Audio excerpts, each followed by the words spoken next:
I think of this talk as the mushrooms and evolution talk, and we will rove and scan over that subject, but it arborizes into many other areas of concern. It's not simply a revisioning of anthropology or primatology or evolution. It is all those things, but more importantly, it's a revisioning of those concerns that then carries a political and social implication for the moment and for how we all lead our lives. And it's basically a variation on the hero's journey. And I'm very indebted to a brilliant woman, anthropologist. I've never met her, but her book had a great influence on me, Mckenna Landau. She recently wrote a book called Narratives of Evolution, and she pointed out something that I think has needed to be pointed out for a long time, which is that science is simply campfire stories in another guise. And you'll see what I mean as I get into this, because I want to tell you a campfire story about a poor but humble primate who came from the fringes of the action, a minor member of the flora and fauna of this planet who embarked on a long and arduous journey into time and had many adventures along the way, and had many allies along the way, and overcame great challenges to attain the gift difficult to come upon, the grail, if you will, or the self. I mean, all fans of Joseph Campbell are familiar with this metaphor of the hero's journey. And what's interesting is we actually have made that hero's journey. We are, all of us tonight, sons and daughters of the ancestral heroes who overcame drought, glaciation, disease, famine, earthquake, migration, you name it. They didn't drop the ball, and thanks to them, we're here tonight. And normally this is the beginnings of this great journey are completely cloaked in mystery. It's taught in orthodox anthropology courses. No one knows the factors which impelled human beings to leave the primate existence in the canopies of the great forests of Africa and to adopt new styles of life in the grasslands, new diets, trading in vegetarianism for being omnivores, trading in a life of fruitarian luxury for a life of hunting, struggle, migration, and natural selection in an extremely harsh environment. I believe that the reason that this seems so mysterious to straight primatologists and anthropologists is because they have been unwilling to look carefully at the role that plants played in this adventure, particularly the role that psychoactive plants may have played, and then, most appropriately for this gathering tonight, the role that certain species of psychoactive mushrooms must have played in this evolutionary adventure. And so tonight I would like to go through it with you in fairly close detail, because I haven't had that many original ideas in my life, and most of what I do is book reviews and regurgitation of other people's ideas. But this one, they handed over to me, and I've been told by evolutionary anthropologists that I'm welcome to it. So if I don't make the case, who will? And if not now, when? And if not here, where? The great mystery of natural life on this planet is ourselves. We stand out in the natural order of things as something completely unique, unexpected, unpredictable. You could not calculate forward from the pinnacle of the age of mammals some 30,000 years ago.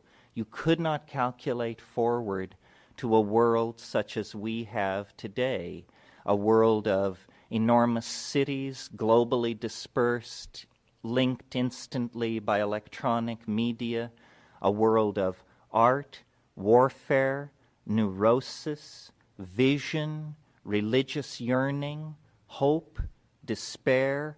All of these things are the unique contribution made to reality, existence, if you will, by the existence of the qualities in us which we call humanness, which set us aside from the rest of organic existence.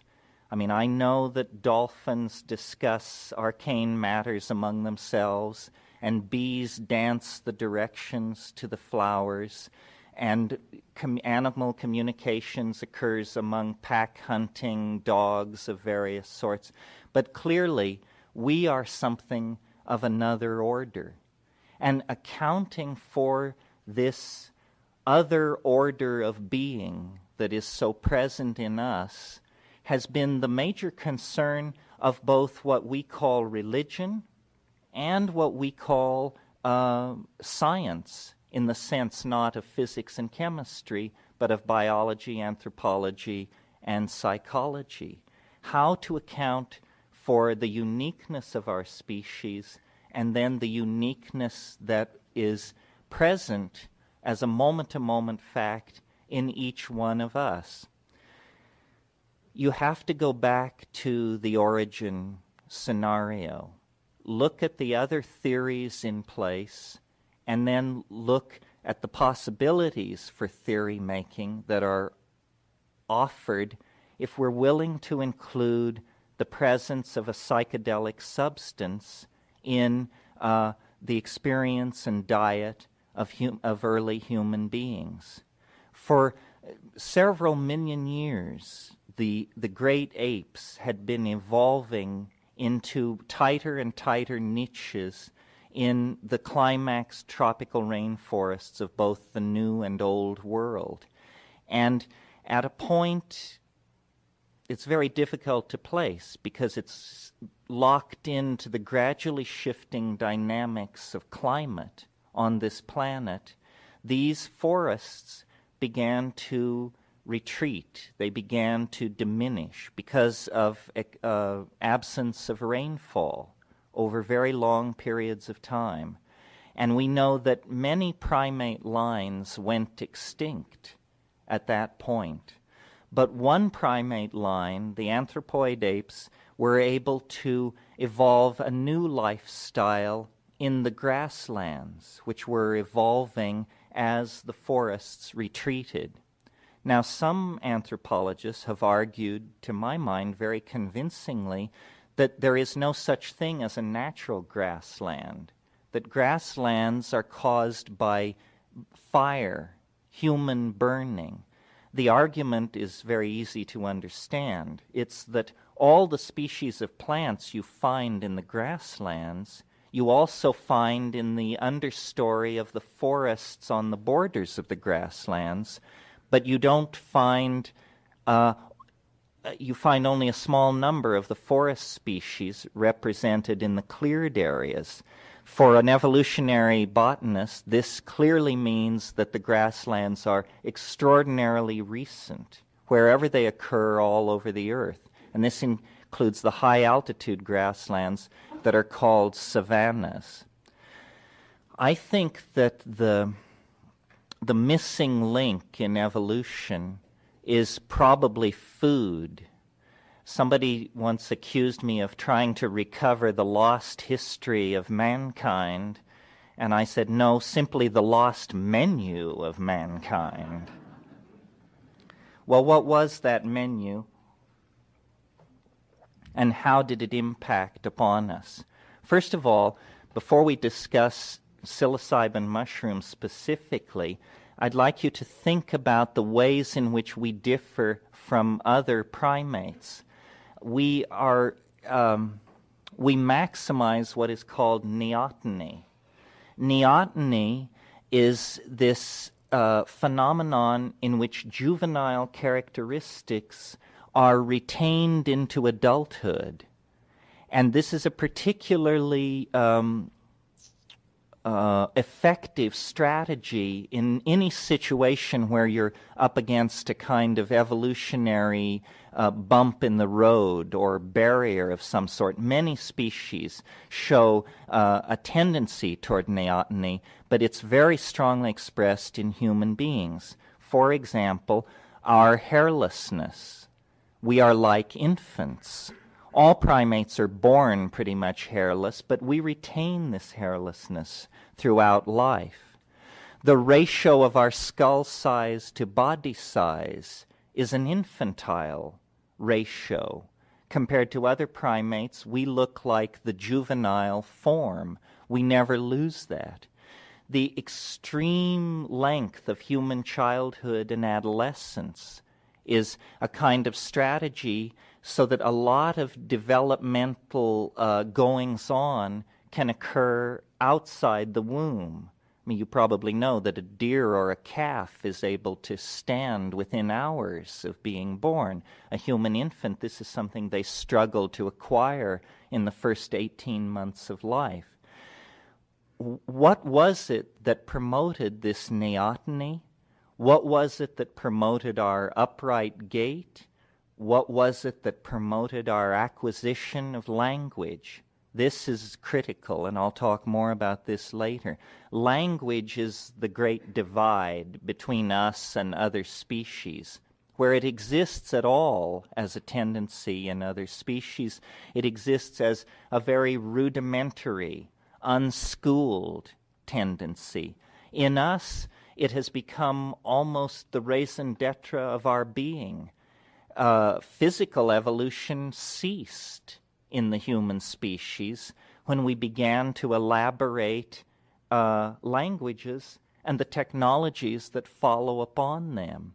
We have designed a way around the slower than glaciers modification of species that exists where you have random mutations being acted upon by natural selective forces in the environment, until the invention of epigenetic, meaning non-genetic forms of coding, which means language, dance, theater, myth-telling, and so forth and so on. Until that great leap was made, we were as much an animal as any other animal on this planet. So what happened was this. The forests retreated. These environments where food had been very abundant became nutritionally stressed. The diet had to be expanded. The choice was simple. Expand your diet or die. Well, now, it's interesting. Most animals have a very narrow range of foods which they will accept. This reaches its greatest expression in insects, which some of you may have learned as children, that if you find a caterpillar walking around on the ground and you just put it on the nearest plant, and by chance you chose the wrong plant, it will die rather than eat that plant. Insects are very, very food specific. Most animals are. Now, why is this? You would think that it would be a better strategy to be able to eat a lot of things. The answer is foods are chemically extraordinarily complex. And chemical complexity is another way of saying potentially toxic or mutagenic. And mutation is the undoing of any species or any adaptation. So there's an effort by organisms to avoid it isn't a conscious effort. It's enforced by natural selection. There is a tendency to mitigate against animals with broad food tastes because they are exposed to so many mutagens, things which split chromosomes and damage genetic material. However, if you're faced with extinction, your back is already to the wall. You can see the grim reaper drawing near. So at that point, expanding diet becomes a perfectly credible strategy for survival. And this is what happened to these formerly arboreal apes, now descended onto the grasslands. They began to experiment with their diet. And in addition to the fruit that they had always eaten, they began to eat insects, they became carnivores, they began to evolve a hunting style.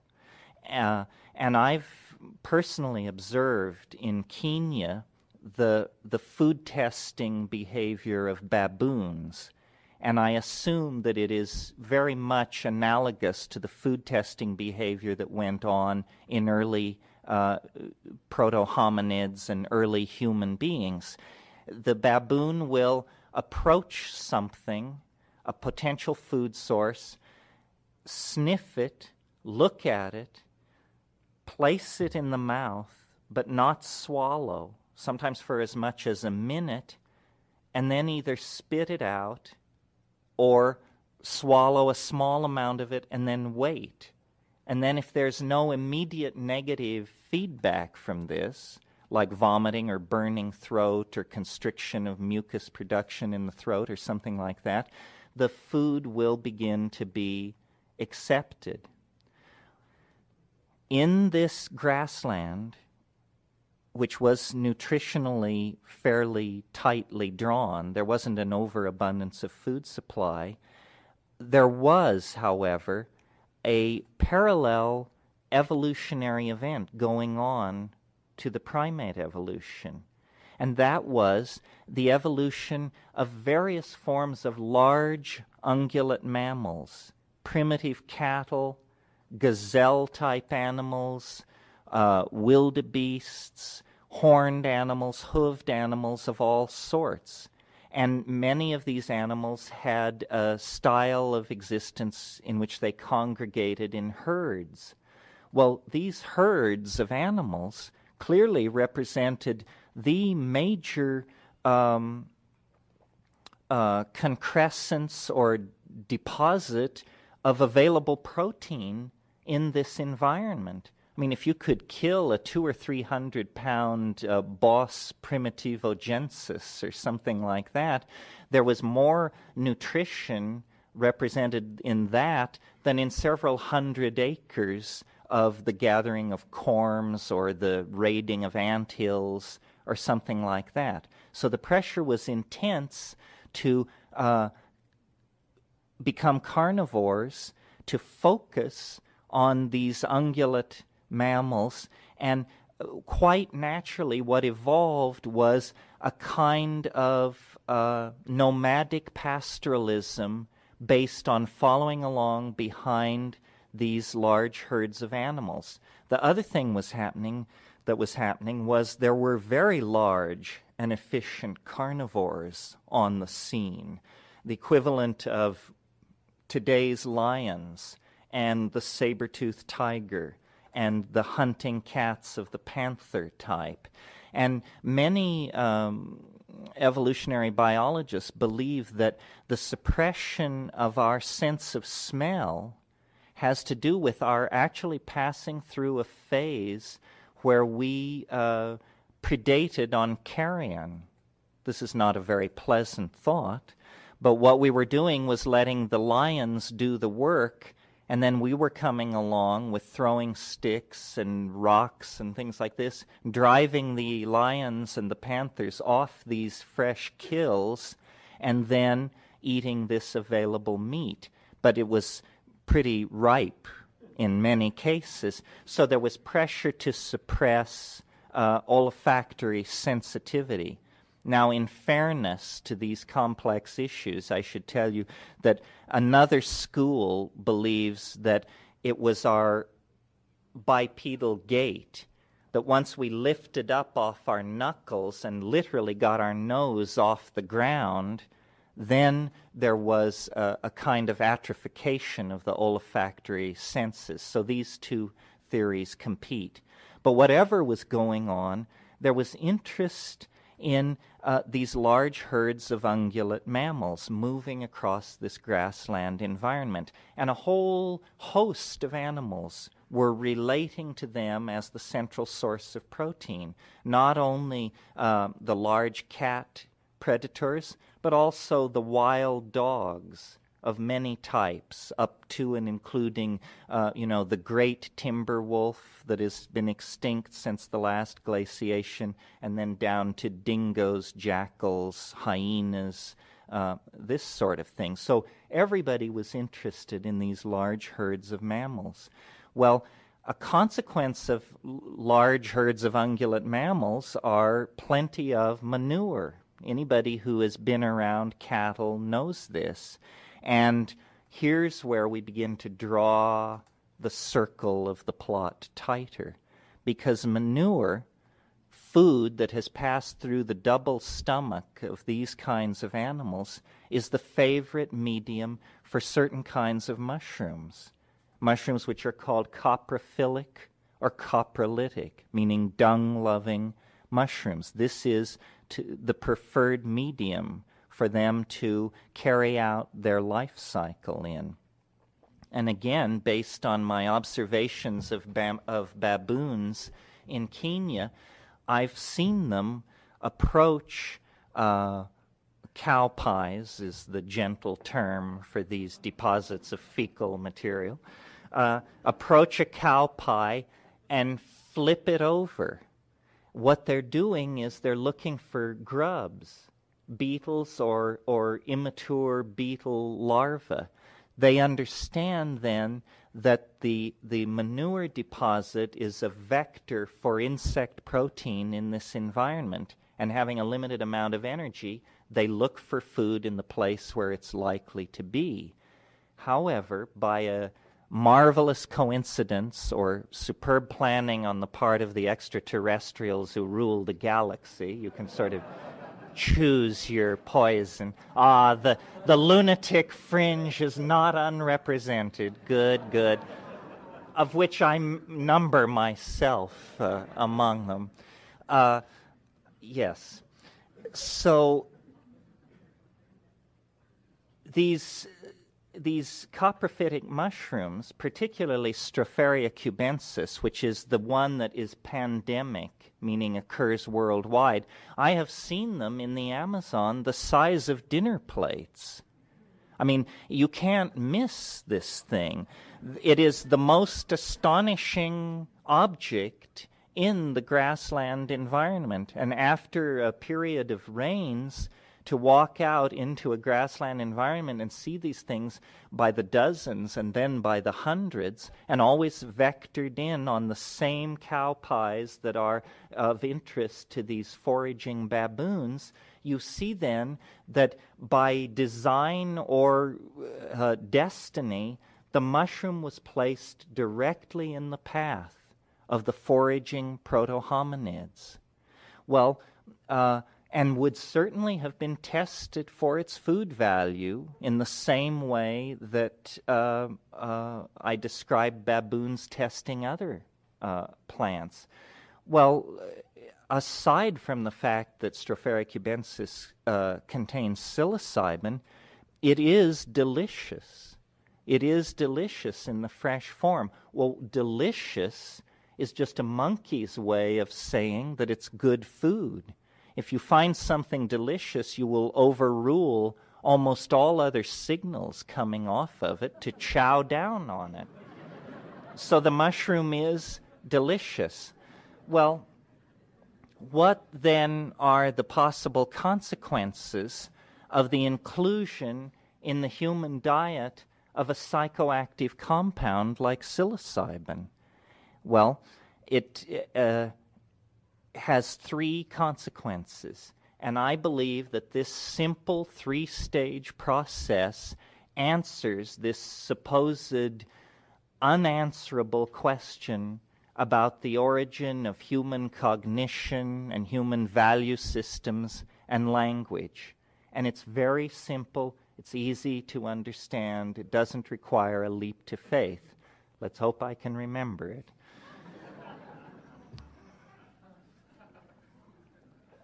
The first consequence of allowing psilocybin into the diet of a foraging, hungry proto-hominid of that type is an increase in visual acuity.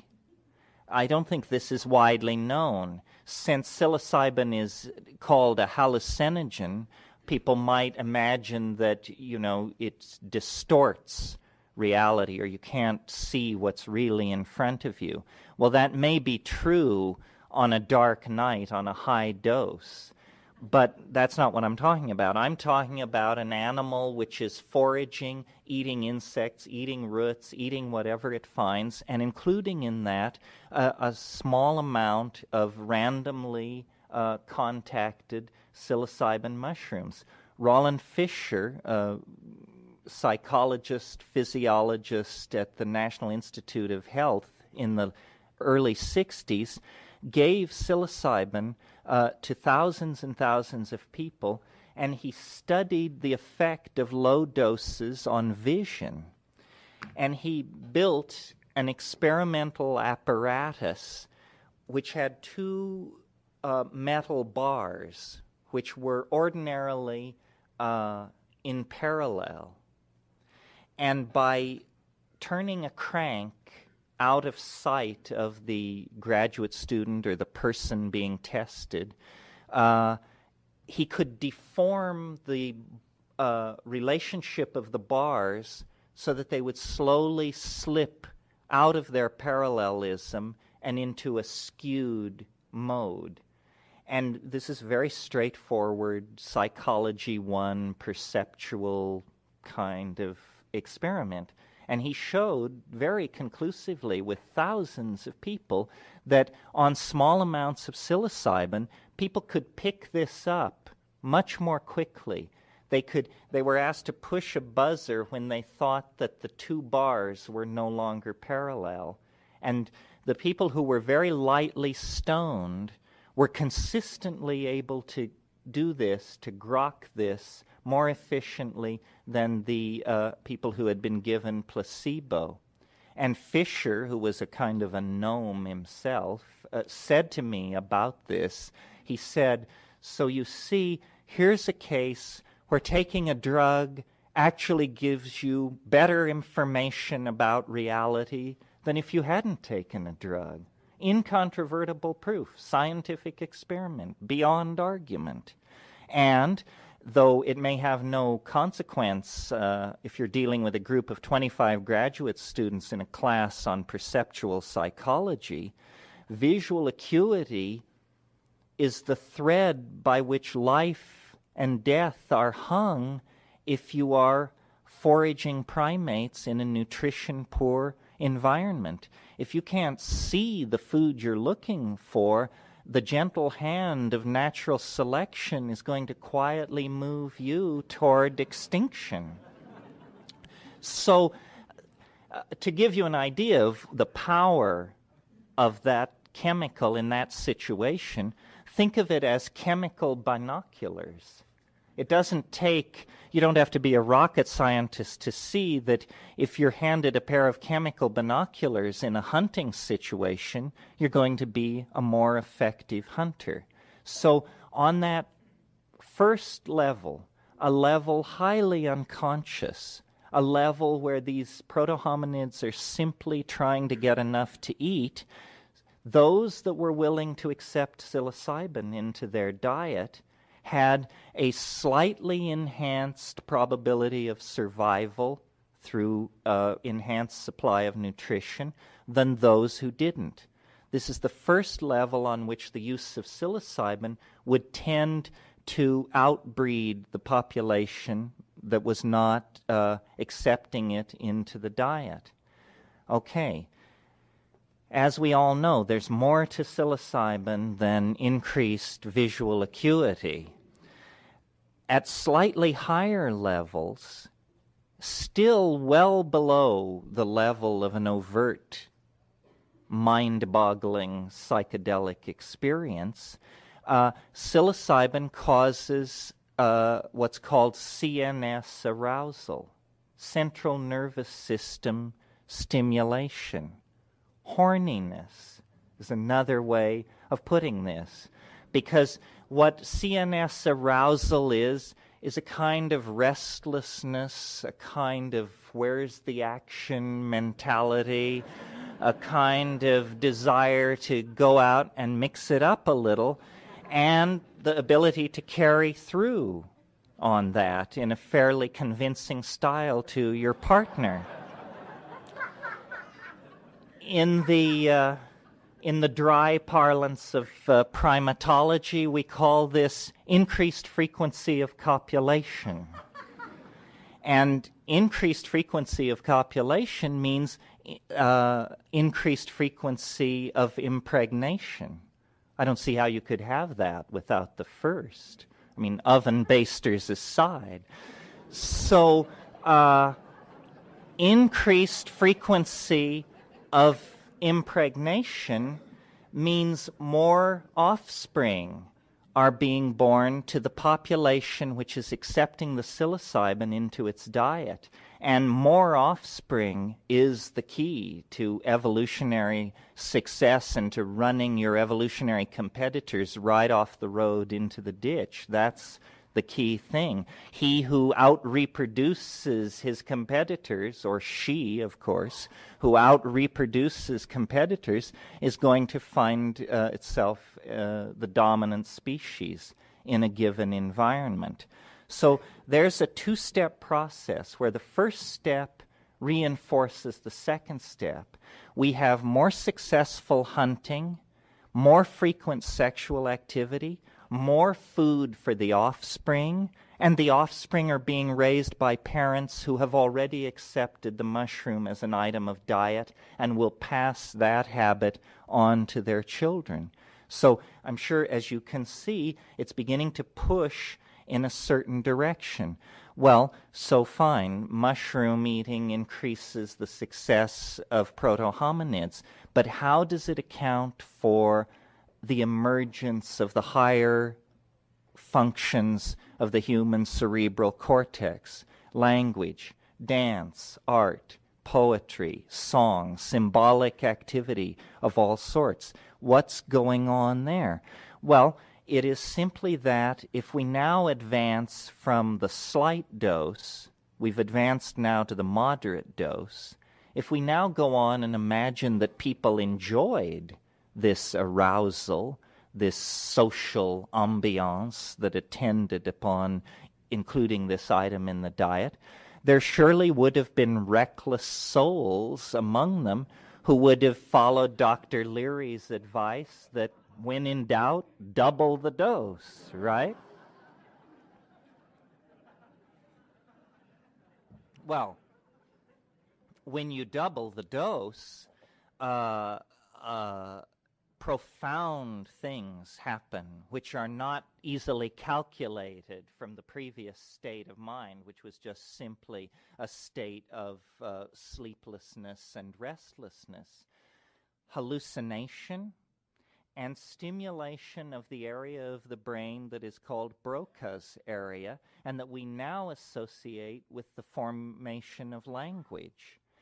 Spontaneous glossolalia is a phenomenon of high-dose psilocybin use. Glossolalia is linguistic activity that seems to be not willed by the ego, but that is just simply an upwelling from the dynamics and architecture of the organism. And in our society, we're familiar with it as a phenomenon that has been appropriated by Pentecostal Christianity as a proof of the indwelling of the Spirit. But in fact, this phenomenon occurs in most societies throughout the world, and most societies associate it with an indwelling of spirit, whether they be Christian, Muslim, animist, or what have you. This spontaneous vocalizing of language-like activity is seen to be a sign of special characteristics, what anthropologists call election, shamanism, in other words, magic, the ability to cast spells, the ability to weave story. It's all tied into language.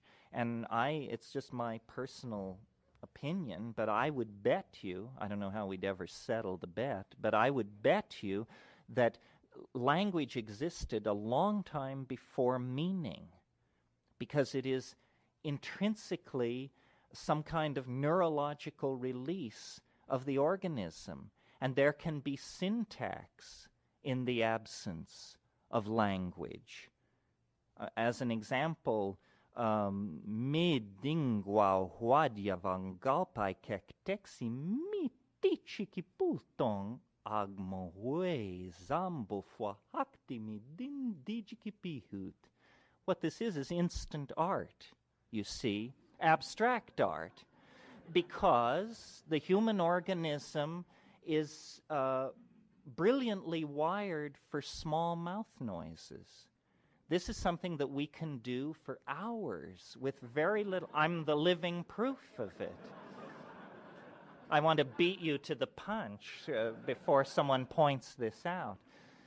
Small mouth noises, our special province, and with it we weave meaning, we convey emotion, we convey anger, and eventually we recreate the entire world of our imaginations. I mean, this is what culture is a kind of coaxing into reality of the structures of the human imagination through the medium of language. And it begins as poetry and it ends as, structural engineering on the scale of the Golden Gate Bridge or something like that.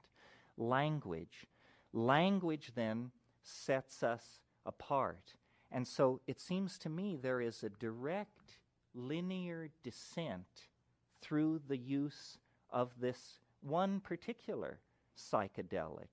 It has to have been a grassland plant. It cannot require any preparation, even boiling or something like that, because we're talking about a level of human culture that is more naive than these processes that were added late. So it has to be commonly met with plant, a plant of the grasslands, a plant requiring no preparation other than that you eat it, and then it has to put in place a series of self-reinforcing positive feedback loops that lead to self-reflection. I think this is it, folks. I think this is where humanness came from. And when you realize that the straight people who've had the field all to themselves since Darwin, their best idea is that it was the coordination of the throwing arm, that it's the baseball pitcher who is the highest exemplar of what it is to be a human being, because as soft-bodied, weak primates, it was very important to us to keep our distance from these large animals as we stoned them to death. You didn't want to get within the sweep of tusk or claw as you were attacking these things. Well, I'm as fond of the lump-cheeked hayseed on the mound as anybody else, but I don't see him as the exemplar of humanity's march toward the unspeakable mystery of being.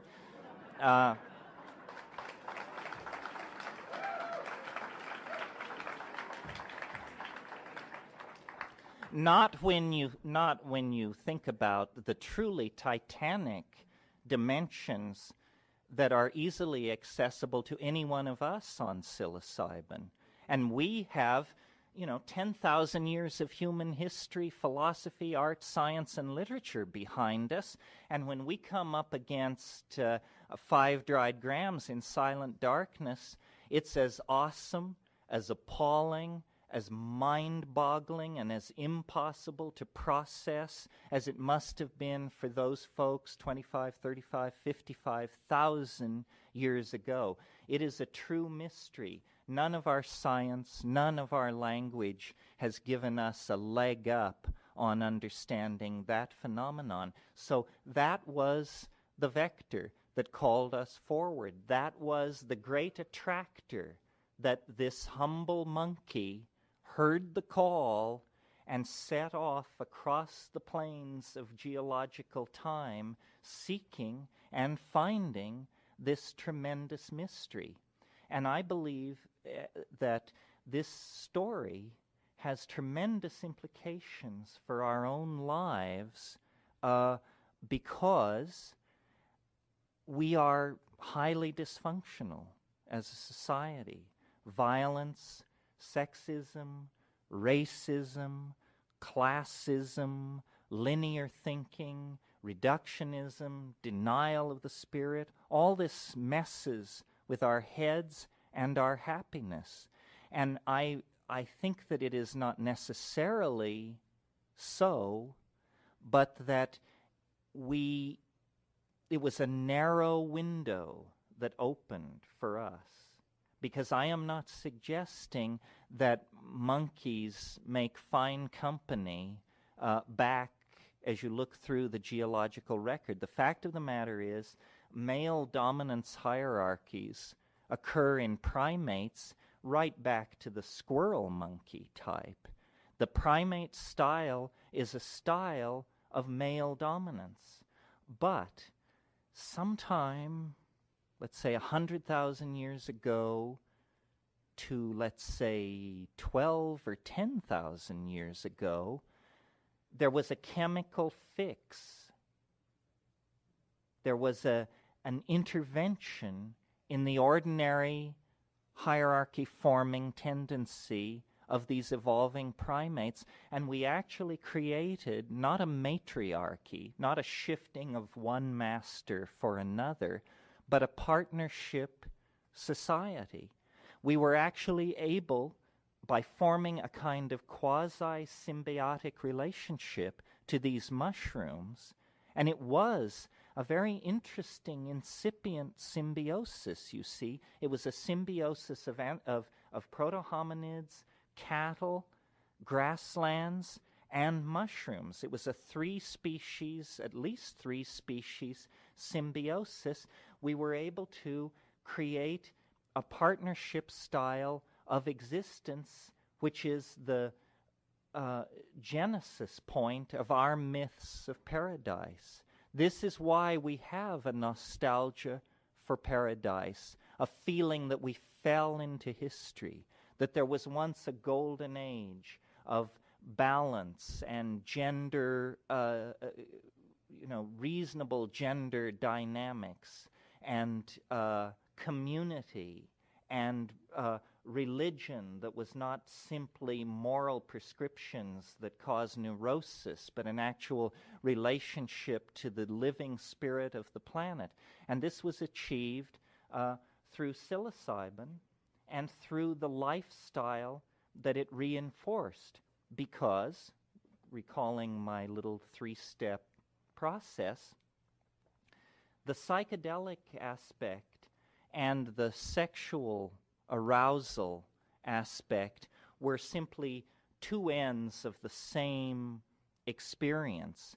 The style of these early nomadic pastoralists into cattle was orgiastic, meaning everybody got together at the new and full moon and flopped in a heap. And these were groups of 70 or 80 people, small human groups. Now, what this was doing, this tendency toward group sexual activity, an orgy promoted by the psilocybin in the diet, what it was doing was it was interfering with the tendency to stress male lines of paternity. Because you can't know, in a society that has institutionalized orgiastic sexuality, men cannot know who their children are. Women know who their children are because they see the children come out of their bodies, and there's a bonding. But for men, the children are community property. And this, I think, was the link. And in the absence of psilocybin, you get a recursion back to the previous mode of primate organization, which is a turf-guarding, territorial, egoistic style. And this is the point I really want to make, that psilocybin is a kind of inoculation against the formation of ego. It dissolved the primate ego, and it kept it dissolved until factors, which I'll discuss in a minute, factors limited the availability of the psilocybin, and then this atavistic tendency, the existence of the ego, returned with a tremendous vengeance. So the implication of what I'm saying is that the ego, which grows like a calcareous tumor or an abnormal growth in the dynamics of the psyche, can actually be dissolved by repeated exposure to this boundary-dissolving psychedelic compound. Well, so then if things were so wonderful, why didn't it just last forever? Why did we fall into history? What happened? Bring about the ride. Patriarchy, turf consciousness, warfare, city building, and so forth and so on. Well, it's a no-blame story. It's that the very dynamic processes which drove the arboreal apes out of the trees and into this paradisical symbiosis on the grasslands, which lasted 25, 30,000 years, the very forces which created that ambiance, which were climatological forces, the drying of the planet, destroyed that equilibrium paradise because the drying process did not halt. It continued. It accelerated. And as we all know, today the Sahara Desert is one of the most inhospitable climates on Earth. I mean, it's a land of endless sand and fantastic high temperatures and no vegetation whatsoever to speak of.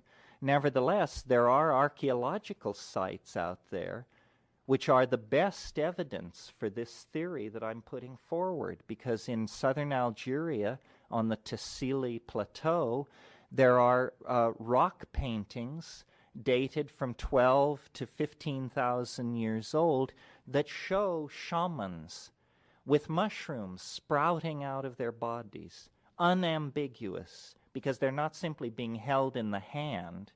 In some cases, when a mushroom-like object is held in the hand, and some anthropologists and art historians want to call it a chopper. But what do you do when there are mushrooms sprouting out of the body by the dozens? I mean, it becomes incontrovertible. So the archaeological evidence is there. The primate behavior provides evidence for this. And what happened, I think, is that these orgies, which originally at the heyday of this partnership society, these group get-togethers were probably at the new and full moon. Well, then as the drying accelerated, they became merely lunar, every 28 days instead of 14 days, and then ultimately seasonal or associated with only certain areas. The rainfall became sparser, and there became strategies had to be developed then to spread fewer and fewer mushrooms over a wider and wider area. And I believe that we can even as long as we're loose in the realm of speculation, we might as well go whole hog.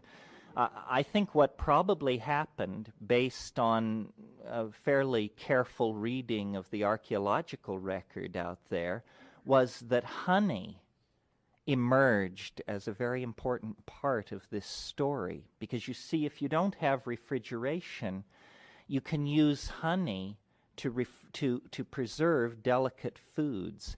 And to this day, there are parts of Mexico where mushrooms are mixed into honey and then they don't decay and can be used for many months. Now, the problem with this is that honey itself has the potential to undergo chemical change and turn itself into a psychoactive substance. But a psychoactive substance with a very different character than psilocybin. In other words, mead, alcohol, crude alcoholic beverages probably began with the fermenting of honey and fruit juices.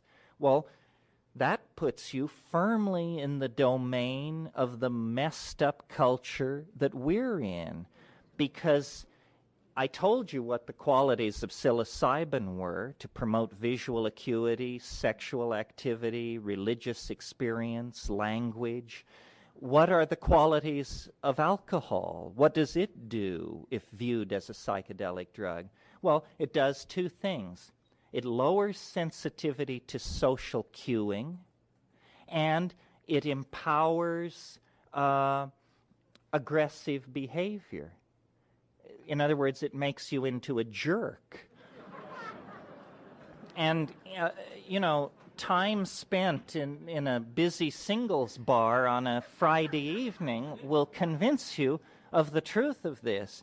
And in a way, it's no joke. I mean, I think probably for 1,000 years, nobody got laid in Western civilization unless they were swacked, because people were so uptight on the natch, having imbibed this whole monotheistic moral trip, that unless they took a powerful drug which dissolved social inhibitions and empowered aggressive behavior, they weren't able to make a move.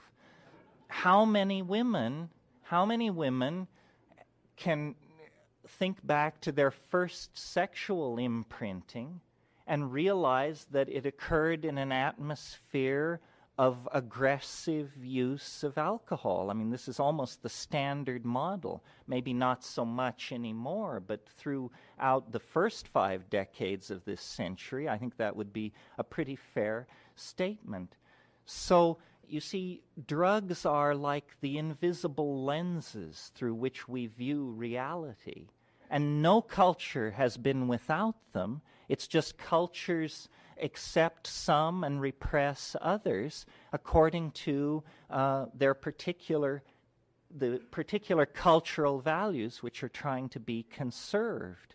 The reason this is not simply armchair speculation among anthropologists is because we now are the inheritors of a planet which is dying under anesthesia. Our entire cultural crisis is predicated on the fact that we cannot feel or connect with the consequences of our history, that we have behaved very badly, we of the high-tech societies. We have trashed gender relationships. We have trashed Aboriginal societies. We have cut down the rainforests. We have robbed our own children of a future as rich as the future that we expect ourselves to enjoy. There isn't even a name for this sin where you destroy the opportunity of your own children. I mean, no society has been that perverse. And we're doing it under a massive infusion of alcohol laced with monotheistic moral propaganda. Well,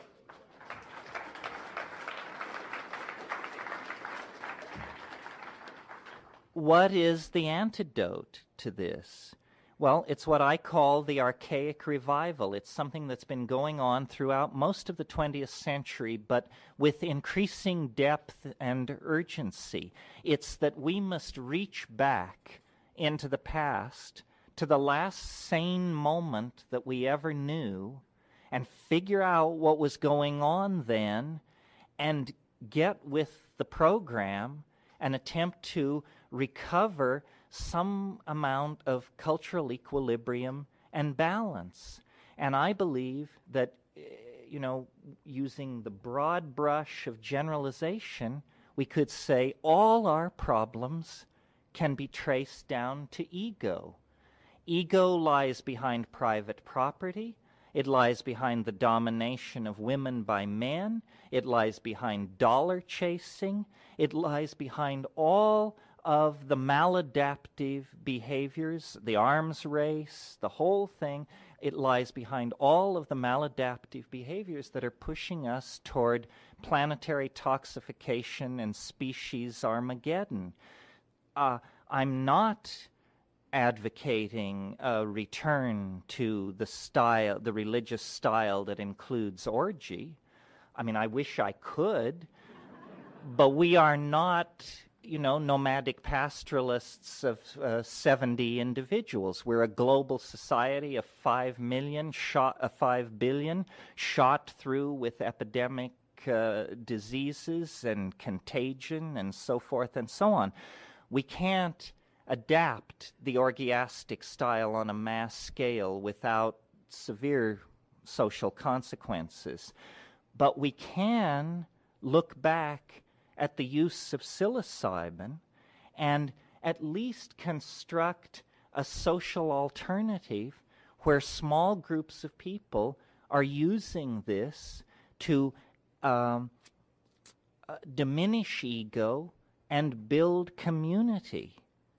Build communities of like-minded people and diminish the almighty sense of ego. And psilocybin does this very effectively in two ways. First of all, it dissolves boundaries between people, and another way of saying ego is that I strongly distinguish between you and me.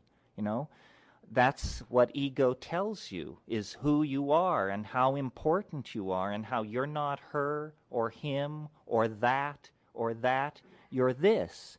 Psilocybin tends to dissolve that language-reinforced misperception. And the other thing it does is it shows you that behind your eyebrows is a world richer by far than any of the crap that's being peddled on Rodeo Drive or Fifth Avenue in New York City or anywhere else. In other words, it shows you the pathetic nature of materialism by reintroducing you to the reality of the spirit, not as a religious abstraction that's used to beat you over the head to follow somebody's moral recipe, but as a felt experience of the indwelling of an extreme power, that a power that connects you to all the life of the past on this planet, to the planetary future, to the universe at large. So really, it's a rediscovery of our birthright as human beings. History is a bad deal. It's a mass of pottage. It's broken machines and broken dreams because we have projected our value system out into matter, and matter has not responded in a satisfying way, and so we're then dysfunctionally neurotic, always seeking, never finding. The answer is to go within using the classical tools of self-redefinition, transformation, and ego diminishment. We can re-inoculate ourselves against the ills of civilization by simply availing ourselves to the shamanic tools that were available before the fall into history. And the fact that this poses some problem for the currently constituted constabulary is of no concern to anybody who's thinking on a scale of millennia. That's just a kink in the social machinery brought on by stupidity and anxiety. It isn't sufficient reason to turn away from a reasonable program that would carry us toward a group psychology that would then allow us to turn toward the real threats that face us as a species and a planet and do something about it.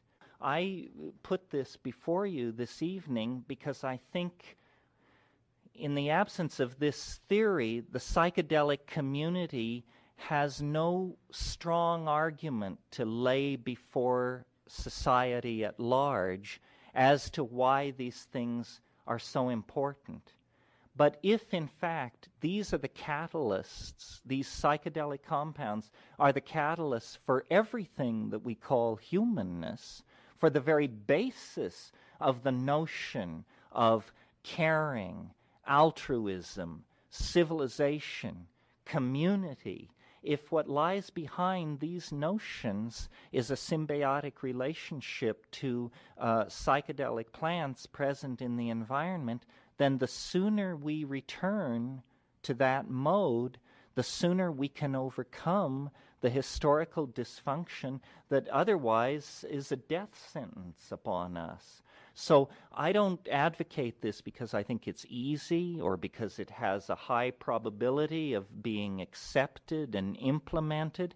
I advocate it because I think it's the only answer, and that it would be gross malfeasance on my part, believing that, to not lay the cards on the table.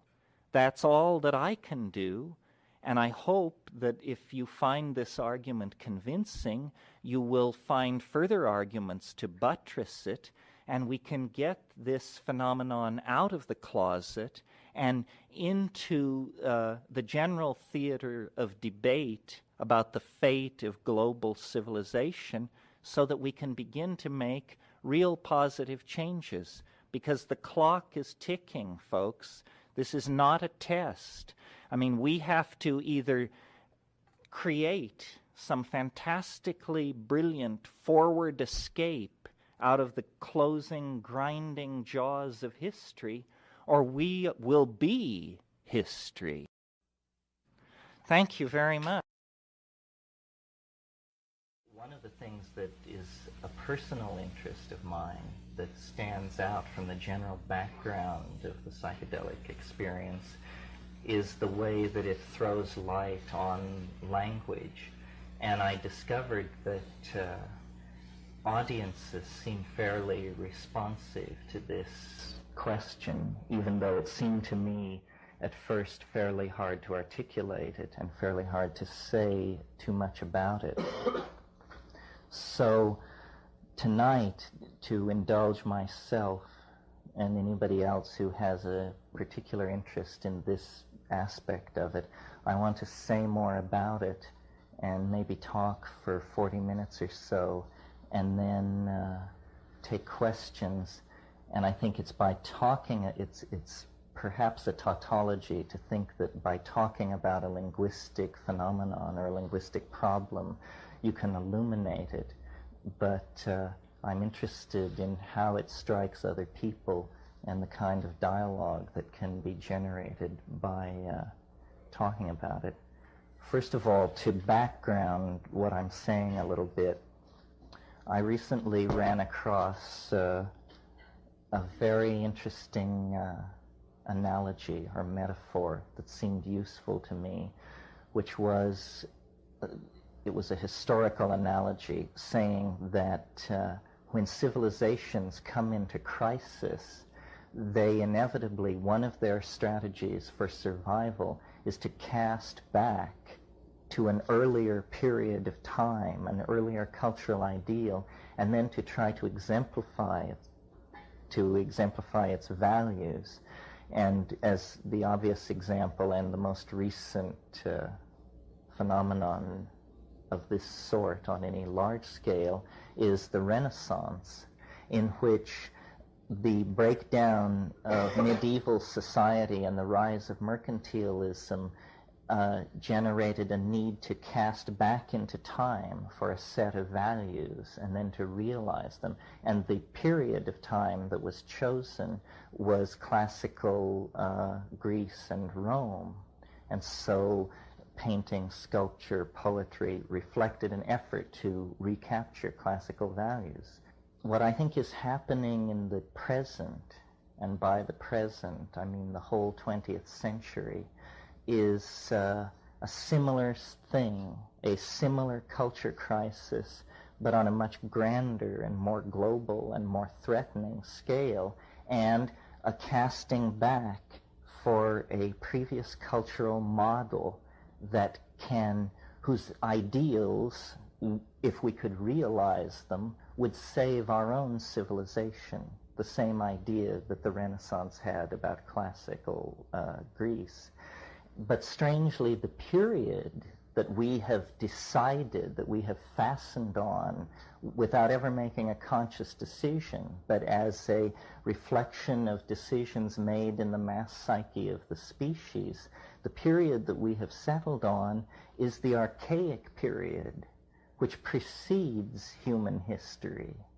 And so Cubism and the things that were done for literature by Joyce and Pound, and the glorification of barbarism and the recovery of the unconscious, first the sexual nature of the unconscious through Freud, later the mass archetypal structure through Jung. In other words, the great movements of the 20th century, even Marxism, can be seen as efforts to recapture prehistoric sacral values.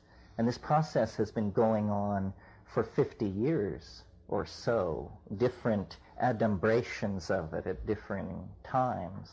And now, and for the past 10 years or so, the theme of shamanism, the rediscovery of Paleolithic religion, and the rise of the use of hallucinogenic drugs, which were the driving force of Paleolithic religion, has come into the fore. Well, okay, holding that in your mind for a moment, recall Marshall McLuhan's idea that technologies for conveying information shift ratios in the mass psyche and the way that it relates to the world. And he was famous for predicting what he called electronic feudalism. He said that the television screen was more like a page of manuscript than a page of print, and that as the linearity and uniformity and rational assumptions of grammar were transcended in the conveying of information, to be replaced by electronic gestalts that were looked at rather than read, that the ratios between the senses would shift, and that this would have profound effects on art and the history of ideas and this sort of thing. What is happening is that a kind of super McLuhanistic phenomenon is happening, where we are collapsing not into the electronic feudalism that he discussed, but into the electronic tribalism which he discussed. And it is shifting our sensory ratios away from the audio and toward the visual. And this brings me now to my subject, which is the transformations of language under the influence of the psychedelic experience. The fact that there is a spectrum of vocal and psychological and psychomental phenomena that range all the way from the recitation of learned material through freely formed speech and into these trance-like religious phenomena that go under the category glossolalia. And these things are experienced by the people who do them as having a varying relationship to the visual rather than the audial sense. I we had a discussion a couple of nights ago with Ralph Abraham about when you are asked to conjure the idea of an orange, what is this idea made out of? When you close your eyes and think of an orange, is what you think of made of language, or is it made of light? And what you say in answer to this question, what does it say about you and your the way in which you're embedded in your culture? Under the influence of psilocybin, particularly, the language-forming centers are activated, and they are activated in tandem with the visual cortex, so that forms of synesthesia are experienced, which are linked, first of all, to sound, so that people singing control the fabric of hallucination through sound. And we found this to be true of ayahuasca in the Amazon, where definitely the shaman's use of voice controls the fabric, the visual fabric of what's going on. But there is yet another level to that phenomenon, which is, with the addition of meaning, the control of the visual surface, the topology of meaning, if you will, rather than the ongoing decoding from a dictionary, is transcended. Meaning then is able also to work its adumbrations on this topological surface, and you see into, well, there are different ways of cognizing it. The place where the Ursprach is coming from, the assembly language that lies behind all formalized or culturally validated languages. Wittgenstein called it the unspeakable. It's the place where explication cannot go almost by definition in order to avoid a tautology.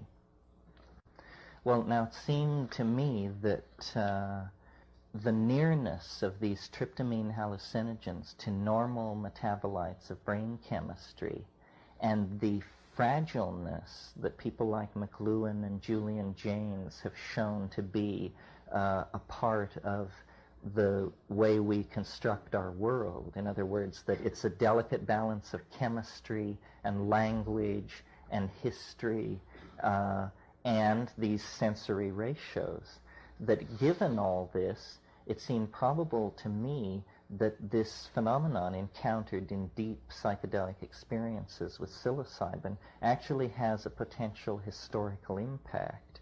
It is a kind of human ability which is at present submerged in the psyche, contactable only by the shamanic means of journeying into historical hyperspace. In other words, of going into that place where the adumbrations of the future are intense enough that you can have an intimation, at least, of what is to come. And I think this is what is to come, and it is a kind of telepathy, but it's not telepathy as we imagined it to be. When I imagined telepathy, I thought of it as hearing another person think and having them hear you think.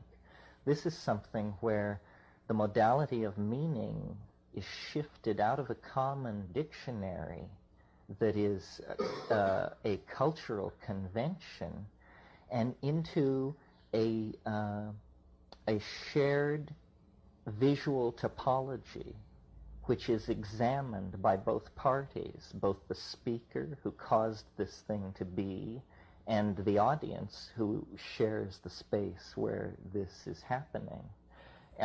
It's interesting that beta-carbolines, which are used to accentuate the hallucinogenic effect of DMT in these ayahuasca preparations in Amazonas, is very definitely a part of normal human metabolism, brain metabolism. And the MAO inhibition that it's performing on DMT that is introduced from the outside is a mirror image of the kind of function that it's performing in the brain. So the shifting of these sensory ratios is causing language to become more visual. And at this point, I always have to quote Philo Judaeus, who was a first century Alexandrian Jew who talked about the logos. And I have made analogies between the phenomenon I'm describing and the logos. But in the critical quote, what he said was that a more perfect logos was possible, and that it would be a phenomenon which would pass from the modality of being heard to the modality of being beheld without ever crossing through a quantized point of transition where you could say it was one, now it is the other. And I think the cultural shock waves that will be generated by the emergence of visible language will totally transform the culture to the point that the point beyond the end of history, the entry into hyperspace, the eschatological monad, all these religious or theological constructs about history are actually intuitions about language undergoing this transformation. Now, several things about this transformation. It's obviously not something which the culture is doing as a decision. It isn't like home computers and cable TV. It isn't being brought on as an information utility. It's something which is being imposed from outside. And I think it is, I'm sure most of you are familiar with the Gaia hypothesis of homeostatic regulation of the environment of the Earth through the interaction of all life acting as a single organism. Well, it obviously regulates trigger species such as we are part of this homeostatic method of regulation. And I think the gradual evolution of language is actually the gradual lifting of the veil that is imposed between ourselves and meaning by the planetary ecology. In other words, the forward thrust of history is actually regulated by the ecology, and it is regulated through control of the evolution of language, because what you cannot think, you cannot do, and where you cannot imagine, you cannot steer your culture and go. So I'm proposing on one level that hallucinogens be thought of as human macro, almost social pheromones that regulate the rate at which language develops and therefore regulate the evolution of human culture generally. Now, one final thought about all this. It seems clear to me, and I've mentioned it in the other lectures, that the evolution, that another aspect of what psychedelics are doing and an aspect of what's happening to the culture generally is its transformation into a space-faring species, and that the momentum for this has been building for millennia. It is not something that was decided in the 1950s. It is, in fact, what we're all about. I looked at a book recently by Terry Wilson about Brian Geisen called Here to Go. And he asked the question, what are we here for? And he answers himself, we're here to go. And I think there's great truth in that, especially in the current historical moment where it's clear that man as a species and the planet as a unified ecosystem have become antagonistic to each other. And this is not unusual in nature. In fact, it's a phenomenon that occurs between a mother and a fetus. When the fetus comes to term, when the birth is imminent, it must happen. Otherwise, the survival of both parties is threatened, even though the birth trauma for the mother and the child represents one of the major crises that they will face in their sojourn in existence. Nevertheless, it is inevitable and necessary, and if it comes off correctly, why, it's to the good of everyone. Where psychedelics comes together with that is that it is going to require a transformation of human language and understanding to stop the momentum of the historical process, to halt nuclear proliferation, germ warfare, infantile 19th century politics, all these things. It cannot be accomplished through a frontal assault upon it by political means. And the I Ching says, you never confront evil directly, because when it is named, it sharpens its weapons and it learns to defend itself. So what is called for is this sideways attack through hyperspace. God forbid, I think it was Tim Leary who said we should become ecological secret agents. Is that what I'm concluding? Maybe. Anyway, the transformation of language is, I think, the signal that this nostalgia for the archaic world is coming to a head, and that this is its culmination. This is the peculiar thing that we all sense is coming, that we can't quite imagine, that is synthetic yet natural, that is obvious yet hidden. And the interesting thing about it is that it emerges from an inner personal frontier. In other words, you're not going to hear this on the evening news. The president is not going to explain it to you. The Secretary General of the UN isn't going to explain it to you.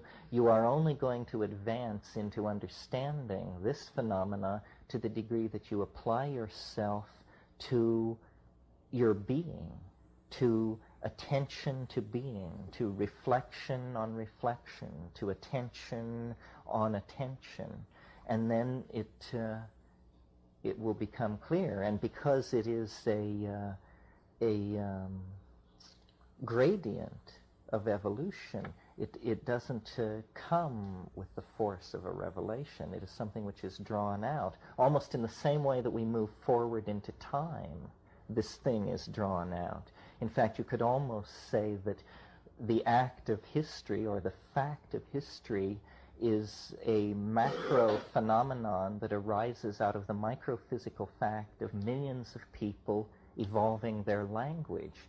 That is what causes the moving wavefront of historical becoming.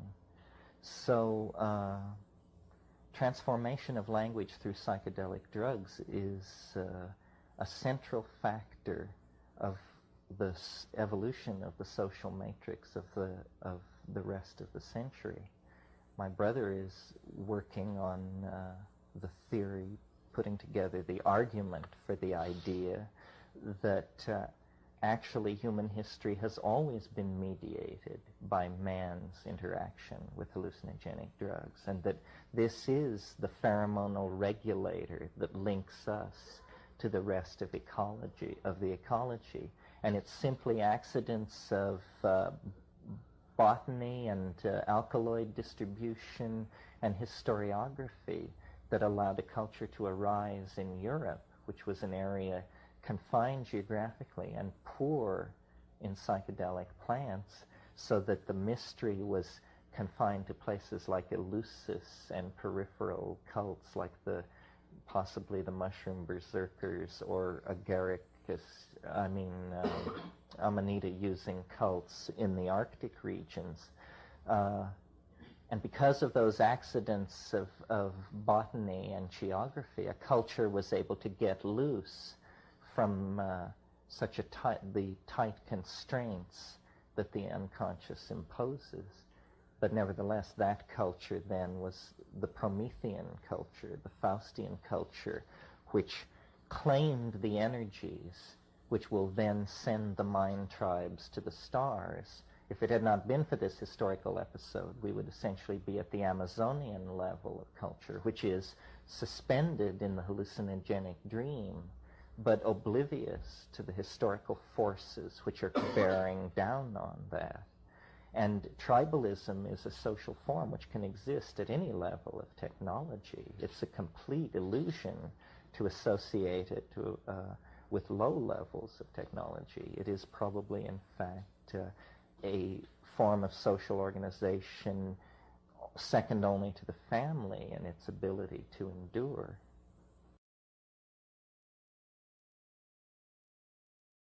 The problem with determinism is it says everything can't happen anyway except the way that it's happening.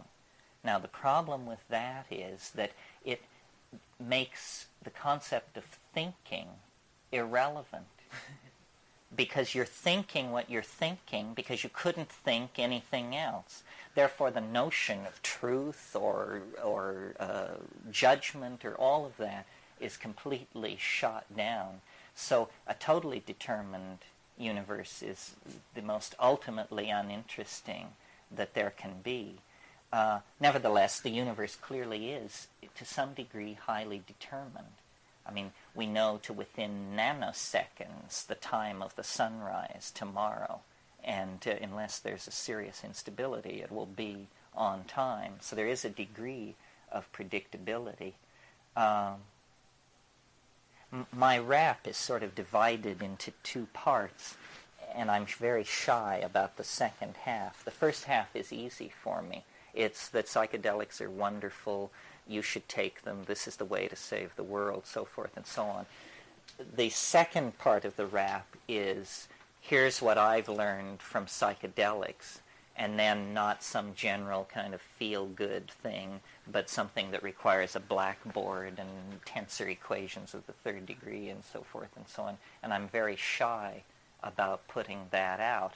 My personal approach to psychedelics before I realized that you could save the world with them, when I just thought that this was some kind of thing, self-exploration, my notion was what it's good for is ideas. It's for generating ideas. And I don't really like the word generating, because you don't generate them, you hunt them. You get in your little boat and you paddle out onto the dark water, and then, you put your feet up and you wait, and you set your nets, and you wait, and, sometimes you pull up your nets and something the size of a freight train has gone through them, and you just row for shore, shitting white. And sometimes, minnows, trivia. Why does our little finger just fit our nostril? And, the mysteries of the animal body, or all kinds of stuff. But occasionally, and it's worth fishing a lifetime, occasionally something will come into the nets that is not so small as to be trivial and not so large as to be incomprehensible, and this thing can be wrestled with for hours and eventually brought home to show the startled folks back on shore. And this showing the startled folks back on shore makes history. All these ideas come out of interaction with these plants. The number of ideas, which when you pick up a straight encyclopedia, should be traced back to herders and people who kept animals. People say, astrology, astronomy, it was invented by people watching their flocks. The calendar, time, was invented by people watching their flocks. All this other, well, they weren't only watching their flocks, they were also watching the cow pies of their flocks for mushrooms. And, music, all of these Pythagorean insights into order, I think, come out of this herding, domesticated animal husbandry, we call it husbandry, because it's a model of caring for nature. And these ideas are the inspiration and the purpose, to my mind. I mean, the social purpose, because I can, get rid of my stuff and feel better about how I was abused in childhood and this and that and the other thing with psychedelics. But that's all personal growth stuff. But an idea, can be shared. You can take it and you can lay it at somebody's feet. And where do they come from? When you ask the question, where do the ideas come from? This is Platonic Philosophy 101, ladies and gentlemen. This is why the Greeks gave up fishing, to discuss this problem. Where do the ideas come from? And we are no closer to understanding that. And yet the ideas are the signposts of our destiny. They guide us forward, and yet we know not from whence nor whither. Well, I think now, so Plato's take on that was, he said, well, there must be a perfect world somewhere where all these things exist and the numbers and everything, there's a perfect form for everything in a higher dimensional world called the archetypes. Well, 2,000 years of philosophical sophistication have shown certain problems with that point of view, but fewer than you might think. I mean, the mystery of form, the problem of form, what is it? Where does it come from? What sustains it? We are nothing more than form. If it weren't for form, we would be no different than the dirt under our feet. And form intrudes into matter, and then it withdraws. And when it withdraws, they put you in a hole and put dirt on top of you. So it's very important to understand, what is this coming and going of form? If we take this pillow and saw it in two, it's a pretty undramatic event. If we take one of us and saw us in two, it's an extremely dramatic event. And what is the difference there? It's that this object is three-dimensional, and this object is four-dimensional. This object has a quality about it called being alive. Being alive, also technically known as metabolism, means that material is moving along temporal gradients within the confines of this organism. Material is not moving along any gradients within this thing. It's just where it is. There it sits. But in here, a form is being maintained from within. And if I were to die, the form would collapse. Here, no form is being maintained except the form imposed. This is an imposed form. It has no sense of itself, and it doesn't sustain itself from any kind of internal integrity. But higher dimensional objects, like animals and plants and human beings, have this quality. Well, so then what we've been talking about here, albeit sloppily, is the fact that we seem to occupy a higher dimension in the natural order than other things. And this higher dimension has to do with the fact that we have a little piece of mind, a little chunk of this higher order organization. Well then, going toward that, as visionaries, as users of psychedelics, society keeps adjusting its trim tabs, as it were, to mirror this transcendental goal. And this is what we want to become. We want to become like the sensed object in our imagination. And shamanism is a pipeline about this. It's almost as though the end state, well, here's a model for it. It's almost as though the ordinary causal flow of information from the past to the future must make a place for like a 3 to 5% backward flow. And this is what we call intuition. It's that vague, unformed knowing that comes without any baggage of causal mechanism, but it's true knowledge. You know how it's going to be. Well, it may be that that time is somehow information permeable, that future potential states of existence are actually somehow in resonance with states of existence in the present and in the past.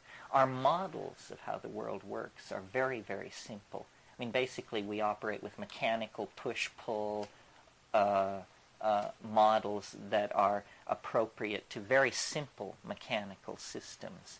And yet we know that we are far more complex even than the most complex physical systems. This last 15,000 years has been something. And the last 500 years has really been something. It's so close now, the transcendental object, that it informs everything. The metaphor, the model to hold on in your mind as you gaze at the earth in its travail is the metaphor of birth, not death. That a gestation process of 20,000 years is coming to an end. Culture using, language using, minded creatures are coming to some kind of fermentative climax. And we cannot extrapolate the human career on this planet centuries into the future. It ain't going to be like that. It's an absurd question to ask the question, what will the world be like in 500 years? What the world will be like in 500 years is unimaginable, because in the next 40 years, we are going to pass through this quantized transition where we actually become insiders and players in the game. History is a state of becoming. It's a state of moving from the inarticulate, unreflecting, animal style of organization to the self-reflecting, minded, conscious, energy-controlling style. But to get from one to the other takes about 20,000 years, and it's a bitch. You don't know where you are. You don't know up from down. You cannot tell what is happening. There's just migrations and warfare and pogroms and gene mixing and hysteria of every sort and Messiah this and religion that, and they're slaughtering these people and these people are doing that. And it's like a bad dream. It's like a psychedelic trip is what it's like. It's a 15 to 25,000 year dash to authentic being from the animal body. And it would have been a lot easier to understand if 10,000 years ago we hadn't cut the telephone wire to nature. Because from then on we haven't been able to figure out what's going on. And it's been left to men with large egos to figure out what was going on. And what they figured out was going on was that there was a lot of free women, land, animals, and money that needed to be organized for their pleasure, because they lost the connection to this planetary birth process. Now, and like a birth process, I mean, the metaphor is worth pursuing, because a birth is violent, blood is shed, there's moaning and groaning and thrashing around, and yet this is not an automobile accident. This is not a human tragedy. This is how life works. This is centrally scripted in to how human beings operate. If this didn't happen, we wouldn't be here. Well, and yet, if you've ever been pregnant or been around a pregnant person, this is a wonderful state of equilibrium, of self-satisfaction, of completion, and yet the very fact that it exists ensures that it's going to be rent, it's going to be torn, it's going to end violently in separation of these two beings. But then there are all kinds of births. There's stillbirth, the most disturbing and unsettling of all. There's, breech. There's cesarean, there's bad presentation, there's easy labors, hard labors. And I think this is the choice that we still have some choices left. And a choice still to be made is it going to be a hard labor or an easy labor? It's how fast we educate ourselves. That's the lubrication in the birth canal of this pup. How fast we educate ourselves. Are we going to fight it? Or are we going to go with it? And it's really frightening. I mean, because what we want is, first of all, forgiveness for what we've done, which ain't likely to come. And then we want to go back and paint ourselves blue and be tribal and turn our back on all of this. But I don't think it's going to be like that. It's propelling us to some kind of higher order. The faith is that history must have been for something, and that everything is to be knitted together, and everything is to be reborn anew. And I don't think this is not a religious doctrine exactly. It's more like the biological faith. I mean, we see it everywhere. We see it in the birth that I was just describing. We see it in the metamorphosis of insects. Heraclitus said, "Pantit rea," all flows. And I think that this is the hardest thing to learn. It certainly has been the hardest thing for me to learn in my life. And I assume then, by extrapolation, maybe this is one of the hard things to come to terms with. Everything flows. Nothing lasts. I mean, not the travail, not the horror, not the women you love, not the women who drive you crazy, not the children you love, not the children that drive you crazy. Everything is in the process of changing into something else, even at the very moment that you recognize its coherence as an entity. And this is the bad news that the ego doesn't want to hear. This is what the ego is created to deny. Because the ego is, it's the effort of flesh to make diamond. And it can't be done. You cannot make an indestructible, adamantine, clear substance.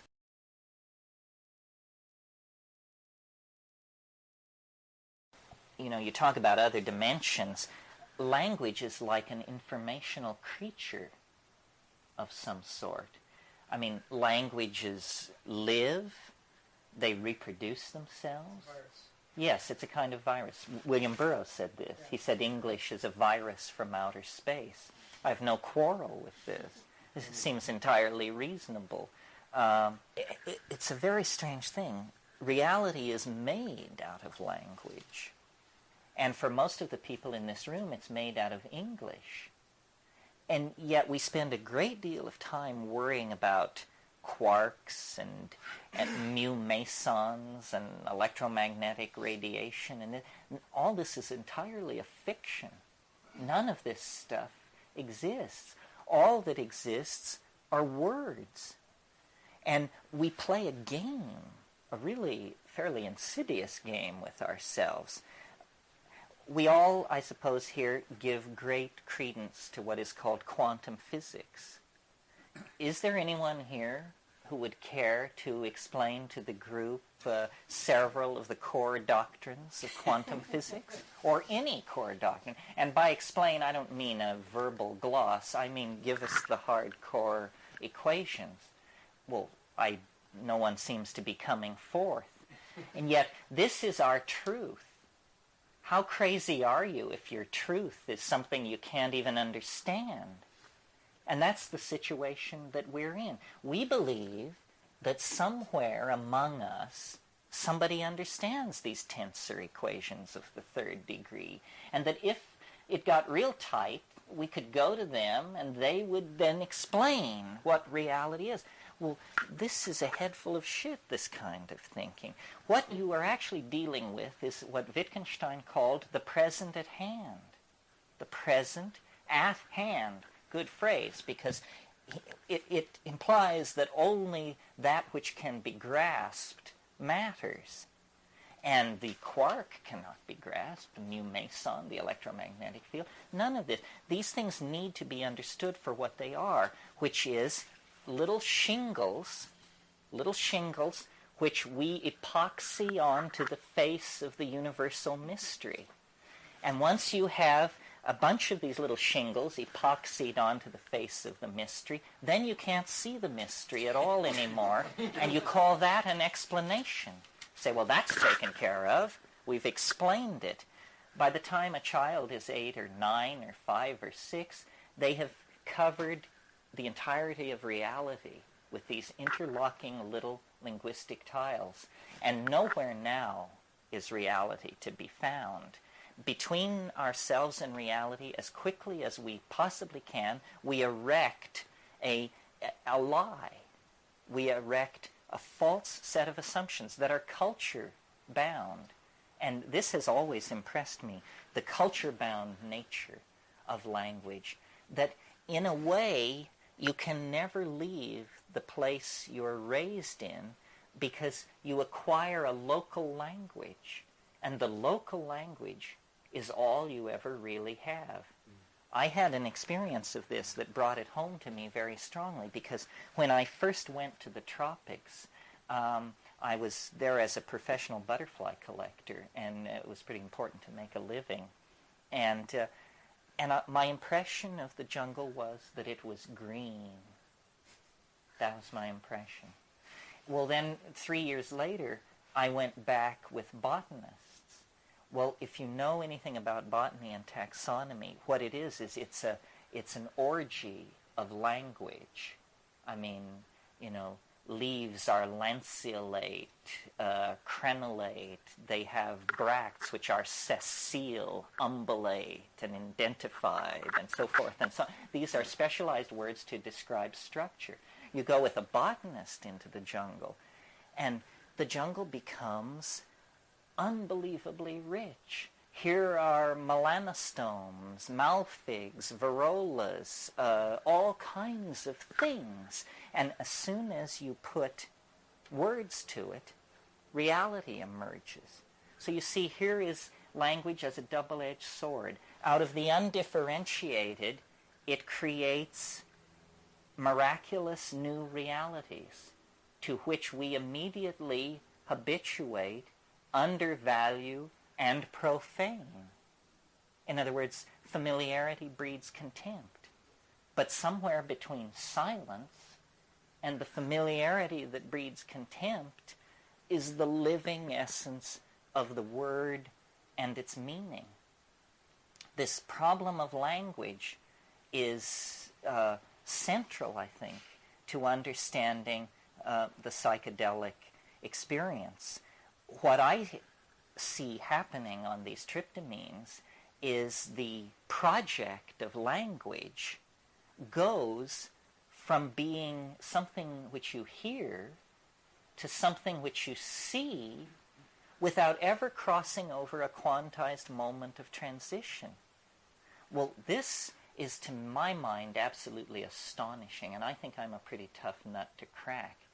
When you see language, it's amazing, because it's a paranormal thing, or it's like it cheats. It achieves paranormal intensity without violating any of the laws of physics that I'm familiar with. What I'm talking about is that in these shamanic performances in the Amazon and on psilocybin, language goes from something beheld to something seen.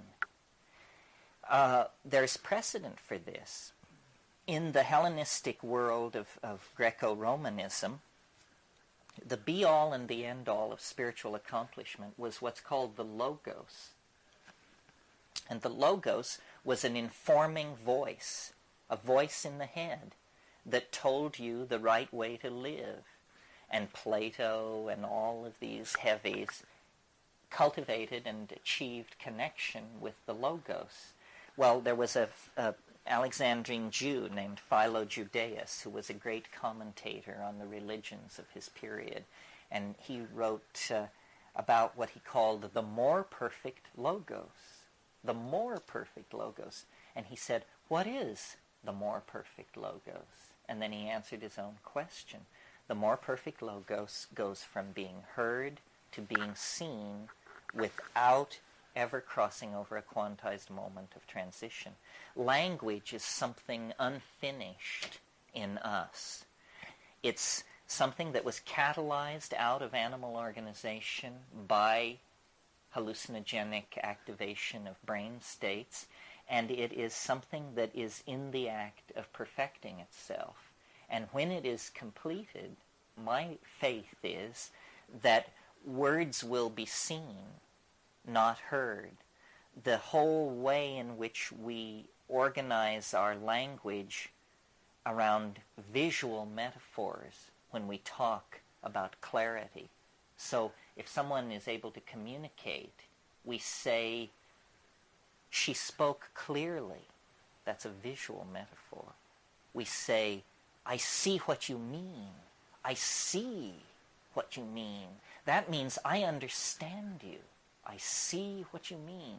He painted a picture. It means unconsciously, at the unconscious level, we connect visual metaphors and the visual sense with clarity of understanding. And what's happening in the ayahuasca cults, in the mushroom intoxications and so forth, is an invocation of the visible logos. It comes into being in the shared space. You control it with sound. I mean, you discover that sound is something that you can see. And this is, I referred to this morning when I talked about how we may be a one gene mutation away from a transformation of language. You can sit, feel perfectly normal, not feel wired or depressed, not have visual activity in the visual field, and then you generate a tone like and you see that it's a certain shade of lemon yellow with a chartreuse edge running on it. And then you and it shifts to pink blue. Well, you begin to experiment with this, and you discover very quickly that you can do more than just generate colors. You can generate modalities. You can generate shapes. As you begin to relax into an unconscious expression of syntax, form begins to behave itself in the space in front of you. And that language may have existed a very long time before anybody got the idea that you could use a certain sound, like glass, to mean a certain complex object. Because on psilocybin, glossolalia is frequently triggered. Glossolalia is normally presented as speaking in tongues, a religious phenomenon of fundamentalism, and the fundamentalist spin on it is that these are ancient biblical languages and that you're being possessed by an angel or something. But in fact, at the primitive level of religion worldwide, glossolalia is frequently met with. And all of us have an ability to relax away from meaning and still retain syntax. It's just something you would never do because we're programmed to always mean something when we speak. But in fact, babies don't do this at all. They love to babble, and they only late in the process learn to attach meaning. Well, so then under language in the humble service of meaning, there is language for itself, sort of the ding-en-siche of language. And, well, I'll give an example of it and then discuss what's going on. Nide gewond wai haxikevichni molgom voapaketen didikin hipikektet. Dejigeve wai ham bikikitit if mo oktive indidikt quahavagenket kifidut ulmikin dital. Okay, now what's happening here? First of all, ordinarily we associate this speed of vocal noise with words. Words are small mouth noises. That's all they are. You see, if you're going to have a creature which communicates among the members of its species, you have to have a low energy form of communication. Otherwise, you'd be exhausted from the effort to communicate. Well, small mouth noises are great. A person can talk for about 12 hours without stopping fairly effortlessly. I mean, if you've got water and a little dope rolled, and it's not a problem. Well, do you know how much information a person could convey in 12 hours if they were, say, reading the telephone book aloud? It's pretty amazing.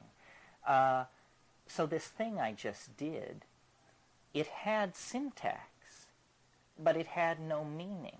In other words, if you listen to it, you hear that sounds repeat, rhythms repeat, there appear to be prefixes, suffixes, certain kinds of declensions. It's all there, folks. It just doesn't mean anything.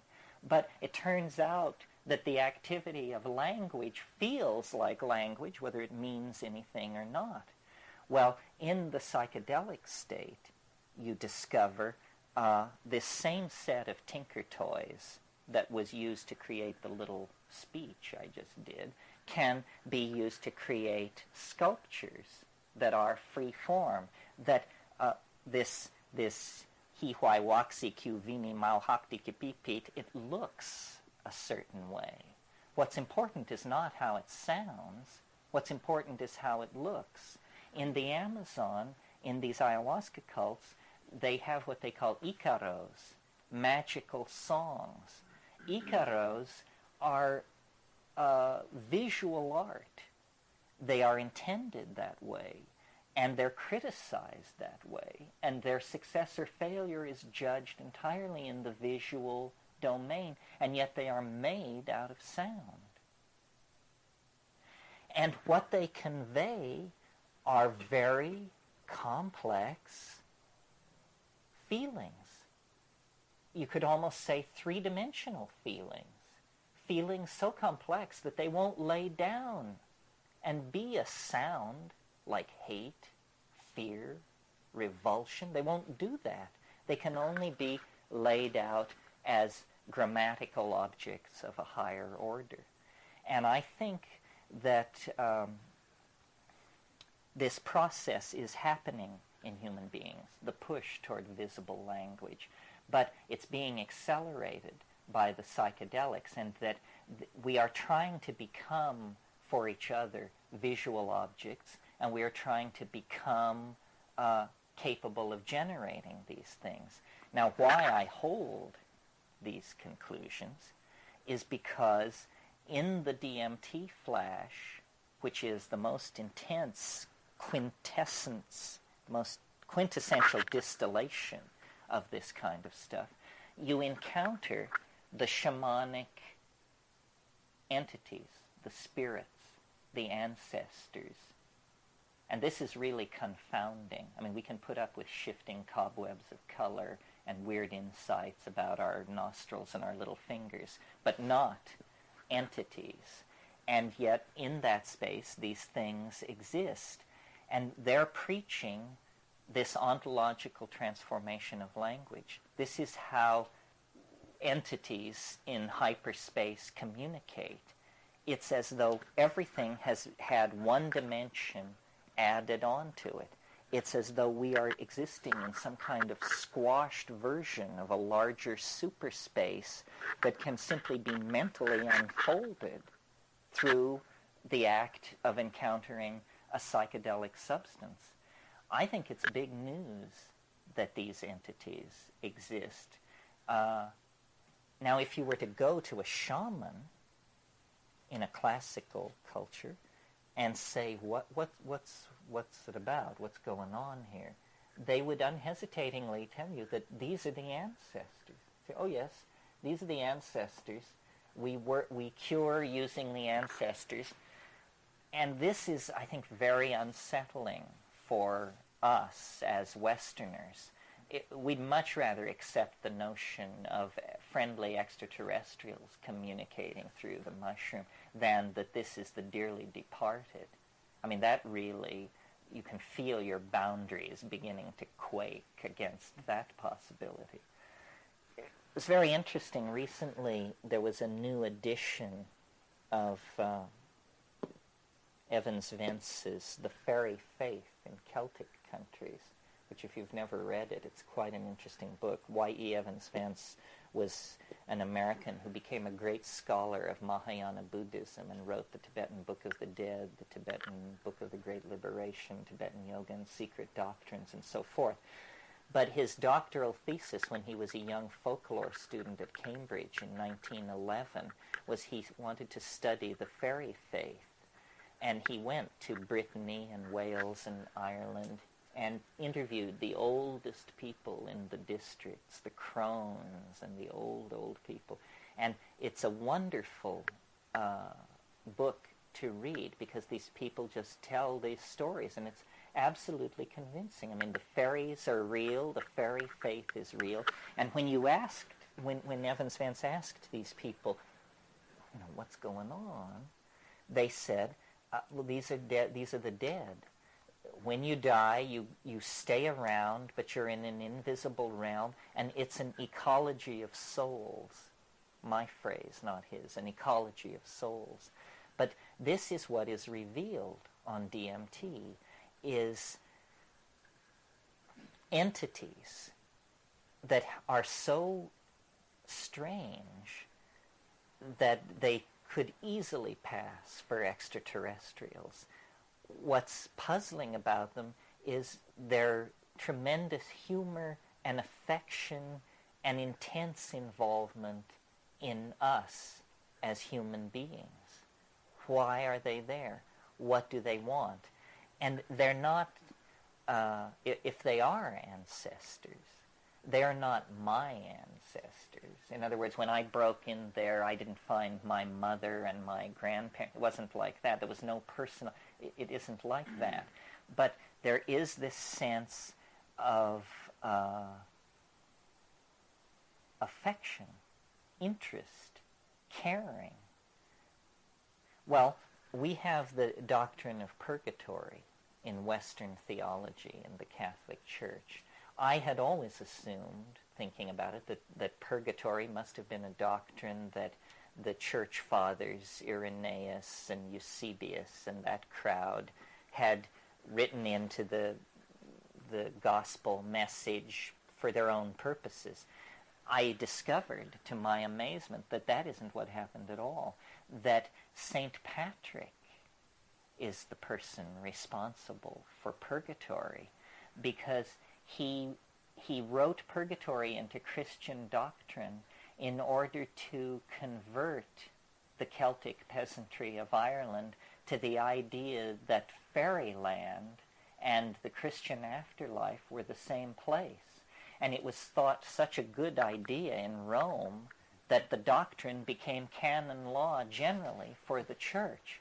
So purgatory is a spruced up, cleaned up version of Irish fairyland to make it a little more palatable. Well, you see, this is where our anxieties come in, and where it's hard to push it much further than this. An extraterrestrial contact, I think we could probably ride that through, and it would be amazing, but it would be tolerable. But if what's happening is that at the end of history are waiting the dead, and that our notion of reality is so skewed that we don't even know the most basic facts about the cycles of life and death and rebirth, then it's going to be quite astonishing for us, I think, to come to terms with this. And yet, this is what shamans live with.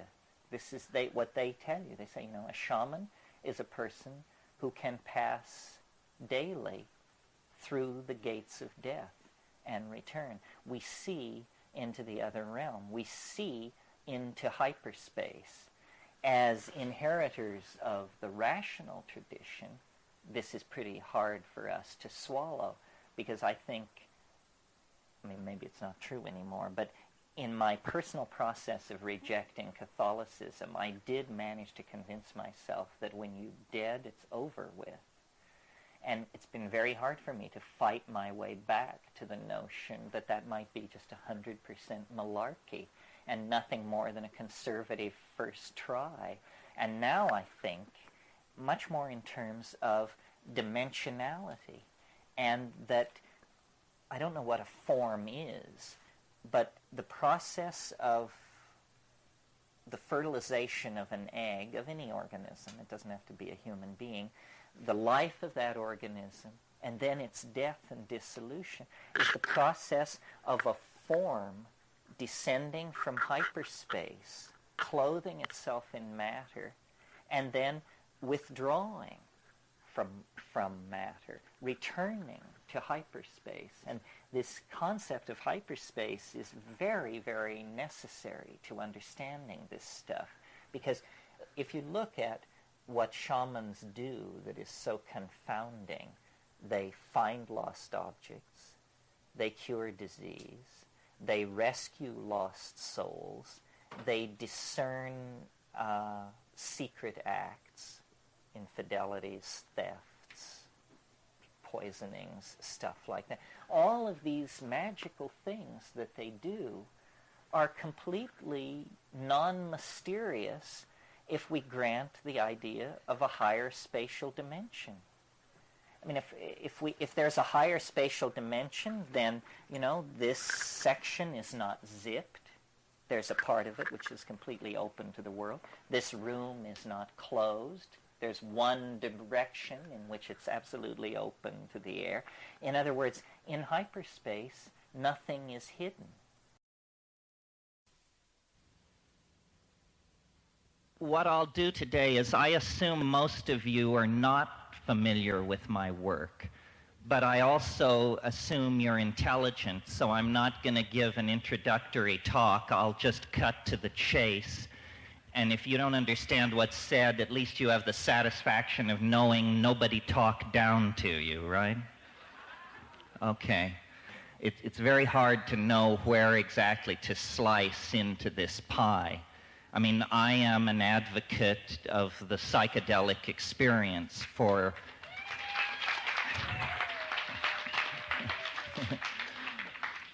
personal growth work, for shamanic exploration, as an enzyme for the imagination, as a force that forces us to grow up and to clean up.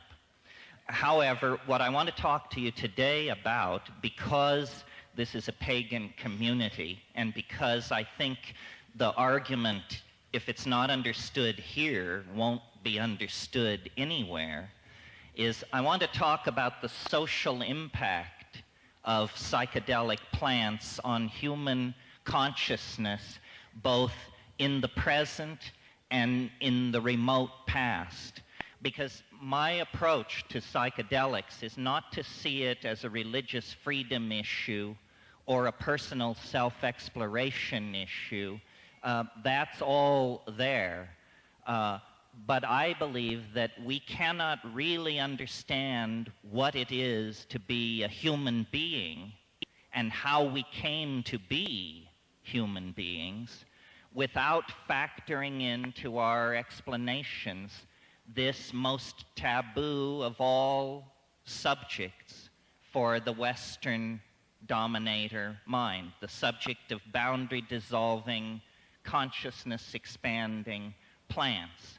And so every point of view has a cosmology, a myth of its meaning.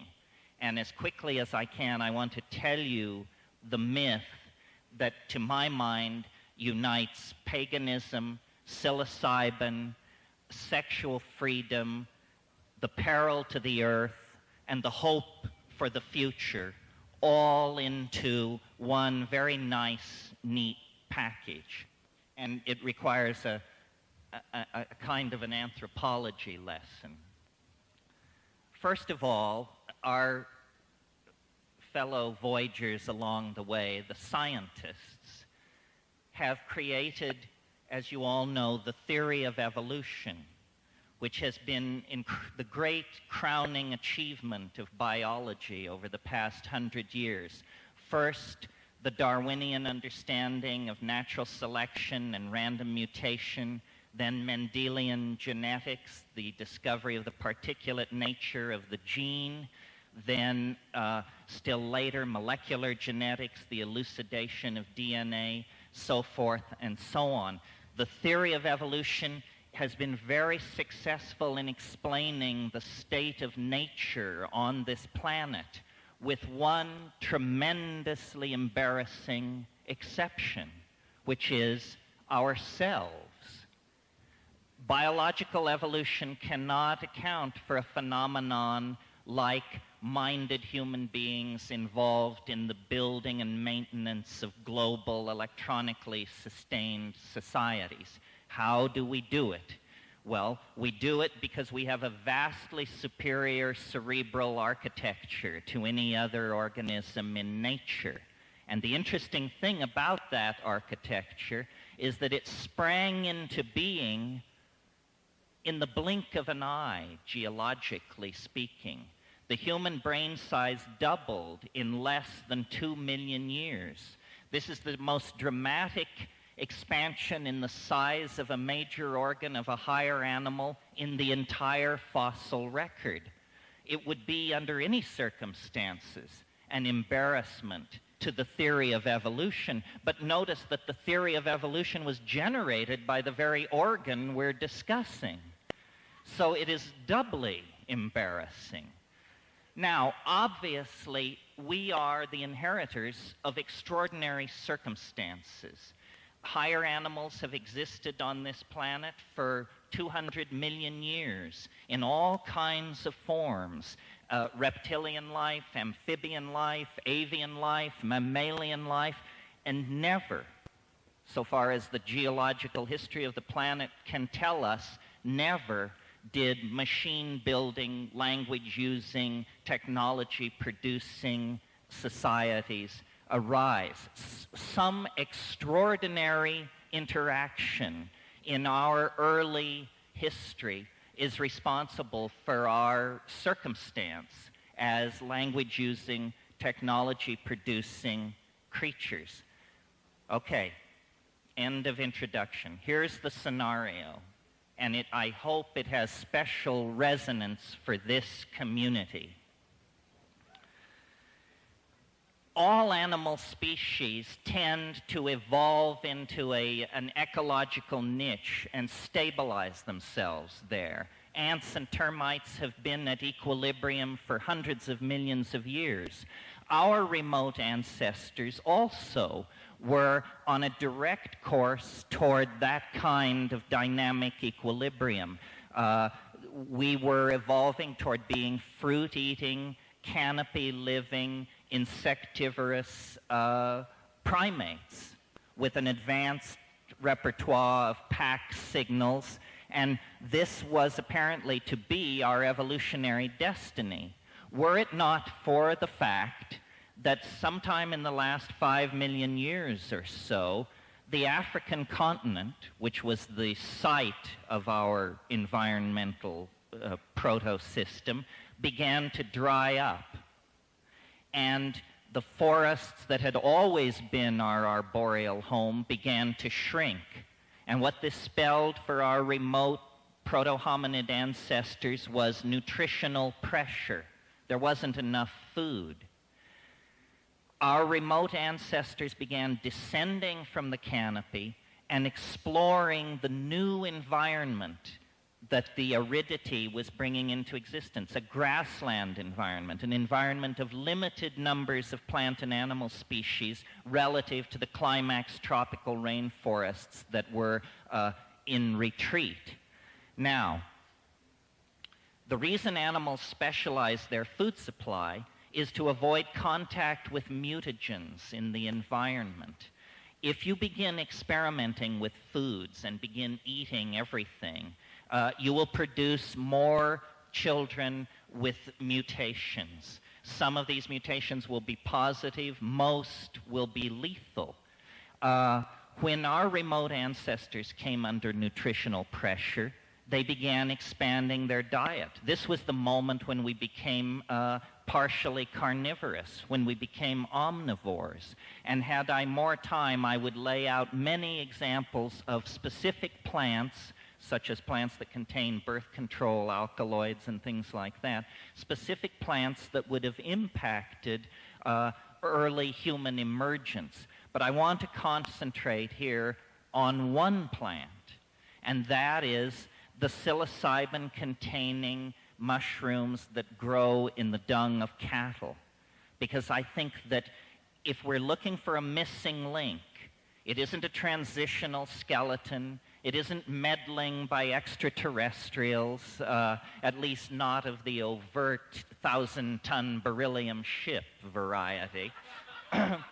It has to do with the fact that we began to allow into our diet an exotic pseudo-neurotransmitter that was part of the native flora of the grassland.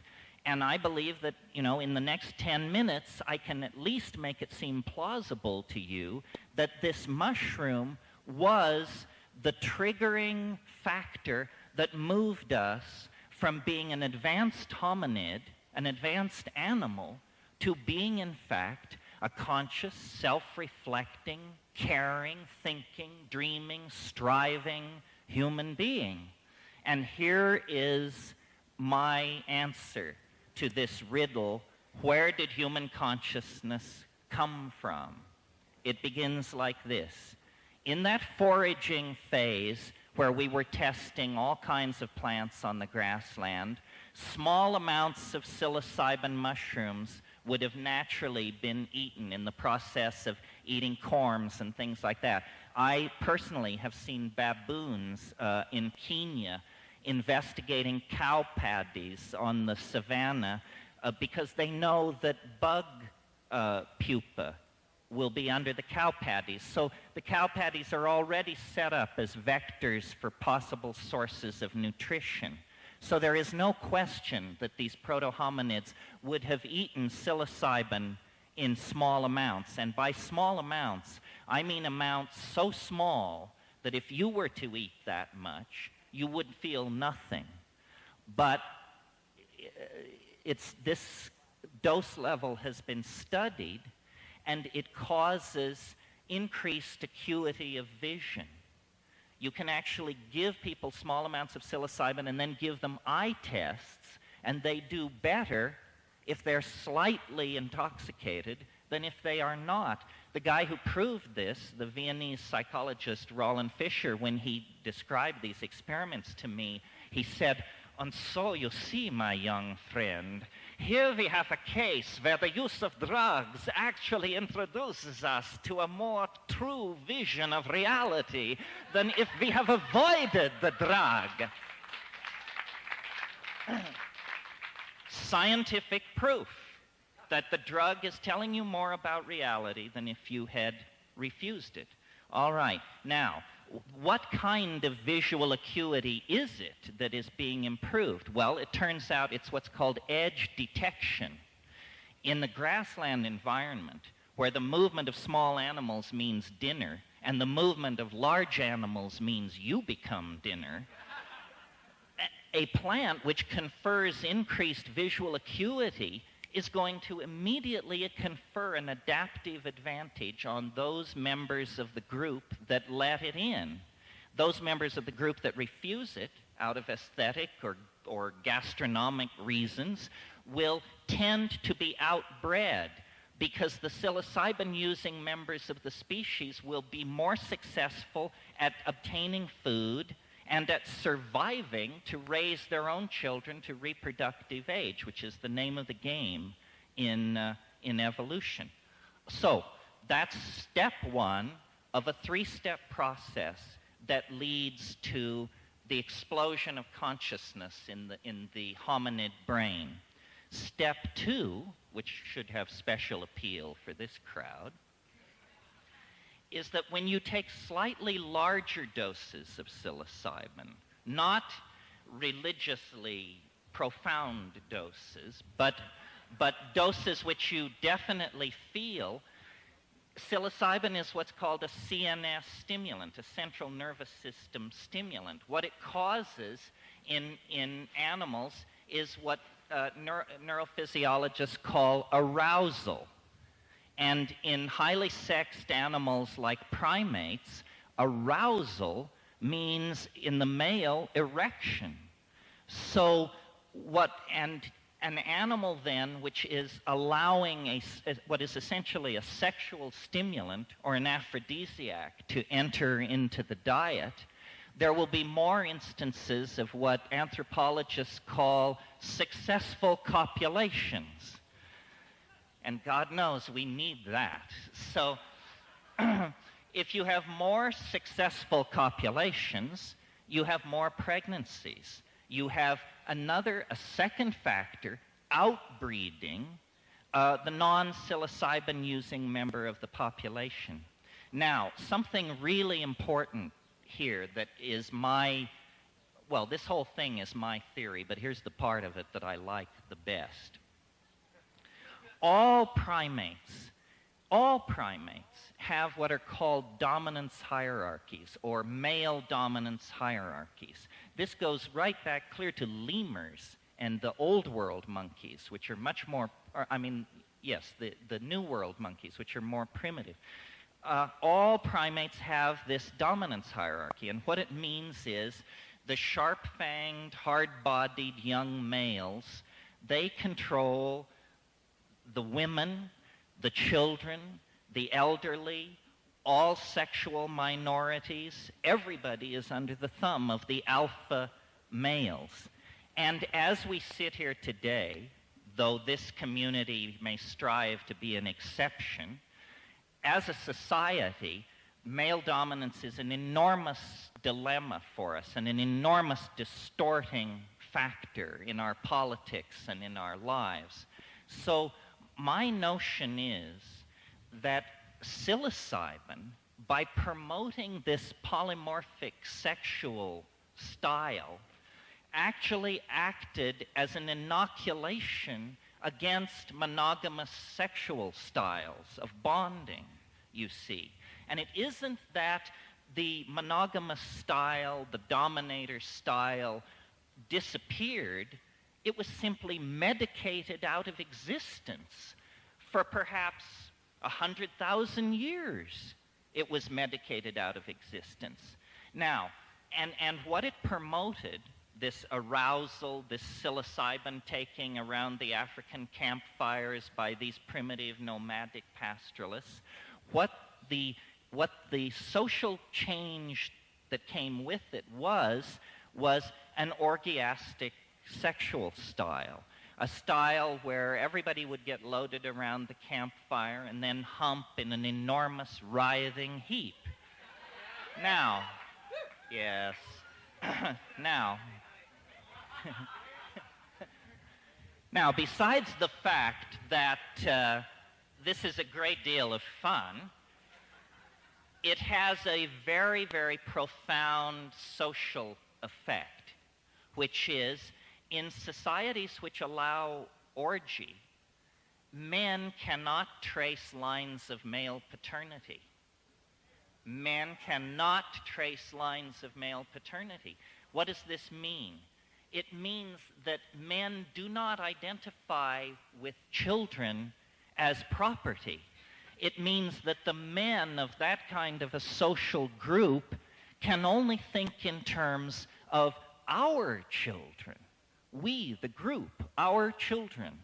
And it creates an immensely cohesive social glue that I believe held these societies together for millennia. And I believe that during this period of pharmacological suppression of male dominance, we became human beings. Theater, poetry, magic, art, altruism, dance, symbolic and cognitive activity of every sort was born in that window of opportunity when there was simultaneously a chemical suppression of male dominance and consequently an opening to Gaian intentionality, to the intent of the larger biological systems in which the human system was embedded. And a kind of paradise came into existence. There were actually two phases. One from about 40 to 30,000 years ago in the interglacial. And in that early phase, human beings, cattle, and mushrooms were sort of all swirling together there on the African grassland, in contact, but not yet a coherent triad. The second partnership paradise arose at the last glaciation, at the melt, during the last glacial melt, and lasted from about 20,000 years ago to perhaps as much as recently as 10,000 years ago. And it was in that later phase that the Magdalenian explosion occurred, and the social forms were put in place that Hellenistic paganism was looking back at with a nostalgic and barely cognizable memory. There was an old memory of a kind of paganism that was old 5,000 years before Eleusis laid its cornerstone. I wrote a book called The Archaic Revival, in which I tried to say that the entire cultural impulse of the 20th century, beginning with Freud and Jung discovering the unconscious, beginning with Picasso dragging back primitive West African masks to Paris and inserting them into his paintings, Dada, pataphysics, jazz, abstract expressionism, even phenomena like National Socialism. All of these various impulses in the 20th century, some positive, some negative, all have a common theme: archaism. Archaism, a nostalgia for a state before history. And as this tendency, this nostalgia, has been sorted out over the last 100 years by generations of scholars, beginning with, Freud and Jung and Blavatsky and Crowley, and then coming up through all the folklorists and deconstructionists. As this thing has been teased apart, it has become clearer and clearer that the paradigmatic figure in any archetypal revival is the maker of magic, the shaman, the wizard, the seeress, the person who is in control with invisible forces. And as I have lived my life and explored these things for a long time, I've come to the conclusion that the shaman, without the hallucinogenic plants, is well on the way to becoming priest or priestess, well on the way to being downloaded into a fixed canon, a moral vision, a societal religious structure, which is not what shamanism is about. It's about Discordian ecstasy. It's about the felt presence of immediate experience in the absence of theory. That's what it's about. So and then I want to go back to our little process. We've now covered step one: better vision through mushroom taking leads to better diets and healthier children. Bigger doses lead to an end to monogamy, a dissolution of pair bonding, and a replacement of monogamous anxiety with polymorphic amorousness, or whatever you want to call it. Then, that's only the second step.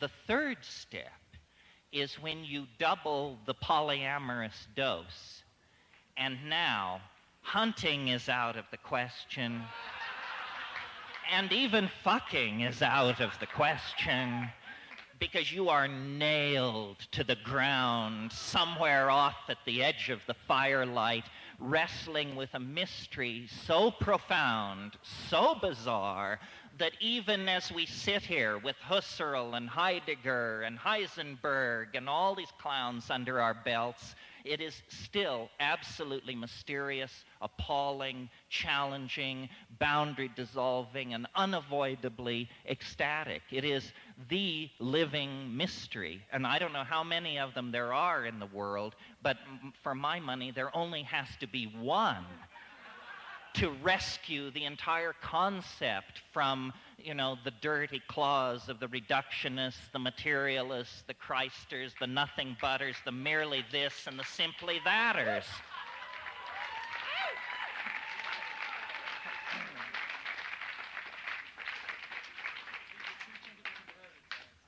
Yeah, I know I'm preaching to the converted, but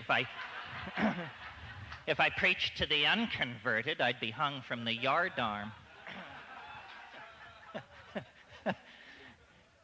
So, you may say to yourself, well, this is all very interesting. This guy has some kind of anthropologically revisionist theory, and, that's all well and good. In other words, so what? What does it have to do with us?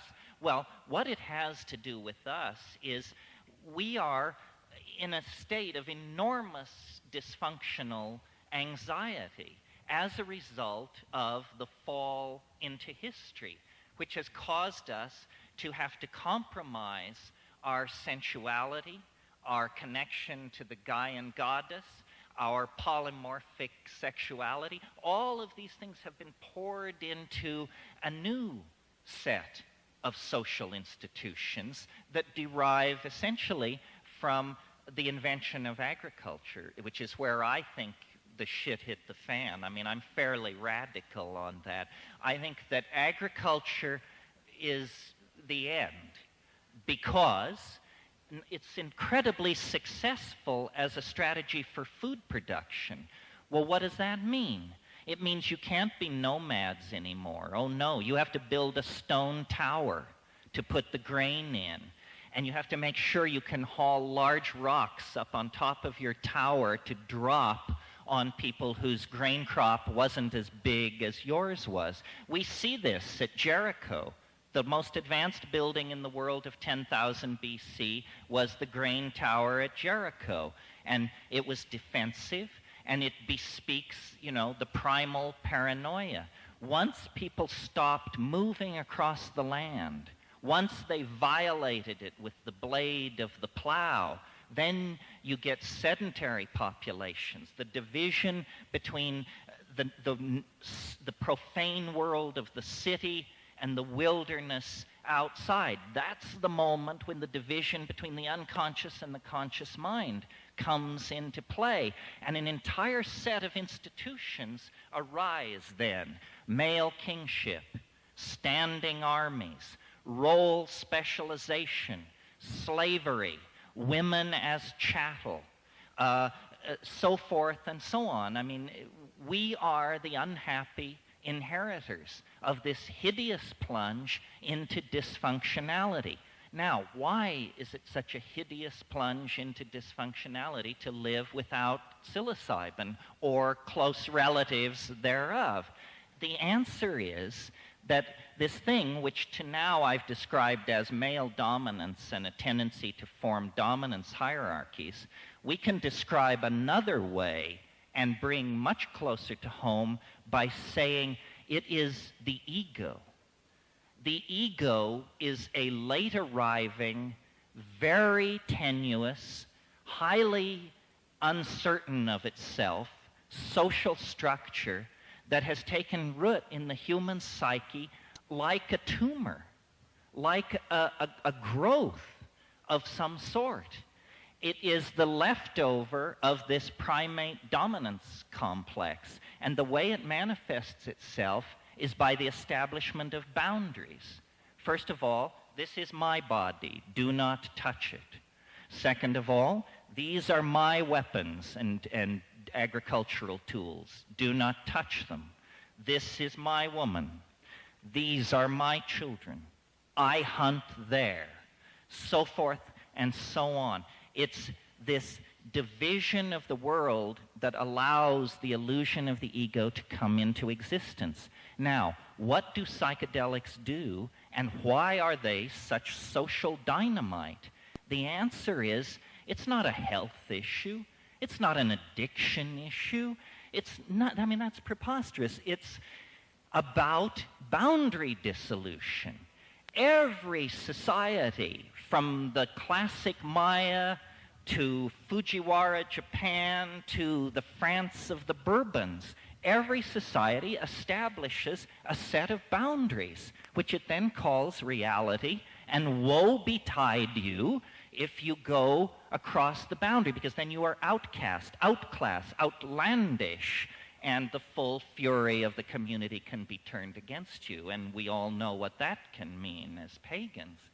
So I believe that the ego is a dysfunctional psychic invader, and that it will continue to strengthen and perpetuate itself as long as we do not institute, either as groups or within our relationships or as individuals, a regular ritual encounter with the forces which dissolve these boundaries. And the only force I know that works are these plants.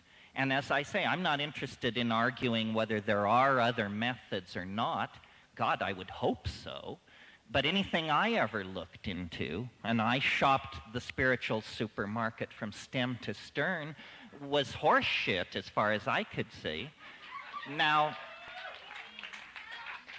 I am not a sensitive. Let me say that. People say, well, but what about Ramana Maharshi and what about Yaka Burma? And hey, it's great for those folks. I applaud arhats and avatars and so forth and so on. But what I'm interested in is democratic ecstasis. It should be for the most lumpen among us. It is not to be attained by an act of dietary control, sexual abstinence, or whatever. It should be. It is a human birthright. It is a human birthright to touch the incorporeal body of the goddess.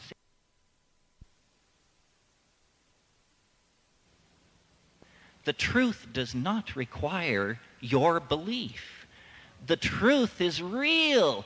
You can beat it on the ground, you can rip it apart, you can look inside it. Nobody needs to guard the truth from inspection. Nobody needs to tell you that, you can't look behind the stage. And so my motivation is to try to, number one, bring people to the realization that the spiritual path, if you want to think of it that way, that is a real thing, and it will carry you to the real thing. All spiritual disciplines that I know, except for psychedelics, put a great deal of emphasis on putting the pedal to the metal. Push, push, push, meditate, make offerings, do mantrayana, do pranayama, do puja, push, push, push. With psychedelics, suddenly there's a very deep interest in, and where are the brakes? You see?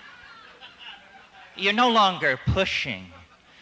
Once you get to the psychedelics, seeking is an attitude which ill becomes you.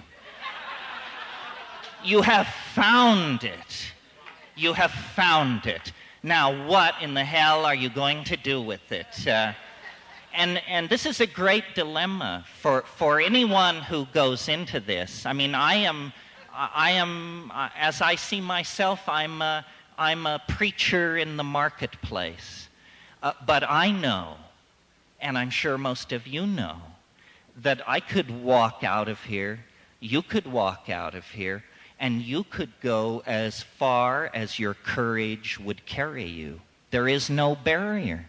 There are no more barriers. You can go as far as your fucking courage will carry you. And at that point, you have to ask the question, do I want to be the mad monk of Cold Mountain? Do I want the villagers down in the valley to say, oh yes, we see him occasionally up in the mist, naked, flying with the eagles? Because you can be that person. You don't have to go back to your job as ad exec, stockbroker, or whatever it is. And so we stand on the edge of being able to leave history. we can leave it. You know, we tend to forget, because our lives are so brief, that what we call the psychedelic experience is very, very new on the plate of Western occultism and science. I mean, hashish did not make great inroads into medieval Europe. That all came later in the 18th and 19th century. Chloroform, ether, these things don't cut it. Mescaline was synthesized for the first time in 1888. These things had to compete with many other interesting areas of scientific exploration in the 20th century. We have not come to terms with what they mean and what they are. And it's a curious area, because the counterculture, whatever that may mean, knows a great deal more about this than science.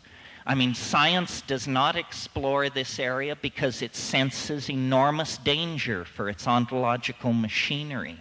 It probably couldn't survive the encounter, and therefore it's just said, well, it's psychology, it's marginal, it's fleeting, it's non-irreproducible, and so forth and so on. This is all nonsense. You can, by unplugging the telephone, by fasting for 6 hours, and by taking 5 dried grams of Stropharia cubensis in silent darkness, you can go up to the great simulacra of human explorers, Hypatia, Maria, Newton, Da Vinci. You can take that ride. I have the feeling that when we go into those psychedelic spaces, we not only see things no one has ever seen before, we see things no one will ever, ever see again. Okay, one last thought I want to put out, and then I'll try for some questions. I have a sort of a rational mind in that I like things to make sense. I don't mean experimental sense, but I mean if you can build a verbal metaphor to get from one thing to another, then you understand it much better. And so the magical dimension is real. It isn't psychological. It isn't based on the strength of will. It's as real as Mars in its orbit. I mean, there's real estate out there, folks. It's that real. And so then the question becomes how to vivify it. And the answer is by creating a consensus in language, by having it made illegal. It's like where sex was with the Victorians. You know, everybody was inventing the wheel over and over again. What we have to do is begin to build a consensus about this realm. And, this may be heresy in a community as oriented toward tradition as this one seems to be.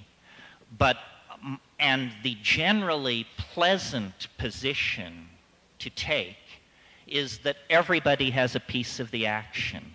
You know, the Hasids know something, the Buddhists know something, the Book of Mormon, there's something there. The mushroom was incredibly ungenerous on this point. It said nobody knows jack shit about what is going on. So it is for you, with your body as laboratory and your mind as worker in that laboratory, to find the way to reflux the alchemical gold. The only experience which counts is your own experience. Everything else is somehow handed down through social structures and political structures. It's irrelevant. If flying saucers were to land on the south lawn of the White House tomorrow, it would not matter to you as much as smoking DMT would if you did that tonight, because that's your experience, your conviction, you see.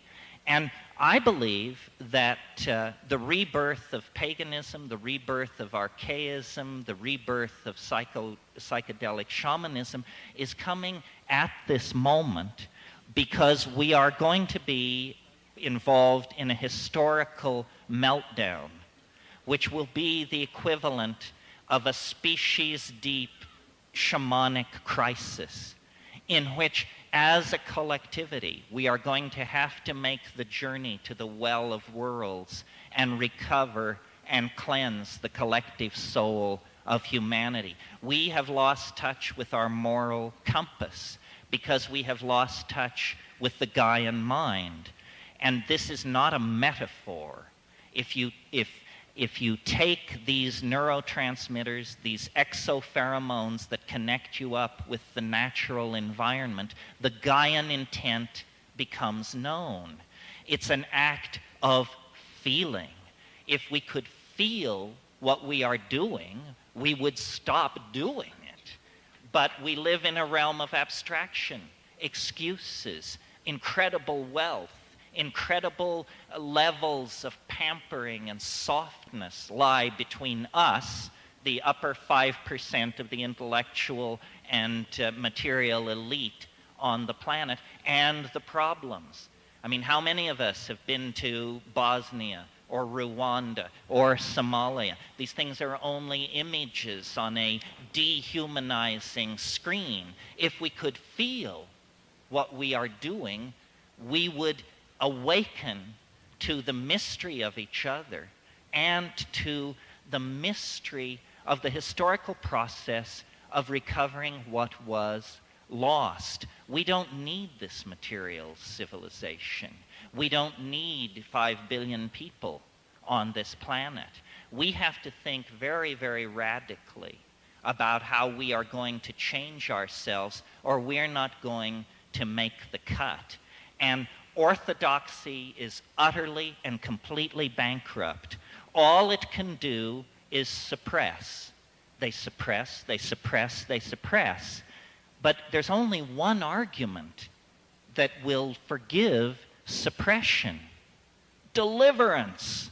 And they can't give us deliverance. All they can give us is the Menendez trial, OJ, Baby M, the skaters, Klaus von Bülow. Horseshit, horseshit, horseshit. We are locked inside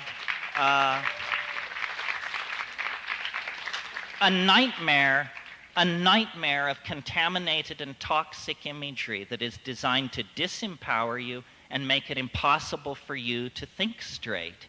And the way out is straight back to the reality of the vegetable gnosis. It is there. It has always been there. The societies that never broke the connection live in dynamic and loving balance with each other and the planet today, were it not for the input of our disruptive social and economic systems. So I talk to all kinds of people who I see as part of my community, but it stretches from virtual reality to the radical gay movement, to the house movement, to the pagan movement, to the younger molecular pharmacologists, to the radical art historians and psychotherapists. All of these communities are fragmented and suspicious of each other, and this is precisely what orthodoxy enjoys. If all of these countercultural impulses could make common cause, we would probably discover that we're 65 to 70% of the population. And so what is needed is a spirit of boundary dissolution between individuals, between classes, sexual orientations, rich and poor, man and woman, intellectual and feeling-toned types. If this can happen, then we will make a new world. And if this doesn't happen, nature is fairly pitiless and has a place for us in the shale of this planet where so many have preceded us. We closed last night, or we discussed yesterday, a bumper sticker that I saw driving down here. And the bumper sticker said, man thinks, God knows. And then someone had bought a second copy of the bumper sticker and cut it apart and reversed it and put it under it. So it said, man thinks, God knows, man thinks. Now, it seemed to me there was a lot going on in what was attempting to be expressed here. First of all, something about God, that God knows, that God exists in a superior state of intellection. Plato said time is the moving image of eternity. My notion of God's cognition is simply the regarding of all points in the space-time continuum with equal clarity. God knows. The limited program of knowing is thought, cognition. Man thinks. This is what man can do in imitation of the all-knowing and omniscient example of God. But implicit is that this is somehow a limited undertaking, this thinking of man. And some of you may recall the famous comment of Pascal that man is a reed bent by the wind. And then Pascal added, but a thinking reed. So then the second half of the conundrum was that God knows, man thinks. Now this, I thought, was very interesting because it seems to imply a relationship between the limited project of knowing, which is human thought, and the completed project of knowing, which is omniscience.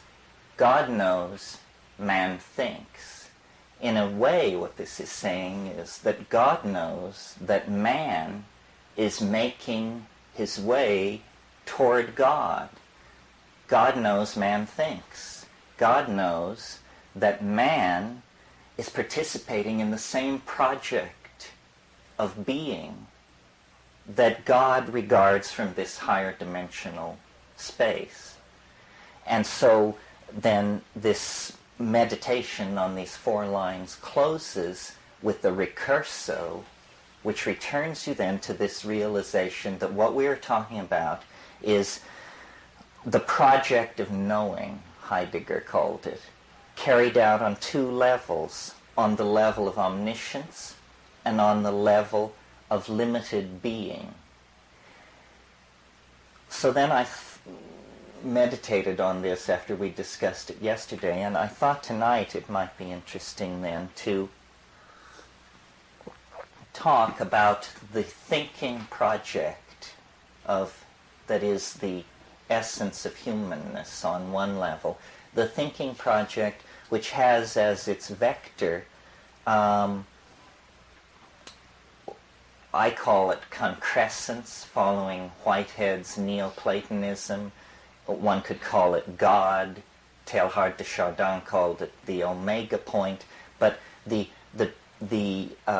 process by which knowing transforms itself from some kind of aboriginal apperception of the possibility of God into union with God. And the process that lies between these 2 points is the story of the evolution of human consciousness, or more properly speaking, human history. And the interesting thing, I think, about the Western religions generally is their insistence on the tangentiality of God and history, that God was something to be realized in the life of each individual, but that there was also somehow a collective drama of redemption that was stretched out over a very large period of time.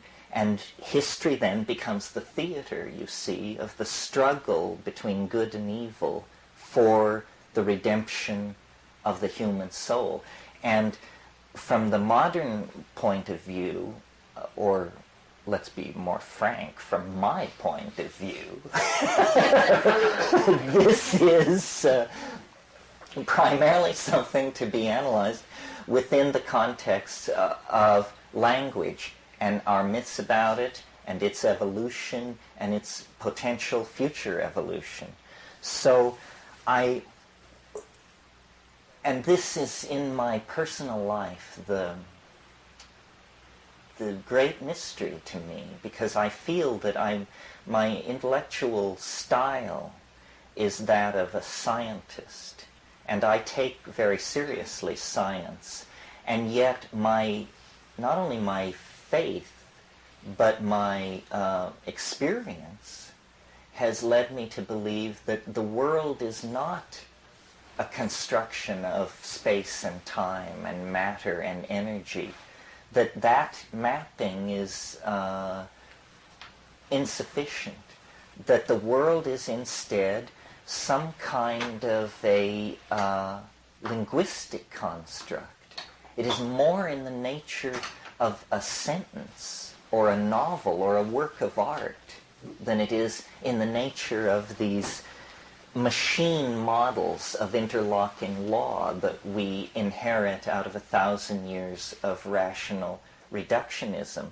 The world only behaves as science says it should when we confine our engagement with it to information that is at a great distance from us, like reading the New York Times every day. If you read the New York Times every day, few miracles will occur while you are engaged in that activity. Essentially what is happening is you are getting your cultural programming for the day, all your switches, if any need to be reset by cultural values, are reset at that point.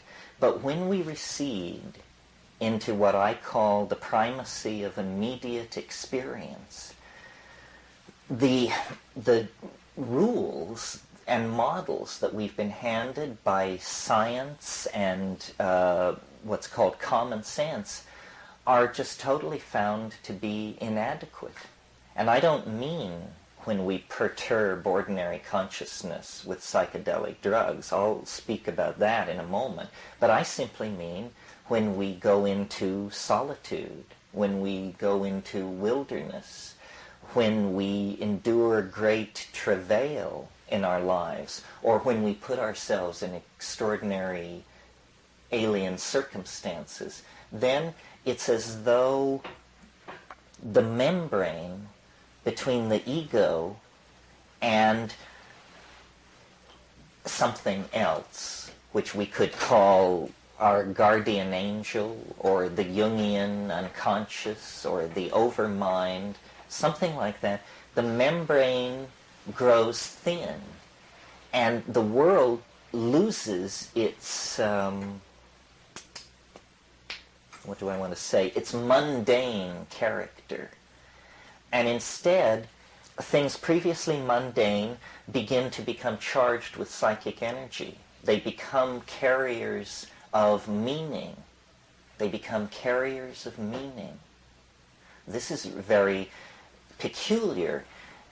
At a low level, it's not so astonishing. It's a kind of generalized opening to the world, because everything is imbued with significance. That tree, that person, that greeting, that conversation is imbued with a kind of depth and significance that is satisfying. It's like living deeply. But this phenomenon can proceed to a deeper level of introspection and relationship to the exterior. And in that case, then, this significance, which everything was previously seen to have, begins to concrete or densify, and the world begins to dissolve into animate intelligence. Now, at this point, if you didn't bargain for this, you're probably very concerned about your mental condition. And if you aren't, your friends are. Because what you're saying at this point is, the rivers talk to me, the trees whisper in my ear. What you're recovering is the meaning. That's all. The meaning that is self-evident in nature, but that we block. The meaning is so pregnant in everything that it can actually articulate itself in your native English tongue. And, talking rocks, talking trees, talking boulders, we define this as pathology. It means, in technical jargon, a severely diminished ego is in danger of overwhelmment by material from the inchoate and disorganized unconscious.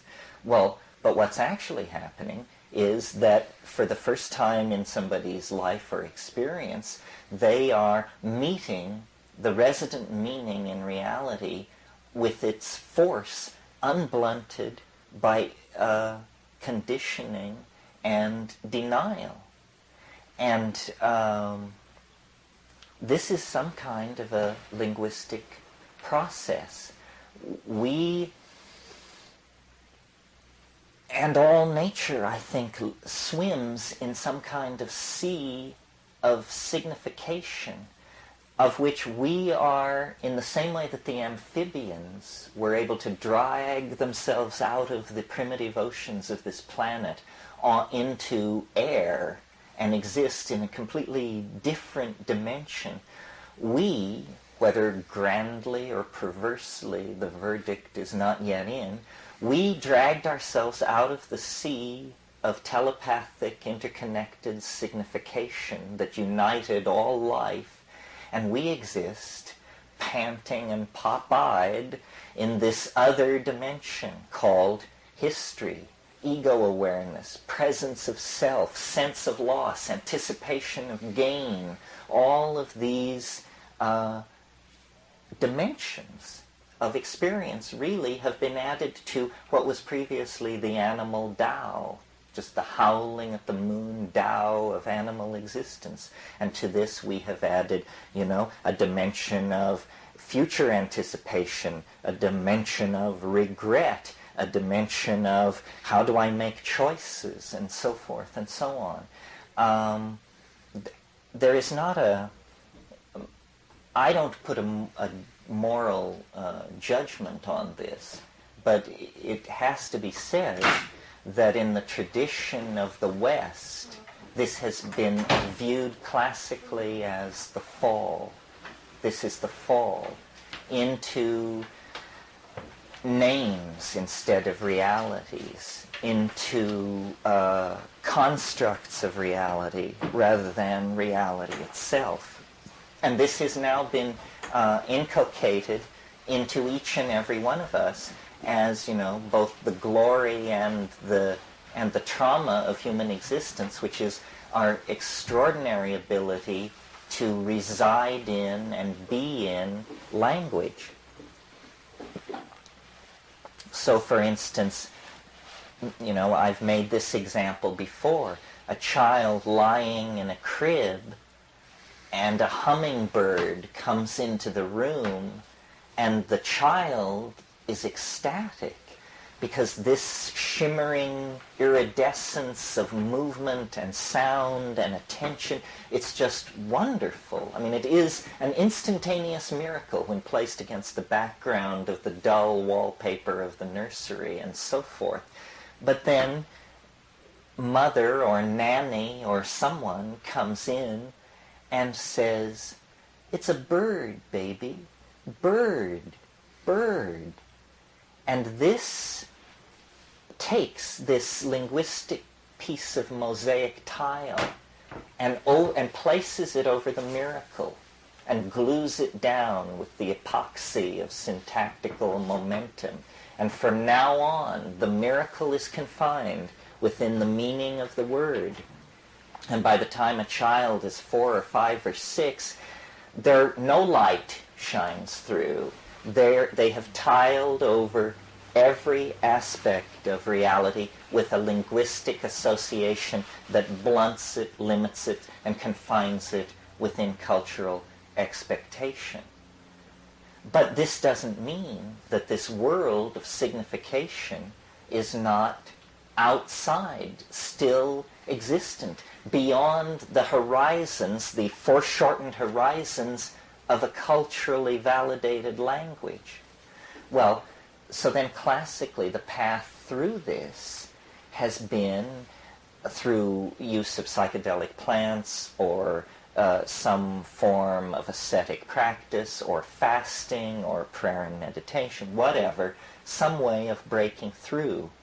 And it is literally presented as a breaking through, a penetration to another level, that culture is an imprisoning bubble of interlocking assumptions that are like a collective hallucination. I mean, I hate to say it because it's a recursive metaphor, but culture is like a delusion of some sort, because it isn't true, of course.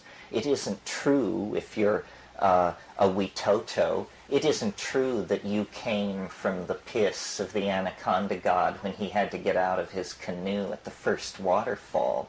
That's not really true, but that's your cultural myth, and you live inside it. Our cultural myths, that the world is made of things called new mesons and antiprotons, is of course not true either. But it's a linguistic construct that we culturally validate and live inside. And these cultural myths give permission for certain things.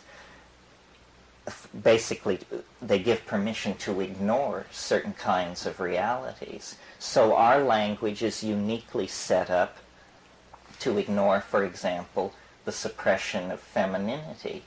It's also uniquely set up to suppress the statistically infrequent.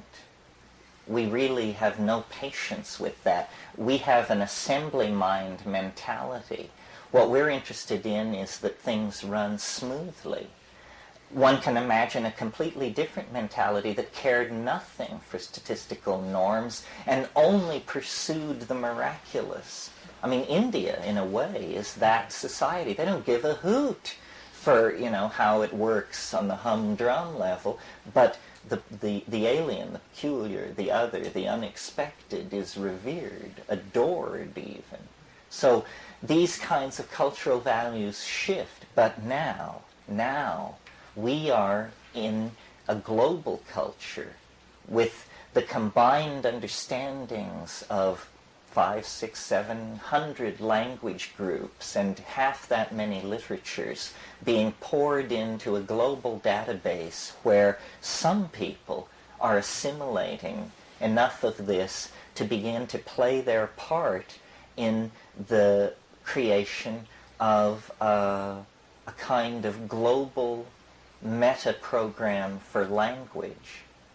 And I think it's interesting to talk about the form that this may take, because I see this as this is not our salvation, but this is the angel of our salvation. If we can transform and remake language, then we can have the conversation that we must have in order to save ourselves. But we cannot save ourselves until we have a language adequate to the problem that we're facing. And English just won't do it, because English is a language of subject-object opposition. It's a language of a past, present, and future. And the kind of world we're living in is not that kind of world. Now, toiling in the background, misunderstood and unnoticed for centuries, have been mathematicians laboring to create what they call meta-language of description that seem to them very satisfying, to the rest of us very bewildering. a question worth asking is, why is it that this language, mathematics, which we have so much trouble understanding, seems so tremendously powerful when it comes to the description of nature? This is not a trivial question. Why should numbers, in a sense the most abstract quintessence of the human mind, have anything whatsoever to say about the topology of three-dimensional space and time? It isn't clear. What I believe is happening, and we talked about this last night, generally in the form of a conservation of novelty throughout the history of the universe. But I tended last night to present the universe as a material thing. I spoke of atoms compressing into molecules, into organic creatures, into thinking beings with civilizations and so forth. But another way to think of this is a kind of take a spiritual X-ray of the material universe and then say, if matter is merely the vehicle of the transformations that we call the life of the universe, well then what is the inner dynamic composed of? What is it that is striving? What is it that bootstraps itself forward? What is it that self-reflects? Well, I think what it is it's actually information. Information is some kind of ontological modality that is capable of organizing any system in which it inhabits into self-reflection. So you pour information into matter and you get back DNA capable of making life. But there is a persistent spiritual tradition backed up by psychedelic and shamanic experience that says that there are also hierarchies of incorporeal and disincarnate intelligence that is nevertheless highly organized. Well, until the advent of the computer, I think we were just pretty much at a loss to form any conception whatsoever of how you could have consciousness without a body. But the computer shows us that you can have large-scale systems which have degrees, and then there's a long philosophical wrangle which we can just stamp as for another time, degrees of sentience in operating systems.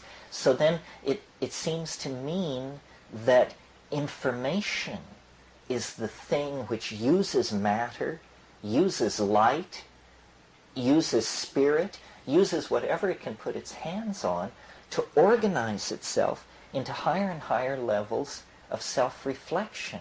Well, then, to what end? I mean, what is all this? Is it just an innate drive toward totality?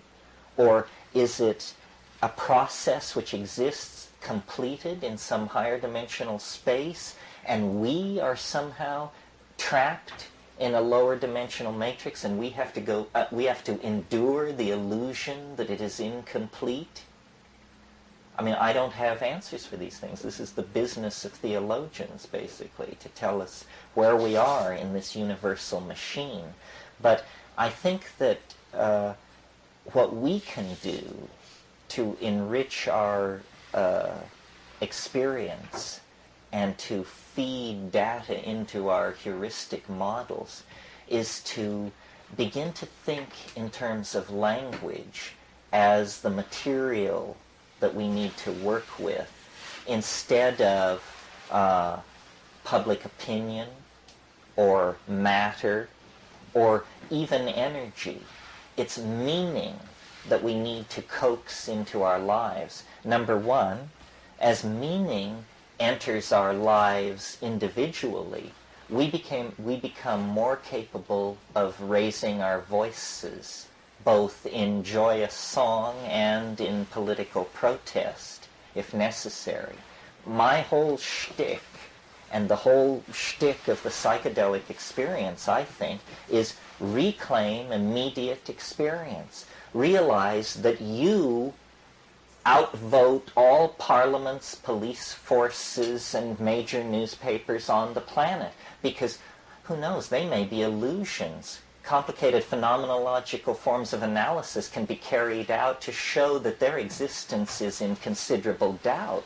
But if you carry out this phenomenological reduction, you will discover that it reinforces the notion that you must actually exist and be real. So therefore, you start from that nub of immediate experience and real being, and extrapolation outward should be very provisional. I mean, I don't know how Buddhism handles this.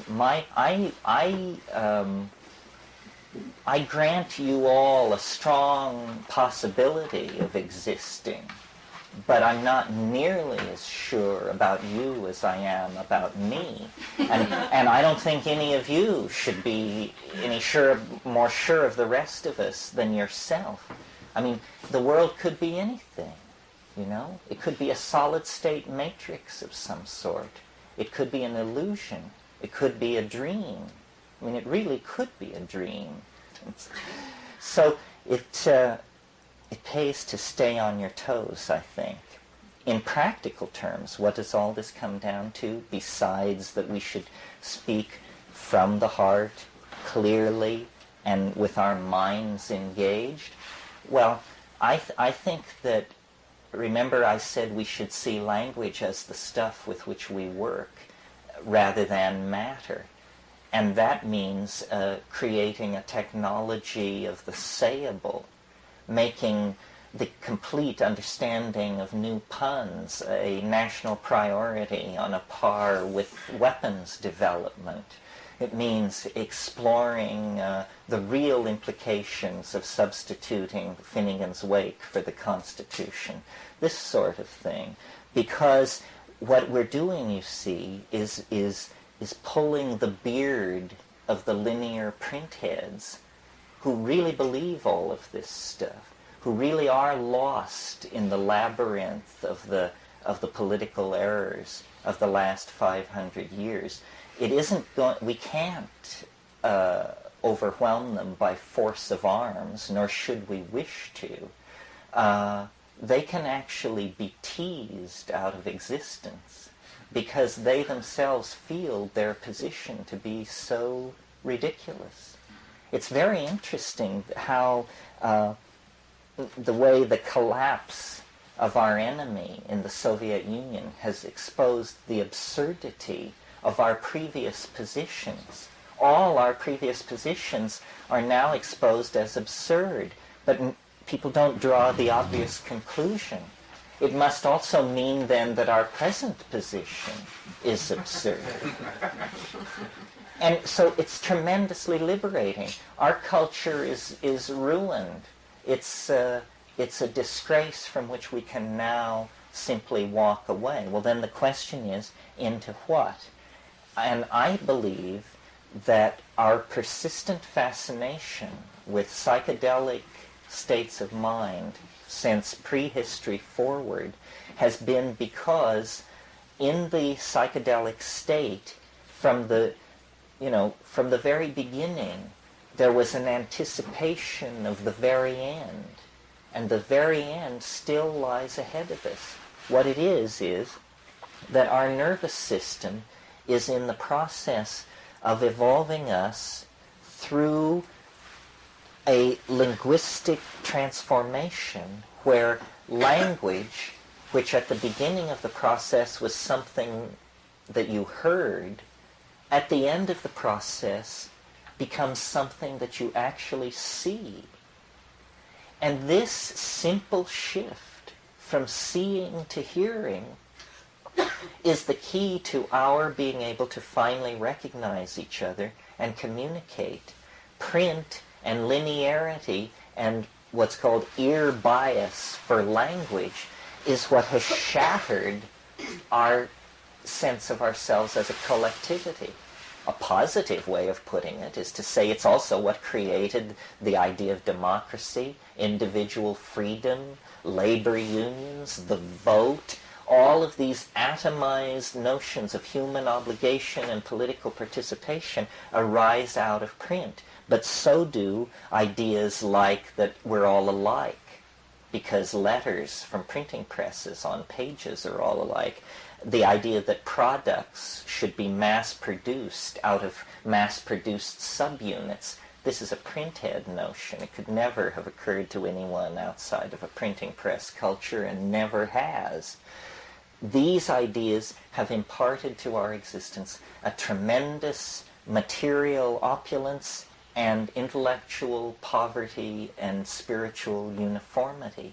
And now, literally, we have to illuminate our civilization. We have to take its shoddy, spiritually empty Bauhaus skeleton and illuminate it, psychedelicize it, let 1,000 paisleys bloom. In other words, release the design process from a commitment to material values. Well, how can you do that? Because the bottom line of material values is the bottom line. It costs. The reason we build in the Bauhaus style, for whatever reason we got into it, we now build in that style because it's the cheapest around. And once you start adding filigrees and changing things, costs soar. How can you do that in a civilization with a cult of democratic values, individualism, and print-created linear uniformity? Well, the only way you can do it is you have to drop design costs to zero. The only way you can do that is if you build virtually. This means you build in an electronic dimension that is added on to ordinary cultural space like an orthogonal dimension. In other words, it's like a TV that you walk into. It's called cyberspace. And in cyberspace, things are built out of light.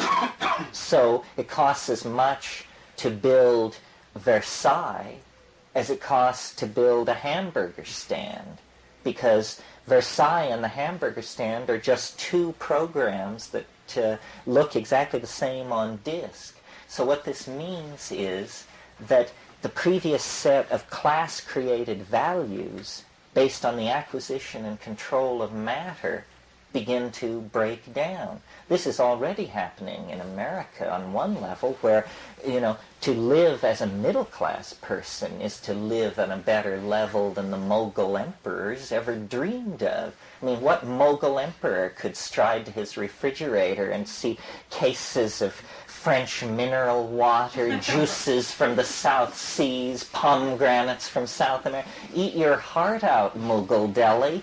No chance. So, in a sense, we're beginning to create this leveling, but we have created it by looting the material resources of the rest of the world. Conceivably, it can be created in a virtual space where we would all live in this world, a rather monkish existence. But, there's that wonderful passage in Finnegan's Wake where he says, he's speaking of the red light district of Dublin, which is called Moycane. And he says, here in Moycane we flop on the seamy side, but up Nayent, prospector, you sprout all your worth and you woof your wings. If you want to be phoenixed, come and be parked.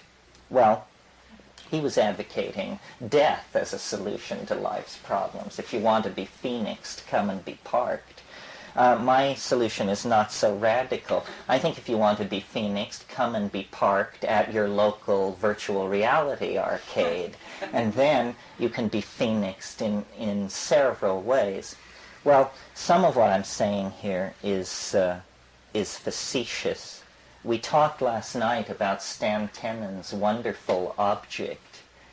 For those of you who weren't here, this is a man, a Kabbalistic scholar, who has developed a piece of sculpture such that when you illuminate it from a certain angle, the Hebrew letter Aleph appears as a shadow, and then you move the light slightly, and Aleph turns into Bet, and then you move the light slightly, and so on, in order, his sculpture produces all of the Hebrew letters as shadows from this beautiful form which he calls the lily. And it ties in with an experience that I had. But, well, first let me talk a little bit more about this lily thing that Terence has discovered. He also made one for Demotic Greek, which, for those of us who thought it was proof positive that Hebrew was the language of God, this was a real blow to the chest. But because he did one for Demotic Greek, too, and it works just as well, implying, and he's working on Arabic, implying that perhaps such forms exist for all alphabets. And so then I was thinking about this last night, and I said, well, if there's a sculpture in 3 dimensions that throws the 2-dimensional alphabets, then obviously in a higher dimension there must be a form which throws into lower dimensions the sculptures that make the alphabet. So that means all alphabets, all letters lead back to a hyperdimensional surface of some sort, which can probably then be described with some kind of weird fractal algorithm. And so then I thought, wow, this is a pretty Hebraic vision of what's going on here. We have the alphabets of local languages being generated from higher dimensional objects that are 3-dimensional, that are then referent to still higher dimensional objects that through which the light of God's love passes, scattering out into the radiance of what can be said. And in a way, this is sort of my vision of the millennium, that we will be resorbed into the Word. The whole story begins in principio et verbum, et verbo caro factum est. In the beginning was the Word, and the Word was made flesh. The whole cosmic drama is the mystery of what it is for the Word to be made flesh. Language is seeking to birth itself into the domain of concrete existence. That's obviously what the Word made flesh means. And it seems to me that if the Word can be made flesh, this implies a reciprocity. It implies that the flesh can be made Word. And this brings us back to what I was talking about at the very beginning this evening, which is the curiously literary nature of reality. That it's much more like a novel by Thomas Pynchon than it is like an equation by Ilya Prigogine. And why is that? Is it because, in fact, the flesh is Word, and that understanding this is the real task of uncovering our spirituality? Somehow it's a riddle, it's a conundrum, it's a koan. If we could correctly understand this, if the world did not disappear immediately, at least it would roll around in the palm of your hand like a spinning marble, as the I Ching promises. It's something about the recognition of the primacy of the Word, that history is the process of the descent of the Word into concrete expression. I didn't say matter. And that our relation to this retroflexive process is an ascent into the Word, a going toward the approaching mystery, and a meeting there in a domain of unknowability. Essentially, this is the casting into being that Heidegger talked about. This is the going to meet the stranger. This is the flight of the alone to the alone that is the driving force of Plotinus's mysticism. Well, that's really all I have to say about that. Well, I want to explain a little bit about why I should even be sitting here talking to you, and why I'm qualified to do that, if I'm qualified to do that. A few years ago, my wife and partner and I organized land that we owned in Hawaii as a nonprofit that could be turned into a botanical garden. And this is a unique botanical garden in that our focus is on psychoactive plants and plants with a history of shamanic usage. And even though we're a very modest effort, it turns out we're the only people in the world, as far as we can tell, who are actually doing this. You're all aware of the speed at which the rainforests of the world are being cleared. But what is never mentioned is the even more rapid disappearance of folk knowledge about the rainforest. I'm an optimist, and I believe that eventually the rainforest clearing will be halted, and there will be huge preserves in the tropics. But nothing will halt the homogenization of human knowledge and the abandonment of localized ancient folkways in favor of the kind of generic kinds of understanding that operate in the world cultural market. In the next 30 years, it's going to be the last opportunity that we will have to preserve 50, 100,000 years of folk medical knowledge relative to the tropics. So this is the real world political work that my wife and I do, and Kat runs it on a day-to-day basis. I'm its spokesman, but she does the grunt work and the organizing and organizes the expeditions and the collections. If any of you are of a philanthropic bent, this is something I would be interested in discussing with you on our own. For the rest of you, I simply want to inform you that this kind of effort is going on. If you find yourself in exotic foreign countries or planning to travel to remote tribal areas, we would be interested in signing you up to help in our collection efforts. I believe that the collecting and preserving of these psychedelic and psychoactive plants is equivalent to the preserving of ancient manuscripts that was done in the Dark Ages, preserving things we don't understand toward a brighter day when society will create an open enough climate of inquiry that these things can actually then be looked at. Well, so much for that. As far as my qualifications, they're pretty minimal in the academic realm. I have a degree in conservation of natural resources from the University of California at Berkeley, which is a little like saying, I have a degree in tap dancing from the University of Antarctica. But from the time that I was a very small child, I was an edge runner. And I don't know why, but this turned out to be a very fruitful, natural style for getting ahead in the world. The exploration of edges, the oldest books, the forgotten countries, the unpronounceable islands, that sort of thing. And I was a rock collector and a butterfly collector and an amateur rocketeer and all these things. And when I analyze these pursuits of mine, it was the pursuit of a certain flash of iridescence, the iridescence that you get when you break open ore-bearing rock, or the iridescence that you get when you capture certain kinds of butterflies in tropical environments, or the kind of iridescence that you get when you mix potassium perchlorate and sugar in a hot sauce pan and ignite it.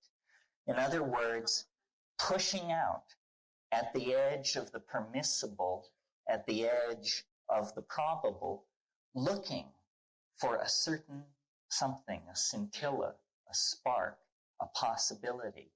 And as I matured and became a goggle-eyed chess master and hell on wheels science fair competitor, I came to understand, I came to assimilate the methodology of science, which is not particularly at the top of its share of the market at the moment.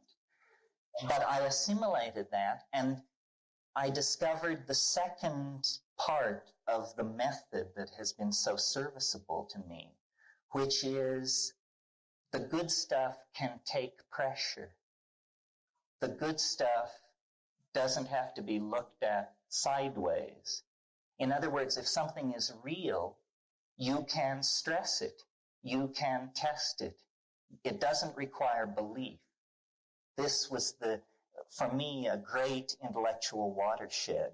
The understanding that belief of any sort was a kind of encumbrance to the relationship that I was attempting to have with what I naively called reality. That was the thing.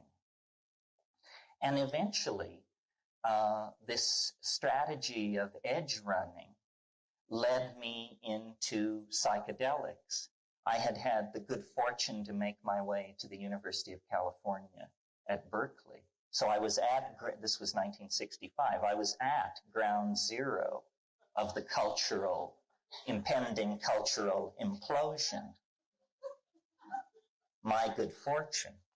But at that point, discovering psychedelics, I realized that not only the tired cliche that everything you know is wrong, but also that whatever is true cannot even be imagined. And since I discovered this on my own, I don't feel under any kind of constraint not to talk about it. I wasn't initiated by any secret society. Nobody swore me to silence. So I seem to have gotten through a number of filters. I feel perfectly empowered to talk about this thing which I think nobody is supposed to talk about. And I don't mean the legal side of it or the social side of it. I mean, that barely interests me at all. Who cares? I mean that the world we are living in is not at all as the linguistic structures we have inherited would have us have it. That we are actually living inside some kind of artificial construction which is potentially permeable by human understanding, but to date has not been. And we have been very much on the surface of things. The question that I raise constantly with myself, and it's interesting to talk about it with other people then, is, just what is going on? Just what do you think is going on? I mean, have you backed off from it? Do you have a grip on the outlines of the problem?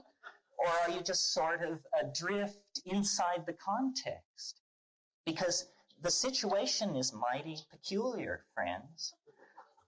What we have here is a kind of creature made out of information, apparently loose in an environment of meaning, on the surface of a planet upon which gene swarming is happening.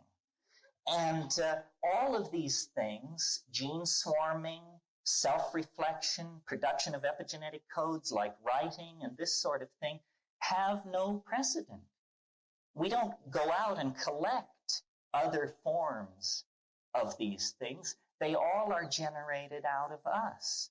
We, as moderns, as inheritors of Cartesian rationalism, look out at a universe that our science tells us is energy, matter, conservation of mass and momentum, and yet we never notice the peculiar enigma posed by the question, who's looking?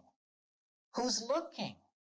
How is it possible that the coextensive continuum of apparent being is coordinated inside organism into an experience of ongoing becoming with which we have some kind of identification? This is very weird. It should provoke more comment than it is.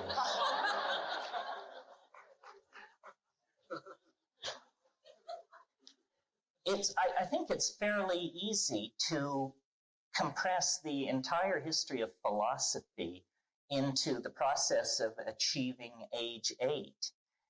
By age 8, most of us, if we have the time on our hands, are able to carry out an analysis of being where we reach the conclusion that everything is events in the nervous system. We understand this. We understand that light being reflected from objects then creates neurochemical events which reconstruct an image of the outer world. So we pay lip service to this idea that everything is a neurological event. But in fact, we have a very strong faith in the so-called three-dimensional Newtonian world. And yet, this is the faith that can be deconstructed on psychedelics. It shows us something which we give lip service to, but which is very hard to raise to the level of a felt experience. And that is that the world is made of language. It is made of language. This is not, something you say at sales meetings to boost sales. This is bedrock, as far as I can tell, and everything else is unconfirmed rumor. Well, then, what is language? What is it if the world is made out of it? Well, then this becomes dicey, because the tool for describing language is language. And, you don't have to have graduated to Logic 3 to understand that there's a self-limiting program involved in something carrying out a complete description of itself. It's a tautology. It can't be done. Does that mean then that language can only be understood from the vantage point of the unspeakable? I think so. We didn't know what that meant. We thought the unspeakable was like silence. That isn't what it is. The unspeakable is the ground of language. Well, how did we get into this situation? This is part of the question that relates to what is going on. How did we get into this situation? If you came in a flying saucer and observed the Earth, I think you would come to the conclusion that the breakout process or the anomaly in the mix is the human element. Animals of all sorts have existed on this planet, integrated into all kinds of ecosystems, and only in the phenomenon of human beings do you get this breakout away from genetics, away from the raw transmission of hereditary characteristics, and into a whole new realm of being, a whole new ontos of possibility, which is epigenetics, codes, self-generated language, song, dance, painting, chanting. All of these things are forms of expression, but they are not genetic expression. What seems to be happening on this planet, at least, and in the universe generally, is a conservation of complexity, a speeding up of process, and a conservation of complexity. Now, the ordinary theory of evolution is thought to be a theory that is confined within the domain of biology. It's a theory of how one organism supersedes another and there is advancement of form. But scientists are very nervous when you extend the concept of evolution to the inorganic universe at large. And yet, if you think about the life of the universe, as we all have learned it from Carl Sagan, you know that we all began as an infinitely small, dense, hot dot. But that didn't last long because there wasn't much going on, because there was so much energy that no arrangements could be made. Then there was a massive explosion and a tremendous drop in temperature. And at that point, atomic, free atoms, electrons could settle into orbits around atomic nuclei, and you get atomic chemistry. which condenses into stars made of pure hydrogen and helium, which cook out iron and carbon. You get more complex chemistry with more complex bond possibilities. This allows the molecular bond to form for the first time. Suddenly, an entirely new universe of possibilities springs into being. And at the end of that cascade of possibilities is organic life. Organic life then contorts and conserves information and folds it in upon itself and replicates it and distorts it, and you get more and more advanced forms of higher plant organisms, plants, and animals. Ultimately, this process ushers into human beings with culture, electronic culture, and then finally the cataclysmic connectedness of the 20th century. From a psychedelic point of view, this is all a connected process. You see, the Newtonian scientific thing lifted human beings out of the center of the cosmos properly and set them off to one side. Small planet, small star, small galaxy, to one side. And that may have been a refreshing dose of realism to the monotheistic ego that had been created out of the medieval eschatology.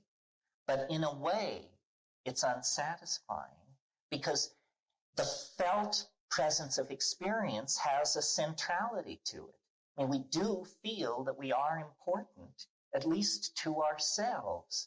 Well, can we create a metaphysic that is true to what is observed of the universe and true to our intuition? Yes, we can if we see history as the inheritor and the culminating process of all these other processes. And then if we see ourselves installed at the cutting edge, at the leading edge of history as its major players and actors. And this is, in fact, the situation. I mean, have you ever stopped to consider how many people didn't screw up for you to be sitting here tonight? You know, your ancestors, how many times there were opportunities for, you know, the saber-toothed tiger to strike back, or the hunt to fail, or the fever to sweep through, or the breast to go dry, or how many times were there opportunities that somebody had their eye on the ball, somebody paid attention? You are the inheritor of that process. There's a lot of talk in the New Age, schmage, about the Tao of the ancestors, or Tao. Well, what does the Tao of the ancestors mean, except that you are the rearranged genetic component of your particular genetic stream, and your grandfather, your great uncle, your grandmother, your great aunt had ways of doing things. Pitting peaches, planting beans, trimming flank steak. That's the Tao of the ancestors, that there's a way to do things. And that when you do things that way, that is the appropriate way for you to do it.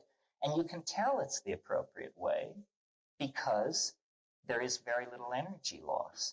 That's what the Tao is. It is appropriate activity. And from a psychedelic point of view, when we analyze the state of the world, what we see is not that there are many problems, sexism, racism, air pollution, monotheism, you name it, not that there are many problems, but that there's really just one problem. The problem is, well, it can be defined many ways, but it's basically that we are inappropriate to ourselves. We are ill with ego. We have a narcissism that we cannot put down. Why? Why, given what we know about evolution and how it tries to smooth the way, why do we have a maladaptive relationship to reality? It doesn't make any sense. Well, here's why. It's nobody's fault, first of all. It has to do with the fact that the monkey is lagging behind the dynamics of the planet. 3 million years ago, we were happy in the trees of Africa, in the canopied tropical equatorial forests of Africa. And in the way of planets, there are long cycles of drying and aridification. And a cycle like that began in Africa. And these arboreal primates, which had a social form and a complex kind of pack signaling, they were fruitarian and highly specialized at it, came under environmental pressure because of the retreat of these rainforests and their replacement by grasslands. When an animal comes under environmental pressure like that, it has to expand its diet or face extinction. It's just that simple. Now, to my mind, the great unexamined dynamic of evolutionary theory is diet, especially when we discuss human evolution. Why? It works like this. These monkeys are under pressure to expand their diet. Therefore, they must experiment with new kinds of food. When you experiment with new kinds of food, you are opening yourself up to exotic chemicals and mutagenic compounds present in plants in your environment. Plants produce these things to ward off predation, discourage insects, attract pollinators, various reasons. But chemically speaking, the very compounds which are pheromones, sexual attractants, or poisons are also in the chemical families that impact on human physiology. Alkaloids, steroids, hormones, neurotransmitters, and yes, psychedelic drugs. These things are all present in the diet. Well, the peculiar way in which we differ from the other primates, speaking generally, is that we have what are called neonatal characteristics. The persistence of infantile characteristics into adulthood is typical of human beings. This is why we have this extremely long period of semi-non-functionability. Up to age 16 or something, you're not fully all there, you know. This is incredible for an animal. This means we're almost like kangaroos. You know, when the kangaroo is born, it's 1/8 of an inch long. It lives in the mother's pouch. It's actually out of the body in practically maggot form. And our hairlessness and our large skull and numerous characteristics are neonatal and were probably induced by mutations, alkaloids and things like that in the diet. The one I want to particularly call to your attention is psilocybin, because here is the scenario of human emergence, and I defy anyone to top it. This is how it happened. Here's how the boar ate the cabbage, or something. Part of this pressure to expand diet had to do with abandoning vegetarianism and turning on to the fact that there were huge amounts of protein on the hoof in these grasslands in the form of ungulate mammals that were developing in the same environment. So these pack-hunting primates began to take an interest in these ungulate mammals and, hunt them, club them, or predate on carrion kills by lions and that sort of thing. And when they did this, of course, if you follow herds of ungulate animals, you see a lot of what the president calls deep doo-doo. And in this, you encounter mushrooms. The technical term is coprophilic, dung-loving, somewhat like the president. And these dung-loving coprophilic mushrooms contain psilocybin. Well, if you've ever been in the veldt environment or in any environment where these pasture mushrooms are happening, they're extremely noticeable in the environment. I have seen them in the Amazon the size of dinner plates and you can see them, from 300 yards away in a pasture. Also in Kenya, I've observed personally pack hunting baboons, and what they're into are grubs that locate under cow pies. And so their technique is to run around flipping over cow pies and picking up weird things and smelling and tasting them. This means that the mushroom is planted directly in the evolutionary path of these evolving primates. They're moving onto the grasslands, they're following the herds, they're looking for the game kills, and they're encountering mushrooms and testing them for food value. Okay, very simple 3-step process. When you take psilocybin in very small amounts so small that subjectively you don't notice anything. Roland Fisher did tests in the 1960s, and he showed, using rats and later graduate students, that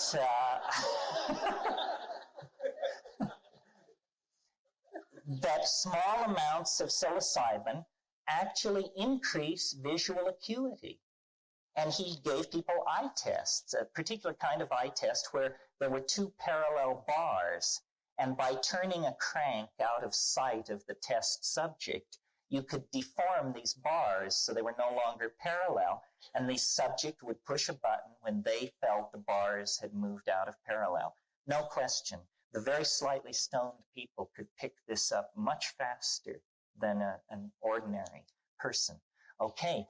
You don't have to be an evolutionary biologist to know that if there's a plant in the environment of a hunting animal that will improve the visual acuity of that hunting animal, then those animals that admit that into their diet are going to outbreed the other individuals who don't admit it into their diet, because they're going to have more success at hunting, which means more food, which means more babies and more successful adults, so forth and so on. First step.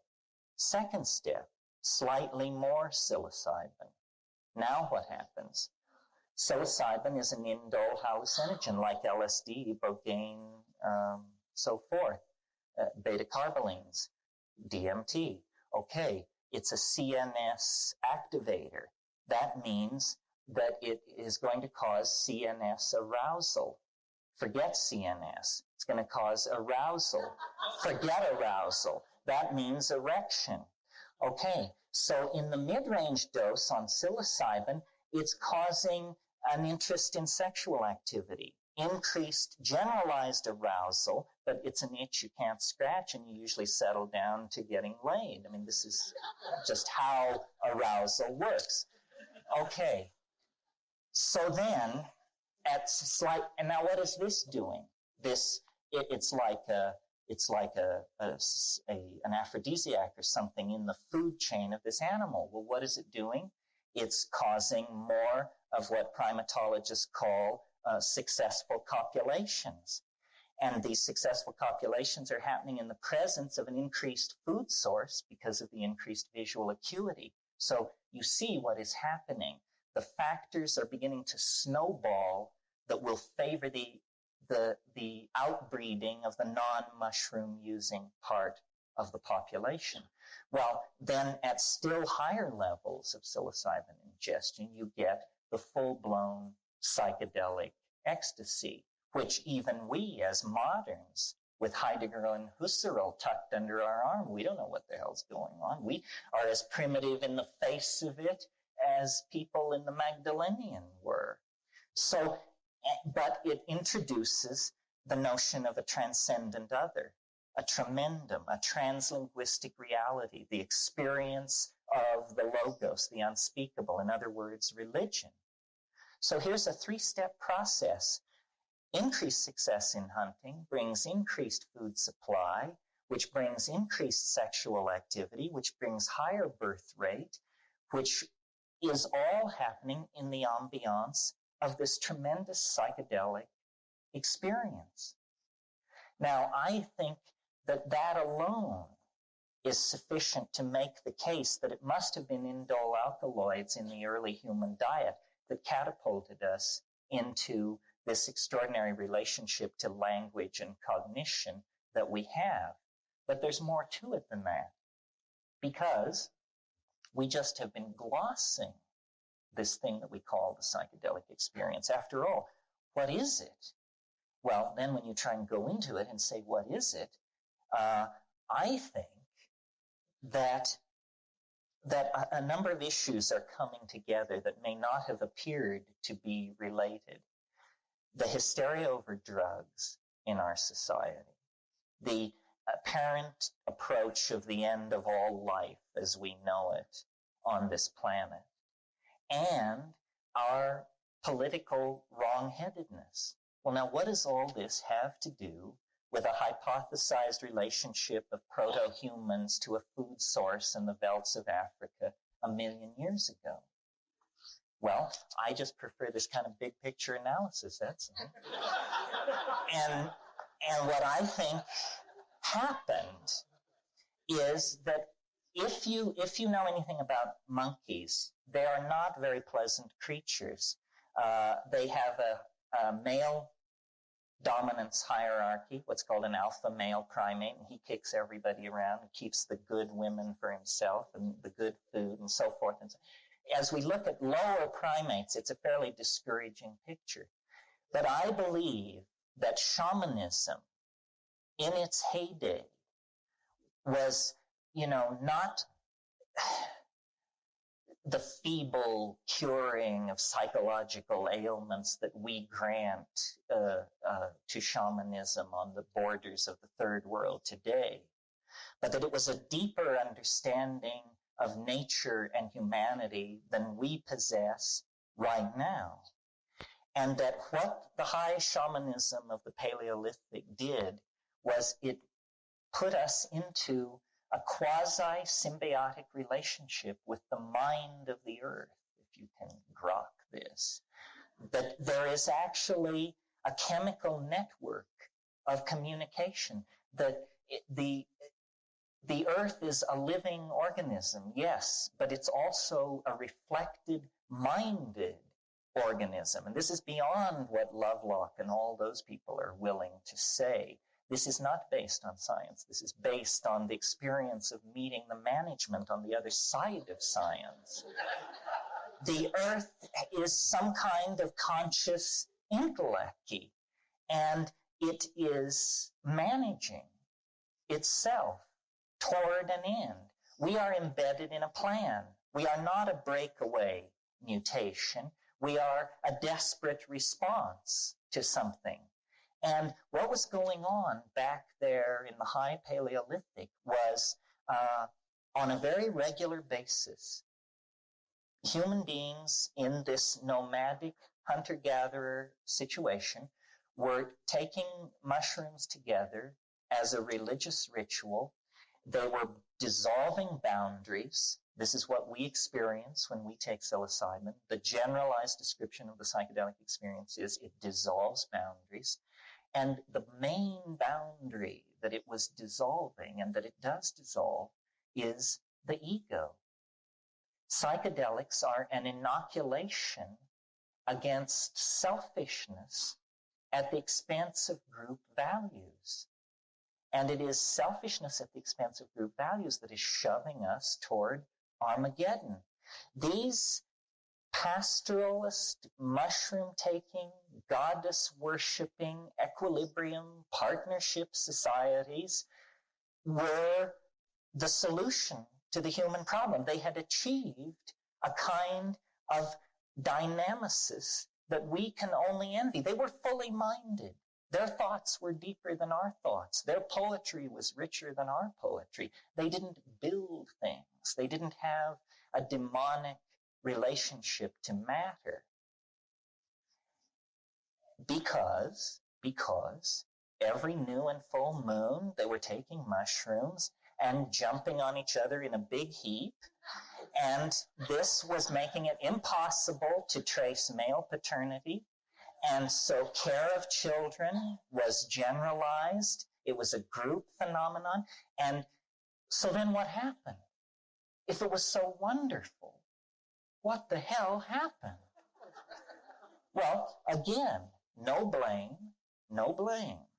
What happened was that the very processes that created this perfect world, which were a process of gradual drying of the African continent to force these monkeys out of the trees and into this grassland, symbiotic, pastoral, nomadic adaptation, that drying process continued. And the grass dried up, and the water holes got further and further apart, and the mushroom festivals were no longer held every Saturday night. They were held once a month, and then at the solstices and equinoxes, and then at the solstice, and then every 10 years, and then never. And the other thing that was going on was there was frantic pressure to try and figure out how to preserve the mushrooms since they were so hard to get. And the only solution anybody could come up with was honey. And honey is a material which, left to itself in that kind of an environment, will turn into mead. And mead is an alcoholic beverage. And the difference between a psilocybin cult and an alcoholic beverage is the difference between church and North Beach.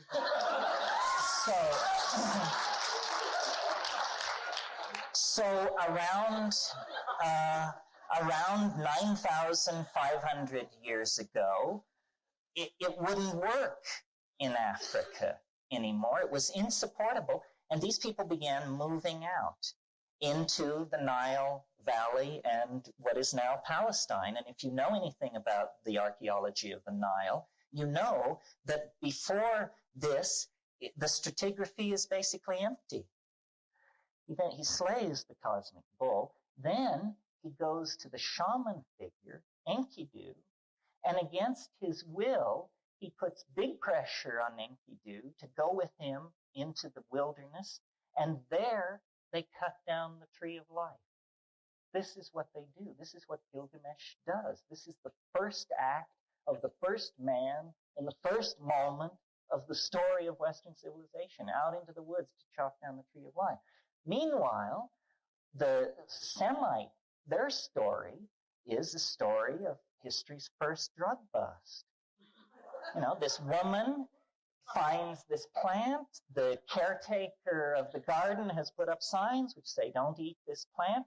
She eats it and the shit hits the fan. And I recommend to you a thorough reading of Genesis. It's astonishing what's going on there. Here we have Yahweh, after this little contretemps has taken place. Yahweh, he's wandering around in the garden. He speaks. Don't ask me to who. He speaks and he says, if they eat of the fruit of the tree of life, they will become as we are. This can't fly. So the issue is, everybody perceives the issue the same. Adam, Eve, and Yahweh. The tension is over the fact that there would be equality if the plant knowledge were fully available. And it's clear that it comes through the woman. I think that women were the custodians of language. I think language was a woman's mystery. Again, looking at it from a point of view of evolutionary stress, the evolutionary stress on men was to be the stoic, silent hunter, to be able to hold a hunting position in a game drive for hours. And women stayed closer to home because they had children hanging off them. They had a different physical constituency. And they were in charge of the gathering part of the hunter-gatherer equation. Well, gathering is essentially the art of description. It's the small bush with the silver leaves at the bottom of the arroyo near the black rock with the gray scratch across it. You have to have your language skills down. You have to be able to describe hundreds of plants and their parts and where they're located and how to separate them and how to prepare them and what part of year is important and so forth and so on. And this repertoire of detail was what women had and what created then their power in this goddess mushroom ambiance. The thing that I've learned in studying history and living life is that the thing that makes you happy eventually makes you unhappy. Everything flows. Nothing lasts. And this is a hard truth to come to grips with, psychedelic or otherwise. Nothing lasts. Nothing lasts. Not even yourself. And what failed for the archaic world was the cleverness of women evolved into the potential understanding of agriculture. They had this vast repertoire of understanding of plants, but when they abstracted it and generalized it, they realized, we don't need this. We just need to utilize what we know about these 6 plants and forget all this other stuff and lean hard on these 6 plants. Well, but then everything is, you're not gathering now. You're setting plow to the earth.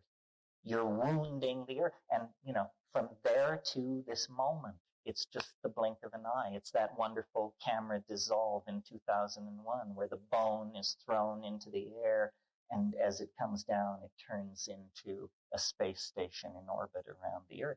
The rest is history, as they say. History is the story of the cancerous and unchecked growth of the ego. Its institutions, its structures, its stratagems, its ploys. It's worked every single angle. And I think that monotheism is appealing philosophically, has a certain economy. One God, that wraps it up nicely. But, you've got to be a little more subtle than that. Let's take a Jungian perspective for a moment. Our gods are the images that we collectively empower ourselves to emulate. And if our God is omnipotent, omniscient, never wrong, always right, utterly unforgiving, this is a jerk. Who needs this? We don't need this. Our image of deity is pathological. Our image of deity is the image of the cancerously untamed ego. And until we do something about this, we haven't got the prayer of a snowball in hell. Exhortation is not going to do it. And now time is running out. Time is running out. It was not for nothing that this psychedelic surge occurred in the 60s. The human story is not going to be allowed the luxury of being a comedy. You know what a comedy is? A comedy is when you've got no choice. This is going to be a tragedy because the cards are on the table. If you drown because this boat is sinking, it's because you didn't bother to wander over and climb in the lifeboat. That's the kind of situation we're in. By analyzing the archaic context, which was the last sane moment this species ever knew. So what that it was 15,000 years ago? It's a blink of an eye. We've been ill since then. Now let's fix it. The last sane moment we ever knew. And then comes the cascade of history. History is an absolute nightmare. And it can only be redeemed by us. This is this thing about the Tao of the ancestors. Did all these people get freezed to death and stomped on by mastodons and eaten by saber-toothed tigers and ravaged by disease so you can blow it? You with your Mercedes and your 48-foot television set? It can't be that lame, So then how does one, what is to be done, right? The Tolstoyan question. What is to be done? Is it a political program? What is it? I don't think it is that. I think that the way the psychedelic thing works is you must establish a level of authenticity in yourself vis-a-vis reality. And then you become a walking social catalyst, regulator, meme generator, whatever you want to put it. It's authentic understanding without ideology. This is it. Psychedelics are not an ideology. Psychedelics are an experience. I mean, you can have the psychedelic experience without taking drugs. It's just that, you have to drive your car 100 miles an hour over a 300-foot cliff and live. And then you come out of that ready to talk turkey. But, we lose too many people that way.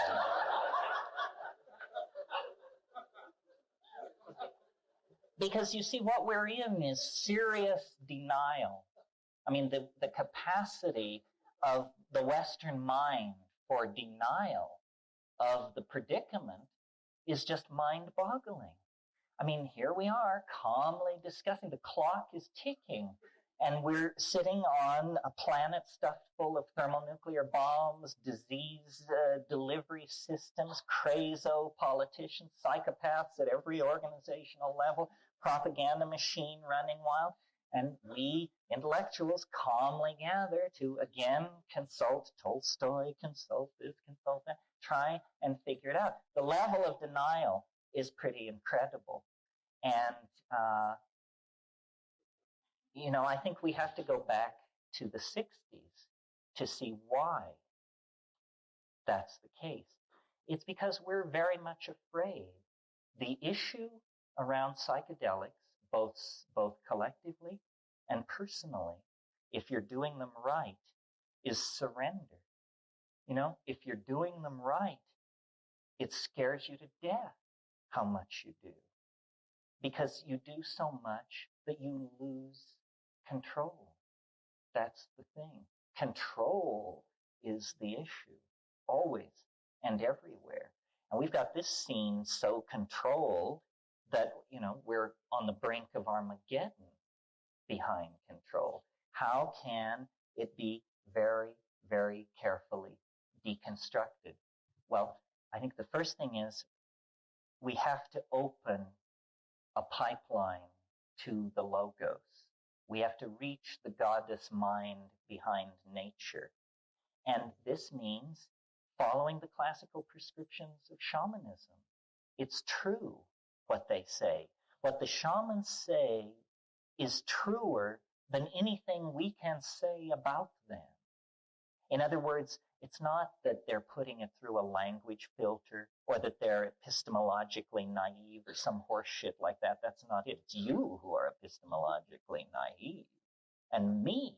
We have no idea what is possible in nature, in positions of courage and high intoxication. So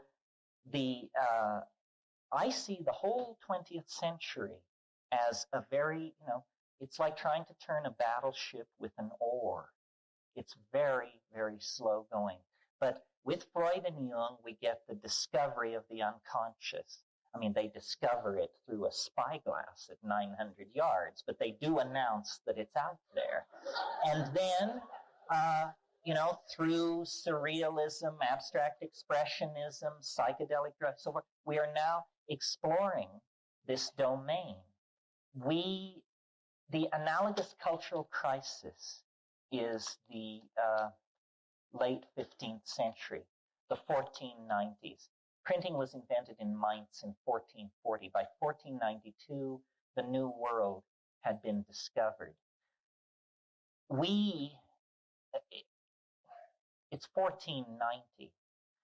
We need to go somewhere. We don't know quite where, but you can almost taste it. What it is that we, I think, are getting set to take flight into what has always been our destiny. We're special.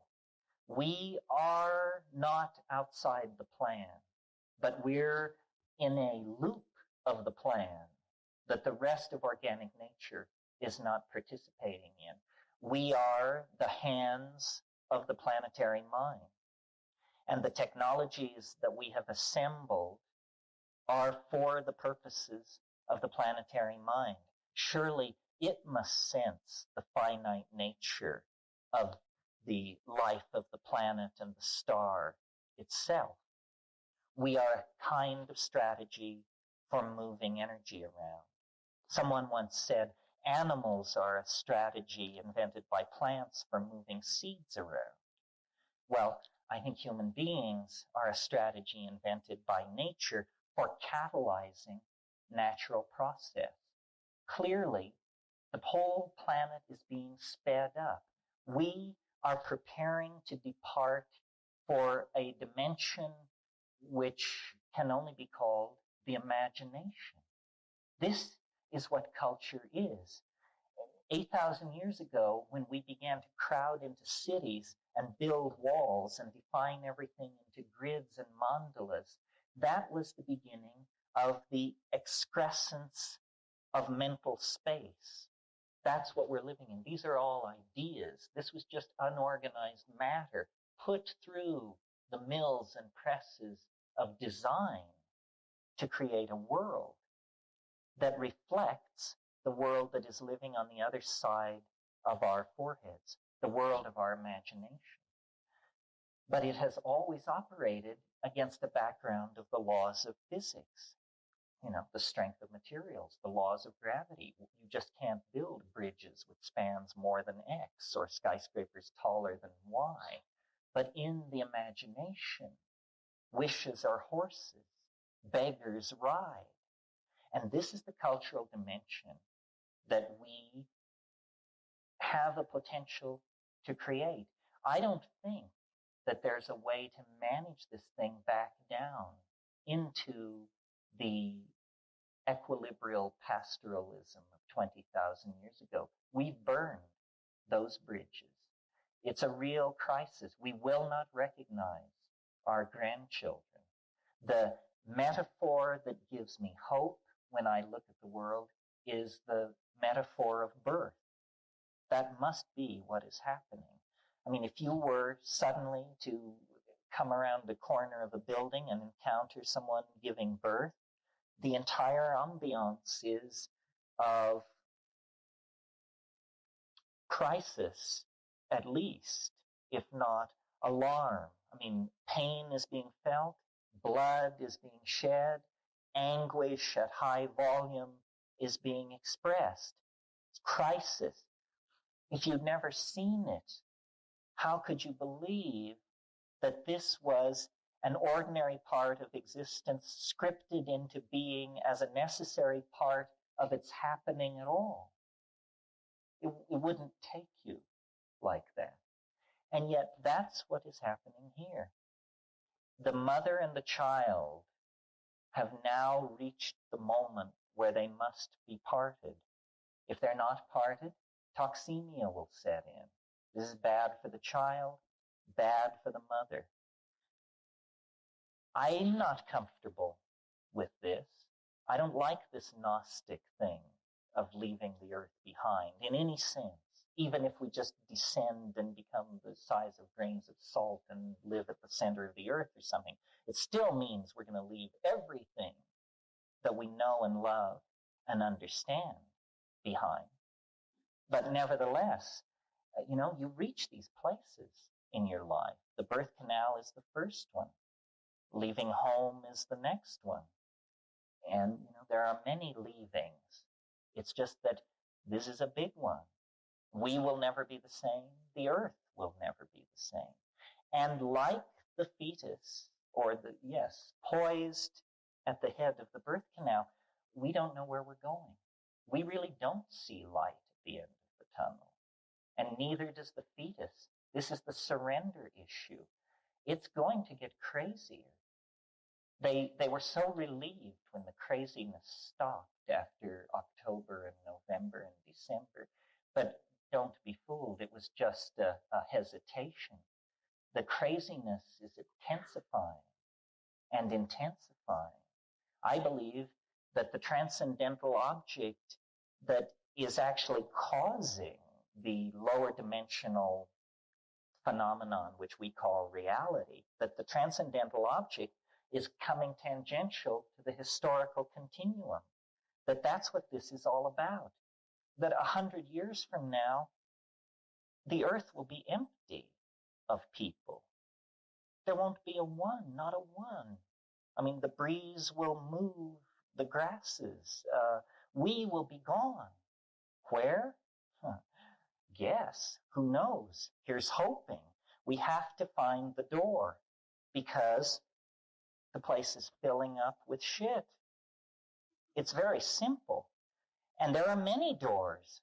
Here's a door. Extinction. How do you like them apples? If you can't find any other door, nature will kick open that door and push you right through it.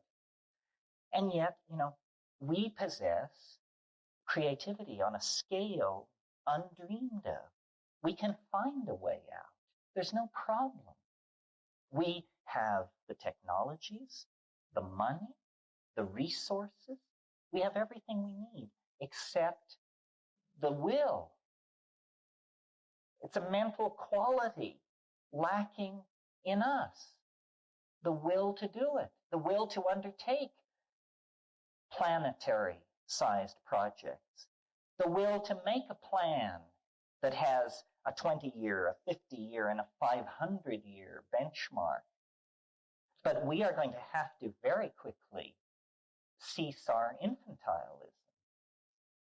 And this brings me around to the fact that we are forever infantile if we do not avail ourselves of the psychedelic experience.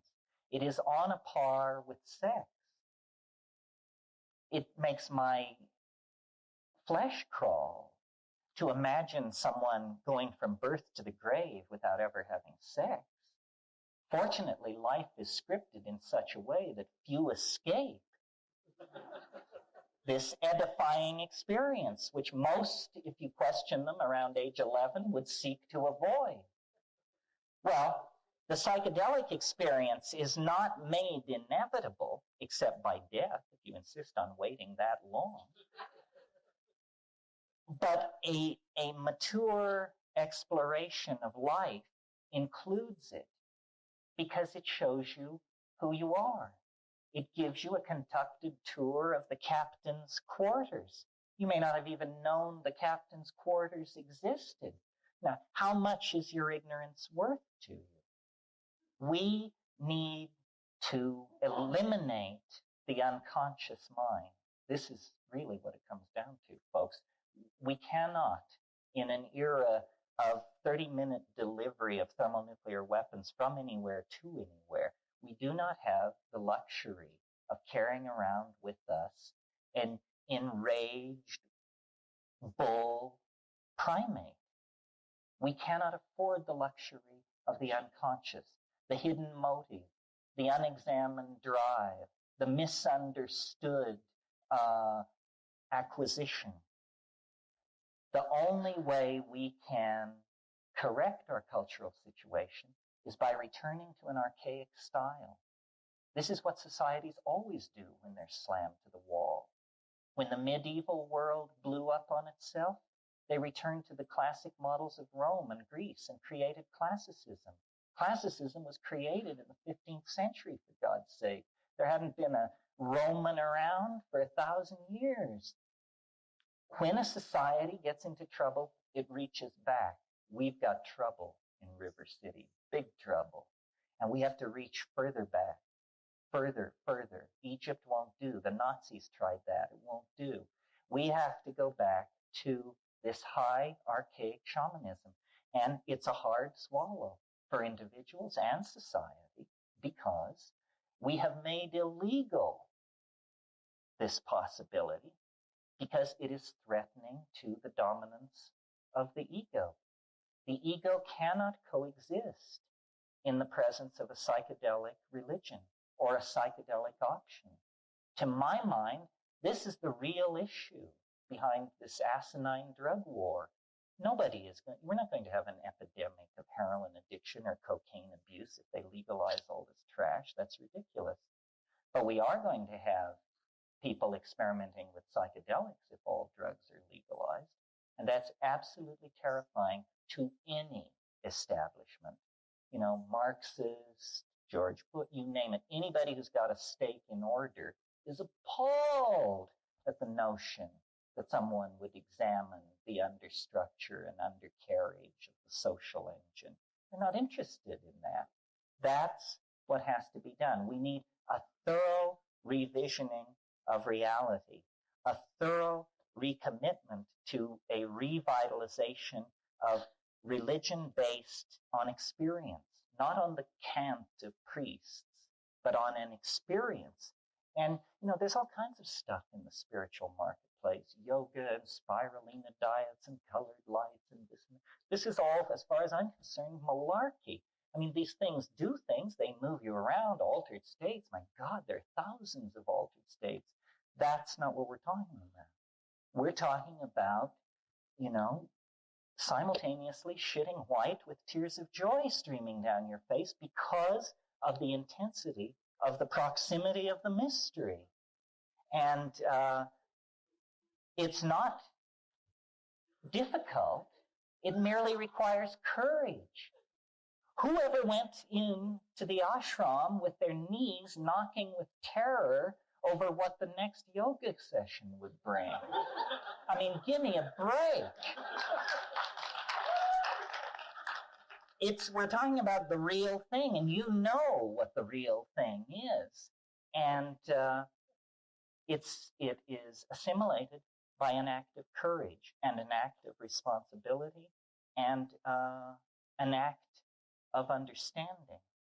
If we commit ourselves back to this archaic thing, to the mind behind nature, it is our home, our birthright. I think of the human race as someone who became separated from their mother's hand in a department store for 15,000 years. And we've been running from department to department. Is it tennis rackets? Is it bicycles? Is it sleds? What is it? Shoot it, chew it, this and that. No. No. We have to return to an authentic psychedelic shamanism that is rooted in our experience. If we empower our experience, we will cease to be the easily manipulated democratic masses. Do you know what democratic masses? Do you know what kind of an insult that is to you and me to be called the democratic masses? If we empower ourselves and become reacquainted with the authentic dimension within us, then we won't put up with this crap anymore. This is what happened in the 1960s. People wouldn't put up with it anymore, and they poured into the streets and raised holy hell, scared everybody to death. Why wouldn't they put up with it anymore? Because they saw how shoddy, chintzy, and knocked together it is. We've been sold a pig in a poke. It's not worth having. These things don't make us happy. They don't bring us wisdom.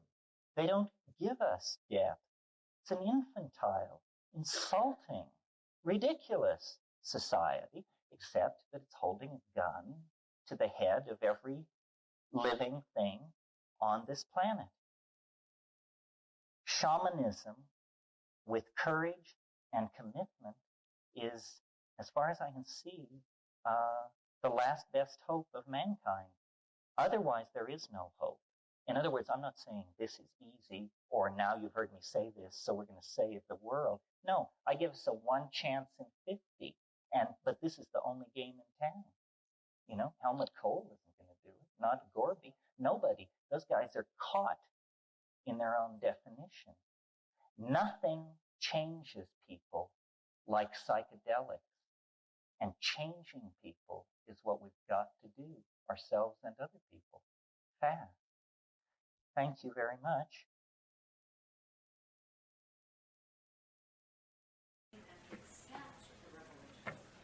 Yeah, you have to be able to perceive almost schizophrenically.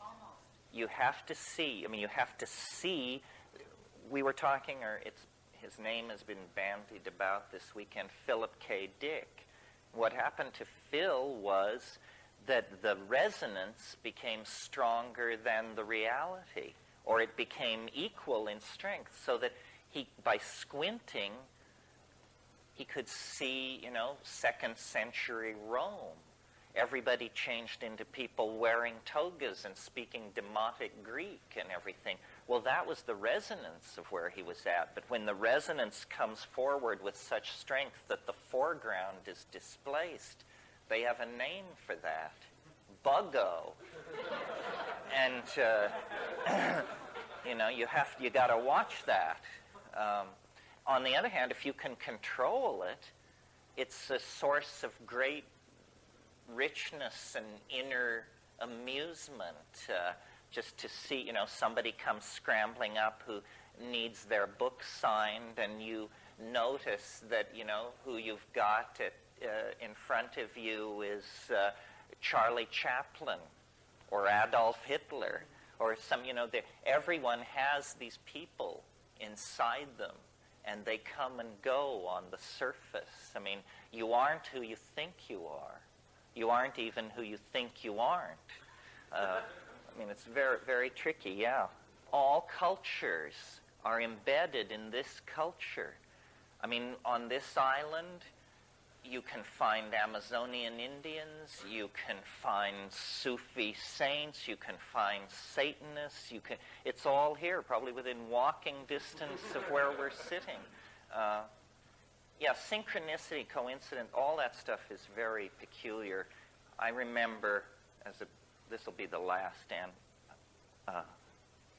anecdote.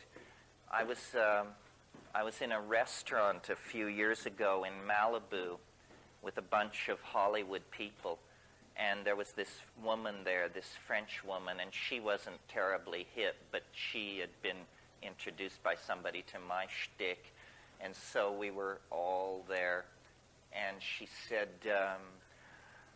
this mushroom, you say that it speaks to you, but I don't understand speak. What do you mean?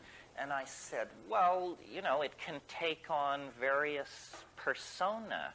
For instance, and thinking since she was a film producer, I should appeal to her industry. I said, remember the role that Steiger played in The Pawnbroker? Well, sometimes the mushroom is like that. And at that moment, Steiger leaned across the table to be introduced to everybody. And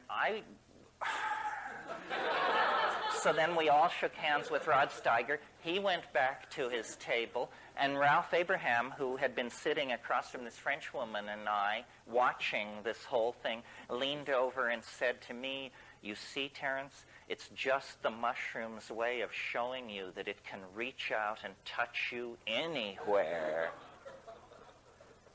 Anyway, the mushroom is very much like Rod Steiger. I said to it once, what are you doing on this planet? It said, listen, you're a mushroom, you live cheap. This was not such a bad neighborhood till the monkeys went nuts. Which is true, actually. All right. We've probably staved off serious work just about as long as we can.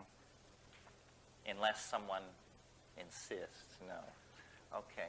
Well, today's thing is sort of a return to a more orthodox educational kind of mode. Hopefully not to such a degree that it's boring. But the agenda is to talk about Hermeticism and alchemy, the way in which this tradition, which is counterintuitive and heterodox, if not heretical from the point of view of Christianity, and what it can mean for the present, what it means for the psychedelic experience, what it means for the notion of the end of history, and how the loss of this point of view has probably done us a certain amount of damage. The great tension in the Middle Ages was between the late Middle Ages, was between the magical schema, the magical view of human beings, and the Christian view. And the Christian view is very strongly marked by the idea that of man's fall, that we screwed up early on, and somehow then, by virtue of that, we're forced into a secondary position in the cosmic drama. We are doing penance as we speak. The world is a vale of tears. The lot of human beings is to till hard land, and we are cursed unto the 19th generation or something like that by the fall of our first parents. And we can be redeemed. This is, I'm giving you the Christian rap. We can be redeemed through Christ, but we don't deserve it. It is, if you are saved, it is because there is a kind of a hand extended to you from a merciful God who is willing to overlook your wormy nature and draw you up in spite of yourself. And this is deep in us, no matter how, whether you may not think you've bought in because you're black or because you're Chinese or something, but it's just in the air we breathe. It's what Western civilization makes you think, whether you want to think it or not.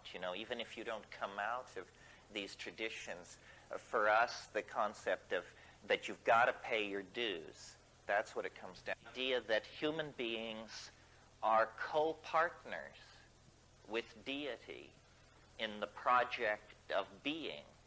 This is the basis of all magic. You see, in a Christian context, magic is heresy because it implies that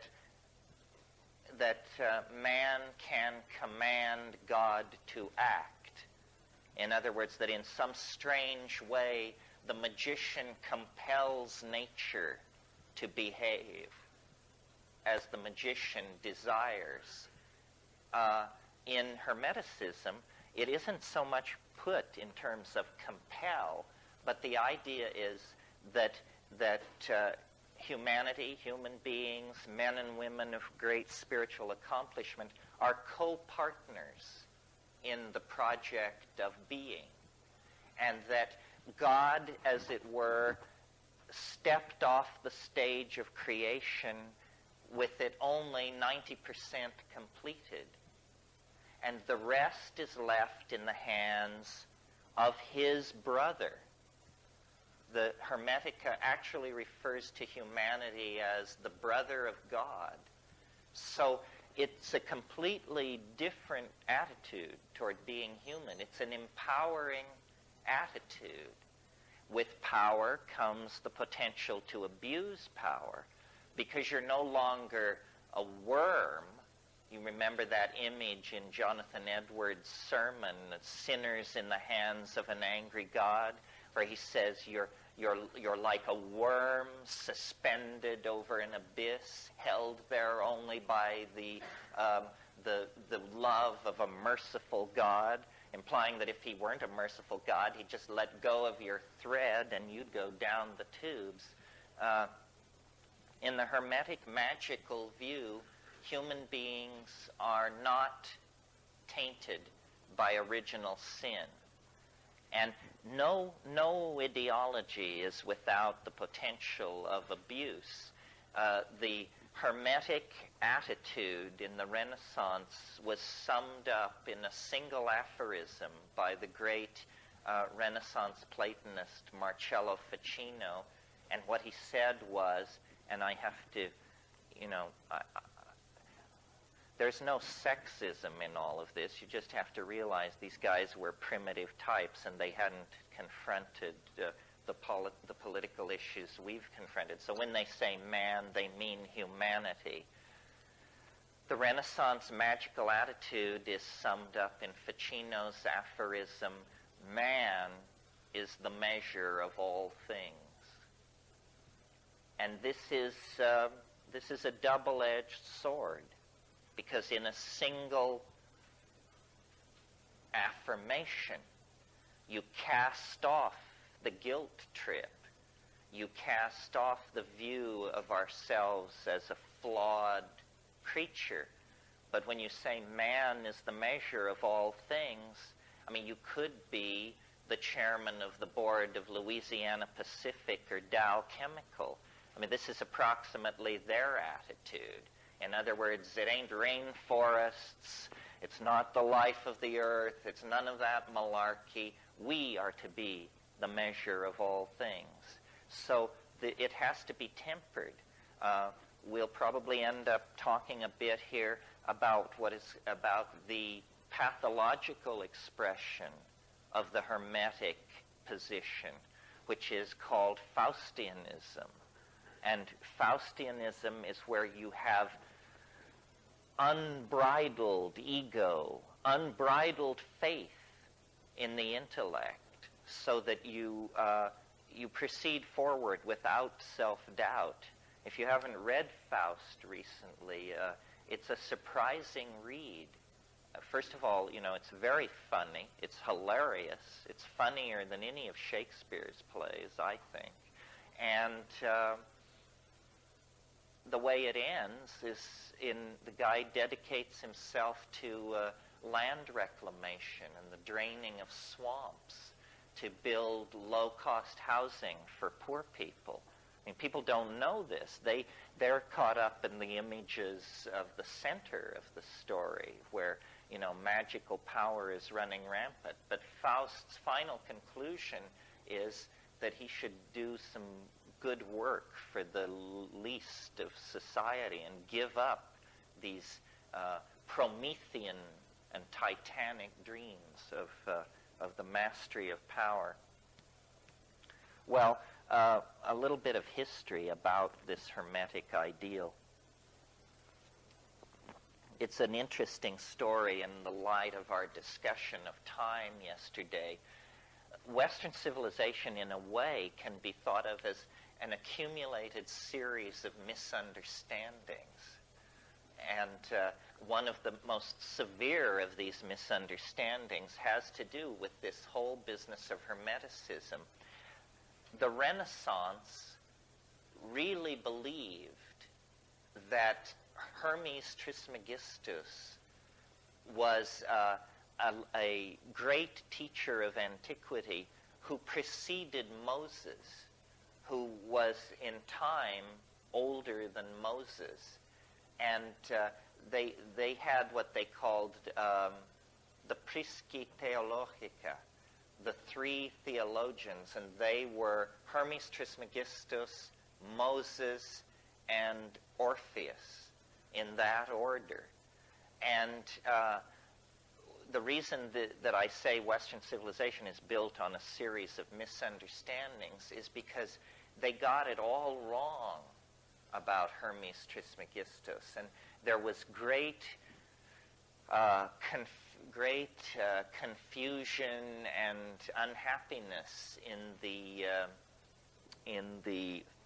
16th century when Marie Casaubon, who was an early philologist, attacked the dating of the Hermetic corpus and argued correctly that this could not possibly have been written in a period preceding Moses, that in fact this was post-Christian, written no earlier than the 1st century A.D. This is the equivalent of us finding out that, George Washington was alive in Greenwich Village in the 1930s or something. I mean, it was a completely mind-bending realignment of how people thought the history of the world had unfolded, because they had up to that time thought that when you studied Hermes Trismegistus, you were reading the oldest philosopher in human history. Actually, it's very late. And in a way, this is what destroyed the magical alternative. The advent of modern philology showed that these so-called ancient texts were not ancient at all. They were late Roman. They were Hellenistic. And so strongly was imprinted in the Western mind what's called, and we've talked about it here this weekend, what's called the nostalgia for paradise. In other words, the belief that the older it is, the better it is. And Guillaume Battista Vico in La Ciencia Nuova laid the basis for this kind of thinking. It's called classicism in the Renaissance context. So once they found out that the Hermetic corpus had been written in late Roman times, it was like it was finished. And science was able to use the confusion in the magical community at that point to force its own agenda very strongly. And there have been numerous episodes of misplaced dating like this that have contributed to the confusion around the history of magic. For example, and I hope this doesn't bring somebody rising out of their chair in an air-clawing rave, but Rosicrucianism rests on a whole bunch of phony dates because they want to tell you that somebody named Christian Rosencrantz wrote a book called The Chemical Wedding and sealed it up in a time capsule in the 12th century, and that it was then dug up in the 16th, dug up in the 16th century. But actually all these Rosicrucian documents were ponied up by people in the 16th century who had a very complicated political agenda, which we will probably discuss as part of this weekend. Hermetic philosophy is based on what is called the Hermetic corpus. This is a group of books, the most important of which is called the Asclepius. And these books, most of them, were completely lost during the Middle Ages. At the fall of the Roman Empire, copies of these Hermetic manuscripts were systematically destroyed by enthusiastic Christian barbarians. And the Hermetic manuscripts were scattered, and they only survived then in monasteries in Syria and places like that. Well, then in the Renaissance, the Council of Florence, under the patronage of the Borgias and people like that, they became there was this great interest suddenly in antiquities, because these Roman statuary and stuff was coming out of the ground. So the Council of Florence commissioned a character named Gemistus Pletho to go to Syria and bring back these manuscripts. And they established a translation commission. And they had, in manuscript, the works of Plato, the works of Hermes Trismegistus, a whole bunch of ancient literature. And to show you what the psychology of the Renaissance was, here they had Plato, which they hadn't been able to read for 1,000 years, sitting there waiting for translation. And Cosimo de' Medici said to Marcello Ficino, Plato can wait. Translate the Hermetic corpus first. And so it was done. If you're interested in Renaissance Hermeticism, you can't do better than read Dame Frances Yates' book, Giordano Bruno and the Hermetic Tradition. Well, I want to read you some of this stuff because it's very interesting, and it has a modernity that is astonishing. It's also very psychedelic. Here's a little passage on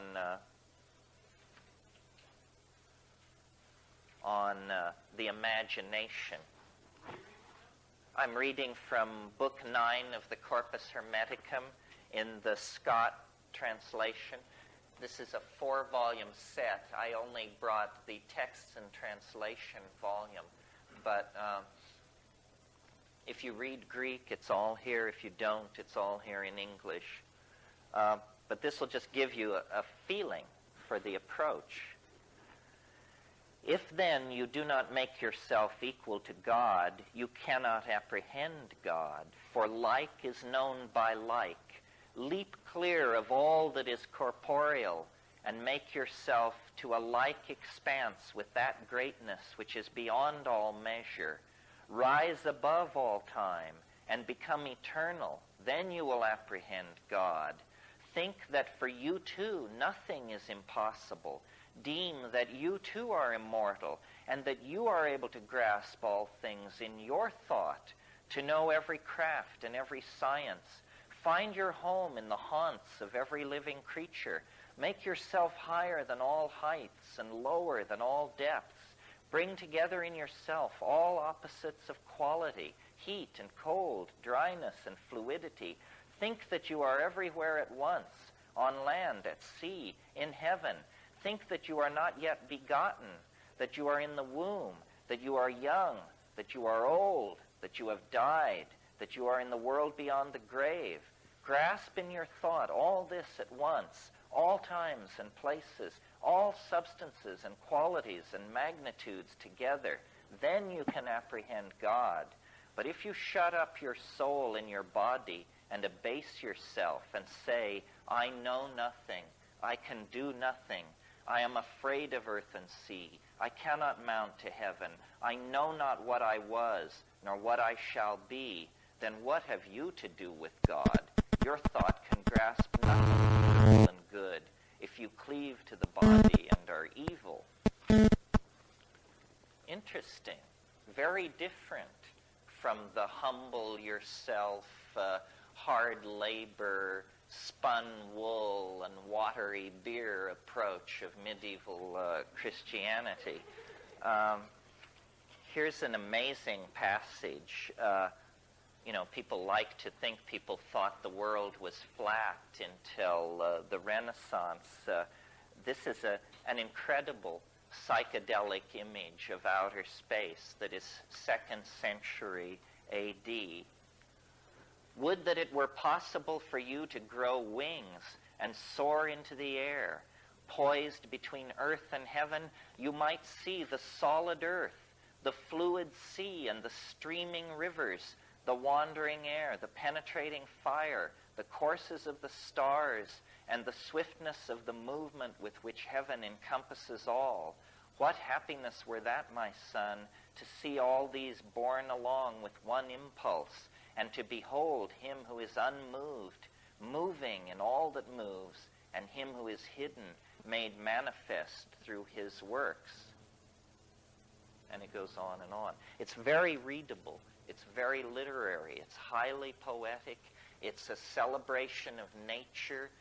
The notion of sin is completely absent, and it rings with a kind of confidence, a kind of joy that was completely running counter to the brimstone and damnation point of view of Christianity. Here's to me, a psychedelic passage. But he who presents all things to us through our senses, and thereby manifests himself through all things and in all things, and especially to those to whom he wills to manifest himself. Begin then, my son Tat, with a prayer to the Lord and Father, who alone is good. Pray that you may find favor with him, and that one ray of him, if only one, may flash into your mind, so that you may have power to grasp in thought that mighty being. For thought alone can see that which is hidden, inasmuch as thought itself is hidden from sight. And if even the thought which is within you is hidden from your sight, how can he, being in himself, be manifest to you through your bodily eyes? But if you have power to see with the eyes of the mind, then, my son, he will manifest himself to you.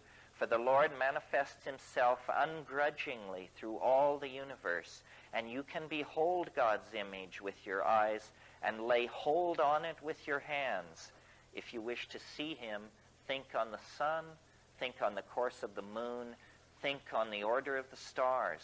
Who is it that maintains that order? The sun is the greatest of the gods in heaven. To him as to their king and overlord, and all the kings of heaven yield place. And yet this mighty God, greater than earth and sea, submits to having smaller stars circling above him. Who is it then, my son, that he always obeys with reverence and awe? Each of these stars, too, is confined by measured limits and has an appointed space to range in. Why do not all the stars in heaven run like and equal courses? Who is it that is assigned to each its place and marked out for each the extent of its course? And so forth. So it's a nature-oriented, celebratory. It glories in the exercise of the mind. It is not doctrinal. It is not pietistic. It is magical, psychedelic, expansive. And I'm not implying that they used psychedelic substances. The evidence for that is incredibly murky and hard to get at. And probably they didn't. I mean, one of the real tragedies of Western history is that Western Europe is so poor in psychoactive plants. I mean, had Western Europe stayed in touch with the mystery religions of ancient Greece, Christianity would never have been able to force its agenda to the degree that it did. I think you can make an argument that there were psychedelic mysteries in Europe, probably up until the time of the fall of Eleusis. Hermeticism is only one heterodox strain among many that were in existence in Europe in the late Roman period, and that then partially survived into the Dark Ages. I mean, you have Neoplatonism, which is a group of philosophers in the 3rd and 4th century, who Plotinus, Porphyry, Proclus, and that crowd, and they took Plato, the late Plato, and contorted that into a mystical doctrine of emanation. They were what are called emanationists. What this means is you start with, it's either called the One or the Unnameable or Brahman, Atman, or something like that, and then you have a series of declensions into more and more material and more multiplistic expressions of being. These Neoplatonists were emanationists, and their theories about how the universe is constructed have become sort of the unconscious basis of all later magical speculation. They are the people who brought the angels into the picture so intensely, because they were trying to create a descending hierarchy of being from the most high down to the most low. And angels, once set in place, became a real problem for Christianity, because they are not very easy to distinguish from the old stellar demons of paganism. Paganism was largely the belief that the power of the stars could be drawn down to earth through sympathetic magic, really, by setting up resonances in a ritual situation. You could draw the power of the stars down into your projects and your intentions. And the late Middle Ages was a period of intensely working out all the associations between minerals, colors, perfumes, plants, musical notes, and styles, so that you could then bring together all these things for purposes of magical evocation. And if any of you are interested in this, the book to read, which will point you toward many other interesting books, is a wonderful book called Spiritual and Demonic Magic from Ficino to Campanella. Some of you may remember Campanella, hell of a fighter. Anyway, hello?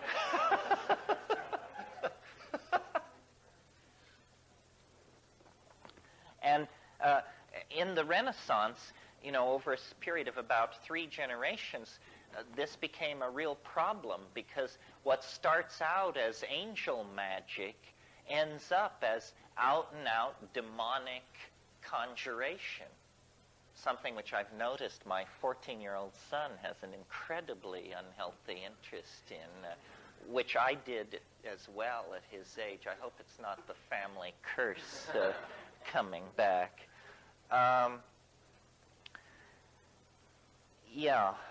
So I mentioned the dating error.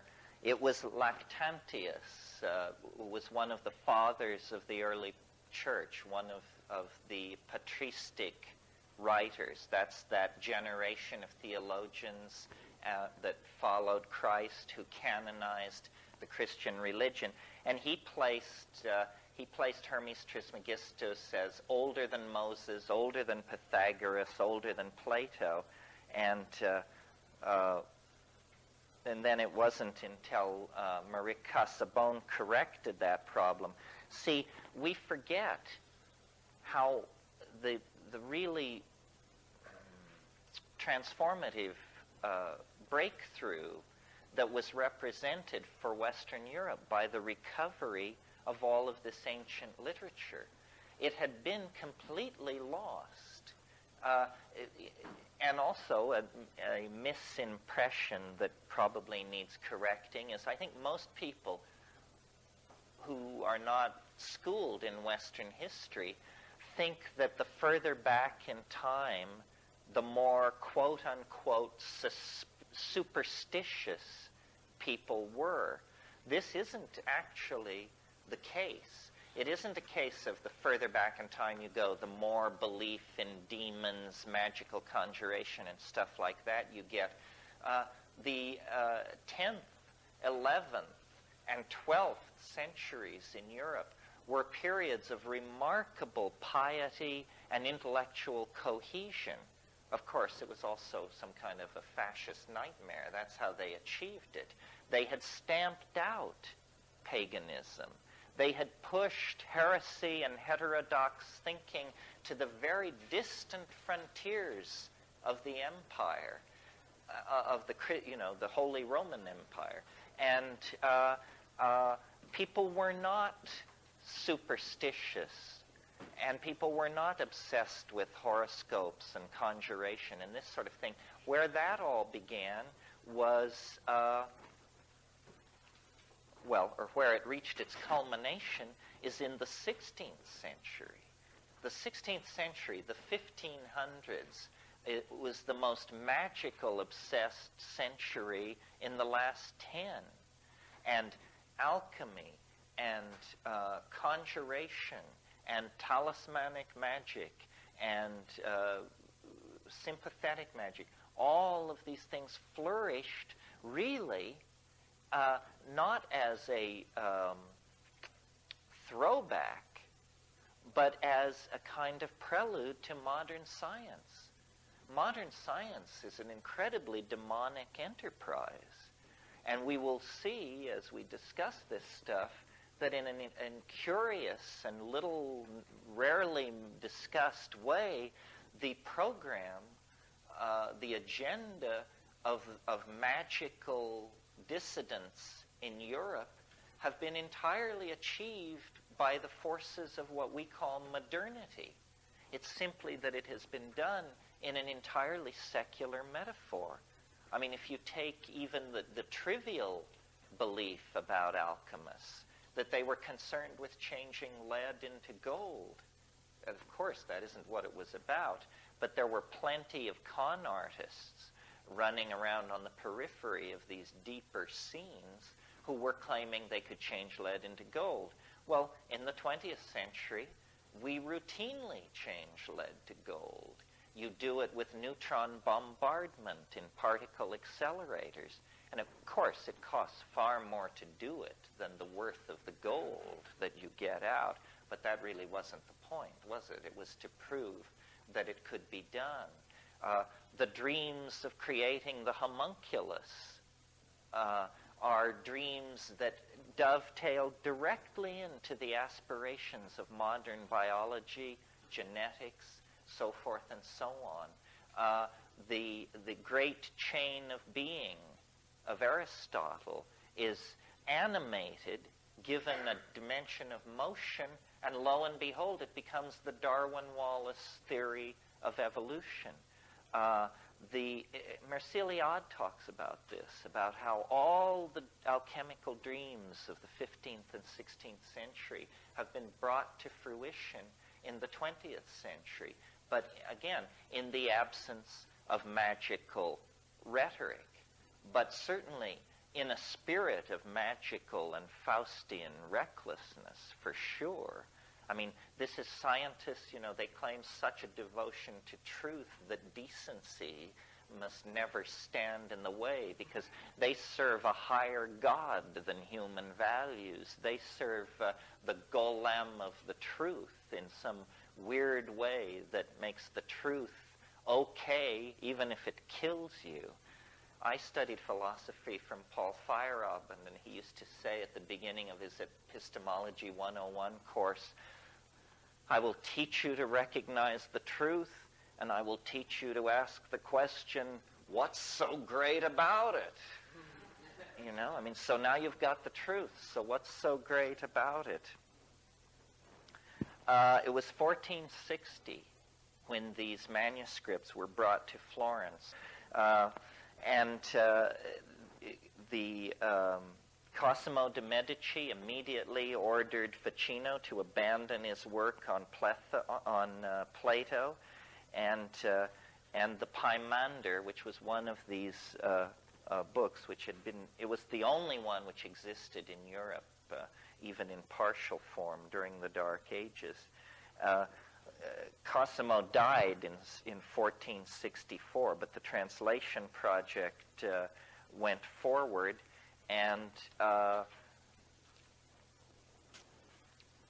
just so you understand, the developmental process in Western magic all goes back to this Florentine translation project. And from there, people who were well-placed got a hold of this stuff. The most important person probably being a person, certainly an unsung hero in the development of Western thought, Trithemius, Bishop of Sponheim. And Trithemius wrote a book. It was really a manuscript. It was never printed as a book in his lifetime, but later, called the Stenographica.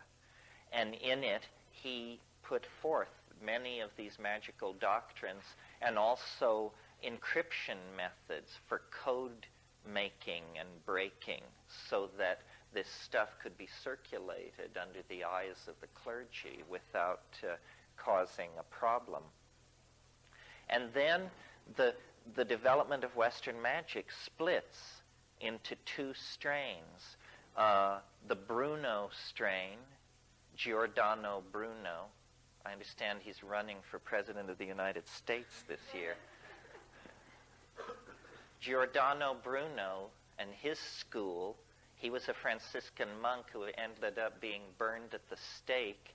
His sin for which he was burned at the stake was he was sitting on a rooftop of one of these Italian city-states one evening, presumably smoking some pretty decent boo that they'd brought in from North Africa.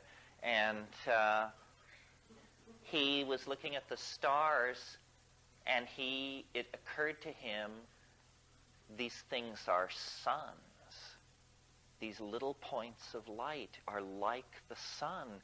Jesus Christ! And in a single moment, the universe became infinite.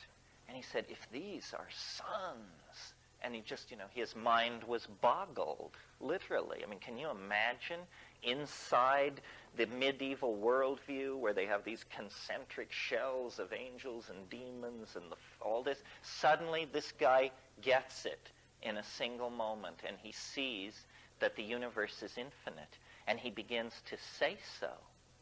And this is against Aristotle. And the church just goes nuts, and they drive him out of Italy, and he has a whole bunch of adventures in England and other places. Eventually, he makes the mistake of coming back to a place in northern Italy where he's betrayed by his patron, and he's burned at the stake for a point of view which all of us take quite for granted. The other strain of magic coming down from Trithemius is the D strain. And it is a bit more accessible to people like ourselves because John Dee was an Englishman, and he wrote in English. And so you don't have to conquer 16th century Italian or late Latin in order to read him, although he wrote a lot in Latin as well. Dee is a very interesting character, worth spending some time on, because Dee is the last person to be able to unify into one worldview science and mathematics and magic and astrology all together. So he is the greatest magician of his age and the greatest scientist of his age. He designed the navigation instruments that Sir Francis Drake used to go around the Cape Horn and sail up the coast of California. He was an intelligence operative serving Queen Elizabeth on the European continent. He could cast the best horoscope in Europe, and that was his entree into these various royal families of these various capital cities of Europe. And then he was, making maps of battlements and of the deployment of wharf facilities and shipbuilding capacity and stuff like that, and sending it all back to Elizabeth in these codes that he had learned from Trithemius, not personally, but from the Stenographica. And D, a very strange incident happened, which was on a cold day in April at his house in Mortlake, which is on the outskirts of London. Now it's completely surrounded by modern London. I should say he had the largest library in England. He had 6,000 books. Sir Philip Sidney and the Queen would occasionally call upon him to shoot the bull. And he was a very learned man. So one day in April of 1582, he's working at his desk at his room in Mortlake, and he goes outside. There's some disturbance in the garden, and he goes outside. And his story, and we have only his story, is that an angel descended in a ball of light and gave him an object which is to this day on exhibit in the British Museum. If you ever have a chance, it's worth hunting it down. It's in the Renaissance Hall, and It's a piece of black polished obsidian, roughly about this big and about that thick and very highly polished. He called it the show stone, S-H-E-W. And what the deal was you could look into the show stone if you had the right talent, and it was a magical theater. There were gods and demons and female spirits and all kinds of things swirling around this thing. Well, for the next many years, the show stone was the major guiding force on Dee's life. And a guy came to him named Edward Kelly. And Edward Kelly, legend has it that he had no ears, which in England at that time meant that you had committed some infraction in the province and they had removed your ears. It was the mark of a con artist. So you couldn't fool anybody else. They took your ears off. So then if you met somebody with no ears and a big scheme, you knew to keep your wallet in your pocket. So this guy Kelly had an immense facility with this show stone. I mean, he could just sit down with it, and it is one of the most puzzling and undiscussed episodes in the evolution of Western thought.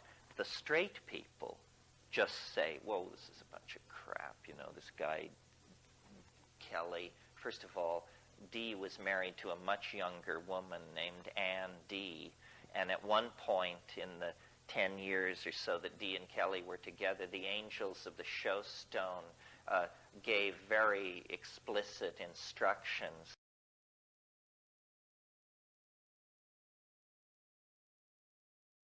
The story of my professional life is the mycologists loathed me when they realized all I cared about was psilocybin. The scholars say I'm not scholarly enough. The nuts say I'm too straight. The straight people say I'm too nuts.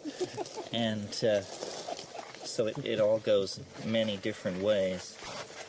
One time it was conveyed to me that Marlene Dobkin de Rios said of me, but his scholarship is flawed.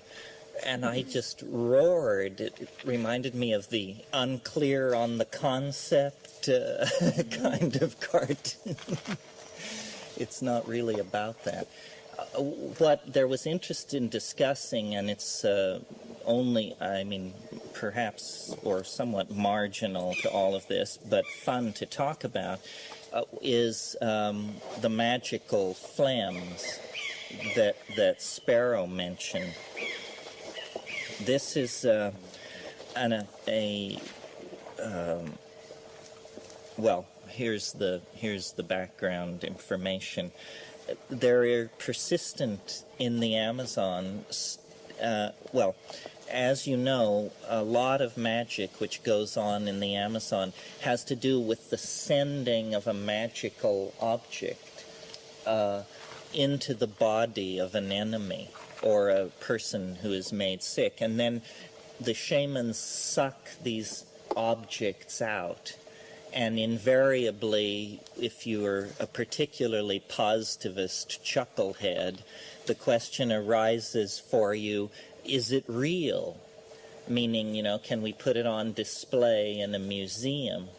And then the shamans say yes and no, and sometimes, depending on who you're talking to and probably how much aguardiente they have moving through them at the moment.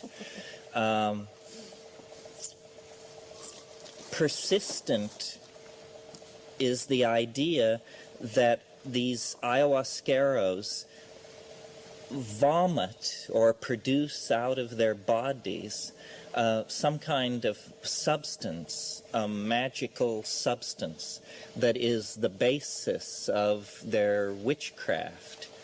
And, your attitude toward this can be that it's sleight of hand, or that it's lying, or that it's absolutely true. in my talk yesterday, I said, we give great respect to these shaman. How seriously do we take their claim to do all their magic via helping spirits who are ancestors? And then we sort of explored that. Well, we give these shamans great respect. How seriously then are we obligated, or should we take the claim that they do all of their magic by the production of a magical fluid out of their mouths and bodies, a fluid whose ontological status is far from clear? That's what I mean by you can't tell whether it's real or not. Dennis, in 1970, came across a reference to this in some piece of literature. I confess that I have occasionally cited it as Michael Harner's article, The Sound of Rushing Water, which appeared in Natural History magazine in 1967. Just to confirm Marlene's opinion, if you actually read that article, you will discover there is no reference to this in there. I couldn't find a reference in the literature until years after our investigation of the phenomenon was pretty much wrapped up. I was amazed to discover that our supposition that such a thing existed actually is supported in the literature. Luis Eduardo Luna, who some of you may know, and most of you probably know his book on ayahuasca painting, has talked about this in numerous of his more scholarly publications. What is claimed is that there are among very unacculturated people a habit, when intoxicated on ayahuasca, of vomiting a material, and then it's said, what's said of it is that it's blue, that the shamans use it to accomplish all their magic, and that when you spread it out on the bottom of a flat bowl, that you can see the future in it, or the past in it. Well, if we just behave like good phenomenologists and don't try to scientifically analyze this, but phenomenologically analyze it, then we have to say what is being described is a form of matter which also partakes of the quality of mind. It appears to be something which is both physical and spiritual, both substantial and psychic or psychological in some sense. And one of our motivations, I told you the story about going to La Chorrera and the search for Ukuhe, but one of our motivations was to investigate this magical material and to see if we could encounter it. Sparrow is the only person I've ever met who claims to have seen something blue come out of someone's mouth on an ayahuasca trip and to be pushed back in. Some of you were there when he made the reference. You saw that I pulled no strings and in fact said nothing to prompt it. So I regard it as uncontaminated information from a deep forest informant. So what is it? Is a reasonable question for curious people to ask. Dennis, who tends these days to rein himself in somewhat, back in the early 70s was always willing to run the speculative engine at double speed, and he felt that, he had a concept, and the concept was that it's an interlocking set of hypotheses, none of which have ever been secured. and I have to background it a little bit. As you know, it is a great mystery in neurophysiology, the mystery of memory and how it works and where are the memories is a question that has never been answered. The problem for materialists is that it's well understood that every molecule in your body is changed in about a 5 to 9 year period. You are not who you were 10 years ago. Every atom, every molecule in your body has been swapped out with one significant exception, which is the neural substrate, the neural matrix. What you're born with is what you die with. So the memory, if you believe in a physical site of storage, and all scientists do because there is no other medium open for a scientist to believe in, then it must be stored in the neural matrix.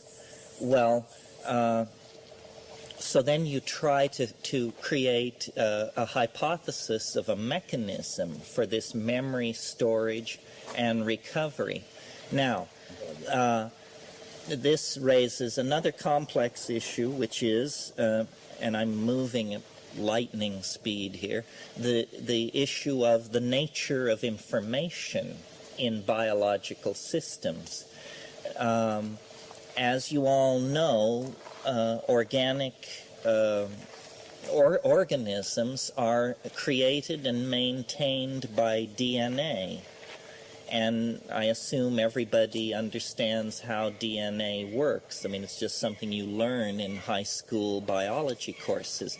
DNA is a very complex, superhelixed molecule that is essentially two structural members which are twining around each other like a liana, and then they are connected across by nucleotides, and these nucleotides in groups of 3 are what are called codons, and they code for amino acids. This is, it's an important but subtle distinction, that they code for the amino acids. In other words, there is nothing in principle that links a certain codon in chemistry to a certain amino acid. It is simply a conventionalized association that has apparently come into existence over millions and millions of years of evolution, so that adenine, guanine, adenine codes for something, and so forth and so on. In other words, there is a symbolic representation of the amino acids in the codons of DNA. Well, memory is also information, but it's a different kind of information. It's what's called epigenetic information. And if you were to take what I'm saying and about to say to an orthodox molecular biologist, he would very condescendingly explain to you that you had made an amateurish mistake and had confused genetic information, the information which codes for proteins, with epigenetic information, symphonies, novels, works of philosophy, conversations, so forth and so on. And but this same condescending neuromolecular biologist is totally unable to account for the phenomenon of memory. Well, noticing that nature functions always with a certain economy when that's possible, it seems like a reasonable first hypothesis would be that memory is coded somehow into the DNA. And giving a slight aid and comfort to this idea is the well-known fact that there are vast portions of the DNA molecule that are called the nonsense portions. In other words, they do not code for protein. No one knows what these vast stretches of DNA are for, and the orthodox explanation is that they are just errors, trash, basically, that has accumulated in the evolutionary process. Nevertheless, the mystery of memory is left unexplained. How are the memory traces laid down, and how are they recalled? Well, Dennis's notion in trying to think about what the psychedelic experience is was that perhaps psychedelic molecules have a relationship to the DNA that has not been elucidated by science.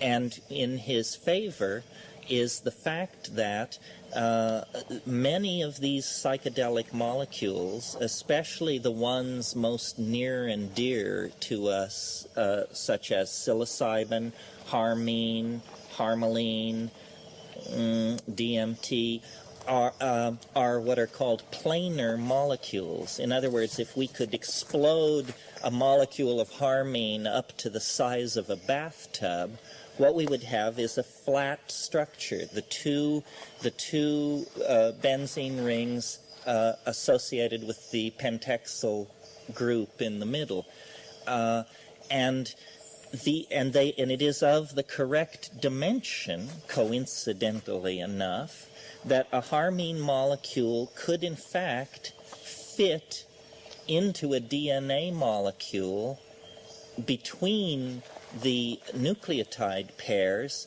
without disrupting the structure of the DNA. This is a studied phenomenon. Molecules which, the word is intercalate, molecules which can slip in between the DNA pairs, the nucleotide pairs, are called intercalators or dimers. And most of them are highly toxic because in the process of slipping in there, they distort the helical structure of the molecule. In other words, they kink it up. A molecule that some of us have experience with that I believe works this way is chloroquine.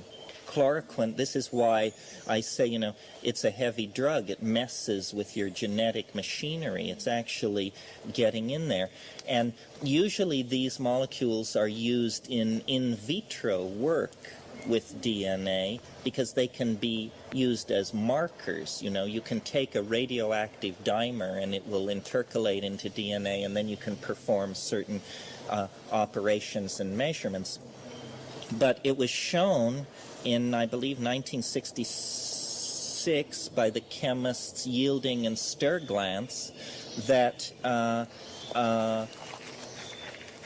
psychedelic molecules do intercalate into DNA in vitro, in the test tube, in a series of very elegant experiments in which what they did is they took denatured DNA, unfolded from its superstructure, but still helix DNA, and they put it in test tubes with various drug molecules, and they shook it up, and then they measured the specific gravity of the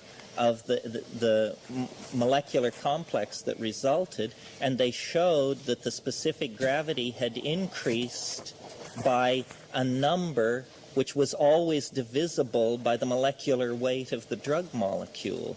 This is pretty elegant demonstration that the drug molecule has in fact intercalated into the DNA. Now, against this, at that time, we're talking now the early 70s, was a near dogma of neurophysiology, which said movement of materials in the neuron, which is what a nerve cell is called, movement of materials in the neuron is from the nucleus to the synapse.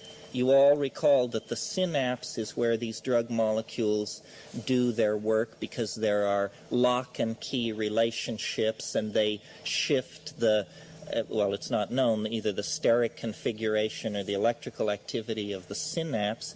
And so when we would talk to orthodox molecular biologists about this, they would say, well, there is no known mechanism of transport from the synapse to the neuron, to the nucleus of the neuron.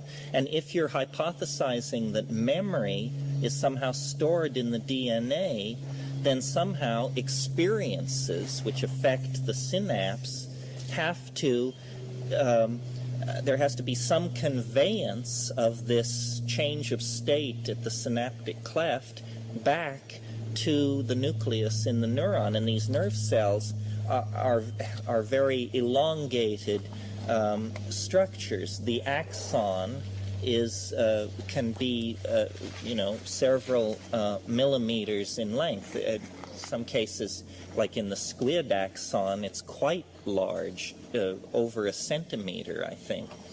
Anyway,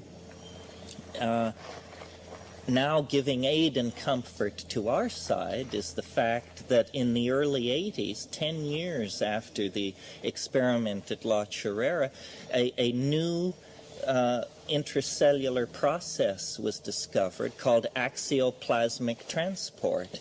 And it was discovered that, in fact, molecular species generated in the synaptic cleft do turn up associated with the nucleus of the molecule, of the neuron. So, okay, this all lays the basis for his notion, which was that somehow psychedelic molecules which normally operate in the synaptic cleft can be conveyed into the nucleus of the neuron and there intercalate, and somehow this is the basis for a mechanism of modifying the silent portions of the DNA and information, not of the genetic sort, but of a transient and epigenetic sort, because your memories die with you, although Jungians might take issue here, but let's leave that issue alone for a minute. Your memories die with you, so there was a mechanism for this to happen. So, I'm not sure. Well, give me a moment here. So one of the things that we were investigating when we went to La Chorrera, Dennis believed that the importance of chanting in this Amazonian shamanism was that acoustical sound was being used as a driver to synergize this process of intercalation. And it has been demonstrated in the laboratory that you can use acoustical energy to cause the intercalation of dimers into DNA. So shortly after we arrived at La Chorrera, he created a very elaborate theory, which is described in excruciating detail in The Invisible Landscape, which is a very hard book to obtain, but it will be reprinted in 1994 by Harper. He constructed a very elegant experiment, which looks like part science, part magic, and the idea was that you would load your system with psychedelic molecules, and he believed that electron spin resonance, here's the connection, that electron spin resonance alteration of the DNA molecule was that there was some kind of transduction system in the cell that raised that electron spin resonance signal to the level of the higher cortical experience, which we call thought. In other words, that what thinking is our interpretation of very rapid microfine changes in the electron spin resonance of DNA molecules in the nucleus of neurons. And since there is no counter theory on the table. Nobody knows what thought is. I mean, neurologists aren't even ready to begin to discuss that. His theory seemed reasonable to at least play with for a while. And he said that we could load our systems with biodynamic tryptamines, harmaline, harmine, beta-carbolines, and that if you could generate a tone that was precisely the analog of the electron spin resonance of the molecule, and if you could get the geometry of the angle of attack of the sound, basically, on the molecule exactly precise, that you could force the molecule, the drug molecule, into the DNA, and that it would shift the electron spin resonance of the DNA, and that it would permanently bond in there. Now, this seems to me at least worth exploring. Harmine is, if you look at it, it looks like an antenna. You know, it has the five-sided central structure and then the two benzene rings. It has charge transfer running around those rings. It's very architecturally suited to perform the function of a kind of a transmitter antenna. So imagine what we're doing here is we're dropping a harmine molecule down onto the DNA, which is itself giving off what is called a hyperfine ESR signature. And the harmine is amplifying that hyperfine signal, and this is being detected as a higher cortical experience, which we call the psychedelic experience. And that then what the psychedelic experience is assumed to be in this interpretation is it is the sum total of all information garnered by the species over time and stored in the silent portions of the DNA. Do you see? So what we're talking about here is a kind of mechanical, materialist, chemical approach to the amplification of the hidden portions of the DNA. And it is true that many people taking harmine in its pure form and taking ayahuasca report a hum. It's a characteristic of the intoxication. Dennis claimed that this was actually the electron spin resonance signal of the harmine.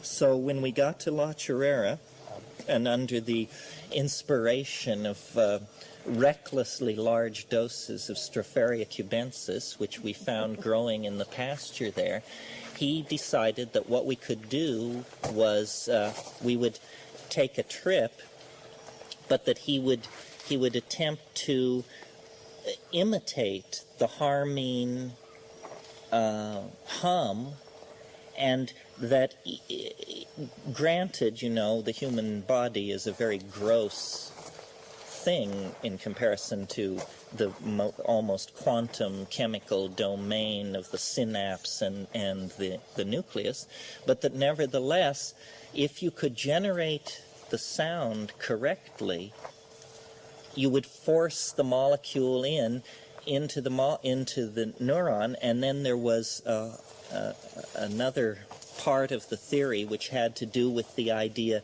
that these psychedelic molecules are like octaves of each other. And if any of you have ever played the cello, you know that you can sound a note on the cello, and then if you still the string, you will hear what are called overtonal harmonics. It will sound in the octave above and below the octave in which the note was struck. And he felt that if again, here, I mean, I'm giving this to you at enormous speed. Superconductivity, which is normally associated with low temperatures, is in fact a low temperature phenomenon, but that's when you have populations of trillions of molecules. Really what superconductivity means is the stilling of molecular motion. And if it's absurd to speak of a single atom or a single molecule as being 275 degrees Kelvin below zero, because temperature is a phenomenon of mass populations of molecules. But he felt that you could essentially still these molecules, and one of the peculiar qualities of superconductive molecules is that they will bond to anything. They have a tremendous stickiness about them. So he thought that the human voice could be used to cancel the molecular motion of these harmine molecules, and you would only have to do it for a millisecond, even though the making of the tone might take 20 or 30 seconds. If you achieved the correct geometry, the correct tonality, the correct situation, for just a millisecond, the molecule would drop, the drug molecule would drop into superconducting configuration, it would intercalate, and it would bond permanently into the thing, into the neural DNA. And then it would begin broadcasting this amplified and expanded electron spin resonance. And that what this would be, he thought, was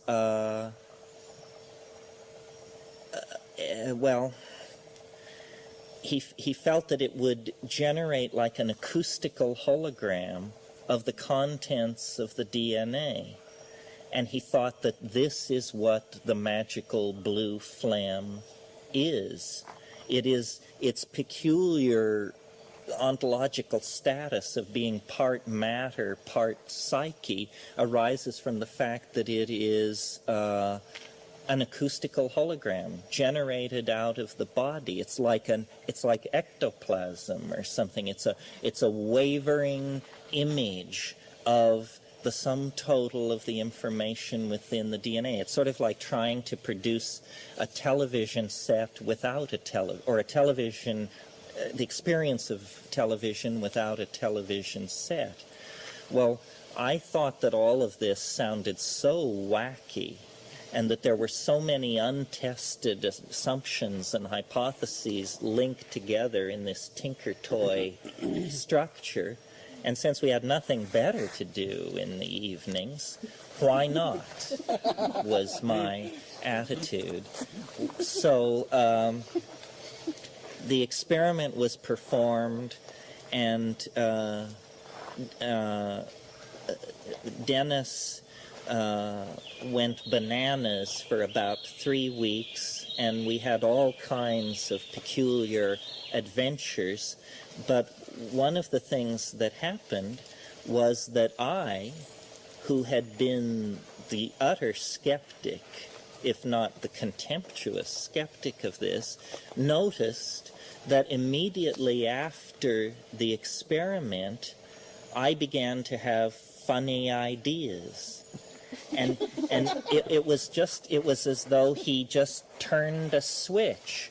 And what he had said would happen was that he would generate out of his body a glowing blue disc, which would be the holding mode of this, we called this process hypercarbylation. Why? I haven't the faintest idea at this distance. But the idea was essentially that you could cause your soul to become visible and to become stabilized in three-dimensional space, that it was like a tool, that you could give birth to a thing which was an artifact, and yet at the same time it was yourself. And that what human evolution and human history was pushing forward was the generation of, hey, let's be frank, the philosopher's stone. out of the human body. You could, through a union of harmine and mind and psilocybin and intentionality, you could produce a kind of doppelganger, which would not look like a human being. It would look in its holding mode like this glowing blue disk. But because it is both mind and matter, it would have, the way he thought of it was as a hyperdimensional molecule. In other words, yesterday Jonathan talked about dextro and rotary rotation of molecules, that you can rotate them to the right and to the left. Well, yes, in 3 dimensions, but we know that the universe is, some people think, 11-dimensional. So beyond dextro and levo rotation, there is also hyperdimensional rotation or hypercarbylation.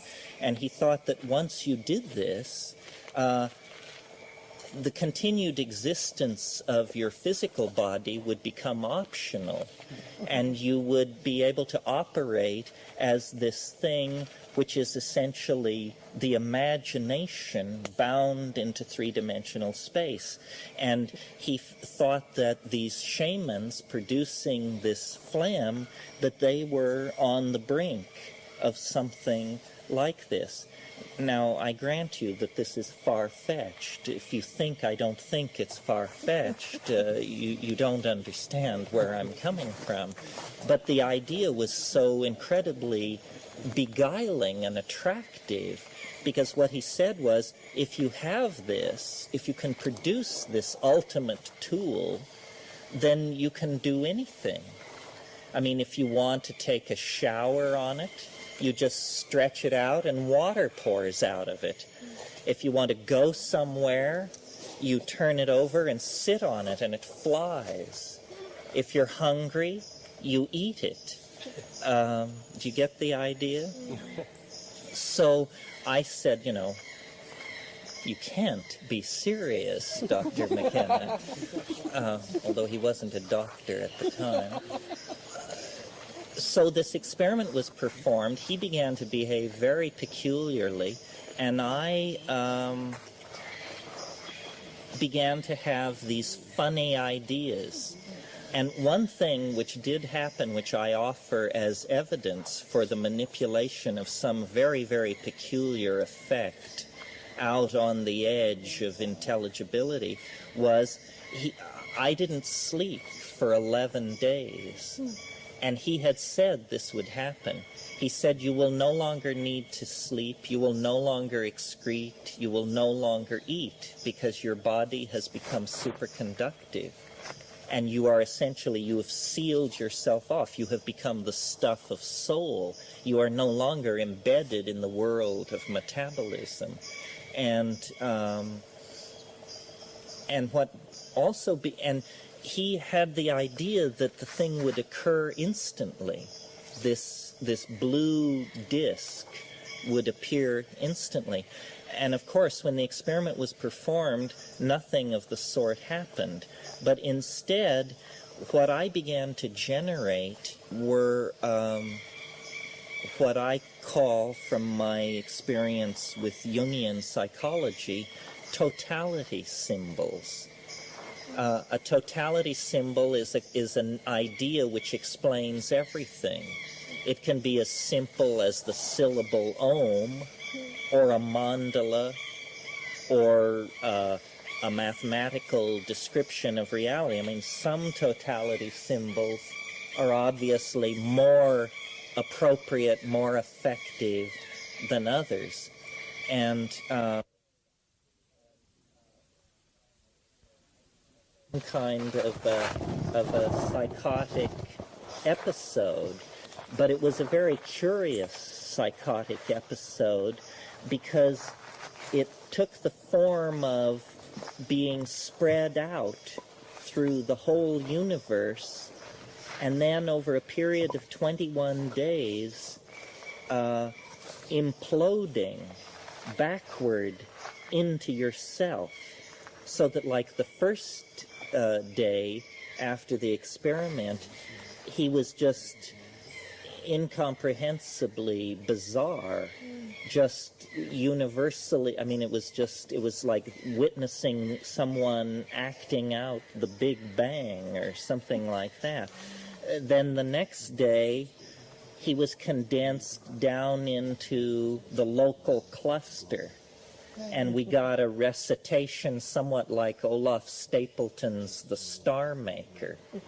Then the next day, and he said the lens-like shape of galaxies is a macrophysical reflection of this thing which we were trying to create, which he called the lens.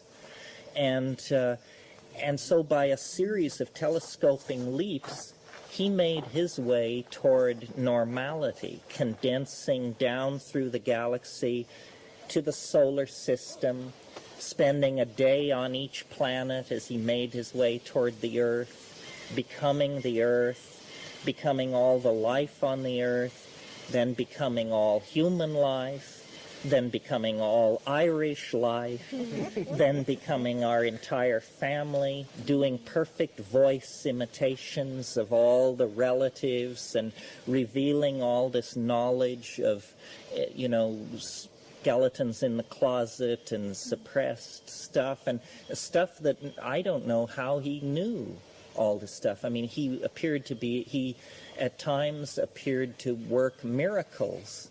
At one point, I was trying to test him and his abilities, and I recalled that there was a box that my grandfather had given me that you opened with a little silver key that had been lost for years and years. And I said, well, if you can do anything, why don't you produce the key to that box, which neither of us had seen even the box for a dozen years. By this time, he was naked and locked in a room at the mission. And he went and he would make these bizarre gestures, these strange I don't know what was going on. And he went into a period of concentration, gave a wild squawk, and slammed into my hand and gave me the key. Gave me the key. He was naked. He had been locked in this room for 14 days at that time. And I was like, I didn't know what was going on. But what was happening to me was I was like utterly unconcerned for his mental health or any practical concern, which was causing a lot of problems for the other people on the expedition. In classical psychology, this is called a folie à deux, a delusion of two. It's a simultaneous schizophrenic episode. It usually involves a mother and a daughter. I've never heard of a brother-brother folie à deux.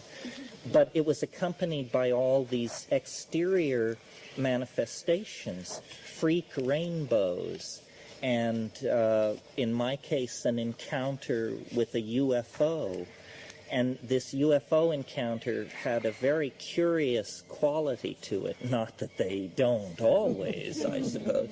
But this was even more curious than the pedestrian UFO encounter.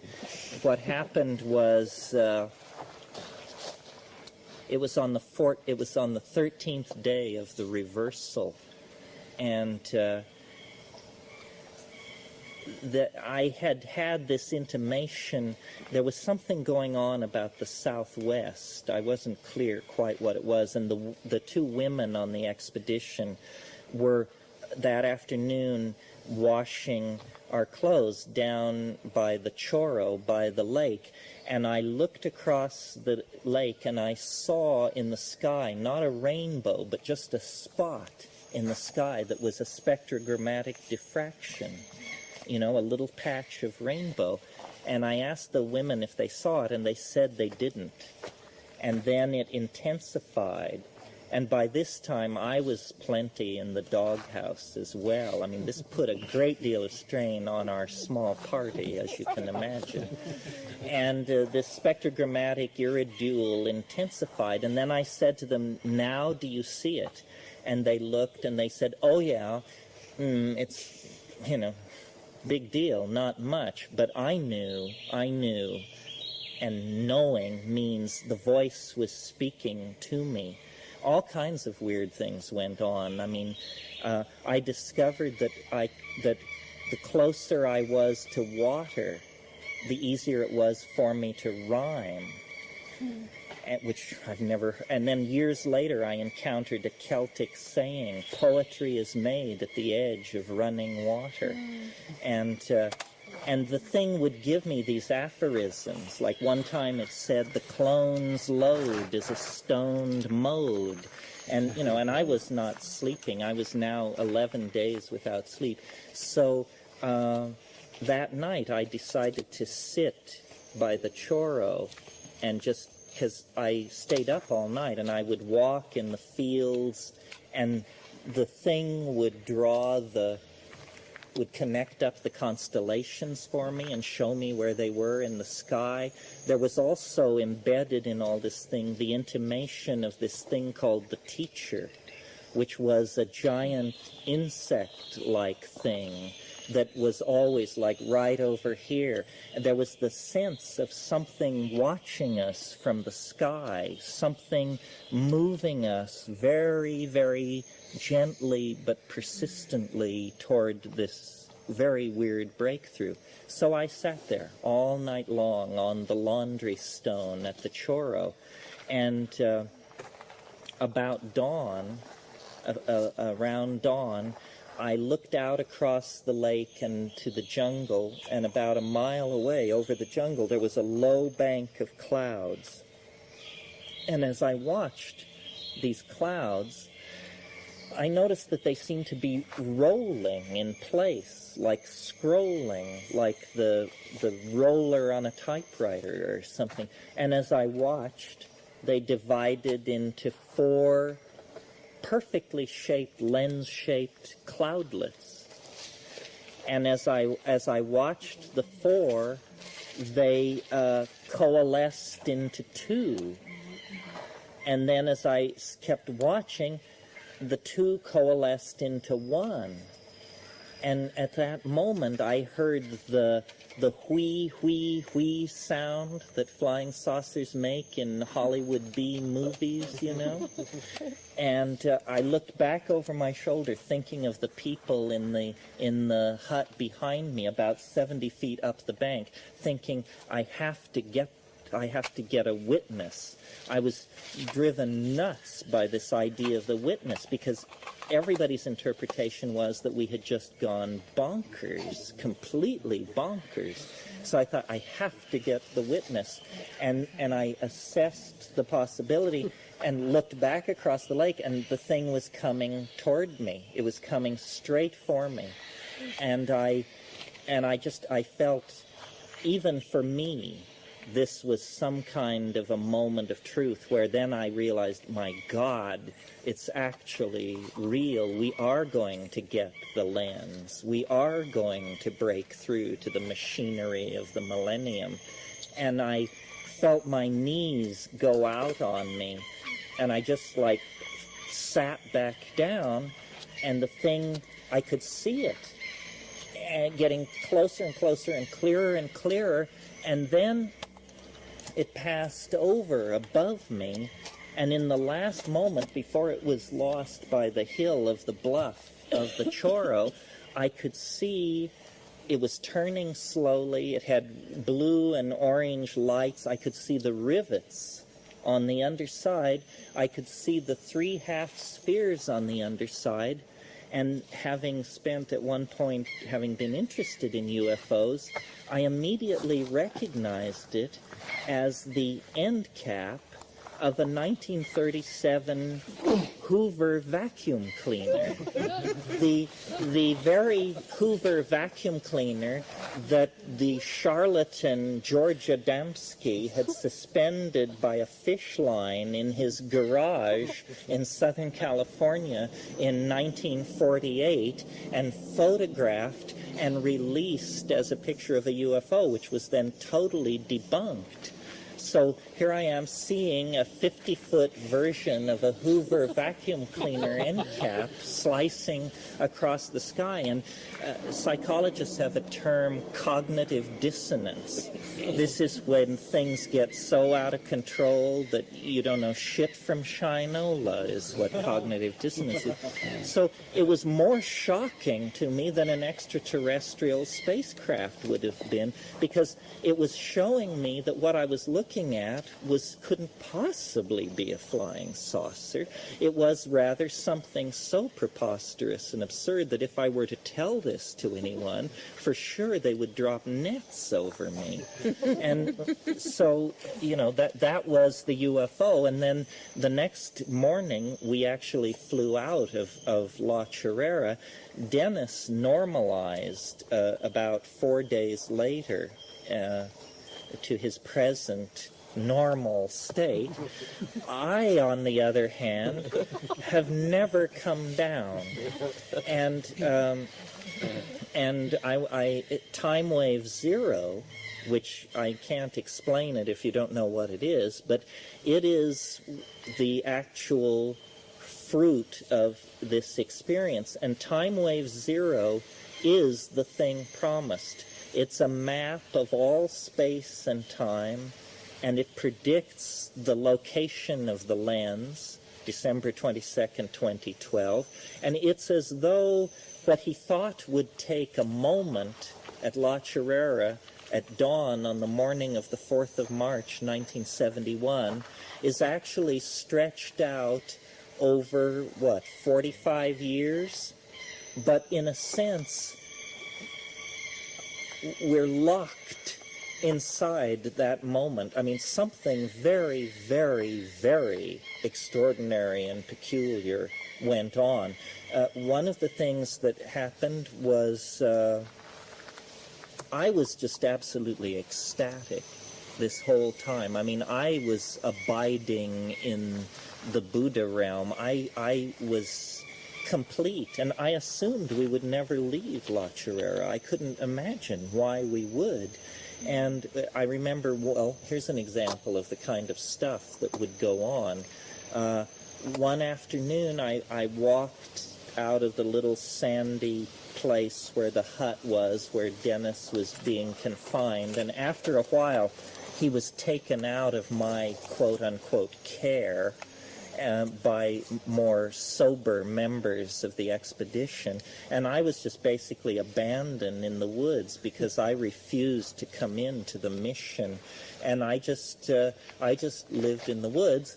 And this one incident, I was there, and I would go out and I would raise my hands, and the butterflies, I could call them in. I could call in hundreds of butterflies. And so I would be there like this, and the butterflies would come, and they would settle on my arms and my shoulders in front of me. And I had a lot of guilt about what I'd been doing in Indonesia the previous 2 years, which was slaughtering butterflies. And so, like, tears of joy and ecstasy I just would completely emotionally come apart, weep, and then stop weeping and think about how I have to have a witness. I have to have a witness. So then I would go and get my major skeptic, who was this colleague of mine, a woman from Berkeley, who, thought, as any reasonable person would, that I was completely bananas. So I would, without telling her what would happen, I led her out into the forest, and then I stood there with upraised arms, waiting for the butterflies. And of course, no butterflies would come near me. And it was just like, said, my God, you have lost it. You are mad. What are we going to do? And this was going on hundreds of miles in the jungle. I mean, there was no way out. We had been led into this place, and then this thing had been laid on us. At another incident, similar deal, was we had this little pot, this little enameled pot which we cooked our avena in, our oatmeal, every morning. And the biggest bummer in the camp chores was cleaning the burnt avena out of the bottom of the pot. And there was this spring a few hundred yards from where all this was going on, where we washed our dishes. And you would go down to the spring and pick up sand out of the bottom of the spring, and then by furiously scrubbing, you could get the avena out of the pot, the burnt avena. So one day it was my turn to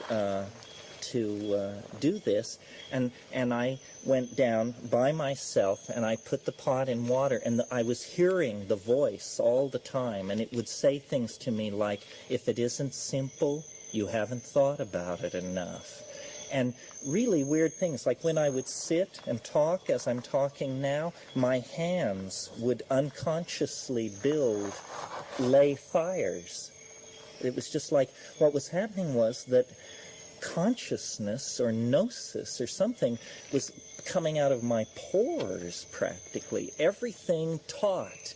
That's what I said. I said, everything teaches. You want to understand chemistry? Look in a mud puddle on the trail. Just sit down and look in it. All you need to know is here. You want to understand botany? Just hold a plant in your hand. And I was, and I pestered people all the time. People said, just back it off, man. So I took the avena pot down to the spring, and the thing said, if it isn't simple, you haven't thought about it enough. So what I did is I put about a ½ inch of water in the bottom of the pot, and then I picked up a handful of sand, and like putting salt on your eggs, I sifted it down, and then I took the pot and I went like this, and then I poured it out, and all the black crud and everything just poured out and was swept away.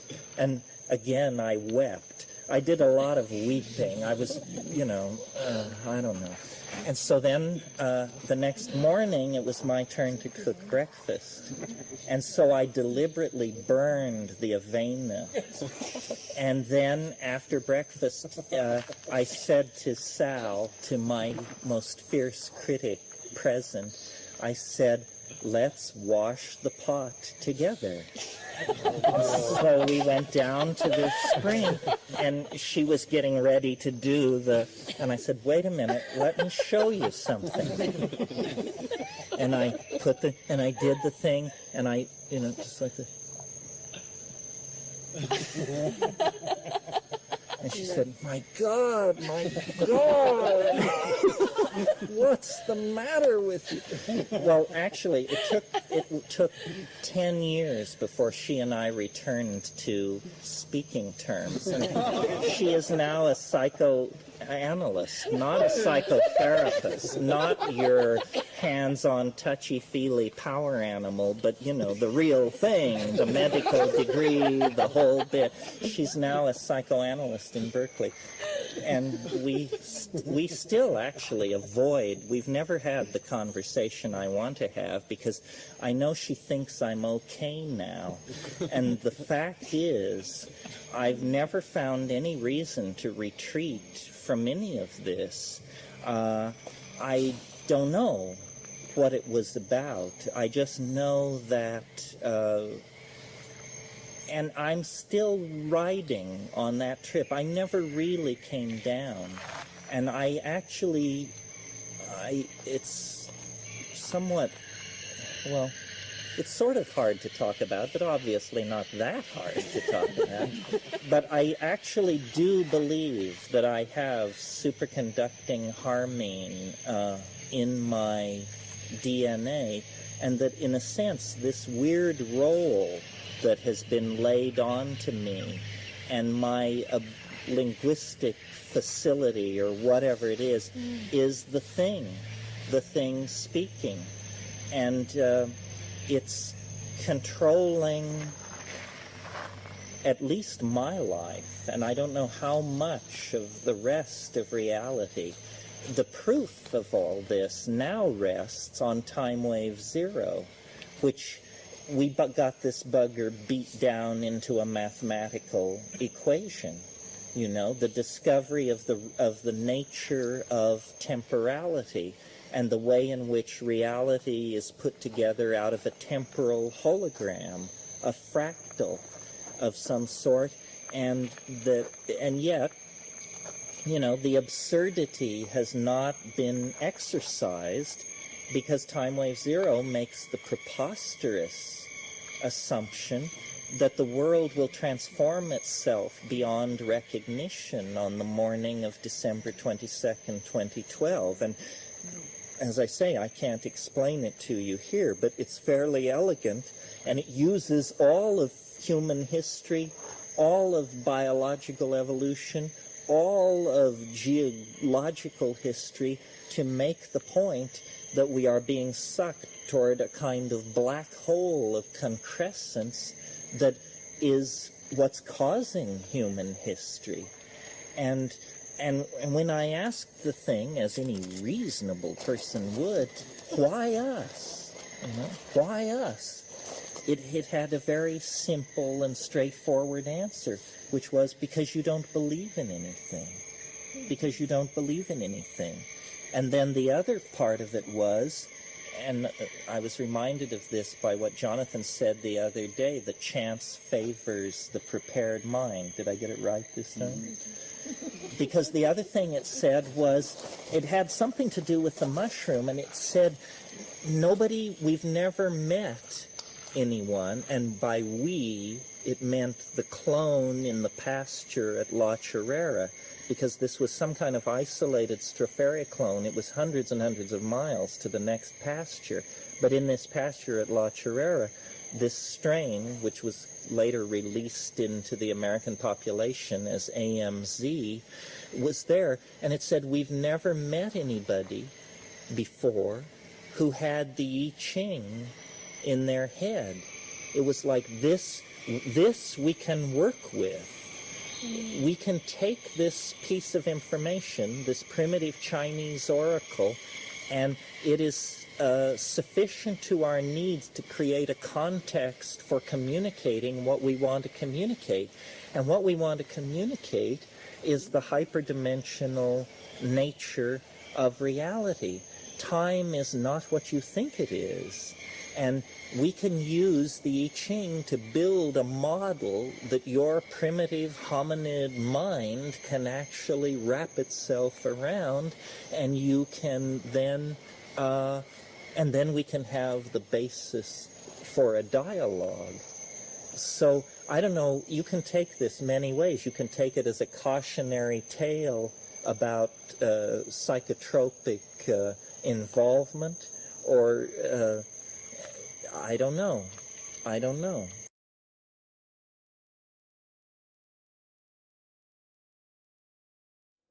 Susceptible to this. We should be going the way out of this kind of foolishness. The true mysteries of this world do not require your connivance or belief in order to exist. They're able to exist quite independently, thank you, whether you believe in them or not. On the other hand, all forms of fraud and duplicity require the cooperation of the mark. That's you if you're buying into these things. You know, the pocket is picked because the mark is asleep. The pockmarked crone can be passed off as a beauty because the mark is preconditioned to want to make the sale. Psychedelics should liberate people from the tyranny of these projections from the unconscious. And it's very fascinating to me to see how the defenders of these strange points of view, how phobic they are of psychedelics. They understand that psychedelics are a blowtorch to their ice cube. They don't want to get near it. You know, they used to have the excuse that even though they were going to spend a lifetime criticizing psychedelics, they couldn't invest 6 hours to find out what it was about. Well, so then we brought them DMT, which lasts 5 minutes. So now the new excuse is, well, as a professional person, I don't choose to break the law.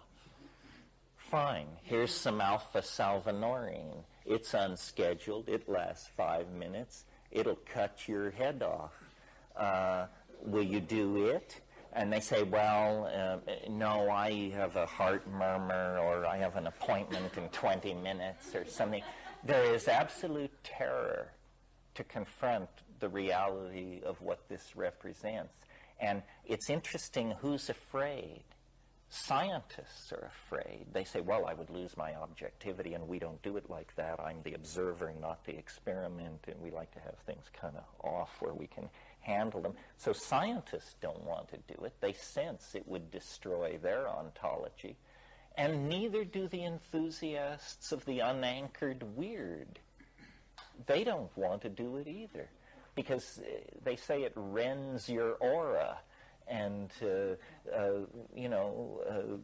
redistributes your chi in unpleasant ways. And anyway, Babaji said not to. And on and on and on and on and on. So it's, we are apparently that statistically favored few that quite by chance, I suppose, in our lives managed to thread our way between the cilia and sharpness of these my mind's already made up, don't confuse me with facts, positions. The only path into the supernormal that I found are the psychedelics. Everywhere else I found chicanery and fraud. I mean, I went to India, I visited some of the greats, and I just found, the eagerness with which they sought to determine whether you had any acid with you was a strong indicator of the power of their own spiritual methods, Mainly they wanted to score. It's a sobering thing to have the teacher you came 10,000 miles to see try to get you to cut loose 3 hits. I don't know. It's fun to be a free person. It's fun to not depend on an institution, an ideology, an other person, a place, a time, and it's very hard to sell this form of fun. People are afraid. People have been disempowered, I think, through the process of juvenilization that we described last night. People define themselves as frightened children. They want methods, gurus, partners, safe havens, stipends, sabbaticals. They just want all these things to make it easier for themselves, but they don't make them easier for you. If you have all that, you will be soft and mushy beyond reclamation. You will contribute nothing to the human adventure. You don't want to just be a placeholder. There's no glory in being able to say, yeah, the 20th century, yeah, I lived through it. Contributed nothing, said nothing, had nothing to say about it, but I lived through it. A lot of people didn't live through it. You might consider that you're standing in their shoes and act out of a commitment to them and what they might have achieved. I think often, strangely enough, about Anton Webern, who's one of the great modernists of European music. Webern was killed in the streets of Vienna in 1945 by an American GI for stealing a loaf of bread. This is what happened to European culture in the aftermath of the Second World War. We have been incredibly privileged in the 20th century. Europe has been smashed to dust twice in the 20th century. All its dreams, all its assumptions, all its hopes cast into the frying pan. We had nothing like that. And again, I think it permits an enormous amount of foolishness in our society, and an unwillingness to take things seriously, really. These things are not playthings. Fascism, futurism, communism. These things can ignite and consume whole societies. That means human lives.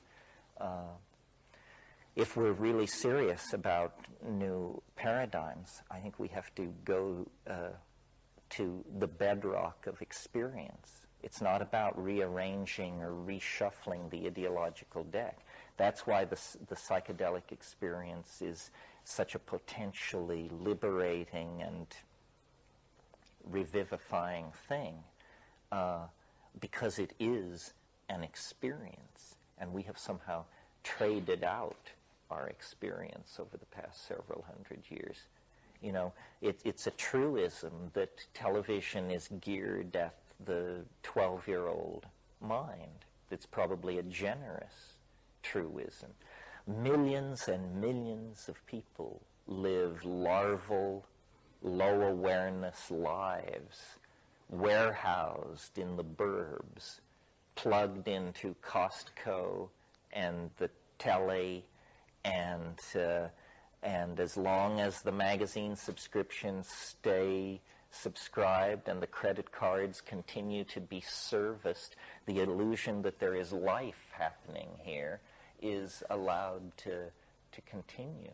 You know, I know that you've touched upon, I guess I have a question, and I'll get into why I'm asking the question, but it's hard to focus my thoughts on only because you're moving so fast in so many different areas that or just my ideas are slipping away as I'm trying to find a way to express them. But I guess this topic right now begs this question: is that if we're created in an equal, all of us with an equal amount of enlightenment, and all of us with equal genetic sort of ability, and if you look at the world as an organism, as some people might do, and as you look at an ant colony, and there are certain functions within different types of beings within that same society that have different roles to do different things, and you look at the human culture, that perhaps there's and if the world is an organism, that perhaps there is a function for those people that are in the suburbs, doing those things. Perhaps there's only a certain amount of capacity within those people, and with various people have different capacities, and certain people that are going to find their way to enlightenment are perhaps more able on other levels. Not everyone's endowed with the same amount of ability to get there in the first place. And I was curious what you thought about that kind of theory, because I know the sort of coevolution of man and mushroom, and sort of bringing man to another to an enlightened state through the coevolution of those two together. Perhaps there were certain areas that were left behind, or certain people that maybe are less affected by that coevolution, or different cultures and within the world culture. And I marvel at, I can't find an explanation myself for why certain people just refuse to open their minds at any point. There's no way to penetrate, and perhaps because that mind isn't there. Well, this is this thing where I say culture is not your friend, and those people being warehoused and hooked up to the TV in the burbs, they're the people who didn't find this out in time, and now are mainlining culture, and it is, in terms of cutting your social effectiveness, it's as effective as heroin. So, but I don't think it's always been like this. I think culture has always been somewhat unfriendly to the individual, but it's only within the 20th century that all this has been understood explicitly, and some people have set out to use these facts against the rest of us. Modern advertising. I mean, modern advertising, the impulse of advertising is to inform you of what is available in the marketplace. Seems a harmless and reasonable thing. You should know what is available in the marketplace. But then comes the psychology of advertising. And then this is to pick your pocket and make you buy things whether you need them or not. And it does it by, first of all, inculcating in you a feeling of helplessness and inferiority. Unless you drive this car, wear these shoes, this cologne. So you diminish the customer in order to aggrandize the product. But notice that the customer is a human being. The product is a thing. This begins to look like a crime against humanity. Modern marketing travels on ungratified desire. Show people that, even if you buy the $12,000 car, the $75,000 car would make you so much happier. And of course, true ecstasy is the $200,000 car. So there's no satisfaction, no limit. And at the tail end of this process is completely unexamined policies of resource extraction, abuse of the environment, and we tend to think that you can't do it any other way, that this vast consumer economy is the only way a modern civilization could possibly function. But in fact, it's a self-limiting potlatch of some sort. Do you all know what a potlatch is? A potlatch is among the Northwest Coast Indians. It's an interesting approach to consumerism. Among the Northwest Coast Indians, gift giving is a big deal. But the potlatch is when you can give so much gifts that you can burn them. This is considered the highest form of consumerism among the Haida and these people, is to burn all the physical goods. And it's a form of display. I mean, these things cost money and are fine objects, but you destroy them to prove essentially how much money and power you have. Well, we're in that situation. Everything is disposable. Everything is throwaway.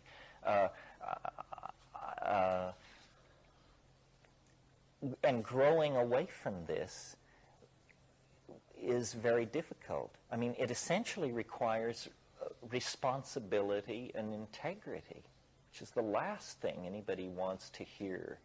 They want to hear that, I don't know, chelated enzymes or a particular form of therapy or darshan with Guru Ma or something else is going to make it all right. No, just individual moral responsibility is the basis for intelligent existence. And this should be obvious to most people, except that the cacophony of the marketplace is making it so hard to figure this out. Did you? Yeah. I'm interested in how a lot of the things that you've been discussing relate to what you allude to as living in the imagination. Talking about cultural limitations makes me think about limited patterns of perception. And what psychedelics seem to help you do is decondition you from those previous limited patterns of perception, give you a glimpse of what is possible, although if you try too quickly to define it, you fail the intelligence test, as you say, because what is trying to help you to glimpse is what is beyond another level of limitation. And culture can be like a group mind that you buy into that's a very limited pattern of thinking. Technologies, cutting-edge technologies like nanotechnology seem to be moving in the direction of living in the imagination. That is, what previously is only envisioned is now materialized. And again, psychedelics seem to intimate that the experience itself seems to point towards what is previously thought of as beyond the possible, as now an opening towards envisioning that possibility. And again, you allude to a future vision of living in the imagination, the union of spirit and matter. And that's kind of the common theme that that I pick up with a lot of the things that are being discussed here. And I'm curious, what your concepts are along these Well, the reason I think psychedelics are an antidote to this commodification and juvenilization is because they not only dissolve boundaries, but they also show you inner worth. In other words, they show you that you, who you previously dismissed, have more beauty in your head than Cartiers and Tiffany's and all the rest of it put together. So you don't need to go to Harry Winston or Cartier's. You have inner worth. You don't need a car, a house of great expense. And then the other thing is, these technologies are allowing us to vivify the imagination and to make it very real. In fact, to make it something we can walk into. I tried it out on my staff group, and it didn't seem to get very far, but I really think every single one of us should be learning how to expand our communication skills. That this is our task for the rest of our lives, to learn how to communicate with each other, to communicate verbally, by touch, but also accept these technologies. I've spent the last 6 weeks learning how to three-dimensionally model objects and then animate them, texture map them, color them, because I've spent my whole life clawing the air and raving about hallucinations, and no one could ever see what I meant. But if I will cancel all engagements and work at my terminal for 6 months, I'll come back with 30 seconds of film that I'll just say, that's my best shot. To the limit of my present acquisition of skills, here's what I'm seeing. So, it's not about rejecting the media or the marketplace. It's about changing your relationship to it. Do not consume. Produce. Into the vacuum of the producer-consumer relationship, inject your own art.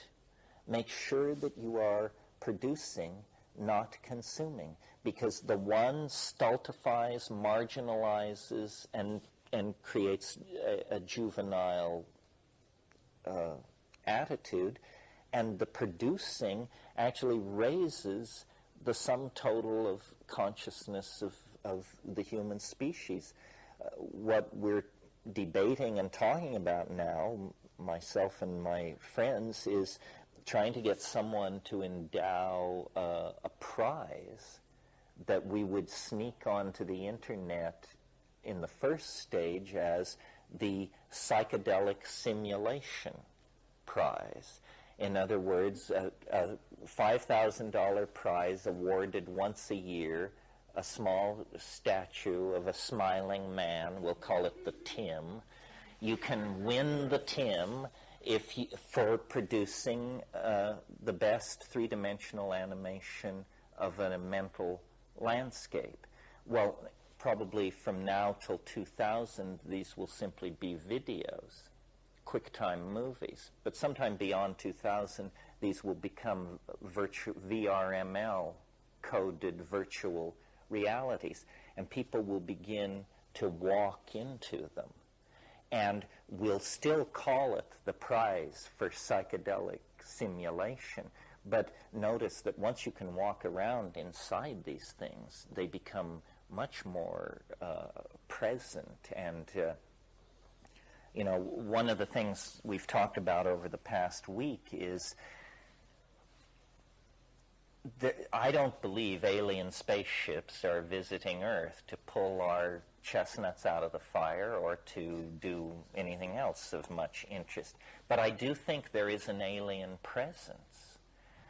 It's non-material. You contact it in the psychedelic experience. It's non-material. Well, then what is the nature of the alien presence? Well, its nature is informational. It is made of information. Well, you know how in all all flying saucer cults and all B movies of the 50s, there's always the awareness of the possibility of contact, and then there is the landing zone has to be created. And in Close Encounters, it was Devil's Tower out in Wyoming. This seems to be part of the archetype of the alien. What the alien needs to manifest among us is a suitable landing zone. And people say, well, the Nazca Lines, that was the landing zone. That's pretty lame. I mean, I won't even bother to deconstruct it. Surely if you can come from Znebel-Ganubi, you don't need airport running lights to be waiting for you when you get here. So the landing zone, and I'm beginning to think that in a sense the internet is a net to catch an alien. And the way you catch the alien is by writing the weirdest code you think you can think of and integrating it into all the other weird code you can find. Let's set out to build a virtual reality as alien as we can possibly make it. And if we connect our psychedelically empowered imagination to our coding fingers, we will discover when the chore is done that the thing we have created is so alien that it could only be the alien. And that, in fact, the contact is now underway, because where the alien is in some non-local Bell sphere of universally accessible information.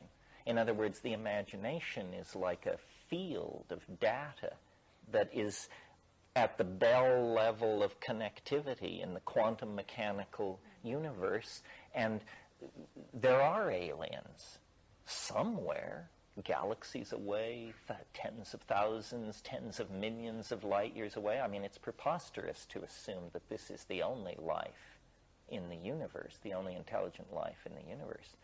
It's also pretty preposterous to assume that we are being physically visited by 16 different kinds of intelligent life. It means you just don't understand the distances involved, the time scales involved, what relativity has to say about approaching the speed of light, and so forth and so on. No, physically we are alone, physically. But in the imagination, we're surrounded by distant friends, and their whisperings are our science, our mathematics, our religions, our culture. There may be many forms of intelligence in the universe whose thoughts are blowing through us at any given moment. Most of it, it's not on a humanly cognizable scale. In other words, it's either to something this way or to something that way, and when you look at it, you just say, you know, for me, a human being, this is noise. But out of these many hundreds, thousands, millions of cross channels of co-present Bell data, some are enough like ourselves that we can at least discern resonances. And out of those resonances, then we form the images of these entities. I haven't seen the movie Contact, but I understand there is a message, and when you decode it, you build a machine, and then you go there. That's the plot. I would just change the plot to say there is a message. When you decode it, it tells you how to build a virtual reality, and then they are here. There's no dramatic... Well, that's close to what happened. Yeah, it's close to what happened.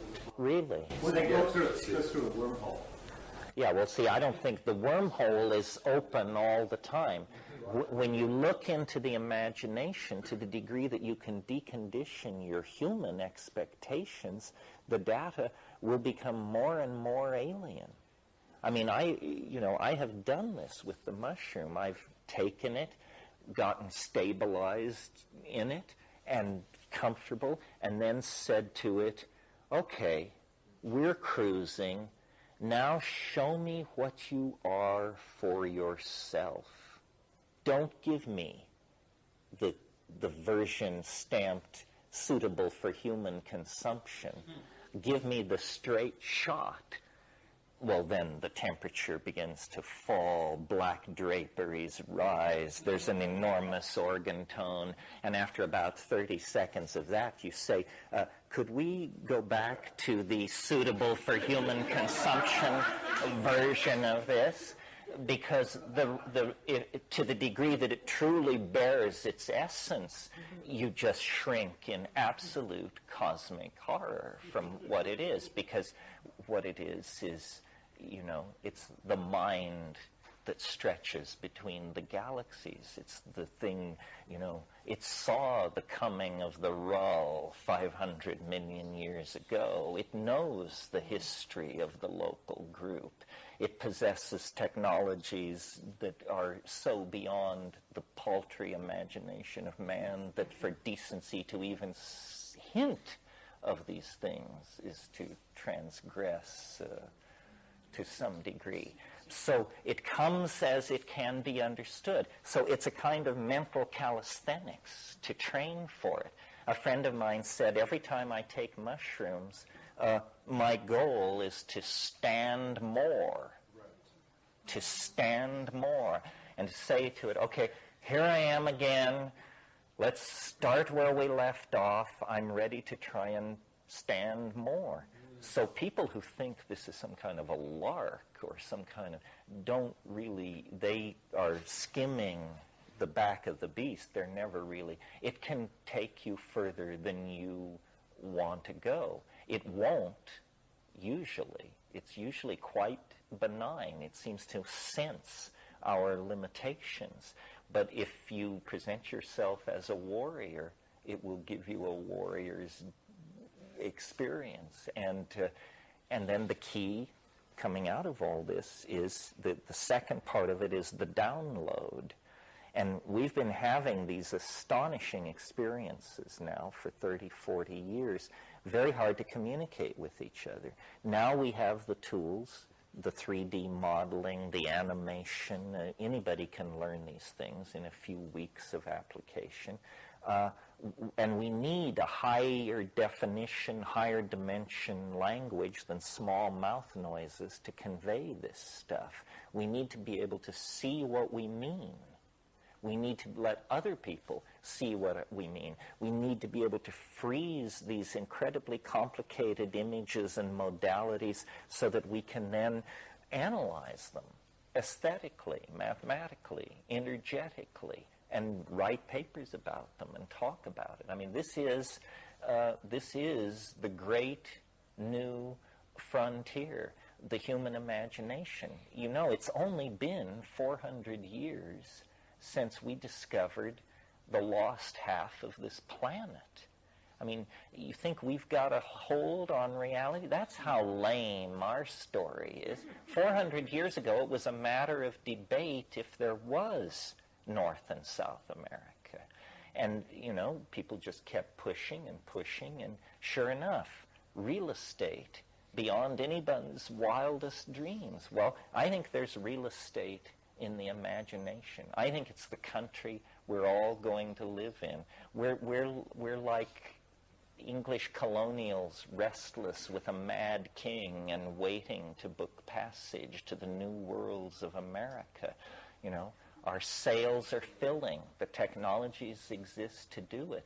And in 200 years, it wouldn't surprise me if the imagination was, the major industrial and population center of the human world. People say, well, what does that mean? Well, who knows, and why do you care? It's of the nature of an inevitability, a self-fulfilling prophecy. We have exhausted the exterior world, and yet the interior world beats like an enormous uncharted ocean. And what is ordinary historical consciousness but a tiny island protruding above that ocean? So as we grow in sophistication and in our sense of who we are and what we want to do in the cosmos, extremely exciting destinies, I think, will unfold for us. We've just fought our way out of the jungle, away from the influence of the glaciers. We've lopped off the heads of the other megafauna on this planet so we can have a little breathing room. Now we need to ask the question, what is it all for? What is it all for? It can't be for masturbatory consumerism and gratification of the historical ego at the expense of all future generations. We've flopped on the seamy side quite long enough. It's time to be up and about the great and exciting business of being truly human for the first time. All right, that's the morning session. I'm going to have to run.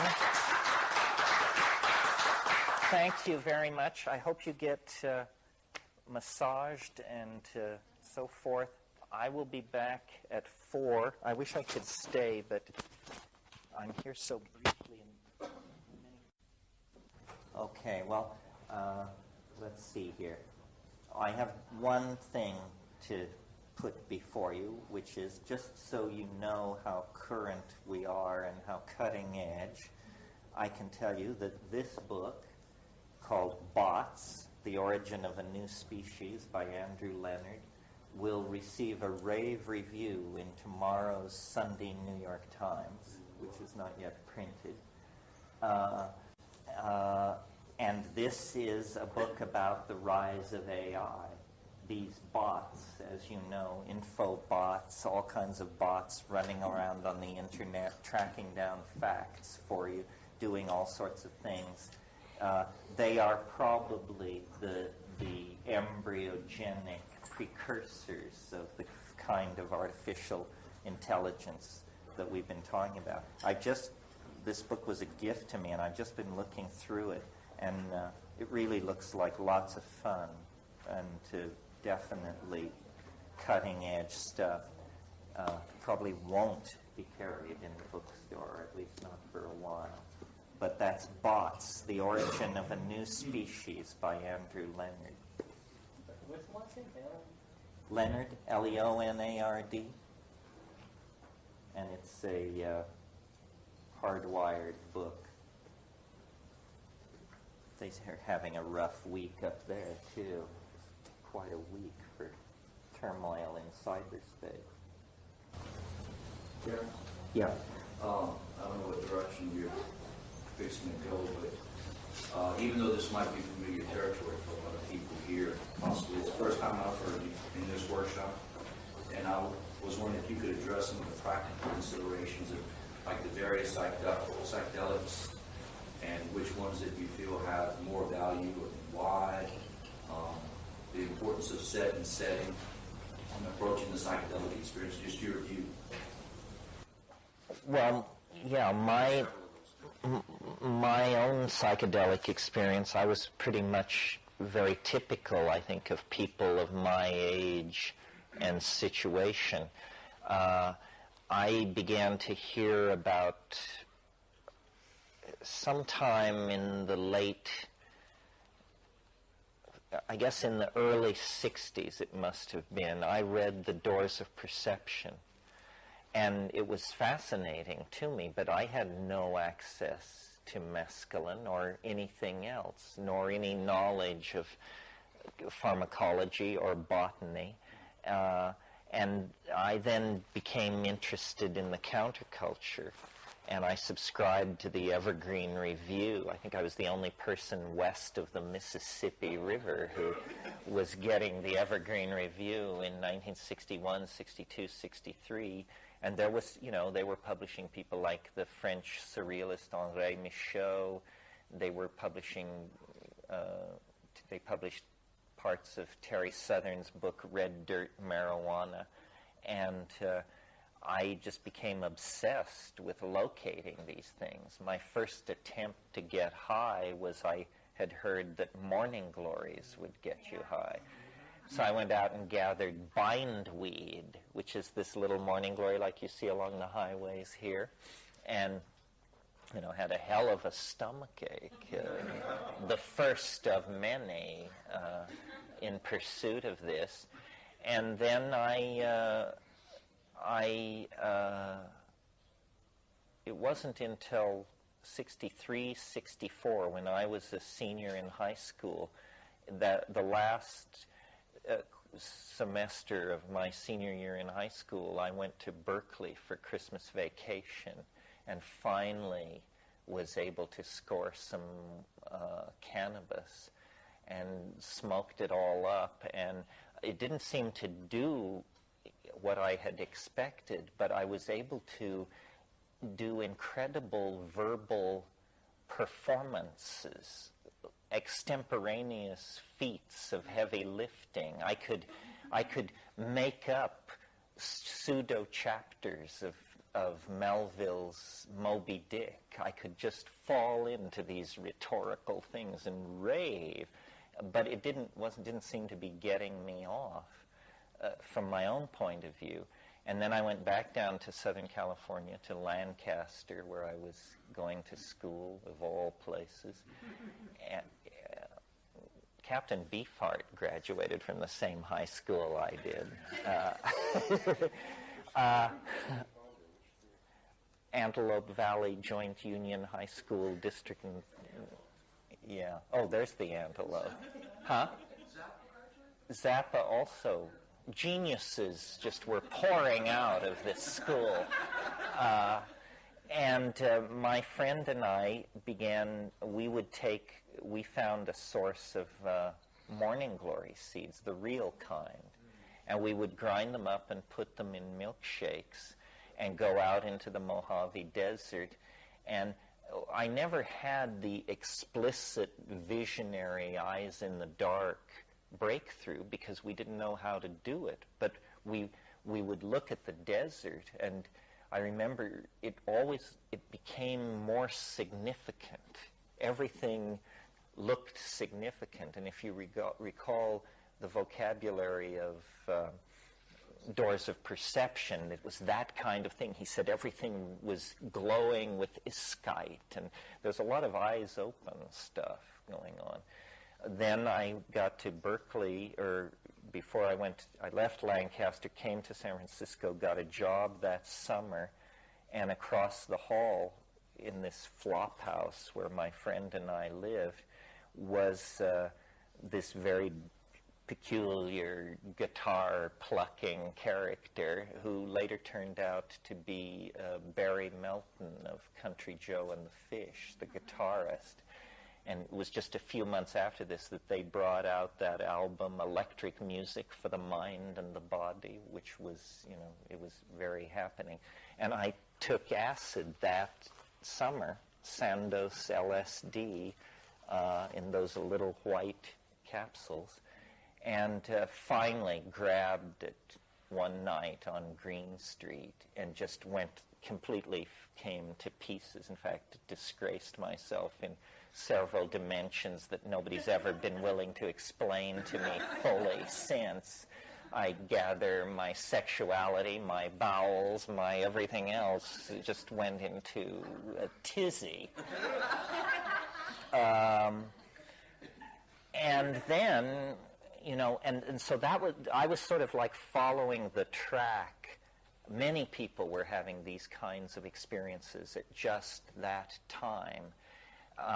But then in February of 1967, I sort of found my way at the front of the parade when one rainy evening in Berkeley, this friend of mine, who I'm still extremely tight with, and this guy always was first in everything, and he made it his business to burn through and abandon things before you'd ever heard of them.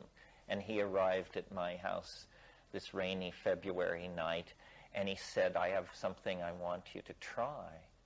And I said, "What is it?" And he said, "It's a new psychedelic." And I said, "How long does it last?" And he said, 3 minutes. And I said, no problem, you know, we're acid heads. We can handle 3 minutes of anything. And sat down and smoked my first DMT. And, you know, it's never been the same since. I mean, it worked 100%. Yes, this was the famous 55-gallon drum that was boosted off a Army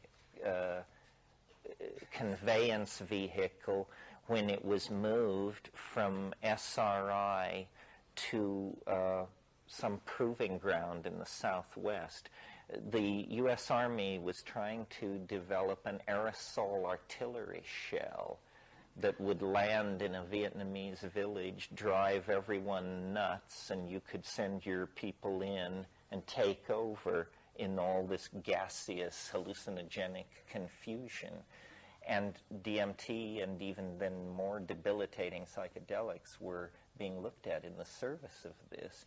And it's a famous story in the underground that there was this one 55-gallon drum of pure crystalline material that somebody just made sure fell into a ditch in Menlo Park somewhere, and somebody else came along 5 minutes later and picked it up. And rumor persists that that 55-gallon drum is not empty yet.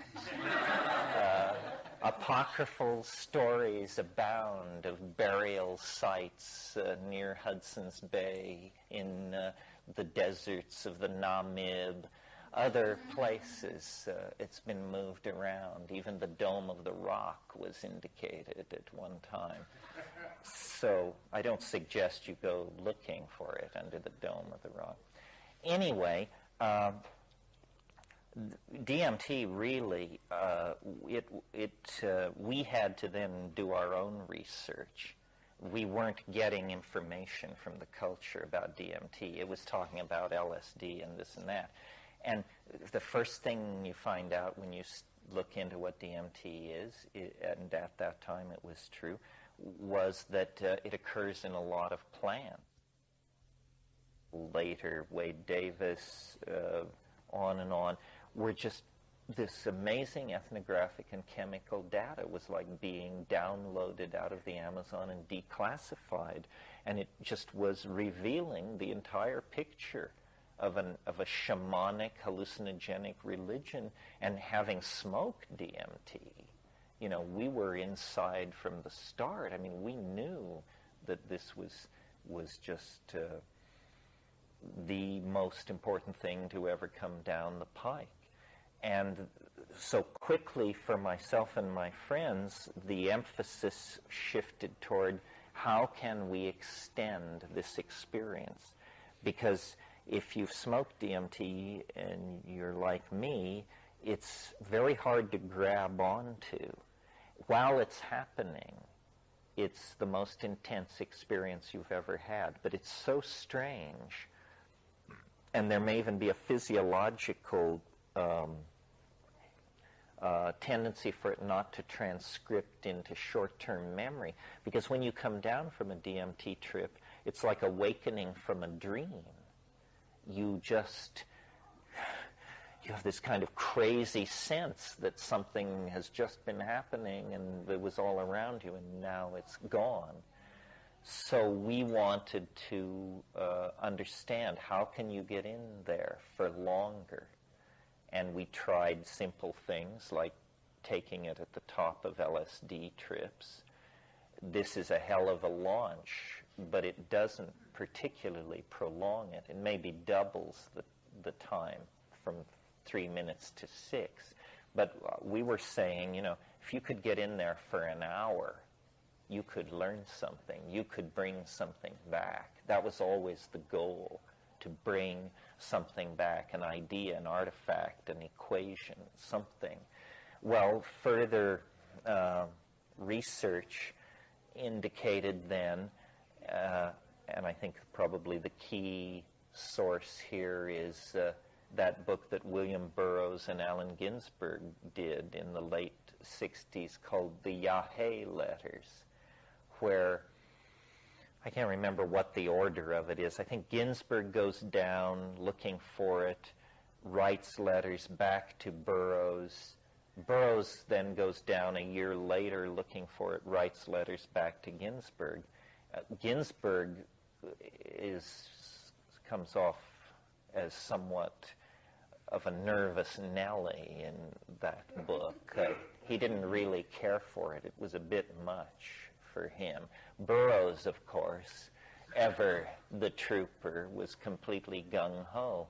And so this brought up the issue of Yahe, which is what ayahuasca is called north of the Putumayo River as a generalization.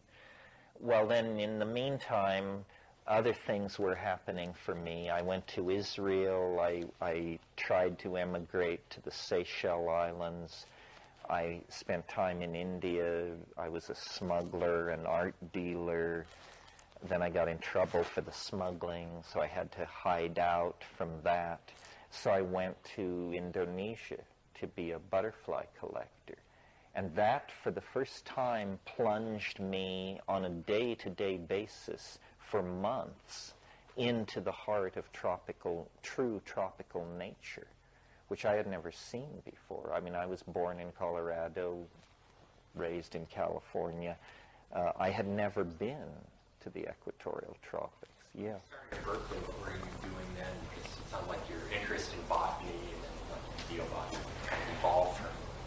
Well, when I first went to Berkeley, I accepted entry into an experimental college called the Tussman Experimental Program, and I went 2 years to Berkeley, 65, 67, 67, 68, and then I left. And then when I returned years later in 72, I majored in systems theory and ecology and botany, and I actually had a self-directed major in shamanism. I had written The Invisible Landscape with my brother at that time, and I just sort of presented that as a series. Whenever they wanted me to write a paper, I'd submit a chapter from the book I'd already written. It was sort of the DMT and then this plant connection of it that led you in that direction. Yeah, absolutely. Before that, I had, in my life, in the course of my life, I had had sort of a love affair between the natural sciences and the sciences. I mean, the natural sciences and the humanities.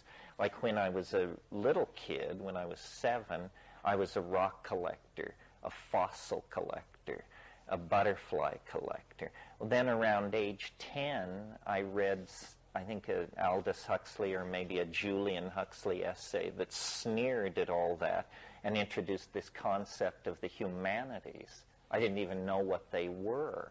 And I said, oh, humanities, literature, philosophy, and art. So then I just charged into that. The reason I even encountered the Doors of Perception was because I was reading all of Aldous Huxley's novels. You know, this 13-year-old kid reading Chrome Yellow, Antic Hay, After Many a Summer Dies the Swan, these extremely arch novels of English social life in the 20s. I mean, and I became obsessed with modern art in this small, narrow-minded town where I lived. It was a good way to get in everybody's face, was to go around saying, you know, Jackson Pollock is a genius. You may not think so, but you're an idiot. And, you know, there was a period in my life where I formed my taste by saying I liked what I didn't like. And inevitably, these were good choices because I was raised in an ecology that valued Norman Rockwell, Rock of Ages, Silent Night, Rosemary Clooney, and, and I said, no, Jackson Pollock, Samuel Beckett, Jean Genet, Karl Jaspers, Martin Heidegger. I didn't know what these things meant. I just knew they were mantras that kept straight people away. So anyway, when I went to Indonesia, I saw this tropical nature, but absent psychedelics. There were none. I mean, there was fine Sumatran cannabis, which I kept prodigious amounts with me at all times, but there were no real psychedelics. But the butterflies, and I really was sort of retracing the steps of Alfred Wallace, who was the person who discovered evolution. And I sort of felt, although I'm not given to past lifeism or any of that, I felt a very strong connection to Wallace. And I had his journals, which were 120 years old at that time. And I went to the places he went to, and I collected the butterflies he collected, and I observed the plants he observed. And I thought about complexity and diversity and all these issues. And I also processed my experiences in India, which had not been happy. I mean, I found India to be a spiritual desert, you know, full of con artists and weasels of every variety. And I was better prepared than most. I mean, I had studied Advaita Vedanta, and I was serious, you know. I at one point thought I would be a Tibetan scholar until I actually studied with lamas and learned how hellishly complex the Tibetan language actually is.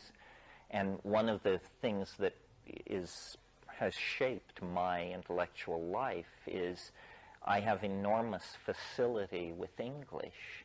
I can speak no other language with any facility whatsoever. I have failed German, Hebrew, Spanish, Tibetan, Portuguese, Italian, and there must be a few others that are just despair of. So that made it clear to me, well, a life of scholarship, you can never be a Tibetan scholar. You can never be a number of things because you have this funny blockage. And the conclusion from looking at Indonesian nature and looking at Asian spirituality as experienced up front was I should go to the Amazon. And in a way, we had always known this. It's not like we weren't as dumb as I'm making it sound. It was just a matter of working through all this stuff and getting to it. And finally, in 1971, my brother and myself and several other people, well prepared by even the standards of today. I meet people today who are going down there to look for drugs and enlightenment who haven't done the homework that I was able to do in 1971. And then went to Colombia, and we were pursuing a very rare hallucinogen. It's called ukuhe. It's known only to 3 very small tribes down there: the Witoto, the Muinani, and the Bora. And it's a DMT drug that is taken orally. And the reports in the Boston Museum Botanical Leaflet said they use it to see little people. And this was, I don't think I mentioned, part of why we were so into this is because the thing that is so unbelievable, even by psychedelic standards, about the DMT flash is that it's inhabited. It's not simply a reorganization of brain states or an insight about your sexuality or your anything. It's a place full of beings that are frantically trying to communicate with you, beings that are far weirder than any of the beings that haunt the tabloids in the supermarket. I mean, real aliens that don't even seem to be exactly made of ordinary space and time, but an intelligence. And I knew, having grown up with this kind of scientific thing in my background, that from a scientific point of view, it was either impossible or that we had made a great discovery. And I still think that we made a great discovery.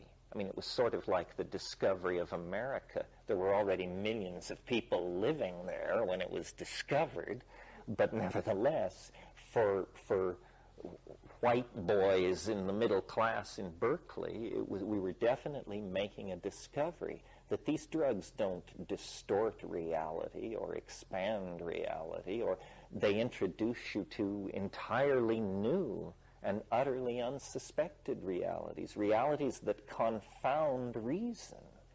And this, you see, this is what I had been looking for. I wanted a miracle, a real miracle, not a miracle where you had to bow down and wear a dhoti and sweep up around the ashram and kowtow to the, a real miracle. And as far as I know, and I haven't had to change my opinion since 1971, DMT is a miracle. I mean, it's like being struck by noetic lightning. It's the one thing that you've convinced yourself is impossible. Whatever that thing is that you have managed to convince yourself is impossible, smoke DMT and it will just kick open the door of your apartment and take you prisoner. Rotate the wheels on your after-death vehicle, balance them, present the bill, and depart up the chimney. It's really something. There's nothing like it this side of the yawning grave. So I determined I had to understand it. And now I think I do not understand it, but I've managed to lead many people by one means or another through my exhortation or my writing to climb up to the rim and have a look over. And it has been established by a tiny but vocal minority as a phenomenon, a fact of this world.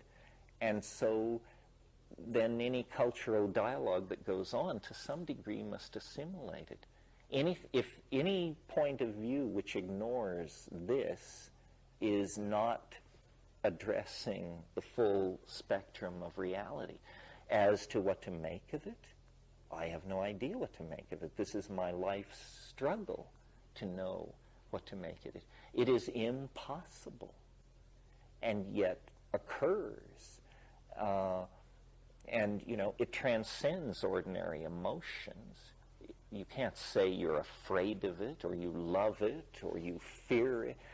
It's just appalling, that's all. It shatters all illusions of a stable, coherent, understood, manageable universe, and says, no, that's just a fiction told around the campfire. What's true is this thing that English can't even approach. We are just, English and all other descriptive approaches are simply melted and blown back from the strangeness of it. And yet, having said all that about it, it's just one toke away. And it's just one toke away, and then 10 minutes after that, you're back. So it's like this bizarre thing. I mean, people go to the Himalayas, they don't screw for 20 years, they eat bad food, they journey here, they journey there, they stick pins in themselves, they stand on their heads, and this thing is just waiting, one large inhalation away, and pretty incontrovertible. In other words, its most spectacular effects occur when used on doubters. How we love to watch them twitch there on the floor after having announced that drugs don't really do anything. Well, here's one that does something. Try this on for size.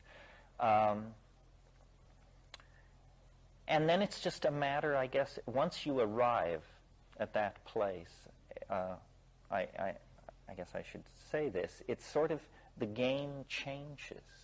You know, we talked a lot this morning and last night about juvenilization and neoteny and all that. Well, it's very, very easy to be a seeker.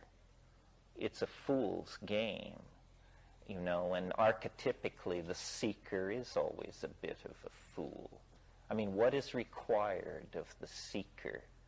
Basically nothing but a strong stomach for authoritarianism. You just keep looking, you know, this teacher, that method, this ashram, that dojo, whatever. Seek, seek, seek.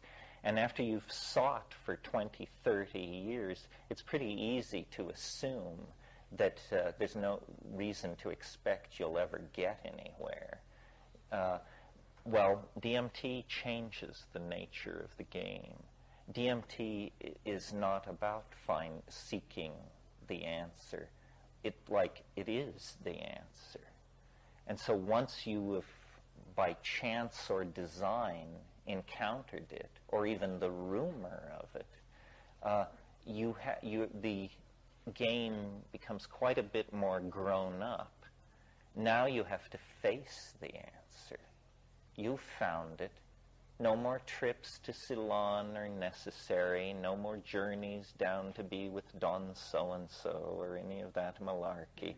You can just put that on the shelf now. You're now an adult. You have entered the big time.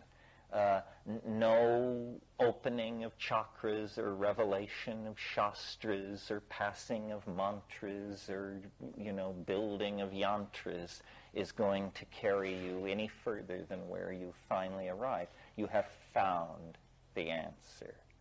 Now you have to face it. And people hate that. It's appalling. It doesn't feel like fun at all. It's like, you know, the answer. Here it is. What to do with it? And I don't know what to do with it. You know, Kathleen? Did you find other mixtures that extended that experience besides ayahuasca, or is that the Any MAO, if your MAO is inhibited, for the rest of you, this is an enzyme system that operates in the guts. Normally DMT is destroyed in the intestine, but if you pre-treat yourself with a monoamine oxidase inhibitor, it will survive in the guts and pass into the bloodstream and hence into the brain. So ayahuasca, yahe, these things are strategies for making DMT orally active. Any MAO inhibitor will make you hypersensitive to psychoactive tryptamines. But I think it's important to follow the tradition of these South American shamans, because some of these MAO inhibitors are too strong. Some last days, some weeks. The compound in ayahuasca that is doing the MAO inhibition is harmine. It's known, its pharmacological profile is that it's reversible in 4 to 6 hours. Great, perfect, exactly the right time window, because you don't want a 12, 36, 48, 72-hour trip, nor do you presumably, if you're trying to get away from this flash effect of DMT, do you want a 3, 4, 5, 10-minute trip? So a 4 to 6 hour MAO inhibition is just about right. Can you recommend harmine, a source of harmine? A source of harmine?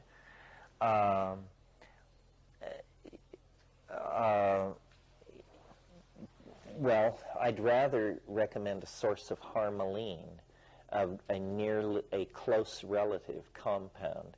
And the reason for that is harmine, which is what actually occurs in Banisteriopsis caapi, has as one of its effects, it tends to cause nausea.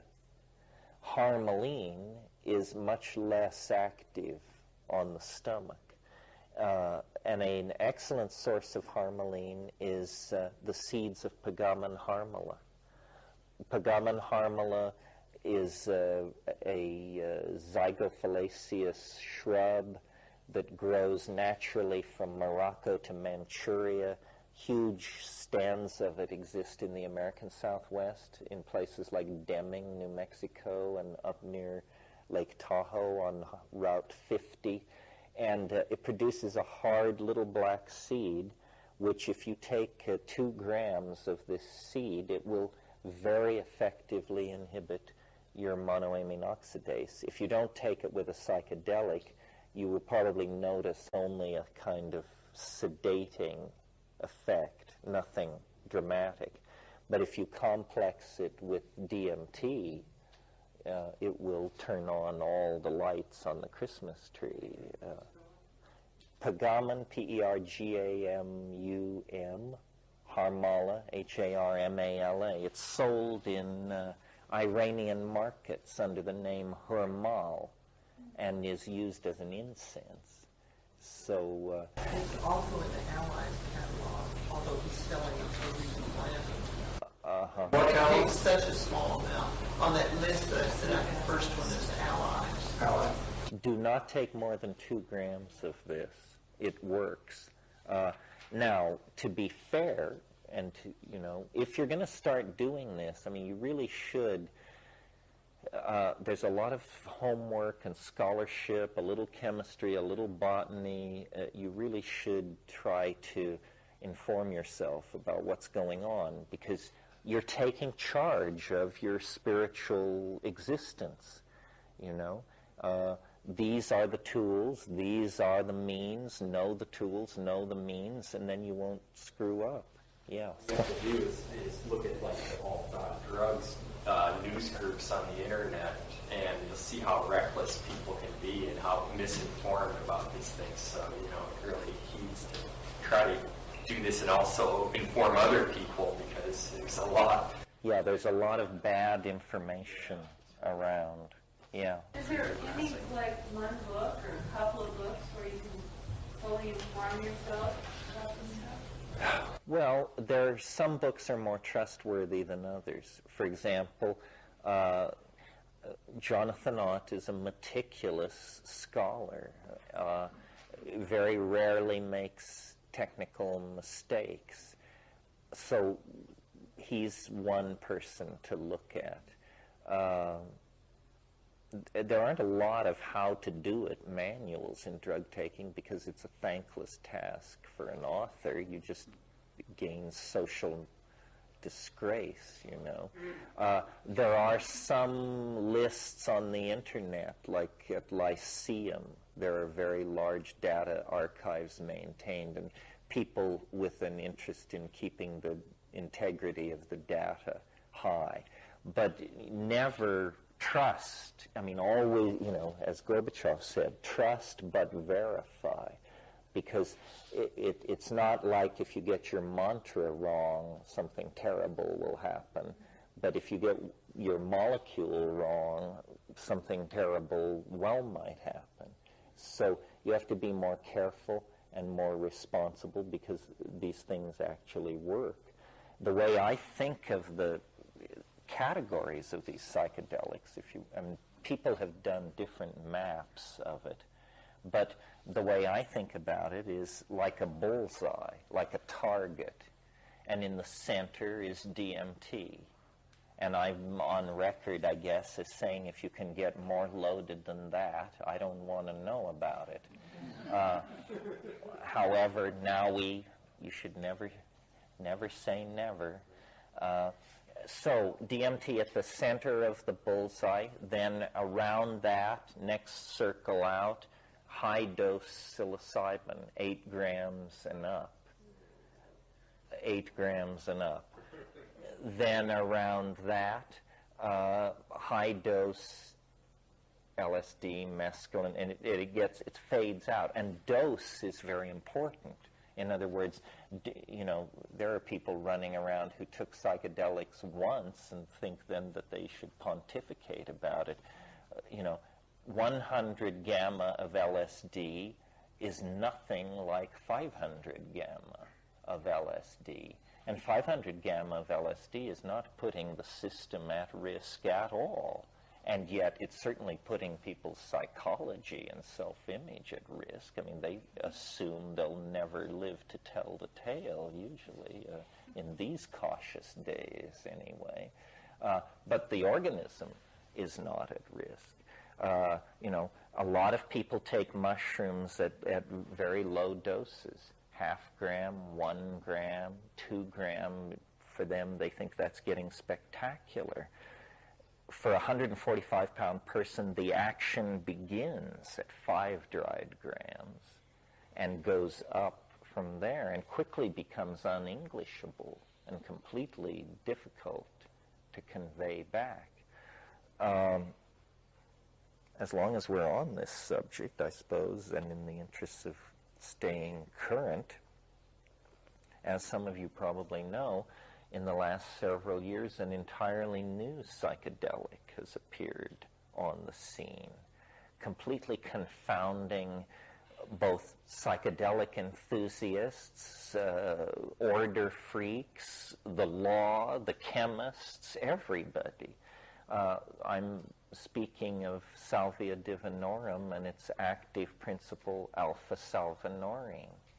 If you are a soul of such rectitude that you've been putting off doing psychedelics because they're illegal, this is the one for you. It's not illegal. It's legal. It's as legal as little green apples are legal.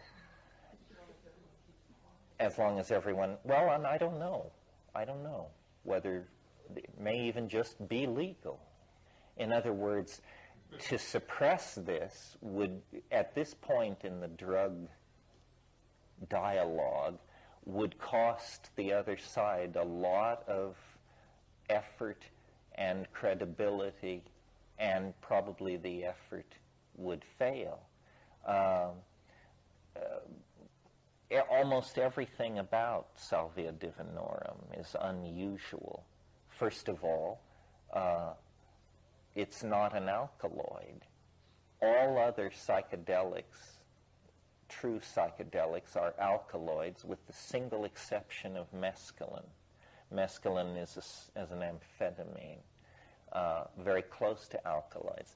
The compound that's active in Salvia divinorum, alpha-salvinorin, is a diterpene, not an alkaloid. The only psychoactive diterpene ever discovered. So that's one thing unusual about it.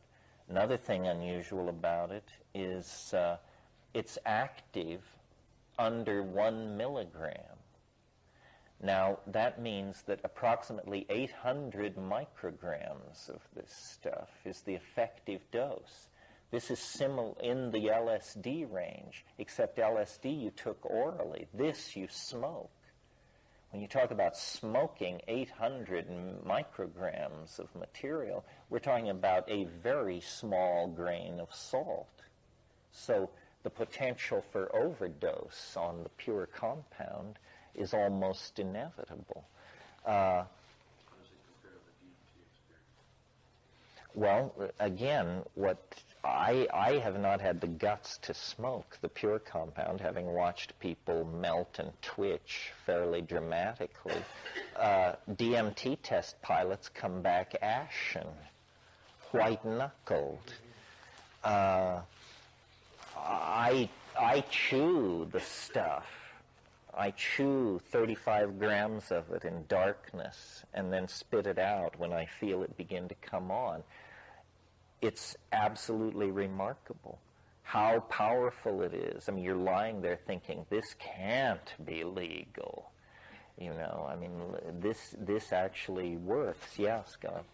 Has this actually been extracted or synthesized? I was just thinking of that as far as then the legal implications, because if it were to become extracted, that would, I think, it's difficult to kind of nail this, just that. I don't know if it's been synthesized. It's been extracted. I think that it's a very interesting situation for our community. This stuff is not illegal. If we want it to remain legal, we should not provide horrific examples of its abuse. Now, it seems like in that effort, it's doing its part to aid us. People are appalled by this stuff. I mean, people who style themselves hardcore after one pass near this just say, yeah, it did dissolve reality. Yes, it did blow my mind. But they don't come out of it clawing to do it again. But I don't say a psychedelic has to be pleasant to do its work. What its mission is to dissolve boundaries and conditioning. But you're using as part of your definition of it being a psychedelic too. That was the other question I had. So what categorizes that as being? Well, there's just a certain clarity of vision that if you get that, I think you have to call it psychedelic. For instance, ketamine. Ketamine isn't a psychedelic. It's a something. It messes with your mind for sure, and it certainly dissolves boundaries and on and on and on. But it occludes in some way. I mean, it is, after all, an anesthetic. Its purpose is to knock you out. If higher consciousness lies in the direction of anesthesia, what is higher consciousness? But the Salvia divinorum, and it's used shamanically in Mexico, and the plant is easily grown and transported. I think it would be a fine notion for people who are interested in all these things to grow and cultivate this stuff and come to terms with it.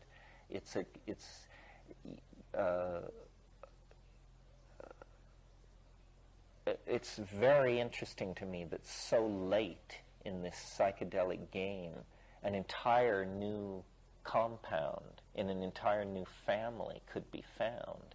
And of course, now that it's been found, they're going into its botanical sources with extremely subtle, non-destructive analytical methods like high-pressure liquid gas chromatography and this sort of thing.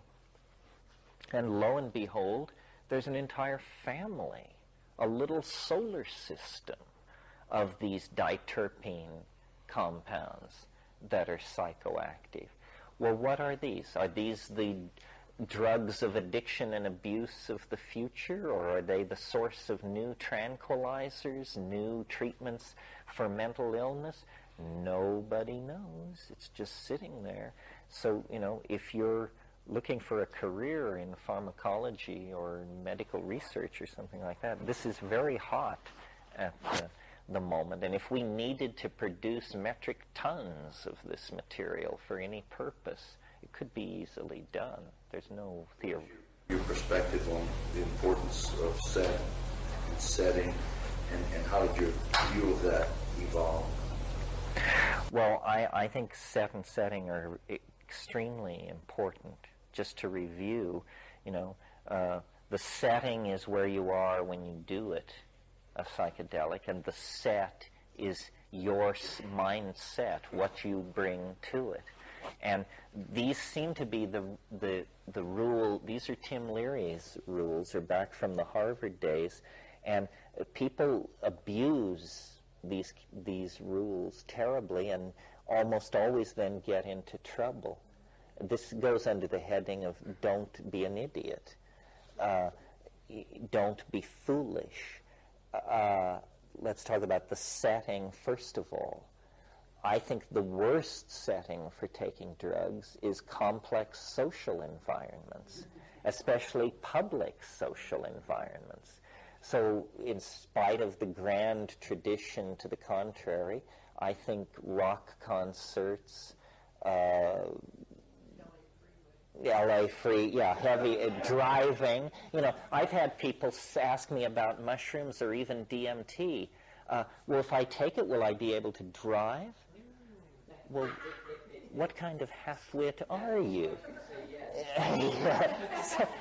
You know, just give it a rest, for crying out loud. No, if you smoke DMT, for those 10 minutes, just leave your Ferrari parked, please. Dosage of psilocybin, like you said before, improved visual acuity and those things. So there you could argue that you do have that edge in perceptual space that could be. I think you really have to know yourself and your dose levels. I mean, I've experimented over the years because I've been at this for who knows how long, so there's been plenty of time to experiment. And there were times when I would just, to see what it would do, I would take half a gram of mushrooms a day, or 1 gram of mushrooms a day. I hated all these states. I quickly abandoned all these experiments because all I could do with those kinds of doses was it made me anxious. It made me think a lot about the fact that I wasn't really high, but it was rougher than coffee and just was kind of crazy making. And so I believe in large doses rarely. I think that's what's effective. And the people want to tiptoe in. If you're a tiptoe-inner, back to the ashram for you. This is no game for those who wish to tiptoe. Because those are dangerous areas, those shallow waters. Most psychedelic people, I think, would agree, where it's not the high dose that blasts your world to smithereens that leaves people upset and confused. That's usually experienced as a kind of liberation. What leaves people upset and confused is to get half in and half out and not be able to contact the transcendent, but to have all their baggage in there with them, fully illuminated, and then, other people complicated. I find other people very complicating. Other people, it just stands to reason, are the most complicated objects in your universe. And, when I'm stoned on 7 or 8 grams of psilocybin, for me to be able to handle a chunk of orange without getting excited to the point of hysteria is... So let alone having somebody maybe want to have sex with you, or maybe want to discuss their bad trip with you, or maybe want to move from here down to the beach, or maybe want, and just say, go away, please. So do you recommend doing it alone, or what about a guide? Well, I tend to recommend to do it alone. But I know it's dangerous advice. And when I was young, it was a long time. I can't really even remember when it was that I settled in on that. Because at first, when we encountered LSD, you would never have done it alone. I mean, it was always your friends, the party, the band, the something or other. But I just had too many LSD trips like that where I came down holding my head saying, I've been fucked with basically because I let other people into my head. And, to me, and maybe this is, I am a double Scorpio and reclusive and all this, you got to take it with a grain of salt. But I remember times in Berkeley when I would take acid in my apartment on Telegraph, and then I would try to go to the Med, and I would get out on the sidewalk, and then maybe the first person I'd pass was sort of okay, sort of normal looking, but then the next person, and you say, oh boy, I shouldn't be out in public, this is way, way, way, way over. And the other thing is, and I don't pretend to understand this, but any psychedelic voyager will tell you this is true, synchronicity goes mad on these things. So you can maybe control synchronicity if you've double locked your doors, unplugged your telephone, and got your head down under the covers. It's still pretty hard to manage. But, if you go outside, bank robberies will be committed in front of you. Your grandmother, who lives in Hong Kong, will choose to visit unannounced that day, and endless, until finally you just, so my approach, and on the guide question, I think that until you're really confident, you shouldn't do it alone. But the guide should be so locked down and controlled that my idea of how to do the guide is, okay, I'm going to take 6 grams of mushrooms. I will be in this room. Here is a closed door. You be on the other side of this closed door. And if I ring this bell 3 times, you may open the door a crack and say, what?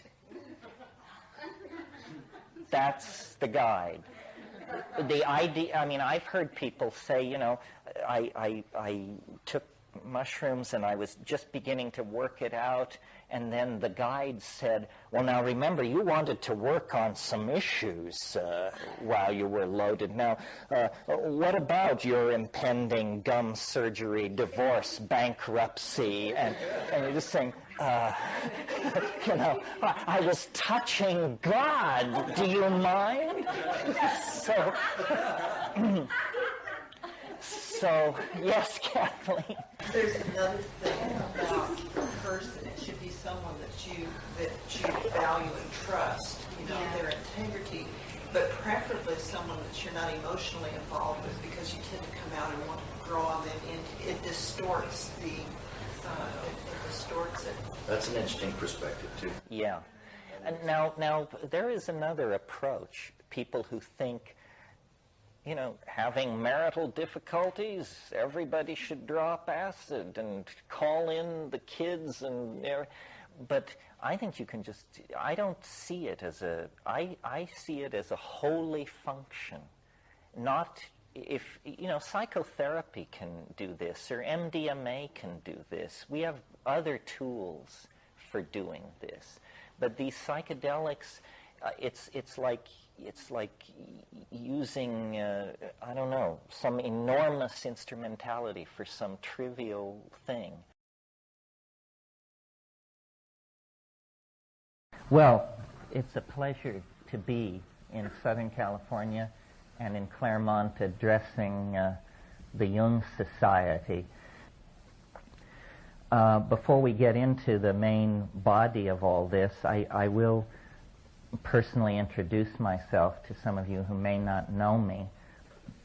I started out my academic career as an art historian with a major in Asian languages, and that took me to Asia and sort of disillusioned me with traditional spiritual approaches in the Asian style.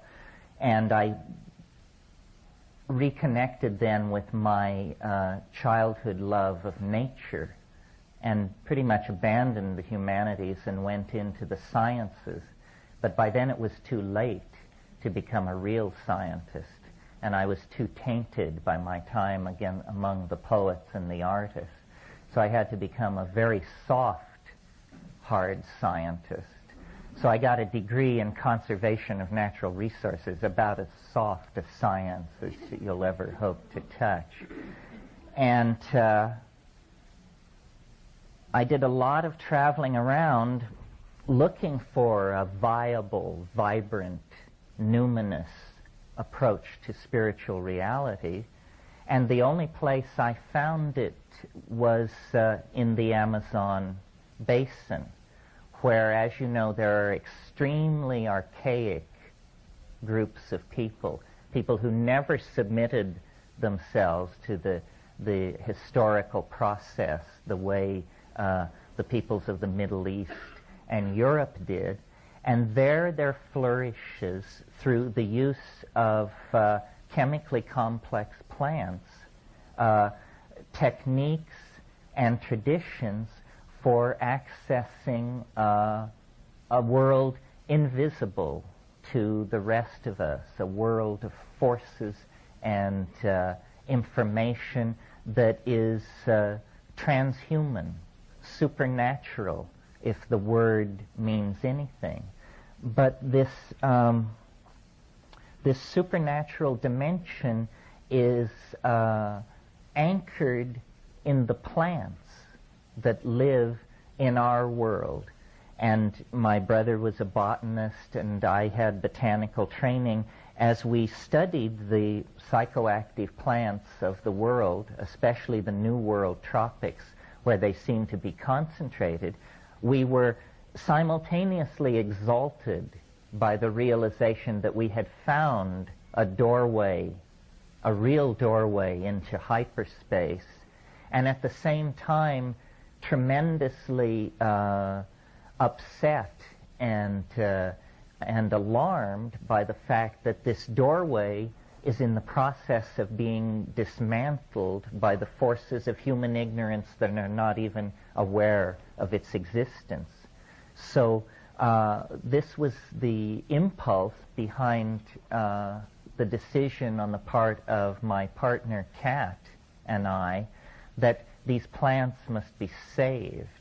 They must be preserved in germplasm repositories or botanical gardens or something like that toward a day when they can be studied and the power, the dimensions within them can be given their real weight.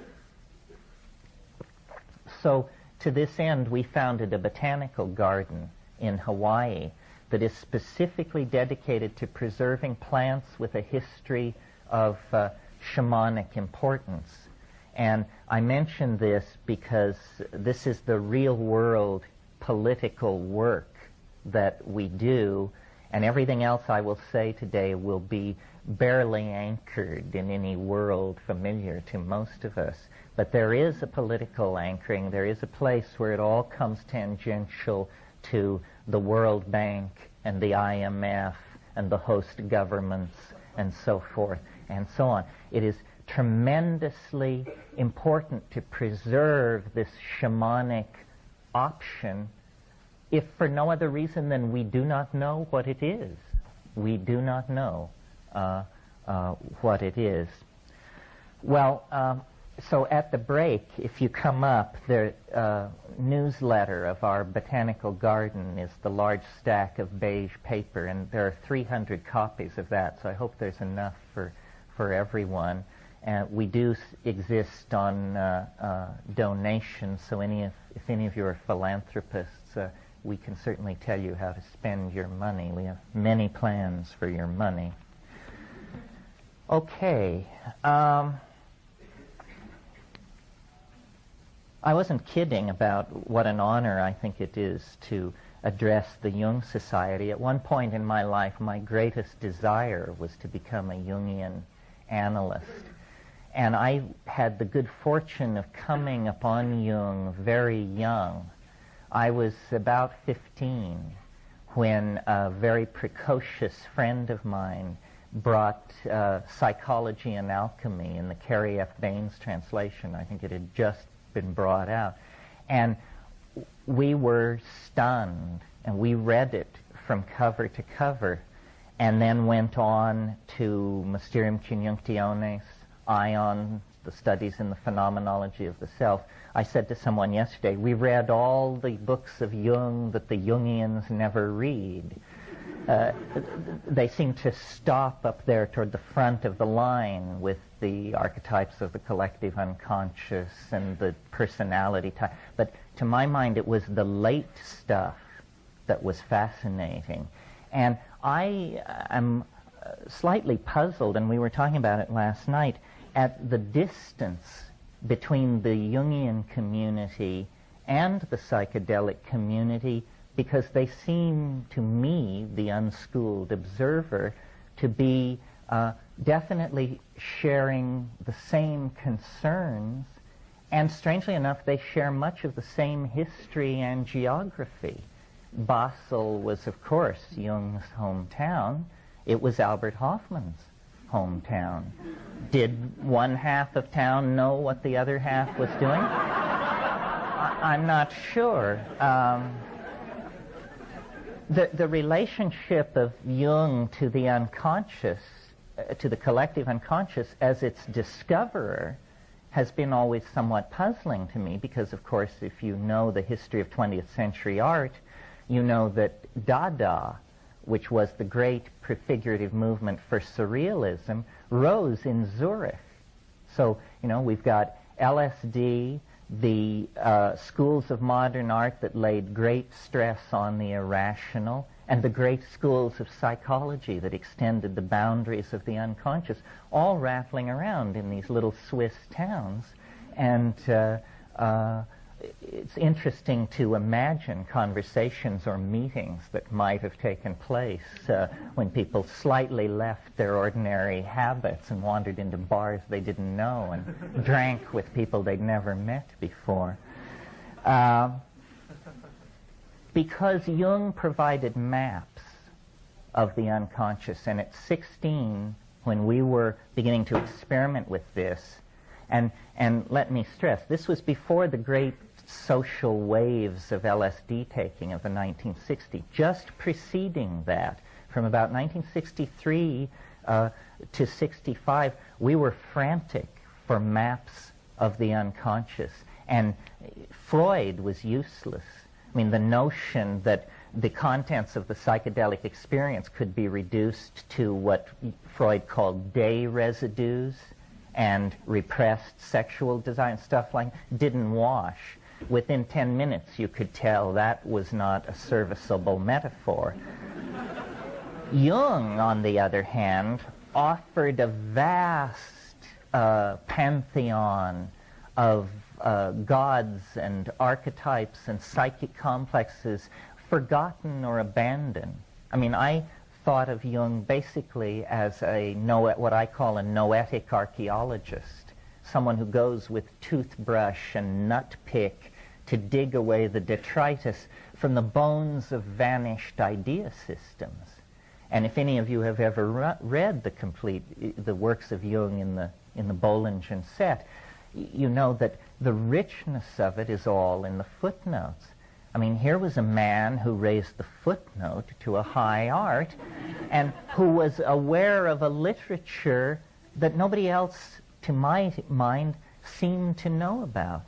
That Jung's references reach 1,000 years deep into the past with great density of reference. I mean, this is where I learned about Macrobius and Dositheus and Dionysius, the pseudo-Areopagus, and all those folks that you just never hear about. It was my introduction to the underbelly of Western civilization was through Jung.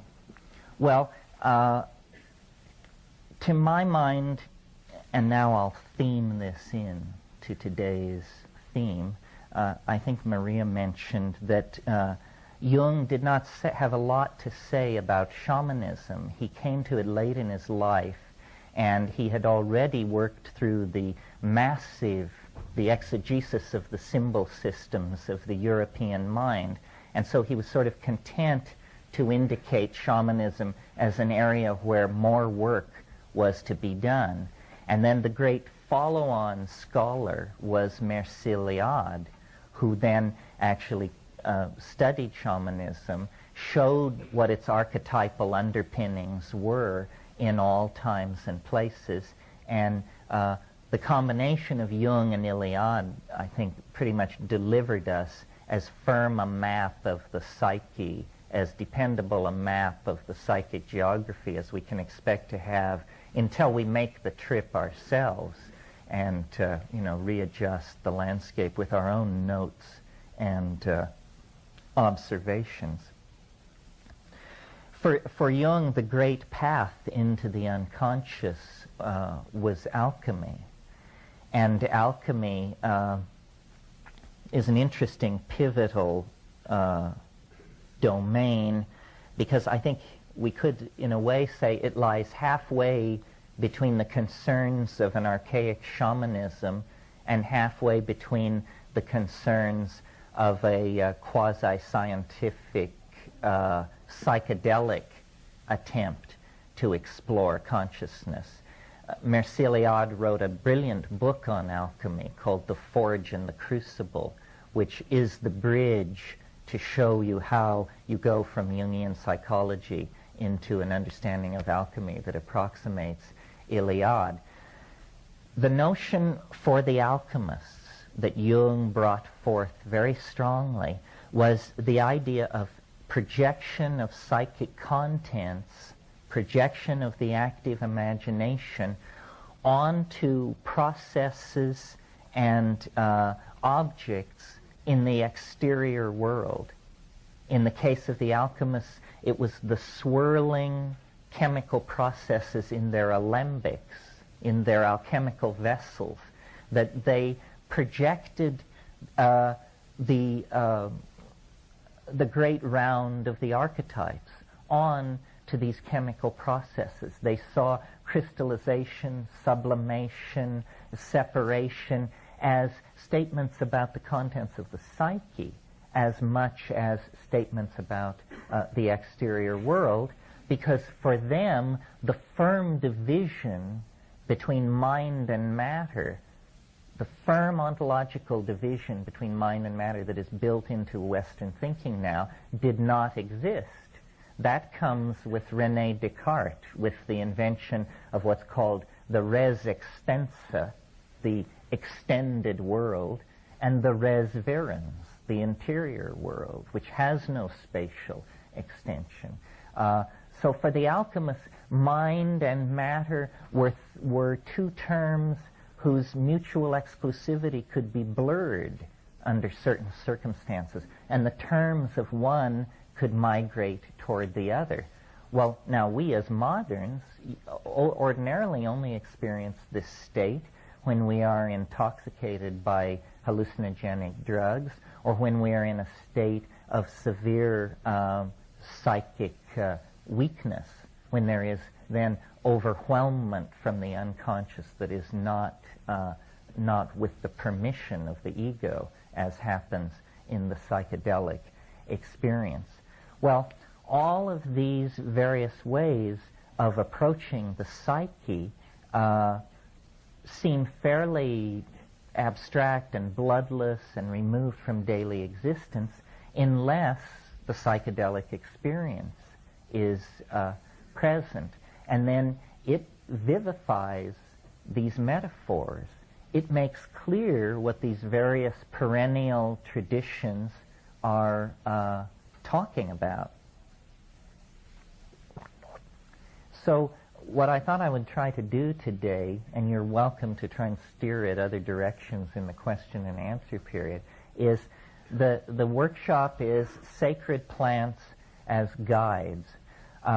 A lot of information has to be imparted if we're going to satisfy my pedagogical urge here, because I would really like to leave you with information that you didn't have before, some of which may have practical efficacy in your own life. So in thinking about this very large issue, Sacred Plants as Guides, I basically break it down into three categories for ease of handling in a context like this.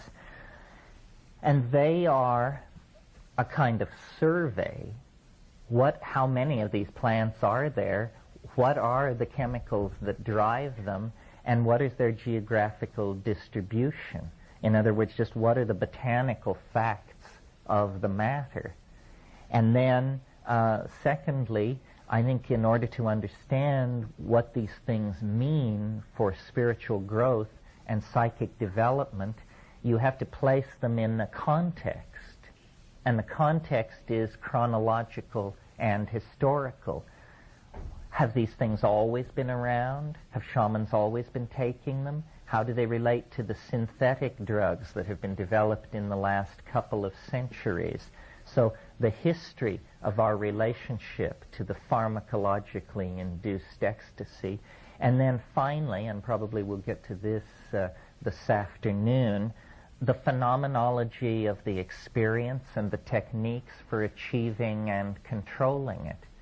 Because this is a practical, there is a practicum here. This is not a course in Mongolian philology or something like that.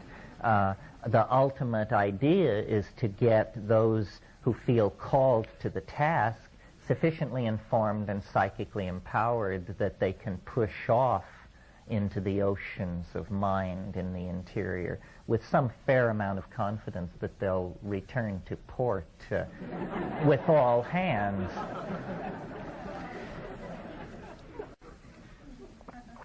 Let's start sort of with a survey. Let me see, I'm going to talk until 11:30. So let's start with the survey then, and just talk about what the options are. And this will be sort of unstructured and conversational with forays into other areas. First of all, the striking thing when you want to study psychoactive drugs and plants and their impact on human culture, and that's really what interests me, is how drugs affect culture. After I went through Jung and Iliad, my next port of call was McLuhan. And I absorbed very deeply the notion that media structure civilizations in ways that the civilizations are never aware of. And Jung, of course, talked about print and manuscript and electronic culture. He did not talk about drugs. But drugs are a form of media because information travels through the drug to the mind. That's a medium of communication. And various societies wear drugs like clothing with no awareness of their existence at all, somewhat in the way that a fish relates to water. So that, for instance, if you're in Dublin, you are swimming in the ambiance of an alcohol culture. You don't have to be drunk to be in Dublin, although it helps, but the entire society is premised on the possibility.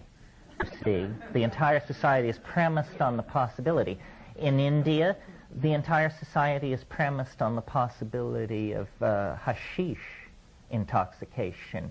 And social mores, building design, everything takes account of this. Cultures don't see this. We do not think of ourselves as a meat, sugar, alcohol culture.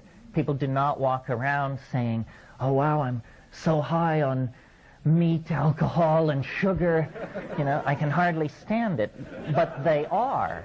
And certain consequences flow from that.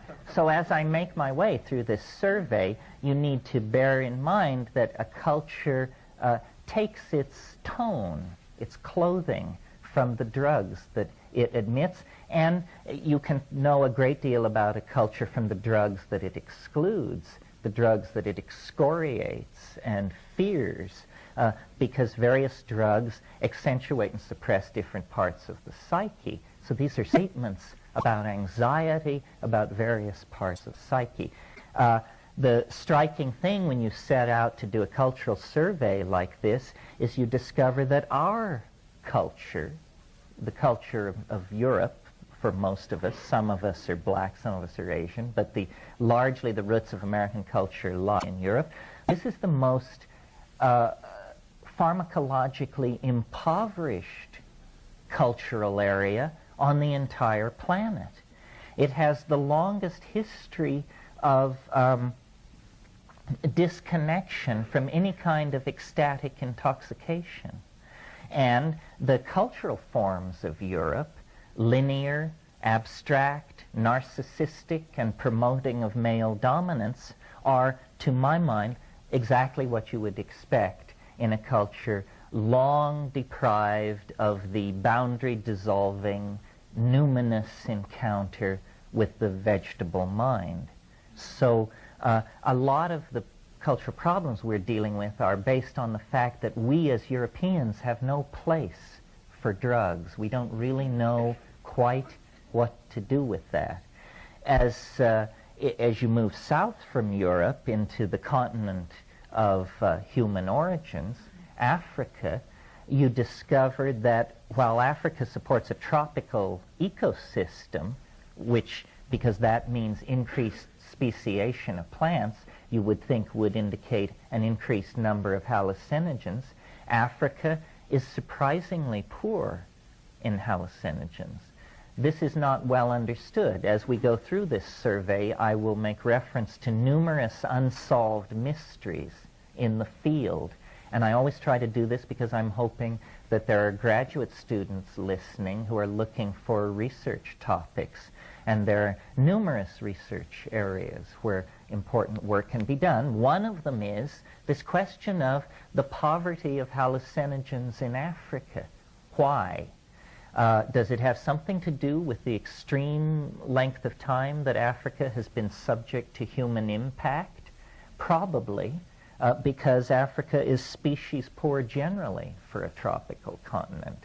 However, in the interest of thoroughness, there is one hallucinogenic drug complex that should be mentioned because it raises issues that are important for the broader context, and that is ibogaine, or Tabernantha iboga, the so-called Bawiti cults of Zaire and Gabon. Now, this is the psychedelic about which we in the West probably know the least. It has spawned no waves of social hysteria. It has not been the subject of pogroms or media freakout. It's a powerful hallucinogen, and it's not only a powerful hallucinogen, but it has a component of sexual excitation to it, which is ancillary and unusual. If you actually have ever looked into the subject of aphrodisiacs, the truth is very interesting. There are things which cause genital itching and prolonged erection and so forth, but a true aphrodisiac, a chemical which would impel you to want to have sex, there's nothing quite like that, except this Tabernantha iboga is very interesting. We tend to think of an aphrodisiac because we tend to break our heart away from our genitals as a kind of a cold thing, I think. But when you talk to these people who are taking ibogaine, they don't talk about aphrodisiac. They say this causes open-heartedness, one-heartedness, they call it. And one-heartedness is what they are striving for in the Bawiti cult, and they achieve it. And they achieve it and it allows them to resist cultural incursions by Christian missionaries. Bawiti is the main cultural force that is holding back conversion to Christianity by these people. Fang culture, the people who are using this ibogaine, it's an interesting culture.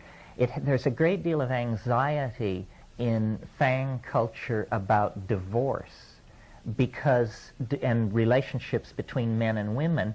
Divorce is very easily obtained among the Fang, but it's always followed by extremely lengthy and protracted negotiations with the family of the divorced partner about return of dowry. And a huge amount of neurosis and agony and murder and violence goes on over these dowry return negotiations. The ibogaine stands right in the middle of this as a source of one-heartedness, making divorce less likely. So it's very important as a force for social cohesion.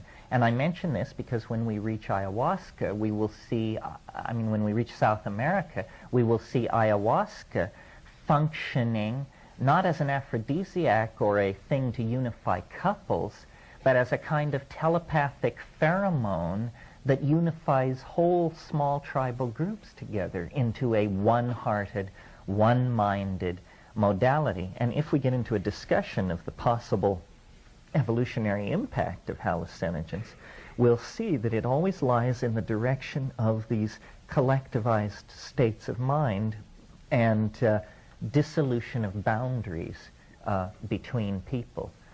Other than Tabernantha iboga, Africa's hallucinogens are trivial, and I won't mention them in the time we have.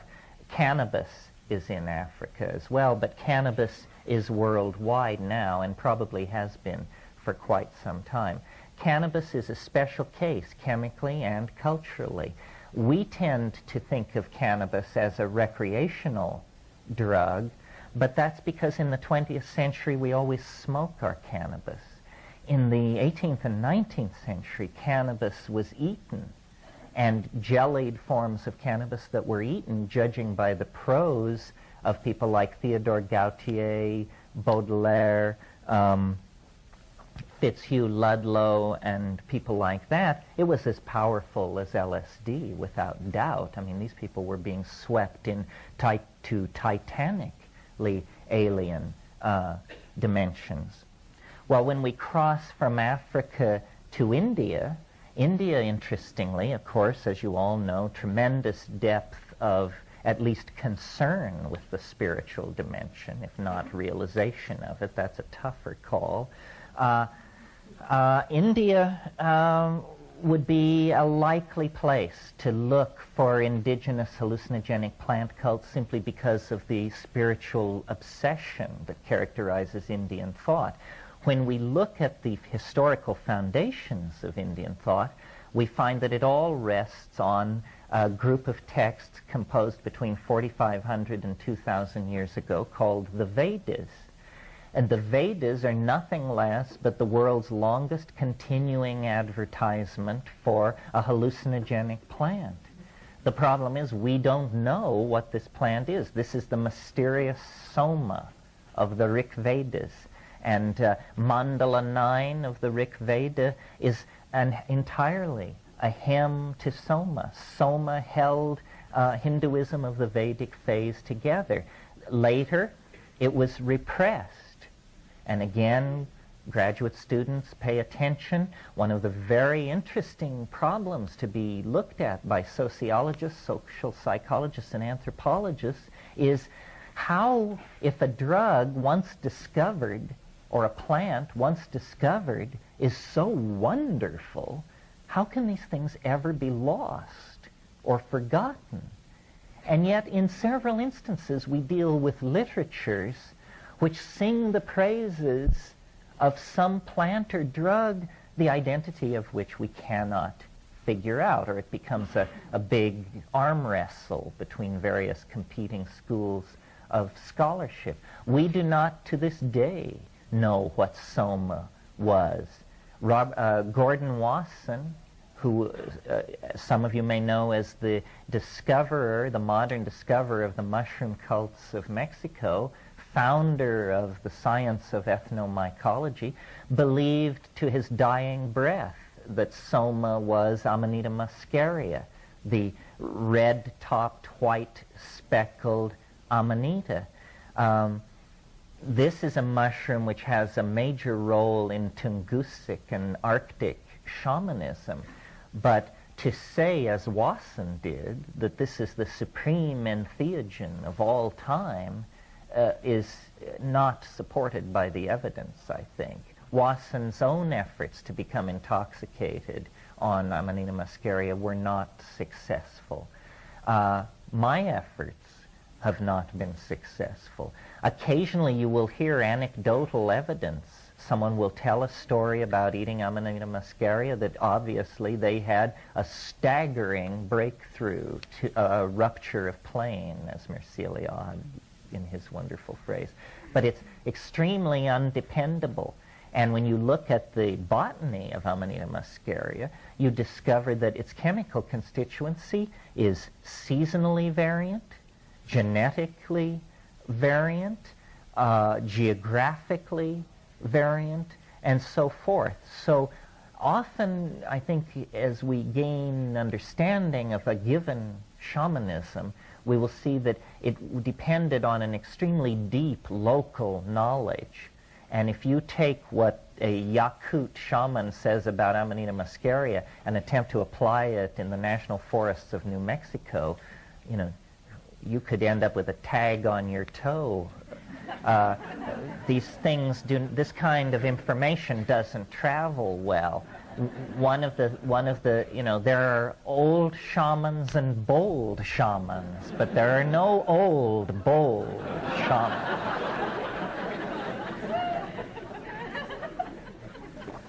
in looking at the Indian subcontinent for other hallucinogens that may have made a contribution, the obvious one, to my mind, is Stropharia cubensis, the mushroom which grows in the dung of cows, and that the book my brother and I wrote was about.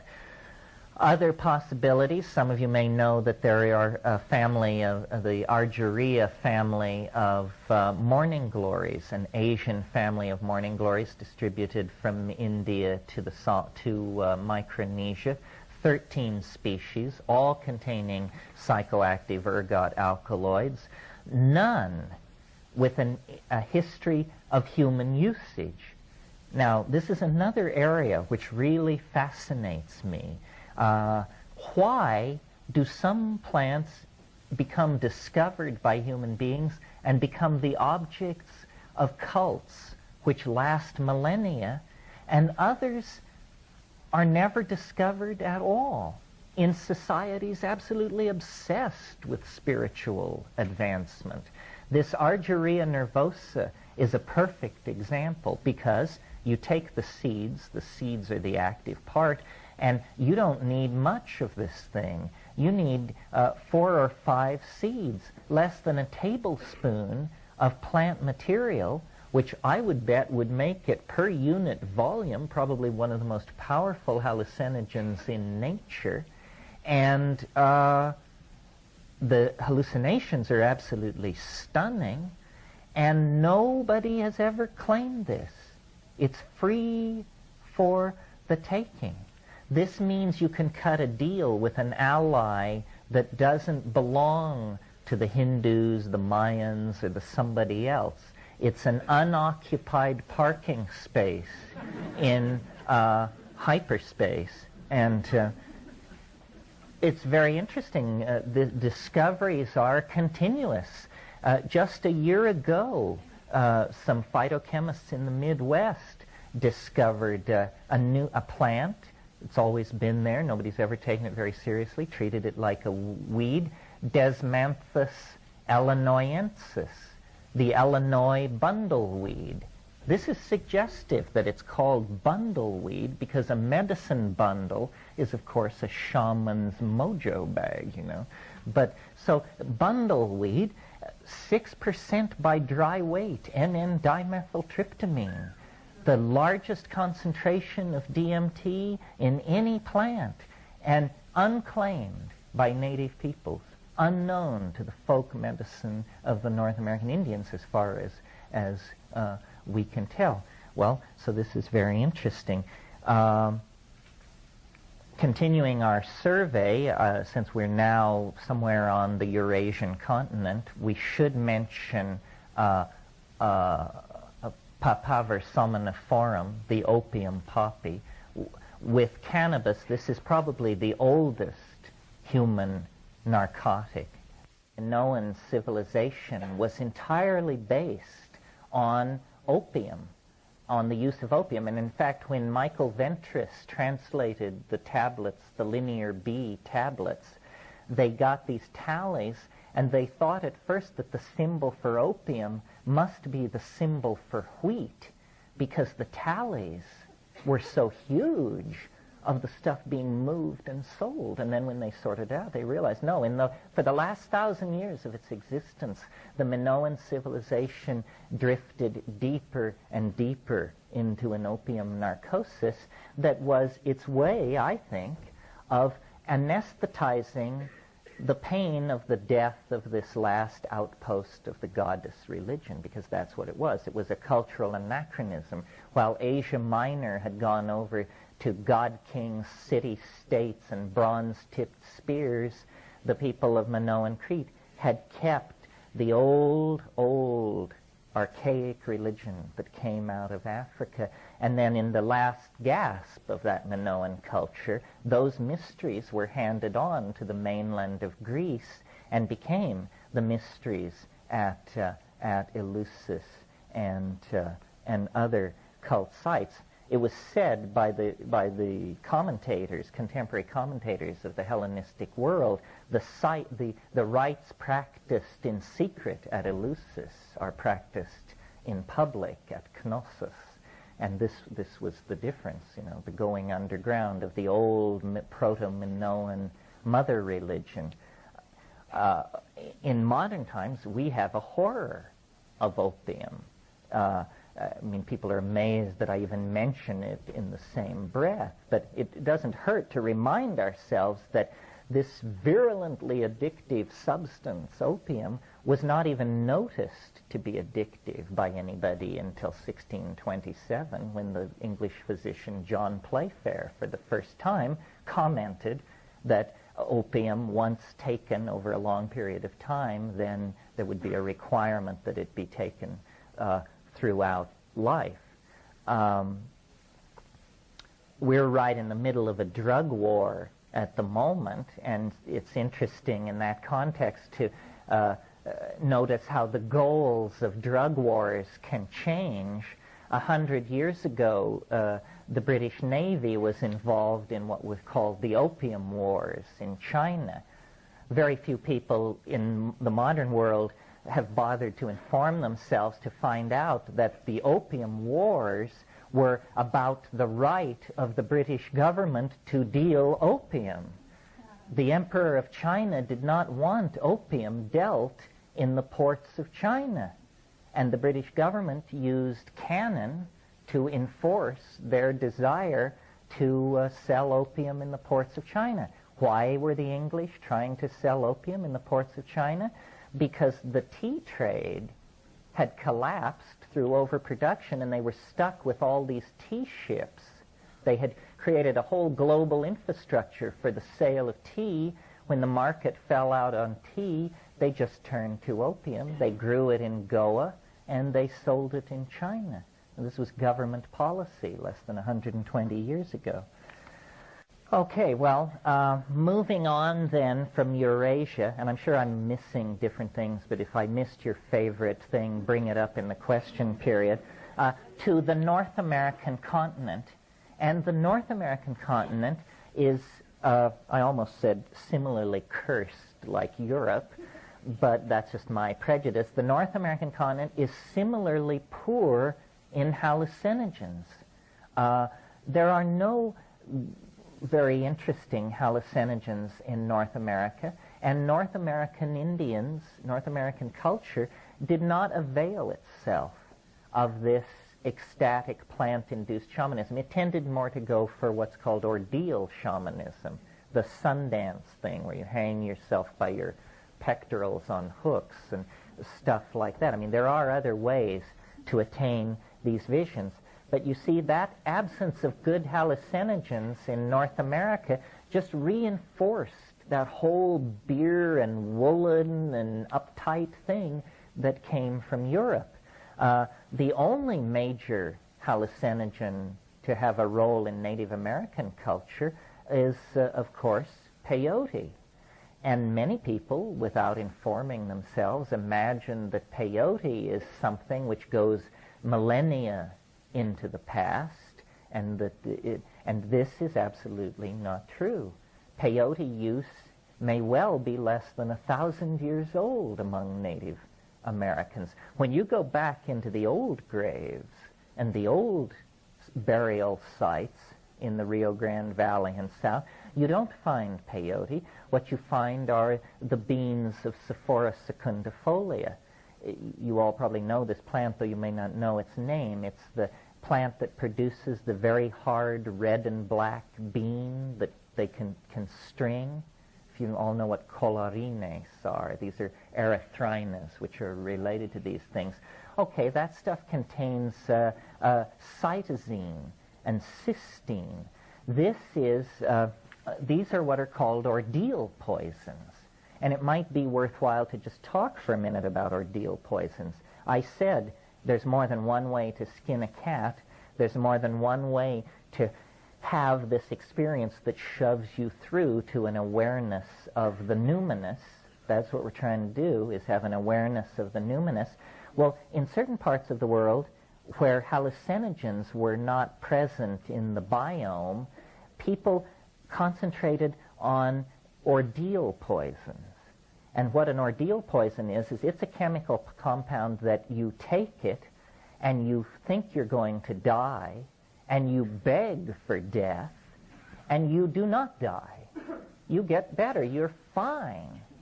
And you're so damn glad to be alive that you undergo an abreaction. You get straight. You shed some of your complexes, and you turn over a new leaf.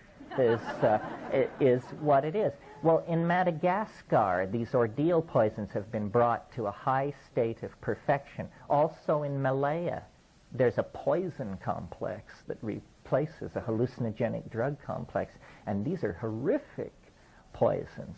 So what apparently was going on in the Rio Grande Valley was, after centuries of this Sephora secundifolia cult, someone discovered peyote and said, my God, thank God. And then the other plant which was big in the Southern California, northern Mexico, and across the Southwest were the tropane-containing daturas, the so-called Tolach religion of Southern California. Well, these are deliriant confusants that are, unless you have a psychic constitution that is not like mine, you can't take these things. They're I just found them confusing. It was like a kind of madness, and also physically very difficult to handle. I experimented. I had a phase with these things when I was in Nepal, because there are sadhus, holy men in the Kathmandu Valley, who swear by this stuff. And if you're in Kathmandu, you may notice in the gutter, well, you'll notice plenty in the gutter, but you may also notice these datura pods, empty datura pods, and I noticed them and started asking questions. And then out at the King's Game Preserve past Pashupatinath, I found a bunch of these things and laid in a supply. And but it is an occult, watery, it's a dimension of confusion, not a dimension of high awareness. And I think some of you have heard me tell the story about the reason I gave it up was an Englishman, a friend of mine who lived in this little village in Nepal where I lived. He was also experimenting with this stuff. And one day I was buying potatoes and tomatoes in the market, and I ran into him, and we started having a conversation. And in the course of the conversation, he revealed that he believed we were in his apartment. And then I knew that we were losing hold on our grounding. So I don't recommend that. I don't have a whole lot to say about it. Apparently, it's a thing for magic, power magic, and I've never been particularly interested in that because I'm afraid of it. I'm a watcher.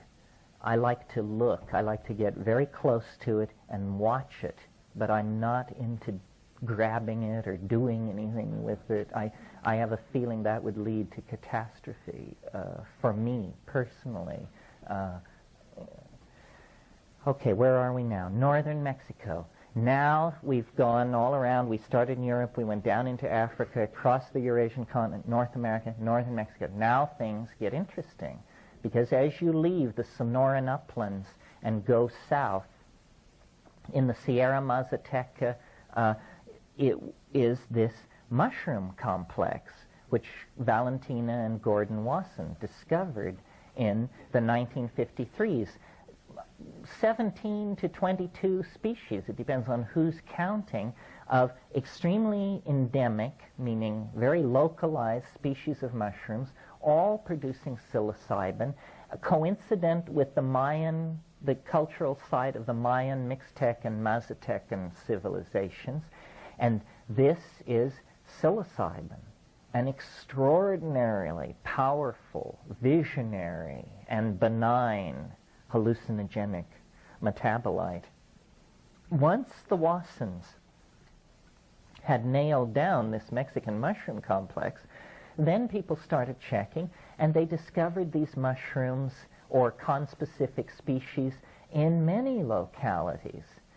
Two that are worth mentioning are the Pacific Northwest, Oregon, Washington, and British Columbia, which appears to be the world center for species density of the psilocybin gene, And strangely enough, very good ethnographic research turns up no hint that these Kwakiutl, Shimsham, Tlingit, and other people had any hint of this. They lived in the center of the psilocybin distribution complex, and as far as we can tell, their shamanism, which was highly evolved, never discovered or made use of this. Not so these civilizations of Mesoamerica.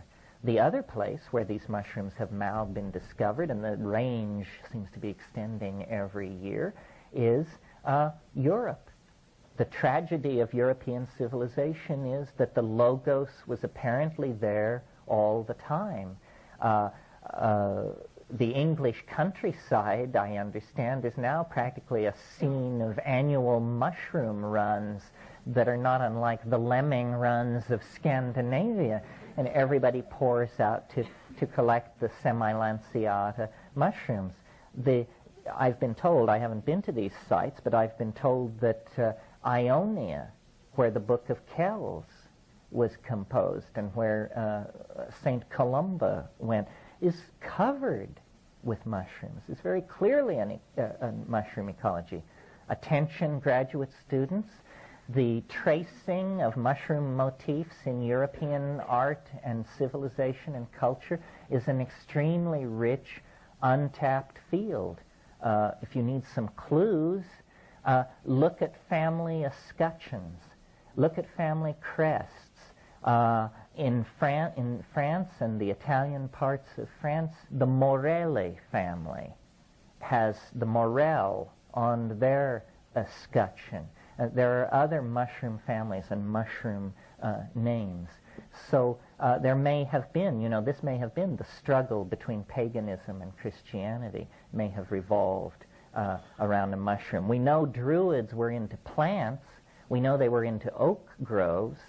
But the plant that is always mentioned as the Druidic psychedelic psychic plant of choice is mistletoe. But mistletoe is chemically very disappointing. And I've wondered if mistletoe is not, it wasn't the plant they wanted to symbolize. They wanted to symbolize the symbiosis of one plant upon another. It's that the mistletoe symbolizes epiphytic existence. Anyway, this is an untapped area. Once you get into the New World tropics, then you are in the great domain of the hallucinogenic plants. And no one knows why it is that the tropics of the New World are tremendously rich in hallucinogens. I mean, I don't know how many of you are botanists or biologists, but try to imagine figuring out a set of evolutionary constraints that were operating on one side of the planet but not on the other. When we take, for instance, the jungles of southern Colombia and compare them with, let us say, the jungles of New Guinea, these are both continental floras, both equatorial, both climaxed at a species-rich climax, and one has dozens of hallucinogens in it, and the other has none. None.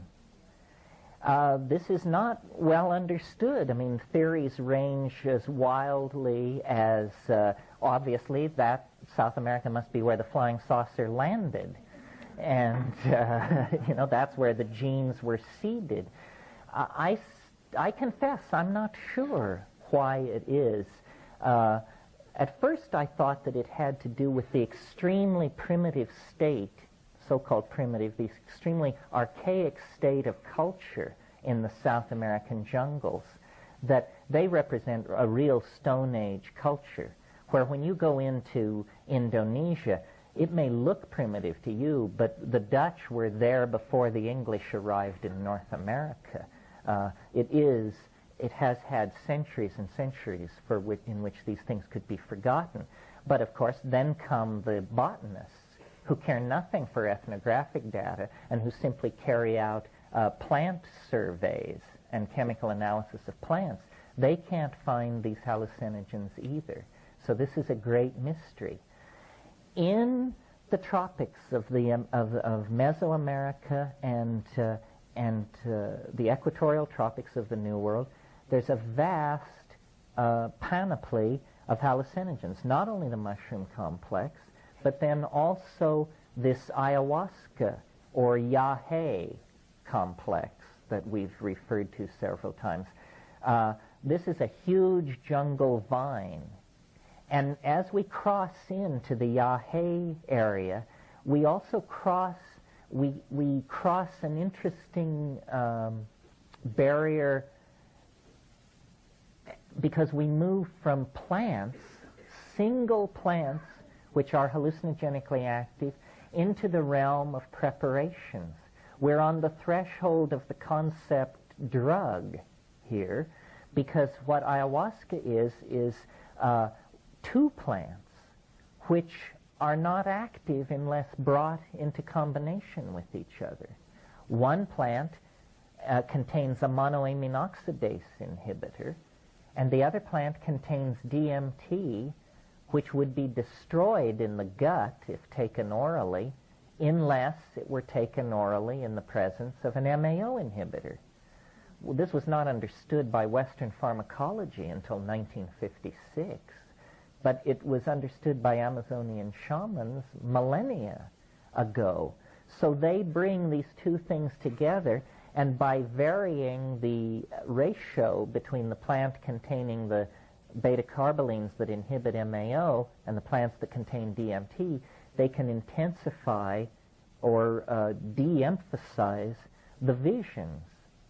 Well, most of the hallucinogens in the Amazon basin run on tryptamine of some sort, usually DMT.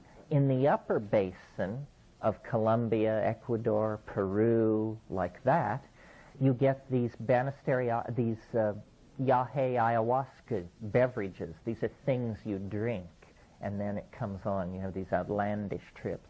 As you go down into the lower basin, the Banisteriopsis cult gives way to these snuff cults, Ibina and Niopo, depending on the languages.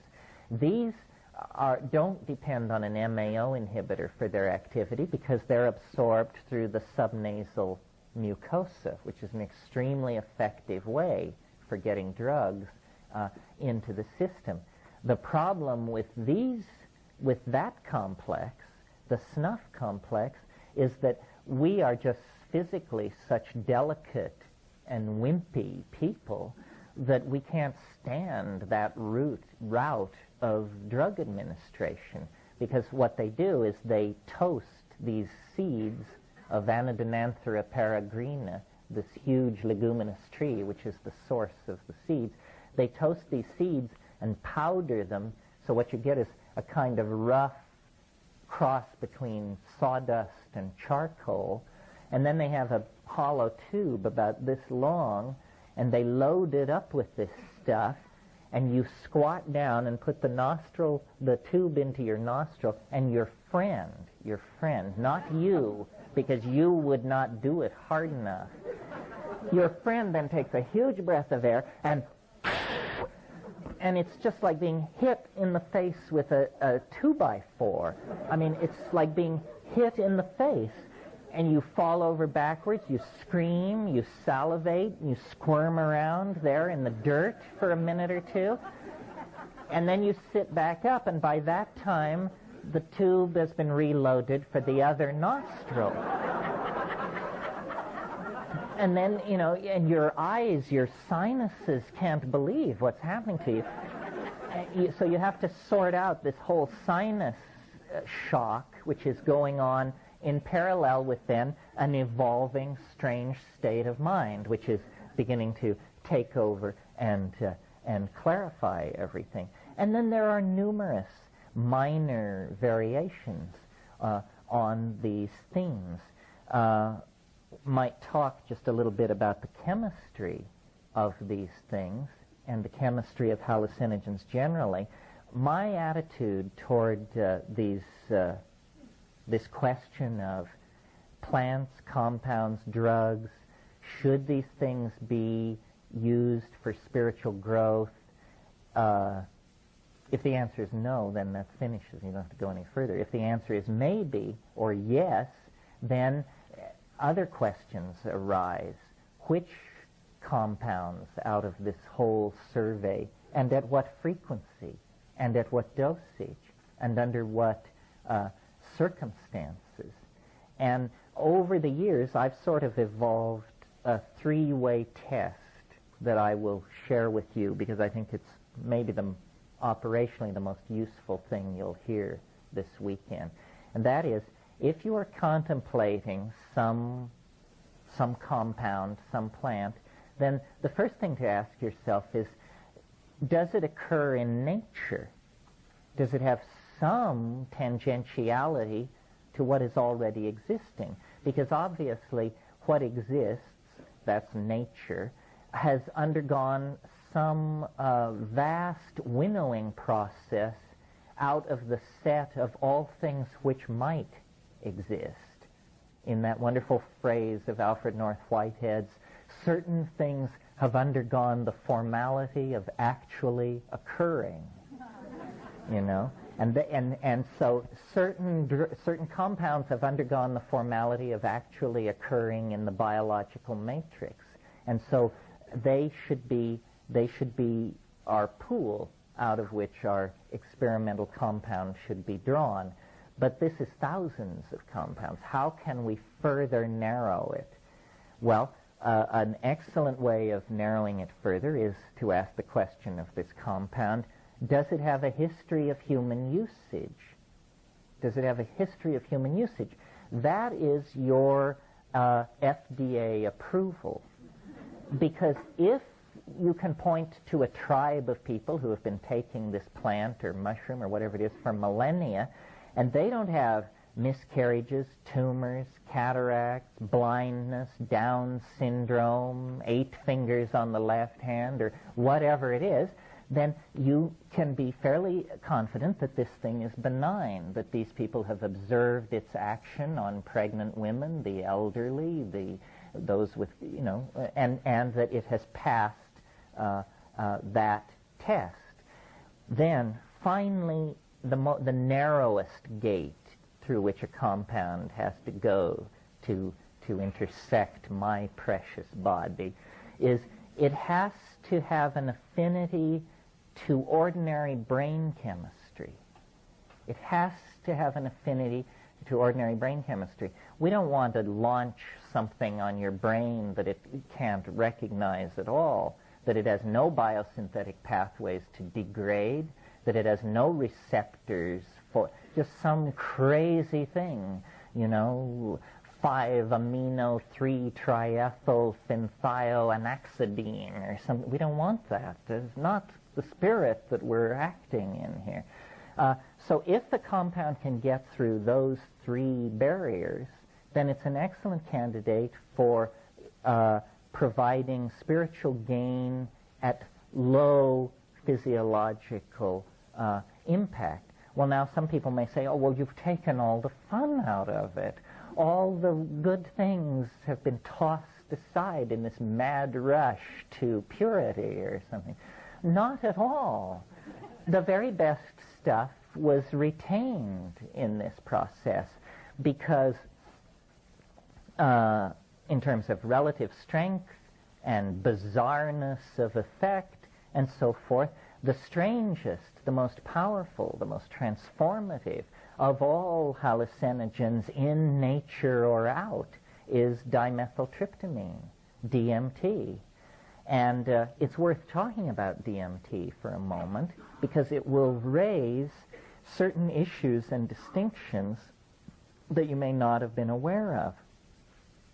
First of all, DMT is hands down the most powerful of all hallucinogens. I mean, it is so powerful that whatever's in second place is lost over the horizon. Yet,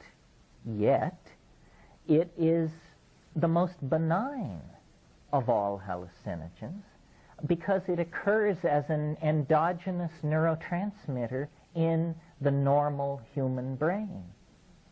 every single one of us at this moment have N,N-dimethyltryptamine being synthesized, activated, and degraded in our synaptic membrane. So this is almost a paradox.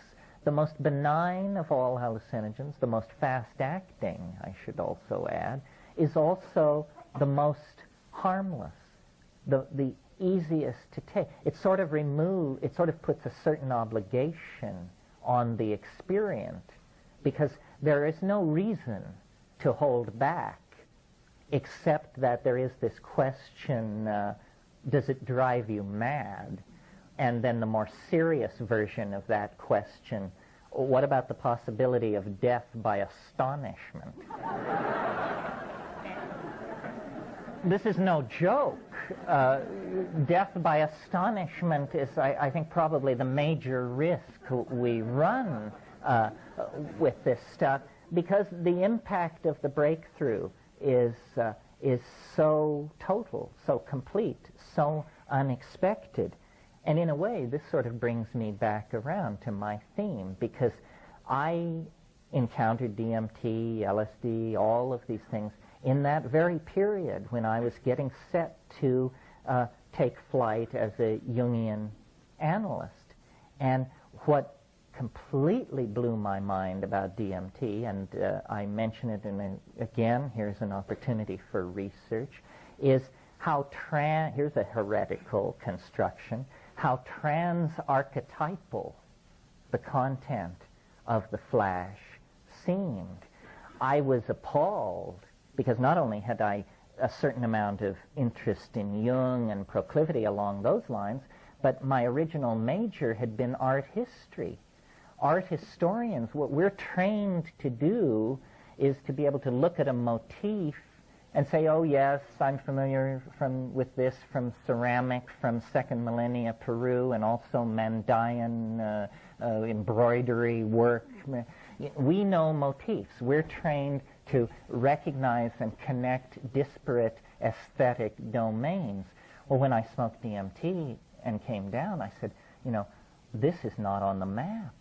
I can't believe it. This doesn't connect up to anything. How can there be domains of the human mind that do not announce themselves in folklore, fairy tales, dreams, or mandala painting, that are so removed from the ven of what is human that they are apparently not accessible in structuring our maps of ourself and our psyche? And that for me was the contact with what I call, and I didn't call it this, Rudolf Otto called it this, and this term influenced Jung, Otto preceded Jung, it is the wholly other.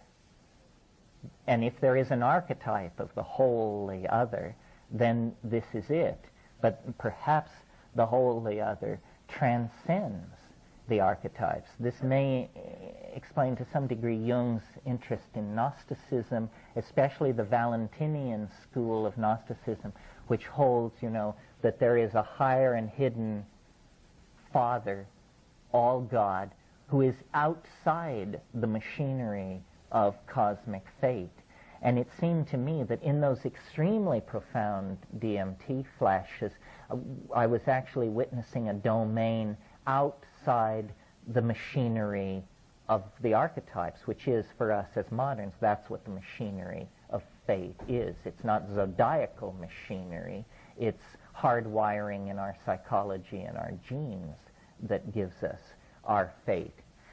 Well, so having said that, I've not only made the survey, but also brought us to, by ending with DMT, the subject matter of this quest. And I want to make it clear, I speak about the power of the psychedelic experience because I think people should be informed of their birthright. And I feel very antsy around the notion that someone might go from birth to the grave without ever having a psychedelic experience. It makes me as antsy as the notion that somebody might go from birth to the grave without having a sexual experience. It's a strange kind of protective denial, or a kind of expression of fear. This is our birthright. This is part of what it means to be human.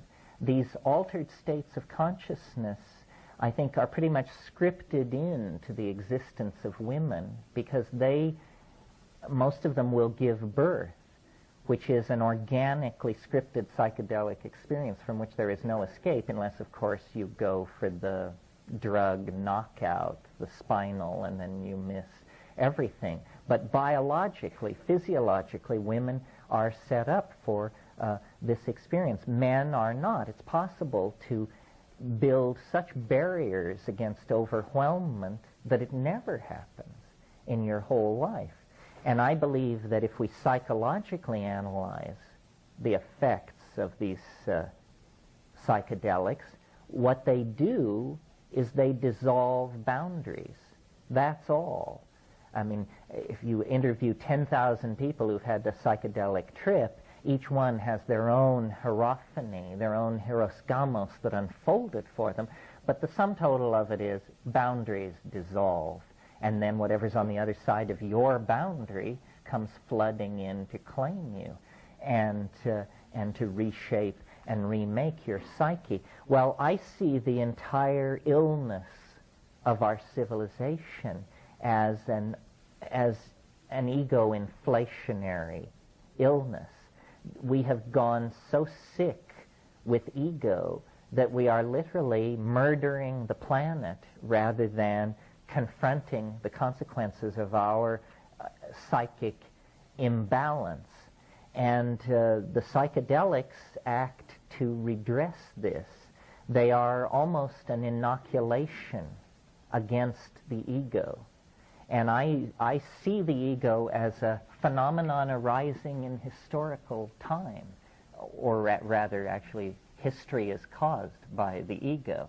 But the ego is a component of the psyche that arose in the post-archaic phase, in the post-psychedelic phase. It's entirely a modern invention. It's less than 15,000 years old. And the assumptions of the ego are the source of our neurosis, our disequilibrium. Why did the ego arise? It arose because of the climatologically enforced abandonment of these psychedelic religions of the archaic period. In other words, here is the scenario as I see it. Primates, even primitive, even non-advanced primates like squirrel monkeys, howler monkeys, these kinds of primates, all have male dominance hierarchies. The whole thing with primates is about male dominance. But a lot of things about human beings mark us as the most unique member of the primate group. Obviously, we look different from any other monkeys. Even the stranger monkeys look more like the normal monkeys than we look like them, or they look like us. Our upright posture. The other thing about us is our suppressed estrus cycle. We cannot tell at a glance whether a woman is in heat or not. And yet, obviously, that had a tremendous shaping force on the social psychology of the primates. I believe that everything about us that is noble and worth saving occurs against the grain.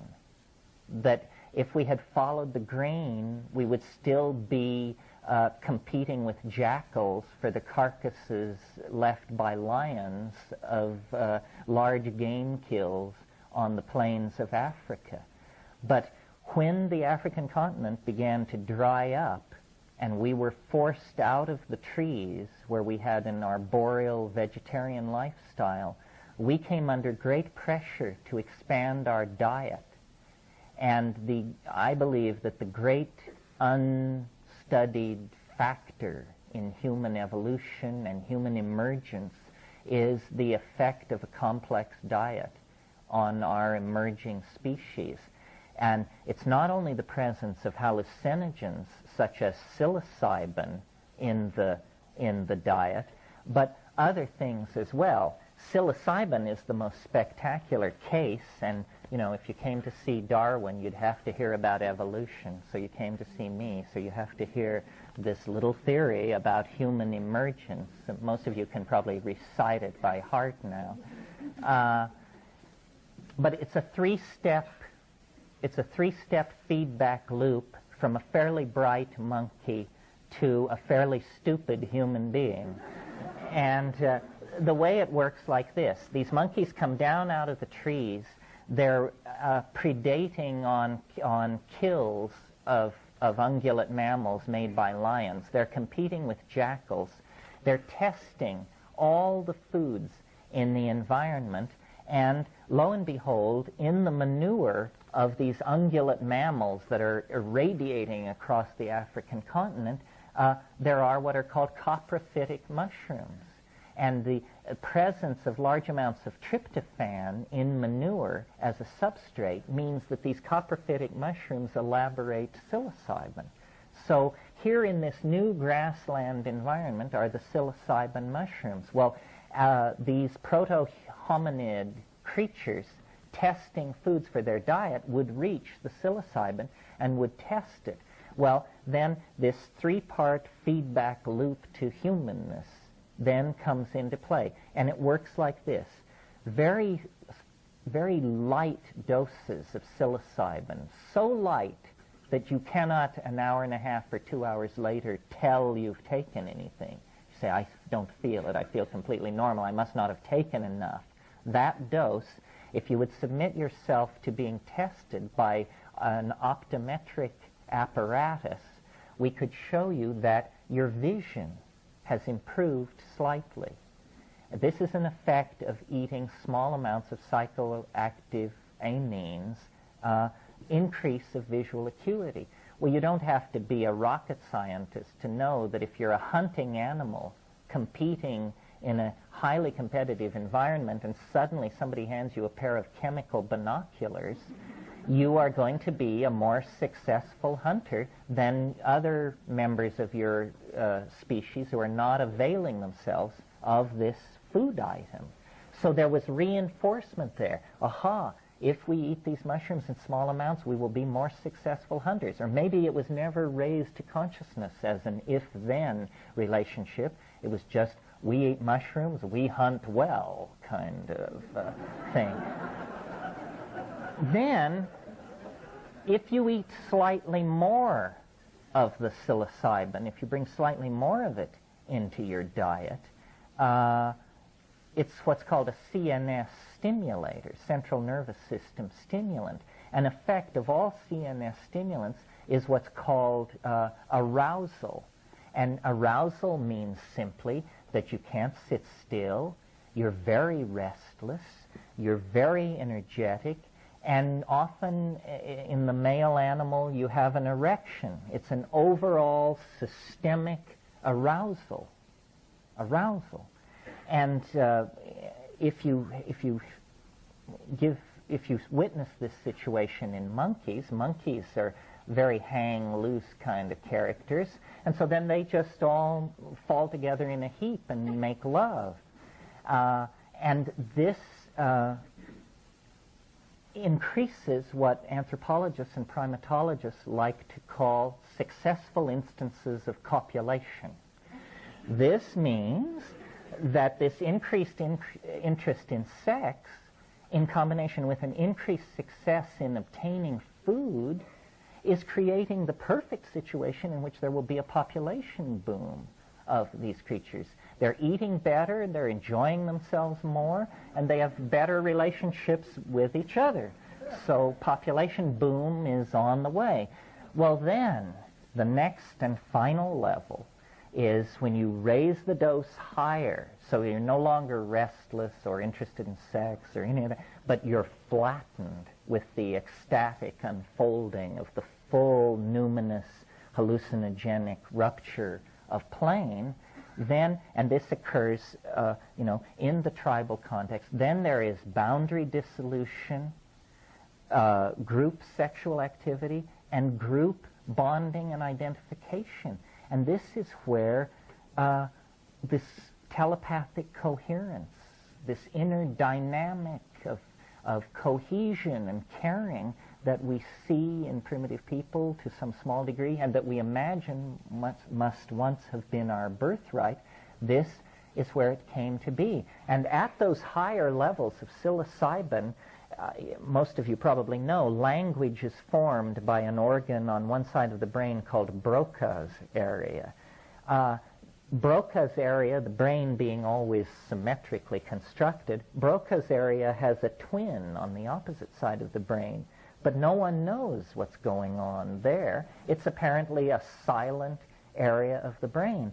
Well, when you take psilocybin, there is spontaneous linguistic activity, glossolalia. Henry Munn has written about this in his essay, The Mushrooms of Language. It's almost as though psilocybin is a pheromone that promotes linguistic activity, an effort to take verbal intentionality and connect it up to the ontos of being in some way. And then it's almost as though words are born out of you. You give birth to words. And these concrescences of meaning then create a kind of unitary ambiance which we call understanding. Language is a miracle. I mean, make no mistake about it. I don't think any amount of dissection of monkeys or human cadavers will give you any insight into language. Language is a behavior of some sort, so bizarre, so many orders of magnitude more complex than anything else we do, that for all practical purposes, this is the thumbprint of God upon creation. Human language. And it's a self-transforming thing. It keeps bootstrapping itself to higher and higher levels, and it creates for us the entire ambiance of reality. Once we had words, we quickly replaced reality with them. And so I believe that what psilocybin promotes is cognitive activity, the coordination of visual input with plans and strategies for hunting or acquisition or whatever. It promotes this increased arousal, which really, in a way, we as moderns are absolutely as in awe of as our mushroom-munching ancestors 25,000 years ago. We can't reduce it. We don't know what it is. Jung was always so concerned that people say it's only psychological, it's only the psyche. I've got news for you. It may only be the psyche, but the psyche is all there is. And as we came into a relationship with the mushroom, humanness emerged on the African belt and was able to stabilize itself for a few millennia, and then we fell into history because of climatological change, for many reasons, but we literally fell into history. And now we operate in this lower domain, a domain of limitation, of misunderstanding, of low-grade languages, and we are neurotic. We are unhappy. We are dysfunctional.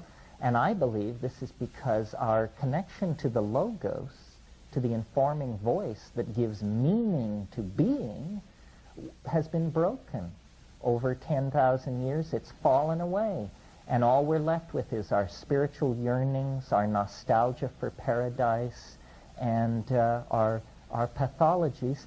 And, miraculously, we are left with the time capsule of preservation represented by the rainforest shamanic cultures that use hallucinogens. There lies our answer. but it's like the Ouroboros serpent taking its tail in its mouth. The salvation of the super future of the planet lies in a recovery of the values, modalities, and religious practices of 25 to 50,000 years ago. Break, break, break.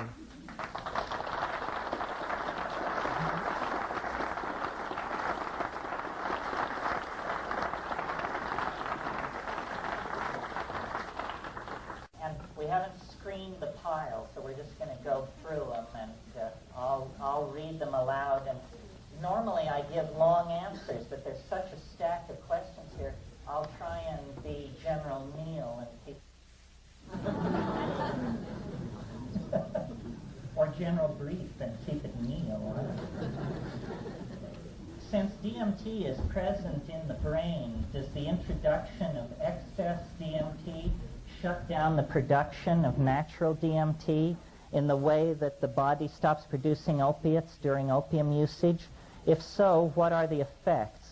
Is DMT really so perfectly chemically benign?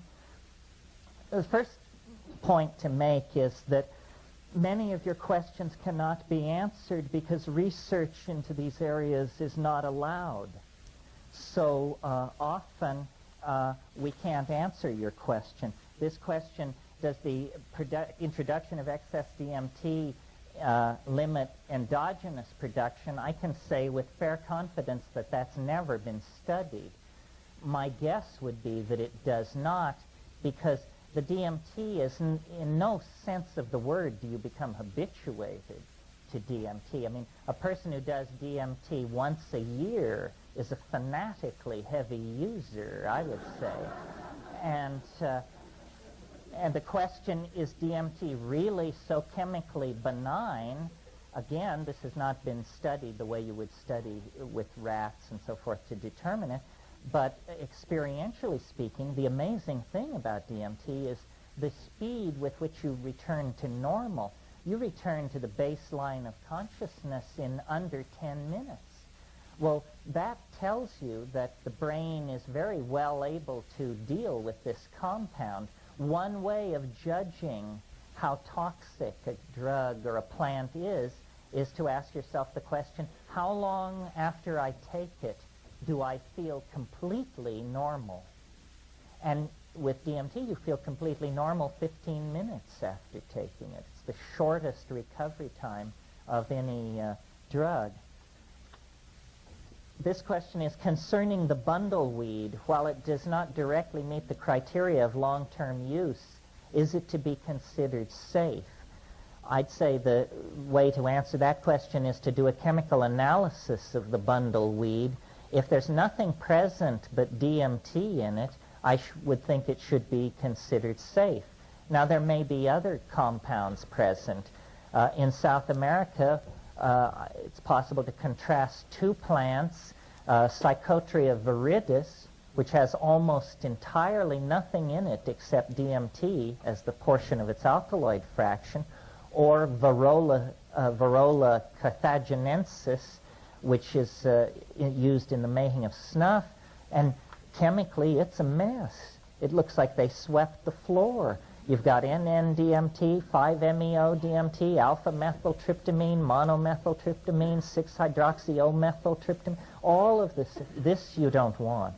You want a narrow, a surgical strike on the synapse is what you're going for, not splattering all kinds of junk all over the place.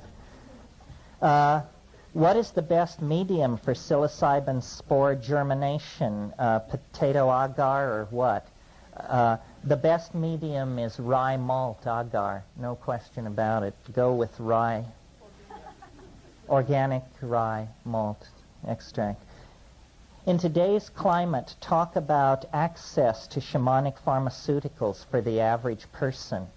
This is the where do I get it question, dressed up in respectable terms. Well, without being too self-serving, let me say my brother and I wrote a book on cultivating mushrooms called Psilocybin, the Magic Mushroom Grower's Guide by Otios and O.N. Eric. I'm Otios, as you can see. And I really believe in growing mushrooms. If you are, as you sit here, not psychically strong enough or balanced enough to take psilocybin, then if you learn to grow it at the end of that process, you will be. Because growing the mushroom teaches you cleanliness, punctuality, attention to detail, steadiness, all of these virtues, which are the very virtues you need to travel smoothly in that dimension. Other hallucinogens, other shamanic hallucinogens that you will find easily available to you without breaking any laws, the heavenly blue morning glories sold in every seed store and garden store are not to be taken. Do not take them. They have been dipped in a fungicide that will make you sick. Grow them and collect your crop and take that. And this is a major hallucinogen of great antiquity, extremely visionary. The Hawaiian wood rose. You can obtain this from people who make dried flower arrangements, often have these. Pay attention, you want the Hawaiian baby wood rose.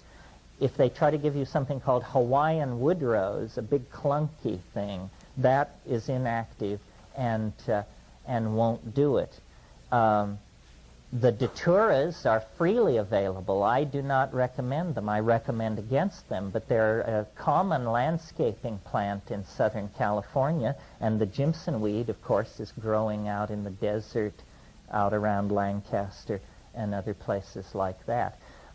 There are a couple of companies which have very forthrightly decided to sell plants with a history of shamanic involvement. I own no stock in these companies, so I can recommend them without fear or favoritism. One is called Of the Jungle up in Sebastopol, California, and the other one is called Dream Gardens, and I think it's here in Santa Monica. Both of these groups publish astonishingly complete catalogs of psychoactive and shamanically important plants. Okay, that's access without going to the streets or committing crimes or anything like that. Can you tell us any more about Illinois bundleweed? I just did. And that's really all I can tell you about it. All these questions are the same question. Having convinced us of the wonder of DMT, what would be the easiest and quickest way to obtain it? How does one acquire DMT? Comment about the Supreme Court ruling against the use of peyote by North American Indians.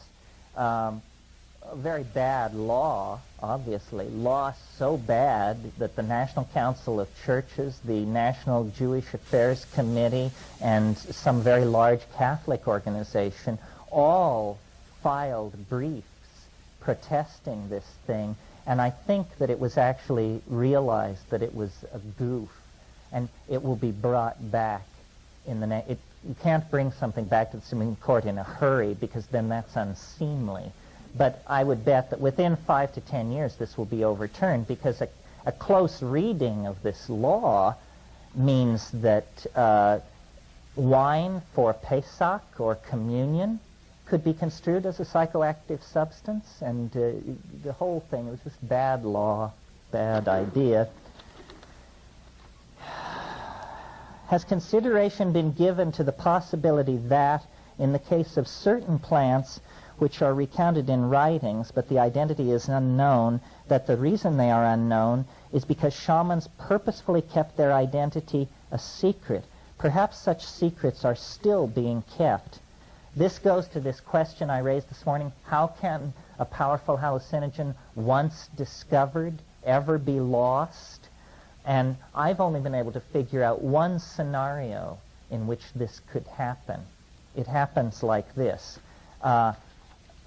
people discover a wonderful plant that imparts visions or insight or something, and everybody takes it and enjoys it, and then slowly a hierarchy emerges, a professional class, priests, and only they decree that only they will be allowed to take it. And then they lord it over the rest of society with an iron hand, and then the rest of the society gets fed up with that, and there's a slave revolt, and everybody in the ruling class is killed, and the sacrament is lost. I can't figure out any other way that it could happen. And the Vedic thing, this seems quite reasonable. Obviously, Soma was being more and more confined in its use to a single class, and then that class became viewed as obnoxious, and its overthrow and the death of this sacrament then follow each other. Perhaps such secrets are still being kept. Perhaps they are. The fact that this bundleweed could turn up at so late a date probably means that there are shamanic lineages with secrets that we don't know. As a field ethnobotanist and an explorer, I'm always interested in the unconfirmable rumor, and there are some doozies. The mysterious beetle from eastern Brazil, which causes intense hallucinogens if eaten. Here's a career for somebody. No hallucinogenic insect has ever been found, and yet there are persistent rumors in different parts of the world of either a butterfly or a beetle that is hallucinogenic. Most shamans in the Amazon, if you spend 5 or 6 weeks with them and take ayahuasca with them and tromp around with them, when you finally get to know them, they will allow as how there is another magic, which they call the magic of the big trees. And I've spent half my life trying to find out the names of the big trees, and I'm still working on it. We have collectors in Peru, and nothing is more exciting than a clump of rootstock or a seed packet that comes across our desk labeled suspect hallucinogen. That gets me to the edge of my chair. What do you think of Robert Monroe, The Journey Out of the Body Man? Well, this is a good time to discuss what do I think of all these other things on the spiritual market. I don't know what to think about them. I'm not a spiritual consumer. I've never been to a workshop that wasn't my own unless it was free. And there's a lot of stuff out there, you know, astral traveling, channeling, all of this stuff. And I tend to either believe it's bogus or it's for people with a psychic constitution considerably different from my own. Sometimes people say to me, well, these states that you're talking about, can't they be achieved without drugs? Well, the answer to that is, my God, who would want to? What would be proved by achieving these things without drugs? If the things I'm talking about began to happen to me without drugs, I would be very, very concerned and alarmed. Because, you know, I just don't... and also, I think there's something to be said for admitting that we cannot do it alone. That if you want this spiritual insight, if you want the Gaian matrix to welcome you, then humble yourself to the point of making a deal with a plant. That's the key. You can't enter the bank without the key to the bank. The key to the bank is a plant. Jumping up and down outside the bank and exhorting the banker to recognize your inner worth and open the door is just not going to do it. I can understand that psychoactive alkaloids are a survival mechanism for the plants. Why is that effect psychoactive in man or perhaps animal? Well, first of all, maybe we have to argue with your premise.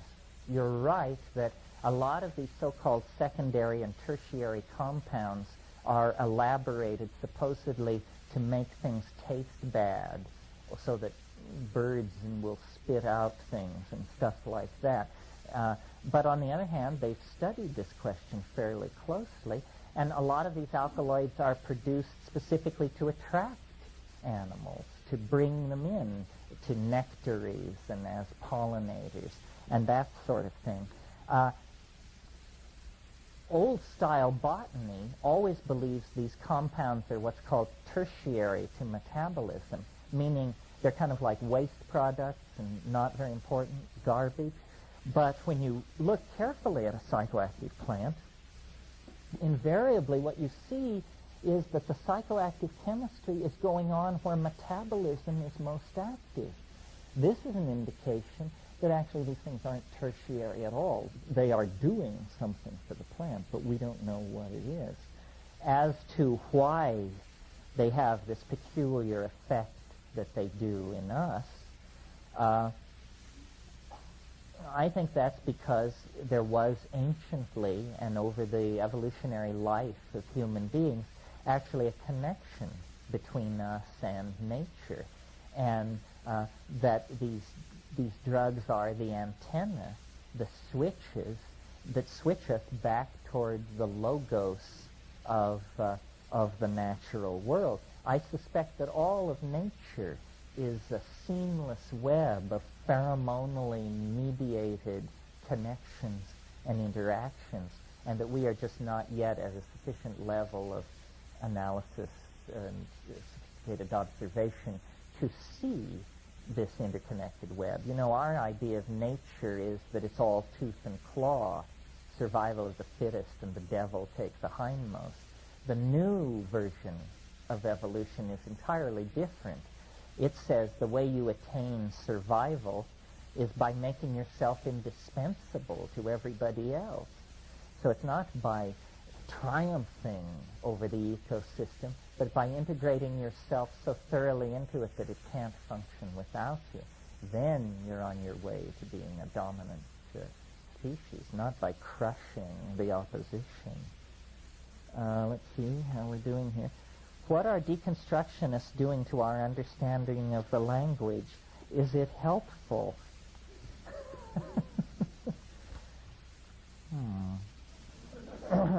By deconstructionists, I suppose you mean Jacques Derrida and that crowd. Well, I think deconstruction serves a very useful function. I think we are unaware of how thoroughly language is the medium in which we swim, how thoroughly our world is built of language.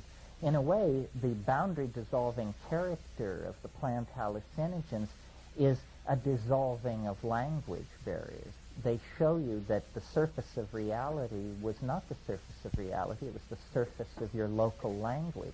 And now it's gone, and here is what lies beneath it. At what point in the evolution of organic matter on Earth do psychoactive plants appear, and why? Interesting question.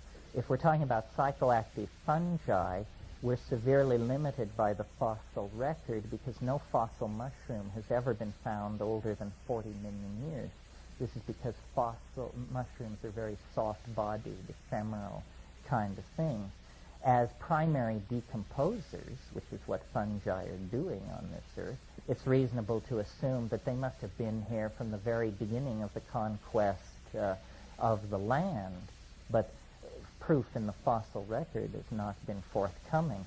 Now, if we're talking about higher plants, flowering plants, which is mostly what we're talking about here, then no flowering plants existed before 65 million years ago. Flowering plants emerged out of the same catastrophe that destroyed the dinosaurs and set the stage for the emergence of the mammals. This is something people don't realize. Flowering plants are as recent as mammals. You know, if you look at if the period of life on Earth is visualized as a yardstick, the period of the flowering plants is the last inch and a half.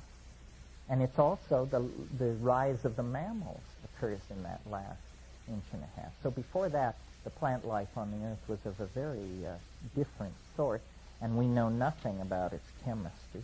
Here's someone who asked a Zen question.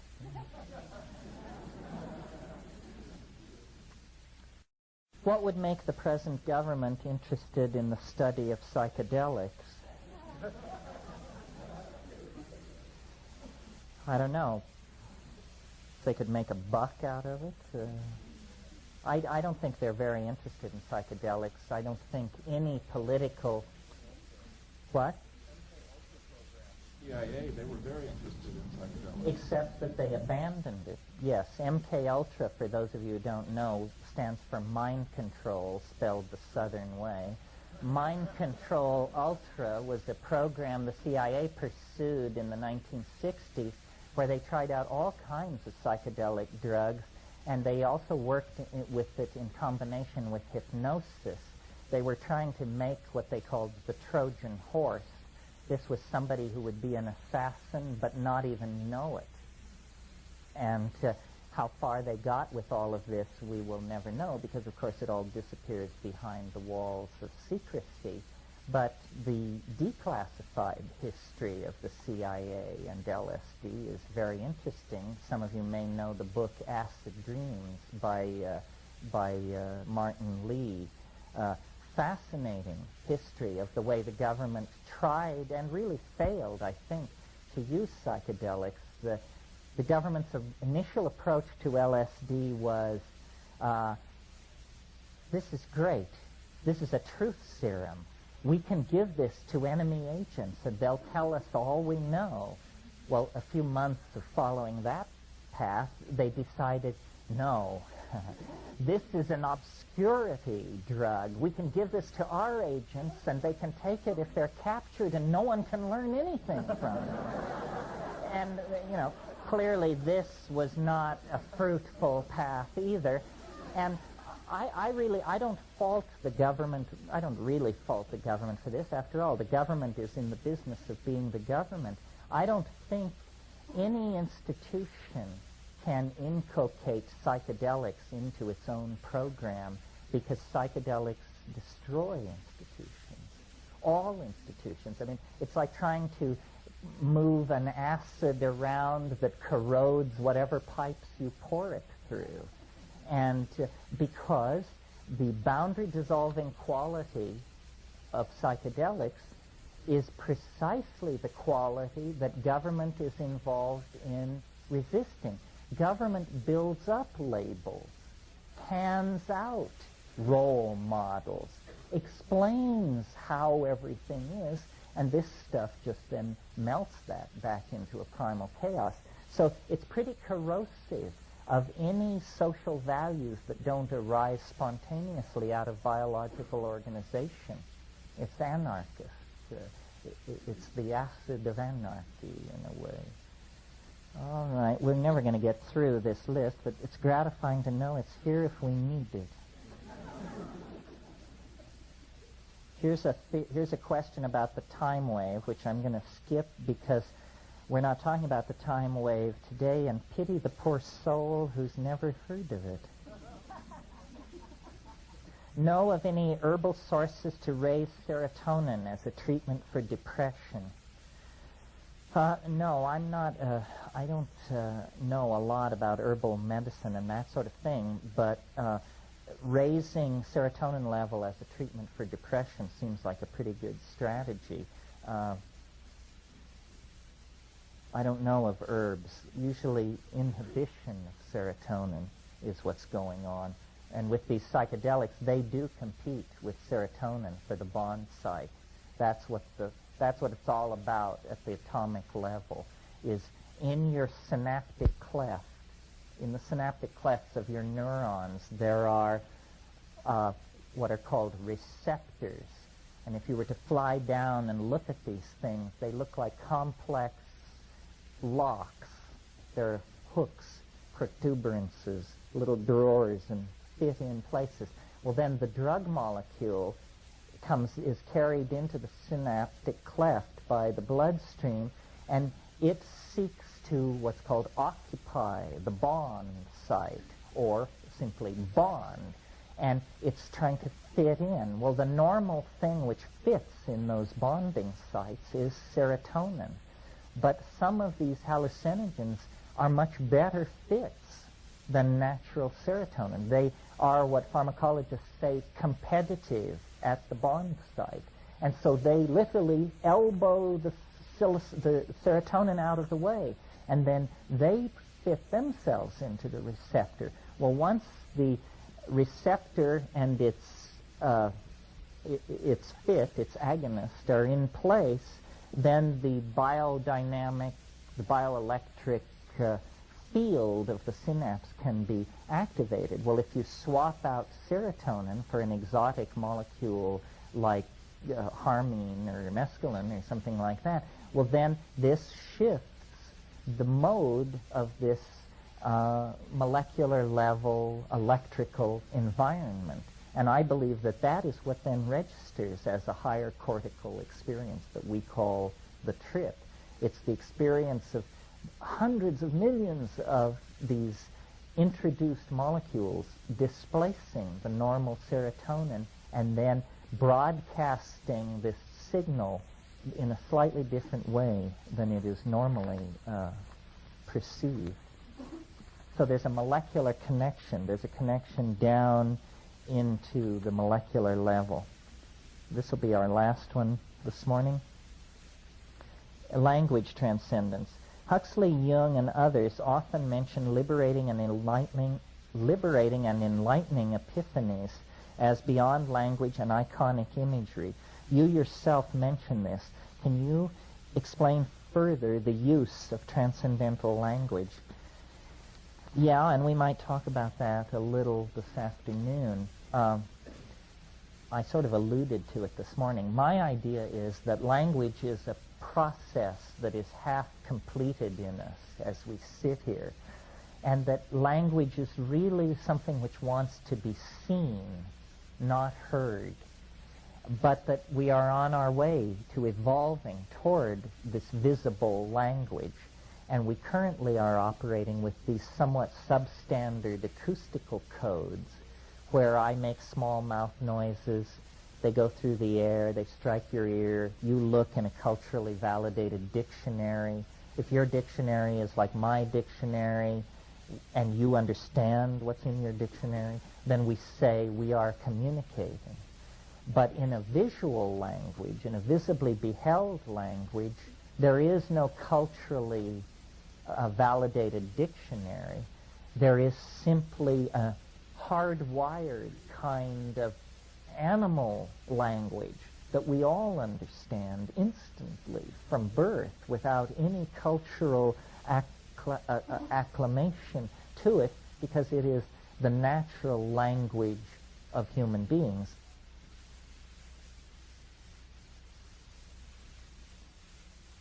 Of getting out, revealing, defining, refining this natural language. The place where the psychedelics impact upon us as social creatures is the language domain.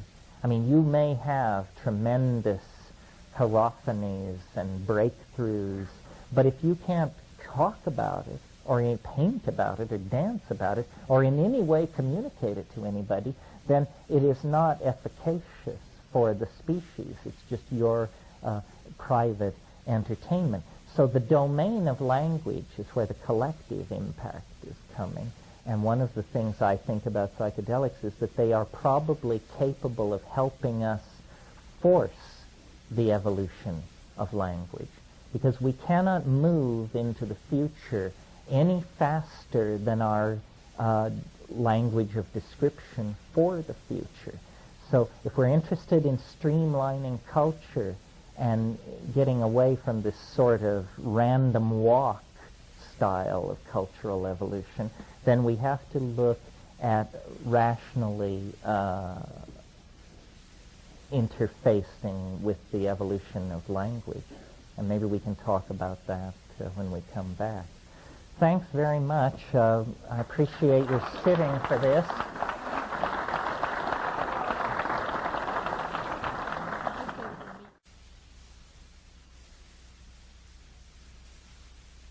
Brian, when you get a minute, I could...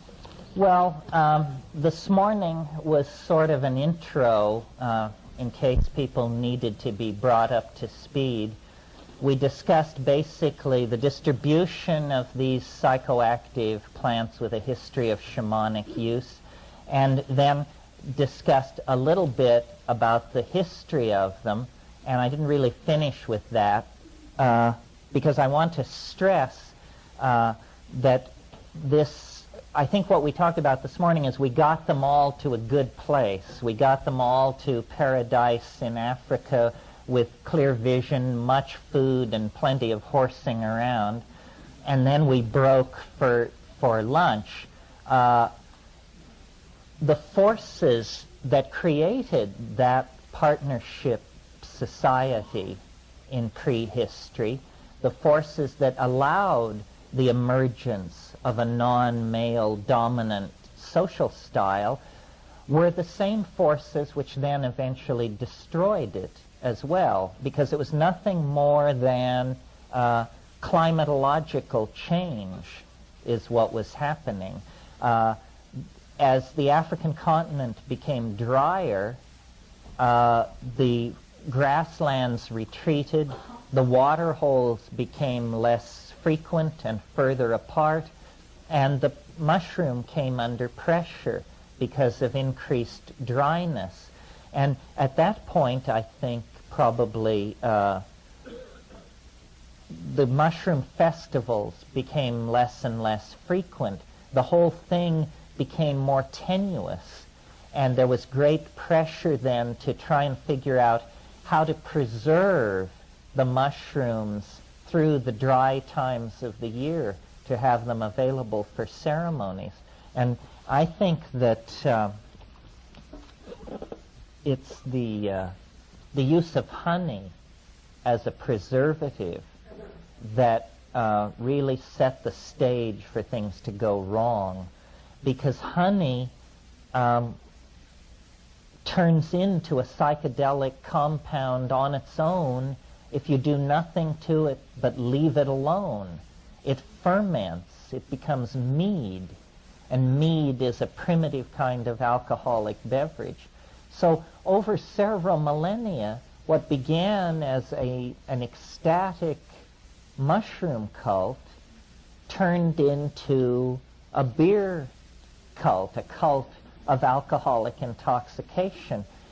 And then you get the same shift of ratios that you see in our own society. I mean, how many women in our own society have their first sexual experiences in an atmosphere of alcohol abuse and misuse? The two almost go together, and less in the 20th century. Before the 20th century, it's almost possible to imagine nobody got laid for 1,000 years in the West without being pretty juiced up, because it was pretty unappetizing, I imagine. So this is a way in which sensory modalities and emphasis on different aspects of psyche change over time without a culture even being aware of it.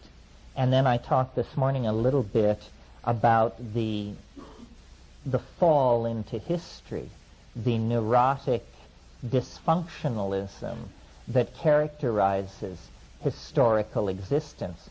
And I think it's worth going back to that, because some people have the idea that psychedelics are a kind of instant psychotherapy and that they address the concerns of the individual, but they're not concerned to link it up to history, to see what it was for us in the past and what its absence has done for us. I think that the whole phenomenon that we call the fall into history is the scenario of abandonment that we underwent as we broke the umbilical connection to the Gaian matrix of organic life. That's what we were embedded in this African context. But when Africa dried up and we moved out of Africa and into the Middle East, we then were transformed from nomadic pastoralists into primitive agriculturalists and then later city builders, and the entire pattern of male dominance and anxiety is set in place.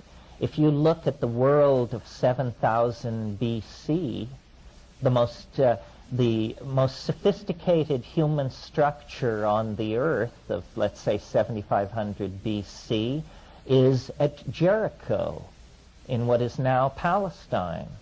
And what is it? It's a grain storage tower built at Jericho 72-75 BC. It indicates that the primitive pastoral nomadic form has given way now to an agricultural form that allows for the accumulation of surplus, and hence the need to defend same, and hence the establishment of have and have not psychology, and so forth and so on. So all of the institutions that we now must attempt to reform and grapple with began then. Urbanization, kingship, male dominance, representative politics, all of these things begin then and are further exacerbated a couple or 3,000 years later by the Western decision to go with a phonetic alphabet as a method of communication.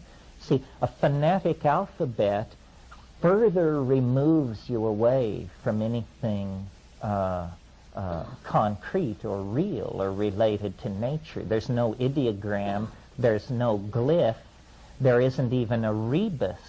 There is simply an abstract symbol which stands for a sound. I mean, this is about as far away from the hands-on approach of language that you could get. Well, the culture that made these decisions, which is our culture, the culture of Europe and the ancient Middle East, has evolved into the dominant culture on the planet and has put in place institutions like science and so forth and so on. Our metaphors have grown ever more cogent in their ability to manipulate matter and energy as they have evolved less and less relevance to ourselves. So now we have ideological systems of tremendous power that none of us can understand or relate to, which is a kind of an odd relationship to knowledge, since knowledge is supposed to be an experience of empowerment, not an experience of disempowerment. But our society has done it differently, and so we all wander around with a sense of disempowerment because we're surrounded by accomplishments that we couldn't possibly duplicate.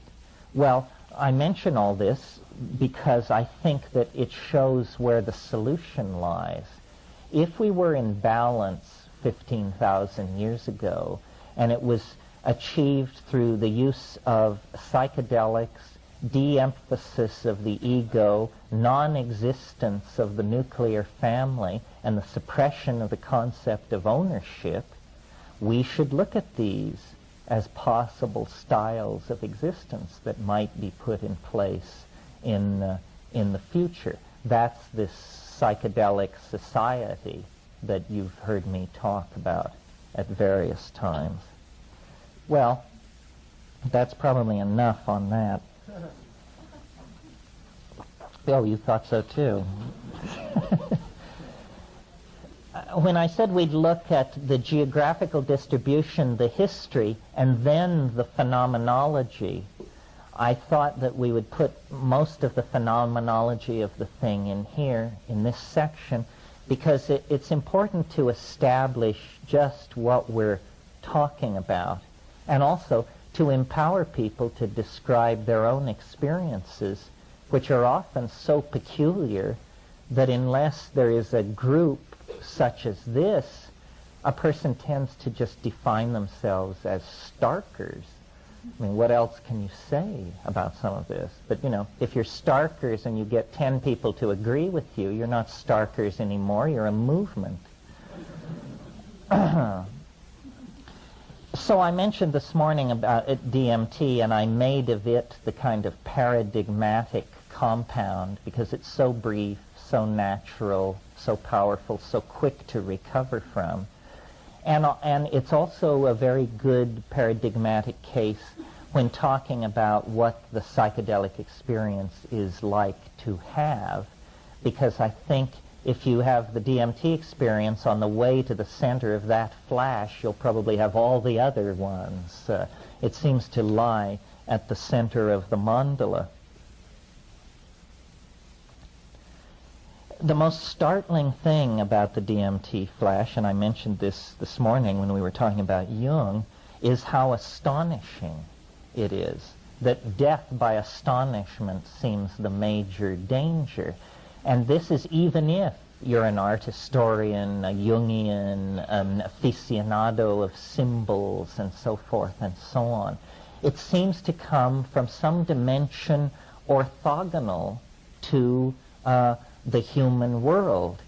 And it is not a unitary experience, the way the famous white light and all these other wordless, indescribable, elusive, mercurial things are. It isn't like that at all. It's extremely multiplistic, and it's extremely specific in its presentation.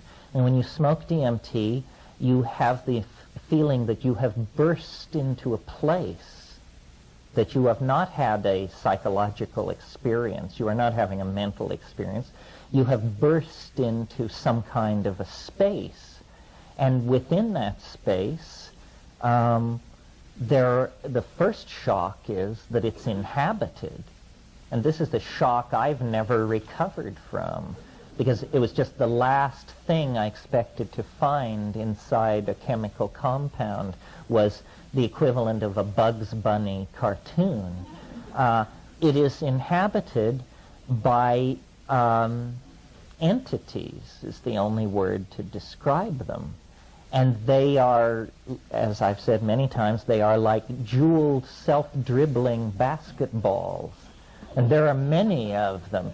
And they come out of the background and they present themselves to you. They're literally vibrating up and down with excitement. They're faceted and rotating. And they see you as clearly as you see them. They even greet you. Some of you may recall the old Pink Floyd song, "The Gnomes Have Learned a New Way to Say Hooray." I think it's on Piper at the Gates of Dawn. It's the first album. Those Floyd fans were looking puzzled. It's because it was 40 years ago or something. Anyway, as you burst into this space, the gnomes say hooray.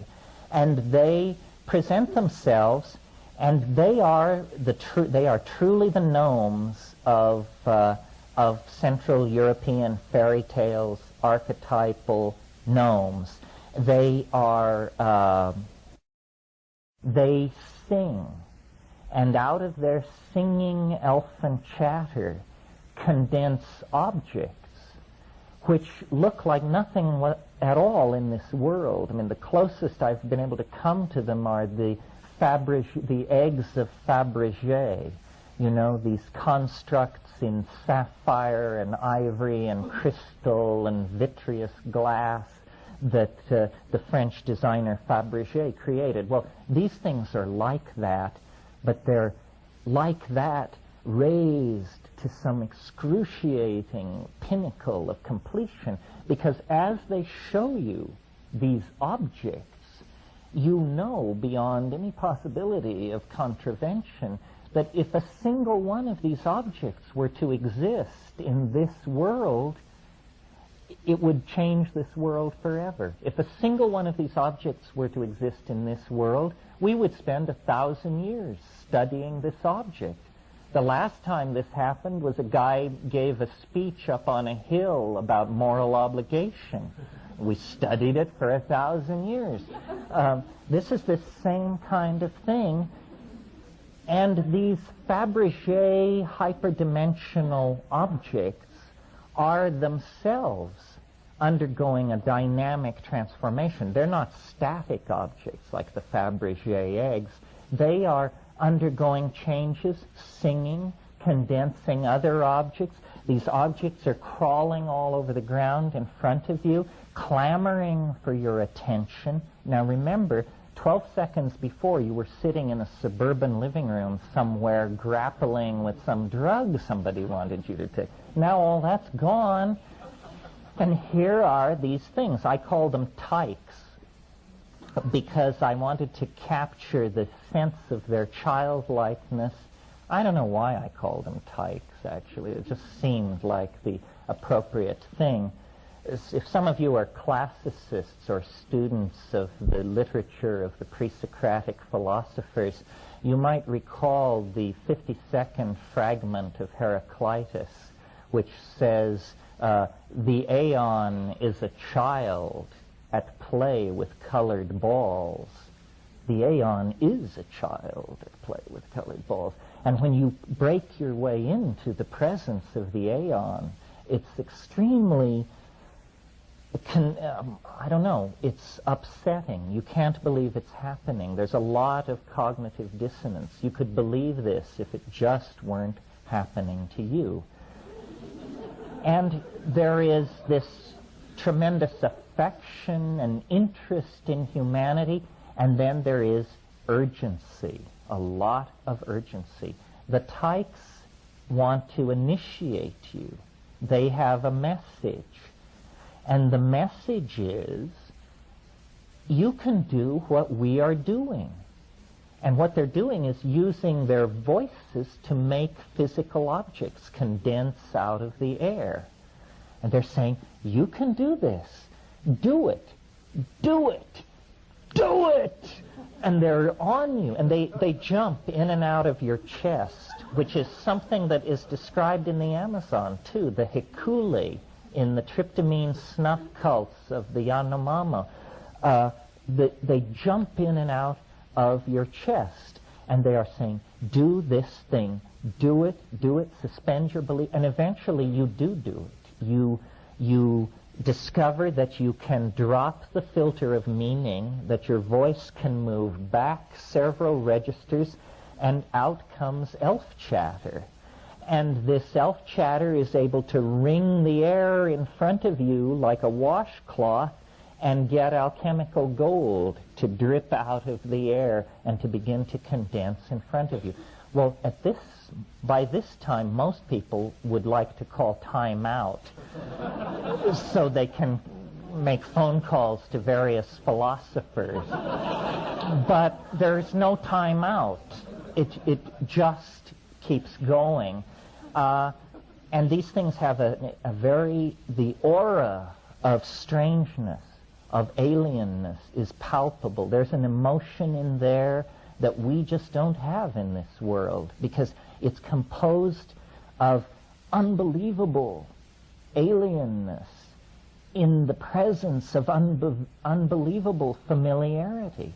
It's an ecstasy that is a coincidentia oppositorum. Simultaneously, it is both what it is and what it is not.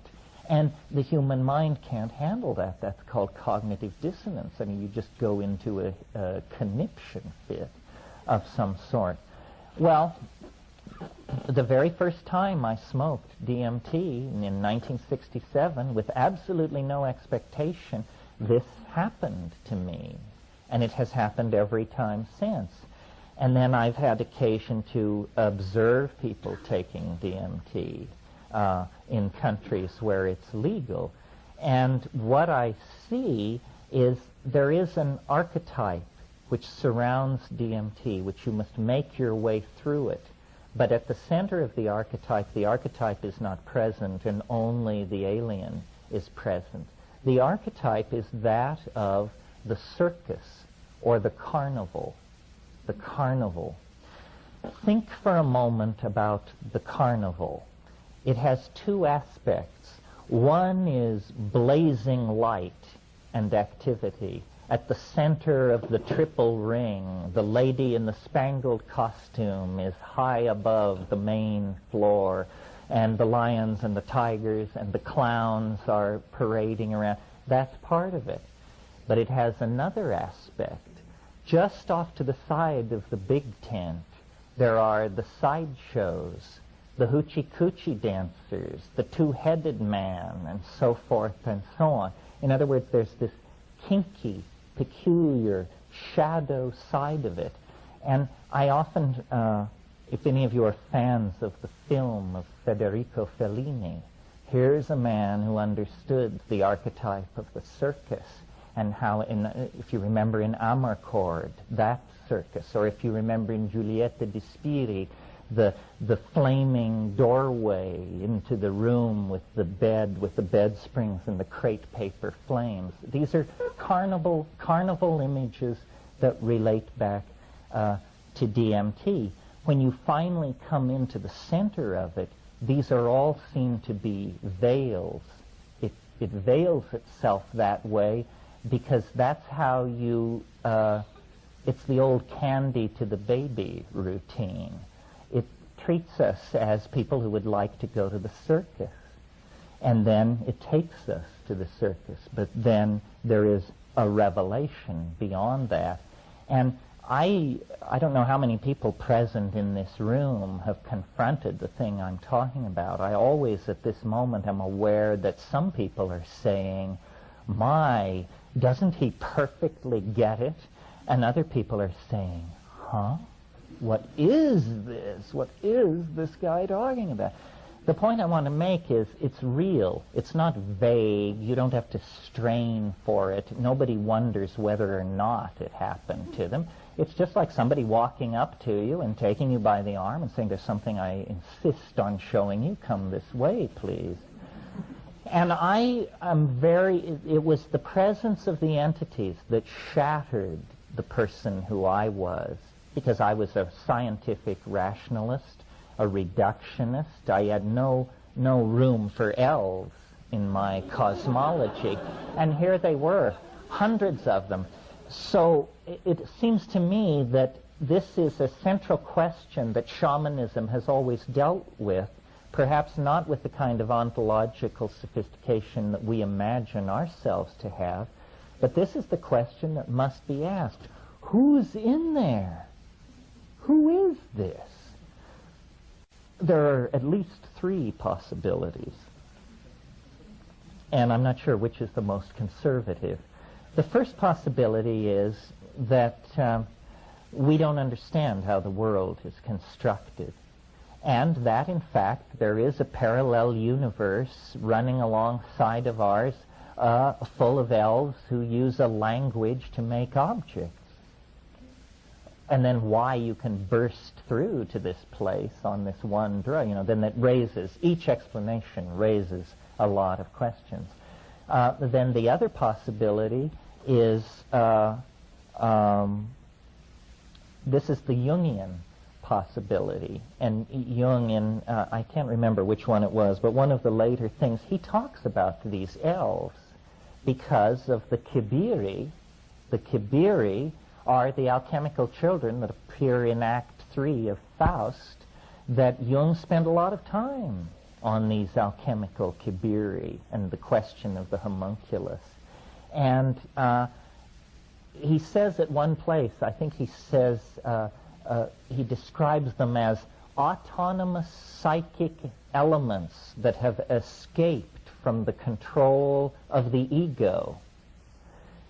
This is a weird way to go about it. I mean, it's probably an accurate description, but how much does it tell us, It means that the psyche is to be visualized as a half-gallon of mercury, and when we throw it on the floor, the mercury balls up and spreads everywhere, and each ball of mercury you look at, by gad, it has a little face looking back at you. That's because Mercury is a mirrored surface. You're looking at your own psyche shattered into thousands of pieces around you. Another possibility, and one I leaned toward for years, and I still lean toward, because I've noticed the radical nature of your explanation diminishes with the distance since the last time you smoked DMT. The longer it's been, the more likely you are to have some humdrum notion that you can pour it into. So the humdrum notion that I settled on was, well, clearly these are just extraterrestrials. They don't come in silver ships demanding to be taken to the National Defense Agency. This is how they come. Why they come this way, who knows? They're coming through mind. Mind is the medium in which they travel. Where do they come from? Who knows? Can it even be located in the Newtonian space-time matrix? I mean, what do you want here? A star catalog number? Would that satisfy you? And then finally, and I think I've exceeded my number of possible explanations, and then finally the explanation, which is my current favorite, it's a little disturbing, and I haven't quite figured out what to do with it, but I have a sense we're on the right track here. The reason the DMT space feels so peculiar, both alien and excruciatingly familiar, is because these things in this other place represent what I call an ecology of souls. This place is the one place you never thought you were going to make a visit to and come back to chat it around the coffee maker. They're dead. That's who these things are. This is the realm of the dead. Well, I have to confess, in all of my psychedelic voyaging and idea mongering and all of that, I never was able to go that far, to reach that far in my imagination. It sort of had to be presented to me. But if you go to shamans worldwide and talk to them about their spirit helpers and say, you know, what's the deal with this, you know, who are these things? They say, well, these are the ancestors. Didn't you know? These are the ancestors. It's perfectly cut and dried and normal. I had occasion, I won't use his name to embarrass him, but I had occasion to expose a very well-known Tibetan high mucky muck to DMT. And he said after, he took it like a man, said afterwards, that is the lesser lights. That is the lesser lights. And if any of you are students of Mahayana Buddhism, you know that the lesser lights are the lights you see at the edge of the bardo. As you start into the 42-day process of dying, you encounter the lesser lights. This guy was saying to me, you cannot go further in the body and have any expectation of returning. In other words, once you see the lesser lights, you have stretched the umbilicus to matter to the breaking point. If you go one step further, it's eternity for you. Well, I don't know how I feel about this. The head tyke, I've had to then ask myself, the head tyke, is that me? Do you actually encounter your dead soul? Is there a dimension where you are both simultaneously dead and alive, both simultaneously witness and observer? I don't know, but I certainly think that if we're going to use a conservative explanation for these things, the only theory more conservative than that they are dead people is the theory that says that they are nothing whatsoever. And that just simply will not serve. I think it would come as a tremendous surprise to 20th century civilization if, orthogonal to all our expectations of space flight and virtual reality and all this techno-schmechno stuff that we're lining up in front of us, there would be a broadside from 90 degrees out of the unexpected, and it would be a doorway swinging open into the realms beyond organic existence. I resisted this fiercely, but I just don't know what we're going to do with these DMT creatures if we don't, try to find a rational explanation. And any rational explanation will be exotic because the facts of the matter are exotic. Those of you who have not had this experience, who are sitting there thinking it would never happen to me, you're full of it. It will happen to you. This doesn't require the willful suspension of disbelief. This doesn't require a pure heart or dietary prescription. No, this is part of the human birthright. And the fact that we deny the existence of a non-human entity, intellectual intelligence on this planet, is just part of our heritage from rationalism. And, you don't have to take it very seriously, because rationalism, the philosophy that gives us permission to deny the invisible world, you know who founded the philosophy of rational materialism? Any takers? Aristotle was early. I think I'd give credit to René Descartes for modern materialism and rationalism. Well, you know who told René Descartes to found rationalism and materialism? An angel. Are you ready for this? This is a suppressed history episode in the history of human thought. Here are the facts, folks. 1619. René Descartes is 21 years old. He's a young Frenchman in search of adventure. He joins a Habsburg army that is going off to Prague to lay siege to Prague, to put down an alchemical revolt there. They kick butt on these alchemists, win the war, and they're on their way back to France. And in September 1619, this French army camped at Ulm in southern Germany. Some of you may know Ulm as Einstein's hometown, and in fact, that figures in our story obliquely, as you will see. This French army camps at Ulm, and René Descartes hits the hay, and in the middle of the night, an angel appears to this young man in the radiance of his rooms and says, the mastery of nature is to be achieved through number and measure. Modern science is founded, folks, right there, right then, by an angel. So how far away are the informing voices? How rational is rationalism? How material is materialism? All of you must know, I'm sure, the famous story of Kekule, the German chemist Kekule, who discovered the benzene ring. He was struggling with this problem in physical chemistry, could not figure it out, fell asleep in his study, and the Ouroboros serpent appeared before him in his dream and took its tail in its mouth. And he came out of a sound sleep and said, I've got it. He walked to the blackboard, he drew the first benzene ring. Angelic intervention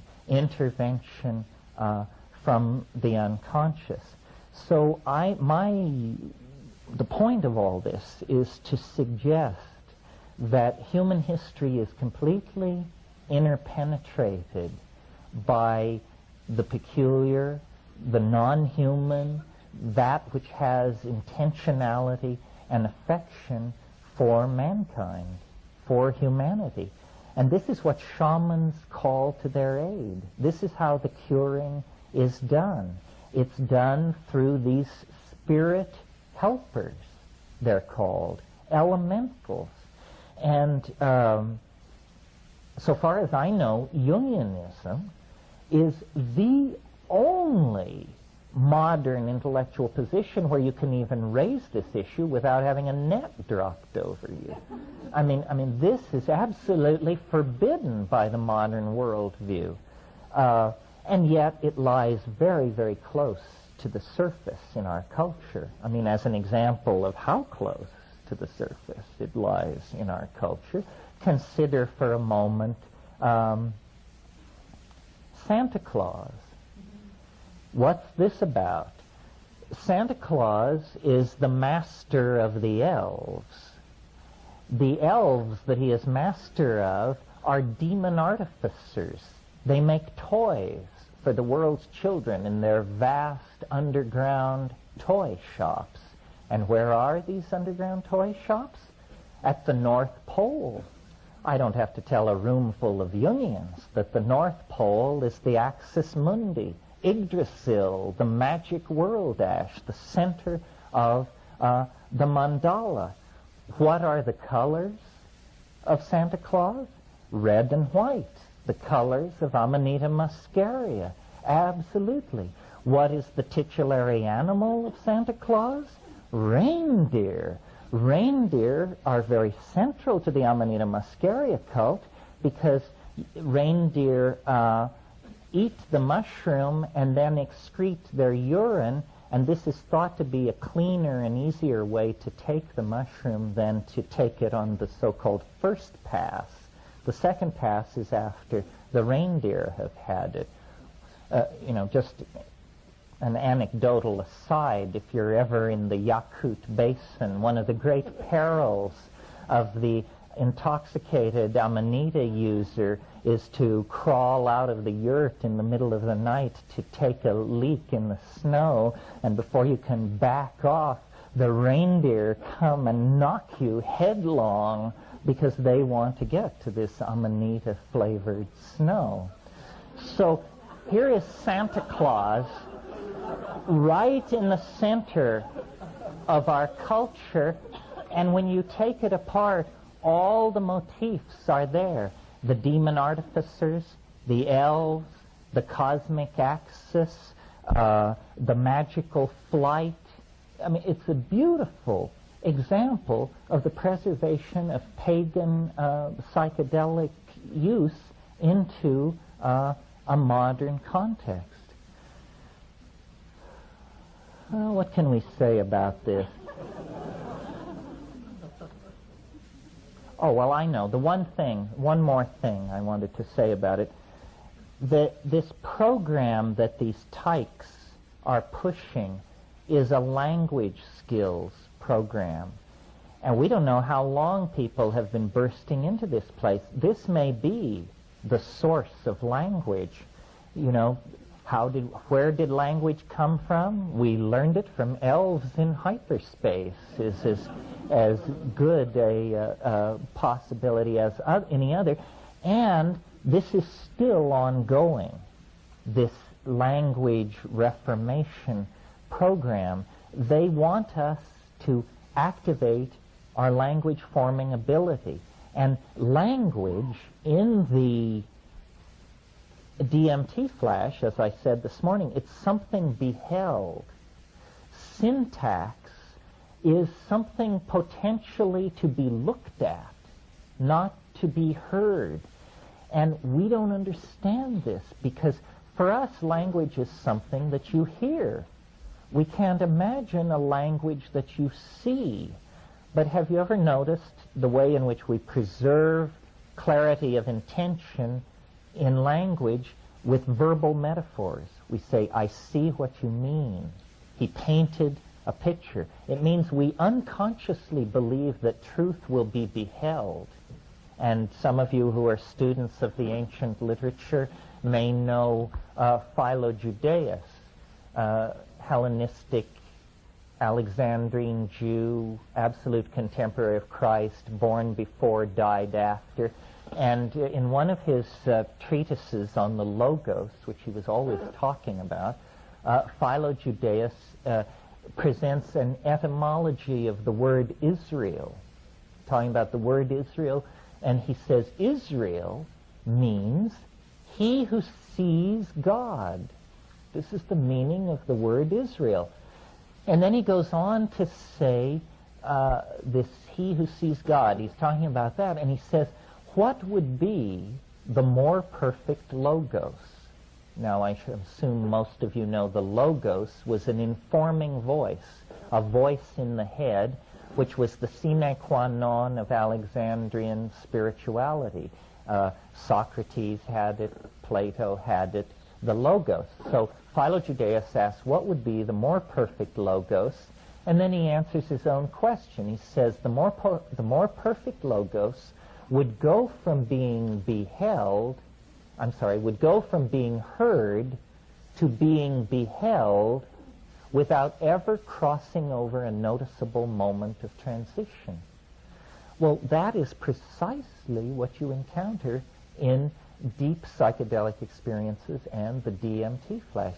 You behold the logos. In the initiation of the experience, you don't behold it. You hear it. It sounds, in Michael Harner's wonderful phrase, like the sound of rushing water, or like the sound of tinkling bells.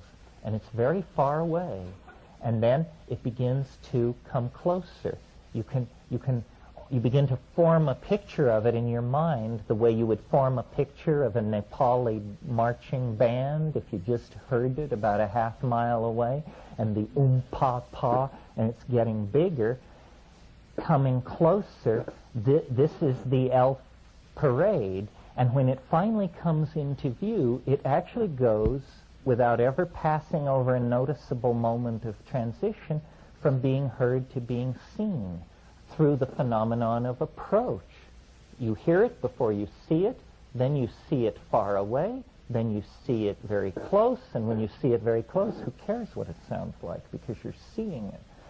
This more perfect logos is what the tykes, the spiritual helpers, want to teach. And I think that it's important to spend a little time on this, because I think this would have tremendous historical impact upon our situation if we could, by hook or by crook, create a more visible logos, a language which could be seen. You've probably all considered at some time or another, what would telepathy be like?